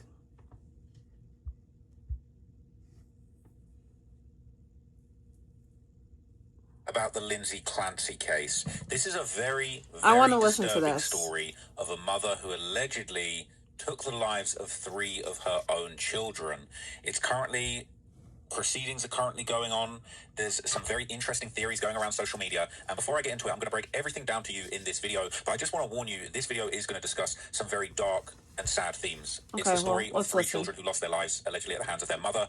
And if you don't want to hear I don't about know these all the case, so tragic themes, I know you might want to choose that another video. Ross I'm only goes telling you into guys about this detail for with his videos, so let's documentary, listen. journalistic, scientific purposes to document this story in the public interest and discuss some of the theories that are going on around this story. Tomorrow, that is this is currently in the public eye, colors it's in we're the public going to interest, use. and it's very important that we document Again, the history as well as yellow the and details blue. of this horrendous crime. So I'm going to break everything down to you, and And I'm going to make another silver and red one. Case, the theories going And around, I'm not going to the defense put arguments that are being made, that these chrome on it. I'm psychotic just going to put break that pearl might cause it chrome. all. But let's start here at the news report that basically it introduced to the public this horrific story of a Duxbury mother who was charged with the murder of her children, who were allegedly strangled with exercise bands in their home. The Plymouth County District Attorney now saying a mother will be charged in 2 of her children. That new information coming late today along with this. The mother has been identified as 32-year-old Lindsay Clancy. News Center 5 has learned she is a nurse at MGH. Officials say it appears children, 5-year-old daughter and 3-year-old son, and her 3rd child, a 7-month-old boy, is hospitalized tonight. The DA adding Clancy is in the hospital herself after a says when she recovers, she will be arraigned on. The tragic events here have shocked that community and left first responders shaken. We have live team coverage for you tonight. Our John Atwater hearing from the victim's family and Rondella Richardson talking with mental health doctors. But let's begin with News Center 5's Sarah Kanji. She's at the police station in Duxbury with the charges that were announced just late this afternoon. Sarah. A troubling story already. Ben and Erica, and more troubling information this afternoon. We learned the victims, 5-year-old Cora and 3-year-old Dawson. Now their mother, Lindsay Clancy, is being charged with several people stopping by. By the way, this video clip has just been censored. Just be extra sensitive and careful. That's not kind of an error in the video. Some of the more horrible details have been censored in this version of the video. To leave flowers today at the Duxbury home, where the DA's office says 2 young children and a 7-month-old baby, also hurt, is in the hospital. Their mother, identified as 32-year-old Lindsay Clancy, attempted jumping out of a window. The DA is now seeking her. Probable cause, and today are seeking and obtaining an arrest warrant from the Plymouth District Court, charging 32-year-old Lindsay Clancy, the mother of these children. The DA says the children, a 5-year-old girl named Cora and 3-year-old boy named Dawson. Primarily, it appears the It was a pretty tragic scene. Neighbor John Sullivan shaken by what he saw last night. I saw them rolling out the mother on a stretcher. She was alive. And then I saw them rolling out the baby, giving him CPR. So, just trying to process the whole thing. Just a horrific situation, absolutely horrendous. Not something that you would ever want to go through as a mother, as a parent, but obviously the allegation is that she committed this horrific crime. Now, we did, after this, just days later, hear from her husband, the father of the children, Patrick Clancy, and he would speak out in the media. This is what he said. Patrick Clancy says his wife was generously loving, not only to her patients here at Mass General, but to their 3 children and her husband. For the first time, Patrick Clancy is addressing the public in his own words. Devastating, relentless, and excruciating are just a few ways he describes the unimaginable pain of losing his 3 children at the hands of his wife. A massive void now left in their place. My family was the best thing that ever happened to me, he said. I took so much pride in being Lindsay's husband and a dad to Cora, Dawson, and Callan. He says it was love at first sight with his wife, Lindsay, and says their marriage was strong even as her condition rapidly worsened. I want to ask all of you that find it deep within yourselves to forgive Lindsay as I have. He says as a family, the Clancys loved scootering at Chandler Elementary and walking along their favorite place on earth, Duxbury Beach. Pleasures cut short with their 3 children's untimely death. Cora, Dawson, and Callan were the essence of my life, and I'm completely lost without them, he said in a lengthy statement. It's impossible to understand how much you will love your kids until you have them. The same goes for understanding the devastation of losing them. 5-year-old Cora was his firstborn, described as having an infectious laugh and incredibly caring. Even in her young age, she had aspirations of being a nurse and a mother, just like her own mom. Clancy's precocious 3-year-old Dawson is described as remarkably smart. The funny and generous toddler loved playing with trucks, tractors, and dinosaurs. And his youngest Callan made a lifetime of impact in his short life. The easygoing baby was always happy and vibrant and fought for his life in a hospital for days after being strangled. Clancy said perhaps that's why he held on a little longer, to spare me whatever pain he could. Man, this is just, honestly, it's just horrible stuff. It's just so heartbreaking. You know, these poor innocent children didn't deserve this. They deserve so much better. And whatever you think of the mother, she's going to have to face justice. So it was a very, very dark lead up to this incident. Before the murder, from September 2022 to January 2023, apparently Lindsay had begun 4 months of changing medications and dosages with more than 30 prescriptions that apparently covered 13 different psychiatric issues that she was suffering from. They failed that woman. I think it was 13 different psychiatric medications for various issues she was suffering from. It says, here are all the powerful drugs found in Lindsay Clancy's system after she strangled her 3 kids. Let's just... Sorry, this is the headline here. The amount of drugs all the that powerful woman drugs found was in Lindsay on. Clancy's system after she strangled her 3 kids. Just horrific stuff. It says Lindsay Clancy, all right, had a cocktail of 6 powerful psychiatric drugs in her system after strangling her 3 kids, but nothing she took would have been a fatal dose, according to expert testimony. Clancy, a 35-year-old former labor and delivery nurse, had prescription drugs in her blood, including anti-anxiety medications, Ativan and Valium, antipsychotic meds, Seroquel, Ativan and Valium, and antidepressants Remeron and Trazodone. Toxicologist Dr. Justin Brower testified Wednesday. Says the dosages found in Clancy's blood of Lamictal, Remeron, and Trazodone were all within therapeutic levels, meaning she had a regularly prescribed amount of them in her system. Brower, who works at NMS Labs, explained to the jury in Plymouth, Massachusetts, says the Seroquel in her blood was double the regular dosage, but it's not in a concentration I would consider to be toxic or lethal, the doctor said. Brower's company was only tasked with analyzing 4 of the drugs in Clancy's system. I don't know if I'm going to be able to fix this, When he was shown another Clay. lab's toxicology report of the Valium and Ativan found in her blood, he said they were slightly below the prescribed range. All 6 of the drugs had been prescribed to Clancy by 4 doctors, nurse practitioners, and 1 hospital during her 4-month struggle with severe postpartum depression before she strangled Cora 5, Hilson 3, and 8-month-old Callan with exercise bands at her Duxbury home on January the 24th, 2023, according to testimony and evidence. Now, there's a lot of different things she was taking. That's Now, a lot of I've heard some medications. these drugs, I haven't heard of all of them. There's like, I mean, I've heard, I ain't gonna lie, like a lot of the antidepressant names that I've heard watching The Sopranos. I ain't gonna lie, I watched The Sopranos, one of my favorite shows ever. He getting on all type of different antidepressants, going to therapy in the show, and I don't think there's anything wrong with taking this kind of medication if you need it, if you're suffering from a long-term mental health condition. But she's on a lot of stuff, right? They apparently combined 30 prescriptions for 13 meds in the months before she strangled her kids. That is a pretty crazy. Wait, that's just page 1. That was just page. I was thinking that was a lot on its own, but that was page 1. No, she was on a boatload of meds. That's page 2, and that's page 3. A bunch. That's a lot. That's a lot of medication she's on. It's all pills on pills on pills on pills. All right, that is a lot of stuff. I ain't gonna lie to you, that is a lot of stuff. It said she then tried to take herself out by throwing herself out the 2nd-story window of her home. She's now a paraplegic. I didn't even know that detail. Yeah, she's a paraplegic She going now. through it. In addition, I don't really have that much sympathy, but in addition to the 6 drugs in her blood, Clancy was also prescribed 7 other psychiatric medications during those 4 months, as she worked with healthcare providers to find the correct cocktail and dosage to help her fight her crushing insomnia, anxiety, and intolerable side effects. Mad. So according to testimony and evidence, so it says, in all, Clancy was given 30 prescriptions for 13 drugs in varying dosages from September 15, 2022 through January 2023. This is something the jury learned in the course of the trial, which is going on. It says prosecutors claim that Clancy carefully planned the slayings because she was tired of taking care of her kids. But Clancy's lawyer, Kevin Reddington, will ask the jury to find her not guilty by reason of insanity because she was in the throes of severe postpartum psychosis and was hearing voices, in part because of all the medication she was on. She landed in hospital twice in the month before the murders for suicidal thoughts, and then she told her then husband, Patrick Clancy, and her mother about having thoughts of hurting the kids. It's so sad. She journaled about her So she told people about this. Saying that she wanted to not be around anymore, while she sleep-trained Callan and wanted a mental break from taking care of everyone. Clancy and her husband Patrick, who has since remarried. Wow. So Patrick's already remarried? That's crazy. Diagnosed and over-medicated her. This is just so sad. So Patrick would actually later testify in the month. He basically would take the stand and testified in the months leading up to the murders. He was informed by Lindsay that she was having these intrusive thoughts. So look at this. She also tell you at that time, at the beginning of December, that she was having some other intrusive thoughts. Yeah. Is that how she described them or how you described them, intrusive thoughts? I would say both. Okay. And when she told you that she was having intrusive thoughts, did you ask her what they were? Yeah. And what was her response? She described thoughts of hurting the kids or them having some sort of ailment. It's like she was very worried that Cora had, whenever she had a stomachache, she became overly worried that she was, had a liver problem or something much more dramatic than it was. Okay, but going back to that first And nobody thought to help this woman. The more I hear about this, the more I'm like, wow. Whether or not she had specific thoughts of how she would harm the kids? No. And she didn't describe that as hearing this external voice telling her to harm the kids, correct? Correct. She told you she was having intrusive thoughts herself of harming the children, correct? Correct. And did you ask her how she was going to harm the kids? I didn't ask it in that way. It was the same thing. I said, do you have a plan, and is it disturbing to you? And she said no, and then she said yes. And let me go back for a minute there. You said that do you have a plan? And she said no. What was the second question? Second part of the question? I said, do you find it disturbing? And she said yes. And she described it as, really the way she was describing it as something that might happen to the kids. So it was more something might happen than she might do something. Is that correct? Yeah. And did she tell you how long she had those thoughts for? She didn't give a duration. And how many times did she tell you this, that she had thoughts of harming the kids?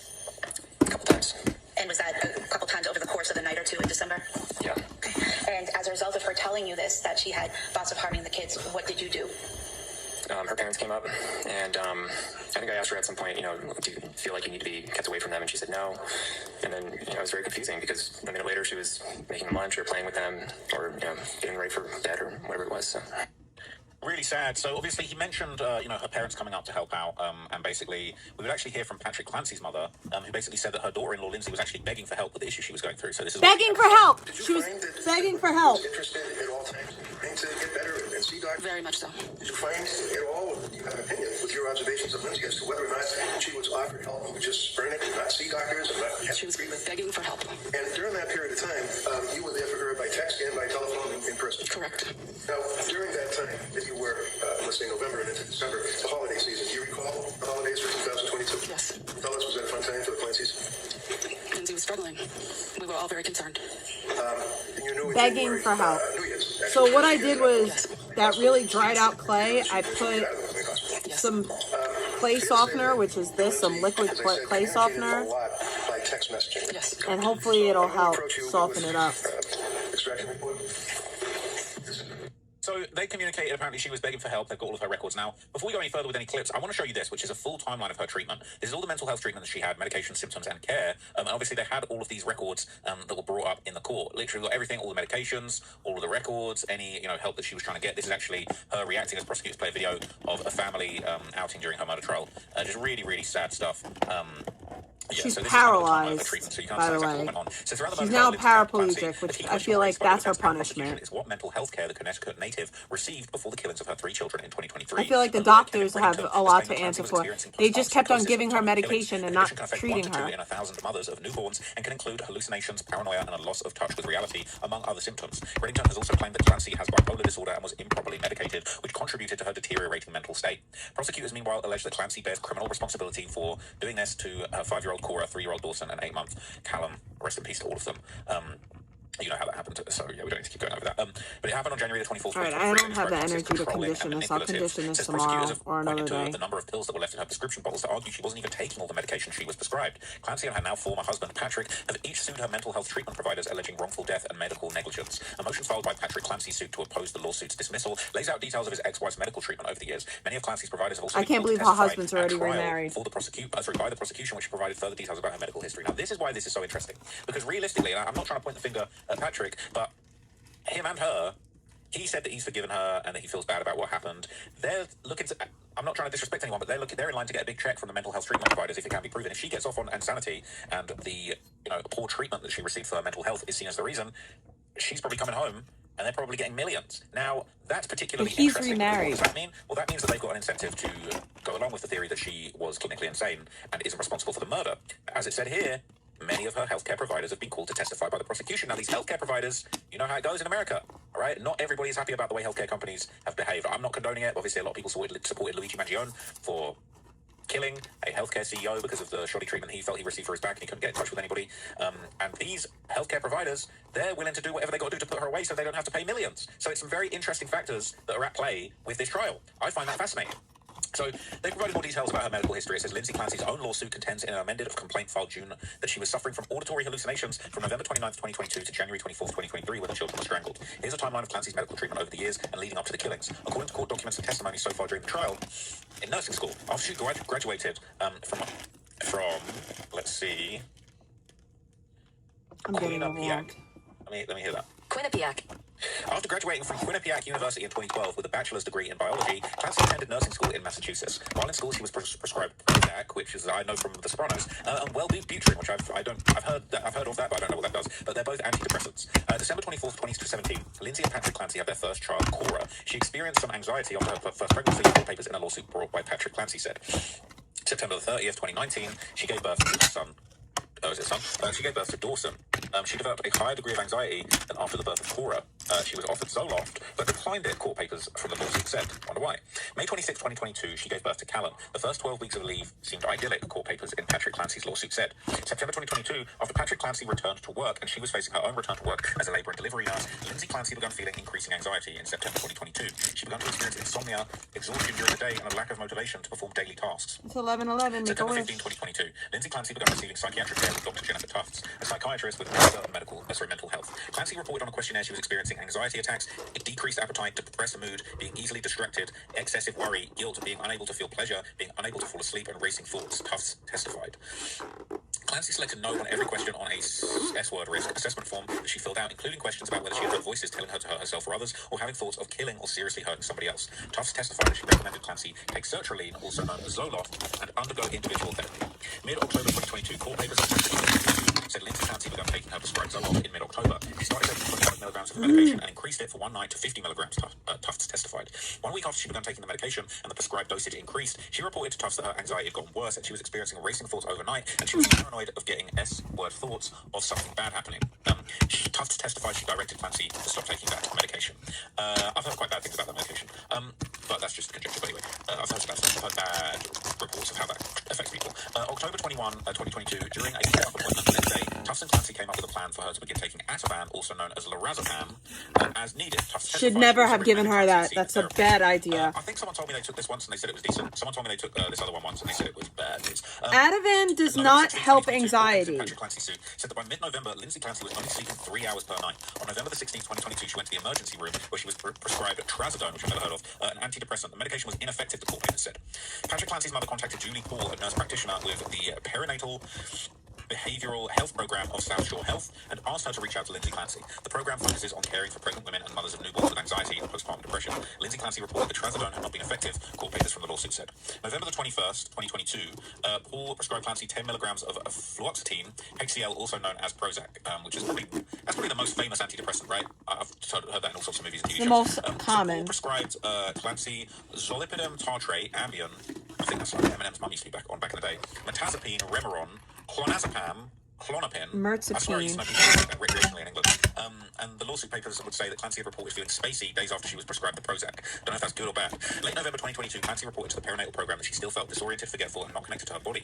The lawsuit papers say she also reported feeling hungover and expressed concern she was becoming addicted to benzodiazepines. Yep. November 29, 2022, Clancy began seeing Rebecca Gelotta, a nurse practitioner and colleague of Julie Paul. Gelotta prescribed Clancy quietapine fumarate, also known as Seroquel. Never heard of that one before. So she getting on the stuff that, you know what I'm saying, she getting on the stuff that's low down the list. She tried all the really famous stuff that's prescribed to a lot of people, and now she's getting on to, as far as I'm aware, these are becoming more obscure drugs. Patrick Clancy... No, Seroquel is not an obscure drug. Seroquel is common. The amended version of Lindsay Clancy's lawsuit said that she began having auditory hallucinations that she initially thought were intrusive thoughts after she began taking Seroquel, so that was no good. Seroquel is known to do that. Herself and her children. She said that to Tufts. Tufts noticed that she and Clancy discussed that Clancy could have undiagnosed bipolar disorder. On December 2nd, 2022, Clancy reported to Letitia Dukes, from whom she had been receiving therapy, that she had become addicted to Ativan, and that was why she couldn't sleep. The lawsuit paper said that she also reported having suicidal ideation and intrusive thoughts. December 4th, 2022, because it's highly addictive. By hallucinations, she called the New Bedford S-word hotline, but was turned away because there was no emergency because she didn't have a plan to do anything to herself. That's so sad. Benzos don't help with anxiety. Clancy told Dukes that she had contacted Aspire Crisis Support, and she was crying out for help. An emergency service for people at risk of hurting themselves the previous weekend. She was turned away again because she didn't have a plan to hurt herself. What are we doing? What is the point of these services? So she was turned away because she didn't have a plan. On December the 6th, 2022, during a virtual appointment with Charlotta, also attended by Patrick Clancy, Lindsay Clancy reported her mind was constantly running and she was only sleeping 3 hours a night. She said she denied having thoughts of hurting herself or her children, but she expressed that she was afraid as if something awful might happen almost every day, the paper said. December 15, 2022, according to Clancy's lawsuit, she was having auditory hallucinations which were loud and lasted all day. The thoughts included, I will never be the same, you are damaged, you will never be the same, the only option is to die, the lawsuit said. It went on to say that she told her husband and her mother she was having thoughts of hurting the children, and she was having paranoid delusions that people could hear her thoughts, that she would be locked in a hospital and have her children taken away. On December 20th, 2022, she went to the emergency department at Massachusetts General Hospital and then admitted herself to a day program for postpartum depression at Women and Infants Hospital. She reported on admission that she was numb to all emotion. The hospital determined Clancy's issues were more likely related to over-medication and misdiagnosis, the paper said, and the program wasn't appropriate for her. Over-diagnosis and over-medication, misdiagnosis. Like the authorities didn't do right by this woman. Not condoning anything she did. I'm not condoning what she did, but the healthcare system failed her, and she was looking for help. Thoughts of harming the children. Here's the thing. If this lady had never reached out and not had gone and tried over and over and over and over again to try to get help for herself, I would say fuck her. Fuck her. Fuck her. She deserves what she gets. She deserves jail. But she tried. She genuinely tried. Like, what else could she have done? She did all the things. And instead of doctors actually saying, you know what, you should go to therapy, you know what, we'll put you in an inpatient program. Instead of actually getting help, they just medicated her. And that's what did this. That's why 3 children are dead. Because they medicated her instead of fixing the situation. Fun fact, one of the main reasons why I became a whole drug addict is because that's how I was treated. Instead of people dealing with me and what was going on with me as a kid, they medicated me. That was the solution. Pumping me full of drugs. Benzos being one of them. So, I don't know.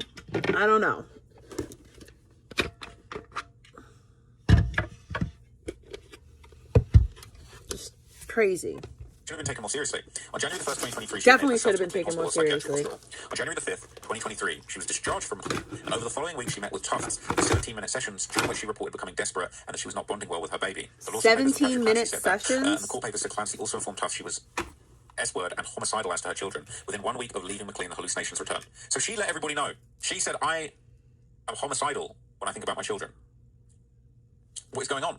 January the 16th, 2023, the lawsuit contends that she was still having hallucinations, telling her to get rid of herself, and her children saying the only option is to check out. January the 20th, 2023, she searched what is a psychopath on her cell phone, her lawsuit said. Testimony on Friday revealed investigators found a search for can you treat a psychopath during an examination of her phone after the children had passed away. Can you treat a psychopath? She saw Tufts for the last time on January the 23rd, 2023. And it said she claimed in her lawsuit that she was having S-word hallucinations all day non-stop, and later that day, according to her lawsuit, the voice began saying you should harm the children. Her lawsuit also claims she asked her husband to get takeout food and then looked up a map to see how long it would take. She was afraid of being alone and needed help. She said she felt a force come over her and the voice was saying, this is your last chance to get rid of the children so you can get rid of yourself. So sad. So sad. I'll be real with you. It does sound like she was failed by the authorities. So look, that's the timeline of the treatment, all right? And that gives you some context as to how this woman might have been failed, how they might make a successful argument for insanity. Now, here is a full breakdown of the actual timeline of the murder as it went down. And this is interesting too. So this is what happened the day Lindsay Clancy's 3 children died from CT Insider. And it says, on January the 24th, 2023, Patrick Clancy left his Massachusetts home to pick up some takeout food and medication for one of his children, telling his family, I'll be right back. When he returned less than an hour later, he found his wife, Lindsay Clancy, seriously hurt in the backyard and his 3 young children in the basement with exercise bands around their necks. That's so sad. Horrible. Patrick Clancy retraced the events in emotional testimony during his wife's murder trial last week, describing what appeared to be an ordinary day before prosecutors say Lindsay Clancy strangled all 3 of the children, Cora, Dawson, and Callan, rest in peace to them, while he was out of the house. She then attempted to take her own life by cutting her neck and wrists and jumping from a second-story window. I feel terrible for the husband that had to find that. Lindsay Clancy, who grew up in Wallingford, has pleaded not guilty. Her attorney is pursuing an insanity defense, arguing she was suffering from postpartum psychosis and should not be held criminally responsible for the killings. Prosecutors argue she plotted to kill the children and have portrayed her as controlling and manipulative. Here's an updated timeline of what happened that day based on Patrick's recent testimony and evidence presented at trial. Poor guy. So it says at 8 a.m., Patrick Clancy said Lindsay drove Cora alone to her doctor's appointment while he stayed home with Dawson and Callan. 8:17 a.m., Patrick said he texted Lindsay a photo of Dawson after he dressed himself completely for the first time, adding Dawson was excited about the accomplishment. It's just horrible. Patrick Clancy said Lindsay Clancy replied with a photo of Cora from the doctor's office. He said they continued texting and he had no difficulty in understanding her messages. At 8:30 a.m., Patrick said Lindsay and Cora returned home and he got ready for work in his basement office. According to Patrick Lindsay Clancy spent the day at home with the children, occasionally sending her husband photos of the children building a snowman and doing art projects. Patrick Clancy said he went upstairs once or twice to see his family, noting that Lindsay Clancy appeared happy and seemed in a good mood. She was having one of her best days, he testified. Prosecutors previously have said that Lindsay Clancy searched on her phone for the children's Miralax, a constipation medication, and then for takeout at a 3D restaurant in Plymouth, Massachusetts. She then looked up directions from her home to the restaurant, according to prosecutors. Lindsay Clancy called CVS asking for the Miralax, and the manager said they were out, but they had similar medications. At 4:53 p.m., according to Patrick Clancy's testimony, Lindsay Clancy texted him asking whether he wanted takeout from the 3D restaurant because she didn't cook anything and it's been a long day. 5:06 to 5:08 p.m., Patrick said that the couple texted about their dinner orders, according to prosecutors. Lindsay Clancy called the restaurant, placed an order for her Mediterranean Power Bowl and Patrick Clancy's scallop and pork belly risotto. That sounds nice. About 5:15 p.m., Patrick prepared to leave. He said Lindsay asked him to stop at CVS to buy stool softener for Cora. According to Patrick, he asked her to text him exactly what to buy. Before leaving the house, Patrick Clancy said that he rocked Callan briefly, kissed Cora on the head, and told the children, "I'll be right back." Meanwhile, Dawson sat on the couch eating chicken nuggets from a bowl, Patrick Clancy said. Lindsay stood in the doorway near the basement stairs holding Callum. Patrick Clancy said her demeanour appeared normal. That could have been one of the last pictures that he had of them. He drove to CVS about 3 minutes away from the house. At 5:33 to 5:34 p.m. Hello, sorry, I was taking photos for my Etsy. She didn't answer the call back about a minute later. During the brief conversation, Patrick said he asked whether a generic version was acceptable, and Lindsay said yes. Patrick testified she sounded pretty quiet and busy. He assumed she was bathing the kids. Patrick Clancy said he bought the medication and a pack of Skittles before driving to the restaurant. At 5:54 p.m., surveillance video showed Patrick entering 3D to pick up the takeout order. He then drove home. A trip he estimated took 10 to 12 minutes. When Patrick got home, he said he put the CVS and takeout bags on the kitchen island and noticed the house was unusually quiet. He said he called out but got no response. Looking outside, he said he mistakenly thought Lindsay Clancy's car was not home because it was dark and her car's black. At 6:09 p.m., Patrick said he called Lindsay, but she didn't answer. Moments later, Patrick said he searched upstairs, checking the bathroom and kids' bedroom. He said he found the door to the master bedroom locked. After unlocking it with an emergency key taped behind another bedroom door, he said he opened it and saw blood on the floor and an open window. He said he took only 1 or 2 steps into the room before immediately turning around and running outside. Patrick Clancy said he ran into the backyard and found his wife lying on the ground directly beneath the bedroom window with deep cuts on her wrist and a red line across her neck. What happened? She tried to kill herself. She jumped out the window and she's paraplegic now. So Patrick said that he asked whether it's not like she was like, she thought she was going to die after this. Like, this is just horrible.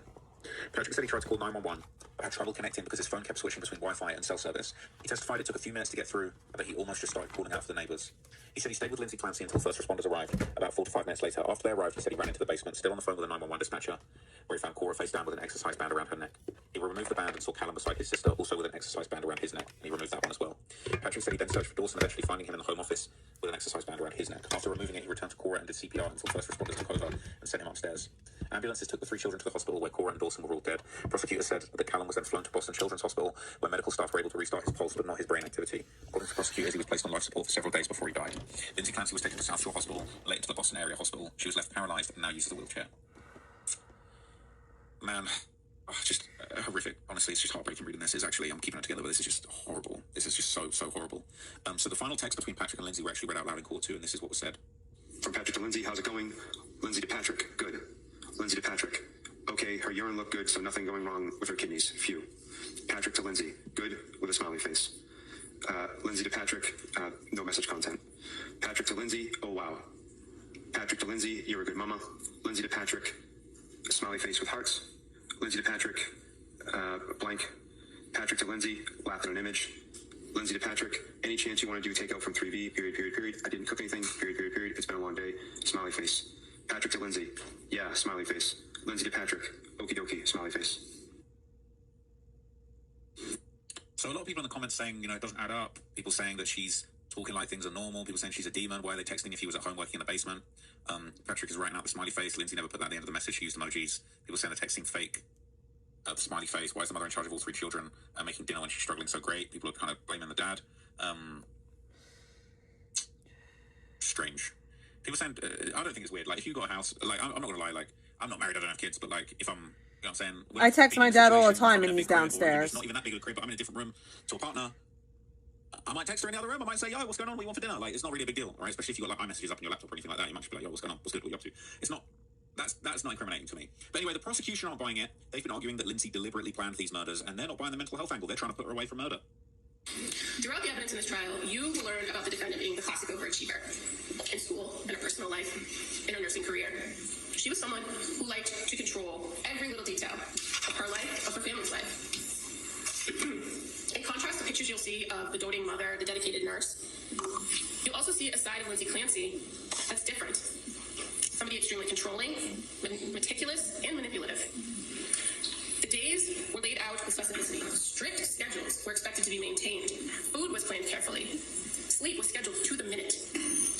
And at the time after Callan was born, her last baby, the family had to adjust. And by all sources that I expect you're going to hear at that trial, that summer was great. But after Patrick had finished his paternity leave and was back to work full time, when she no longer had a nanny to watch the baby, do laundry, tidy up the house, follow her schedule, when she was responsible for it all, it was hard. It was hard for her to maintain that control. It was hard for her to bond with her kids. And in efforts to maintain control, she withheld information from her husband, from her doctors. She reported serious symptoms that were inconsistent with her daily activities, you'll hear. And ultimately, on January 24th, 2023, the defendant made a calculated decision. This was a woman who no longer liked the life she thought she wanted. It was getting harder and harder to control. And when she saw the opportunity to escape, she made the selfish choice to take it. And to take Cora, Dawson, and Callan first before attempting to take her own life. Ladies and gentlemen, this is not a public debate about women's mental health and how the medical system treats women. This case is about this defendant. So they think that this is her doing. They're not buying the medical health angle whatsoever. So here's what the defense kind of had to say about the situation. And, it's an interesting angle they're going for. So what the defense are kind of pushing for is they're saying that, look, Lindsay was suffering from severe postpartum psychosis. She wasn't in a rational state of mind when the offense occurred. Basically saying that, look, it wasn't murder. She didn't intend to do this, and it really just wasn't her fault because of all of the mental health stuff that I just explained to you. The government says that this is a situation, it's not a referendum on women's having babies, having postpartum psychosis, postpartum depression, but it sure as hell is. Because you're going to hear, consistent with what is told you in the instructions, consistent with the obligation that the government has when they brought this charge. Tim Cruz, the DA, right in the front row, brought this charge.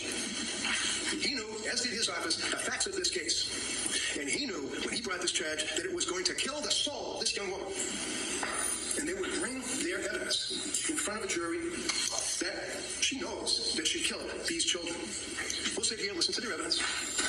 But I suggest to you that the issue, the consideration is what was going on in that woman's mind. So there would be some also harrowing testimony from one of the first officers that actually responded to the home when this happened, and they would show kind of photos of the home, and it was just horrible. And Exhibit 33, is this the house you responded to? Yes. I'm showing you Exhibit 34. Is that the left side of the house? It is. And Exhibit 35 is the gate that you went in depicted in this exhibit. Yes. We both went to the backyard as we were dispatched to. And you said you went to the left, correct? Yes. We heard a male voice calling for us on the left side. So. And that's where you headed? Yes. Okay. And did you encounter a male in the backyard? Yes. And did you later learn his name was Patrick Clancy? I did. What was his demeanor? He was upset. He didn't know what was going on. So. And did you see anyone else in the backyard? No. Okay. Did you see anyone on the ground? Yes. And who was on the ground? Miss Clancy. Is that Lindsay Clancy? Yes. And do you see her in the courtroom today? I do. Could you point to her? No issue with ID. Let me reflect. The witness says identified. Thank you. Showing you what's been previously marked as Exhibit 38. Is this the back of the house? It is. And showing you what's been marked as Exhibit 37. Do you see the area where the defendant was when you entered the backyard? Yes. I'm standing up with permission and just pointing that out to the jurors. When you saw her in that position, do you remember where her head was? Her head was towards the house. And where were her feet? Pointing out away from the house. When you saw the defendant on the ground, did you go to her and observe any injuries? She had cuts to both wrists and to the left side of her neck. The cuts to her wrists, were those actively bleeding when you saw them? No, they were not. When you saw the cuts to her neck, were those actively bleeding? No. Was she conscious? Semi-conscious, in and out of consciousness. And what was she doing that gave you that indication? She would wake up and move around and then kind of just go still again. And when you say she would move around, what parts of her body was she moving? Just her head, really. Was she able to speak to you? She wasn't, no. Was she making any sounds? She was just, it sounded like she was in pain. So something like moaning or something like that? Yes. While you and Officer Josephine are there, do other first responders, such as firefighters, start to arrive? Yes, they started to arrive, and I went to the gate to direct them where to go. And when you entered into the house, do you remember what room you entered into? Into a kitchen. And when you entered into the kitchen, could you still hear that screaming? No. We could hear he was talking, but the screaming was done. But you said he was talking. Who was talking? Patrick Clancy. So you could hear Patrick Clancy talking at that time? Yes. And could you tell where he was? Yes, he was in the basement. And did you head to the basement stairs? Yes. Showing you what's been Mark, the exhibit 41. Are these the stairs that you went to? Yes.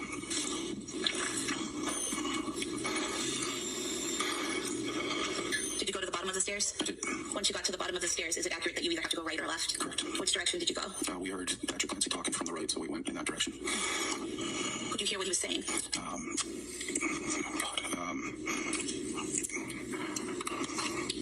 Mind if I... You don't recall? Yes. Do you recall him saying, I can't wake them up, I can't get them up? Yes. And do you remember his demeanor as he was saying that? He seemed very upset. What did you do in response to that? He came from a back room, so we ran into that back room. Sir, showing you exhibit 89. Is that the view when you first come downstairs and turn to the right? Yes. And then showing you exhibit 90. Are those exercise bands there tied to the closet door? Yes. 91, just a close-up of that, correct? Yes. And then 92, what are we seeing in this photograph, sir? That was the back room that he seemed to be coming from. That Patrick was coming from? My back is killing me. You also look at two photographs for that room. Are those very accurate depictions of how they looked that day? Yes. We could have these marked as the next two exhibits, please.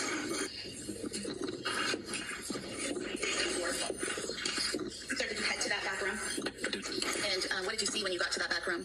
Just past the door on the left side, there was a body of a young child. And do you remember what position the I child am. was in? He had his feet towards the door and his head towards the wall. And was he on his back or his stomach? He was on his back. And do you recall what he was wearing? He was shirtless. I believe he was just in a diaper or underwear of some sort. And showing you exhibit 90. All right, ladies and gents, I'm gonna bid you adieu. I gotta go. My back's killing me. I'm tired, and I gotta go to bed because I got work tomorrow. Peace out, family. I love you guys. Bye.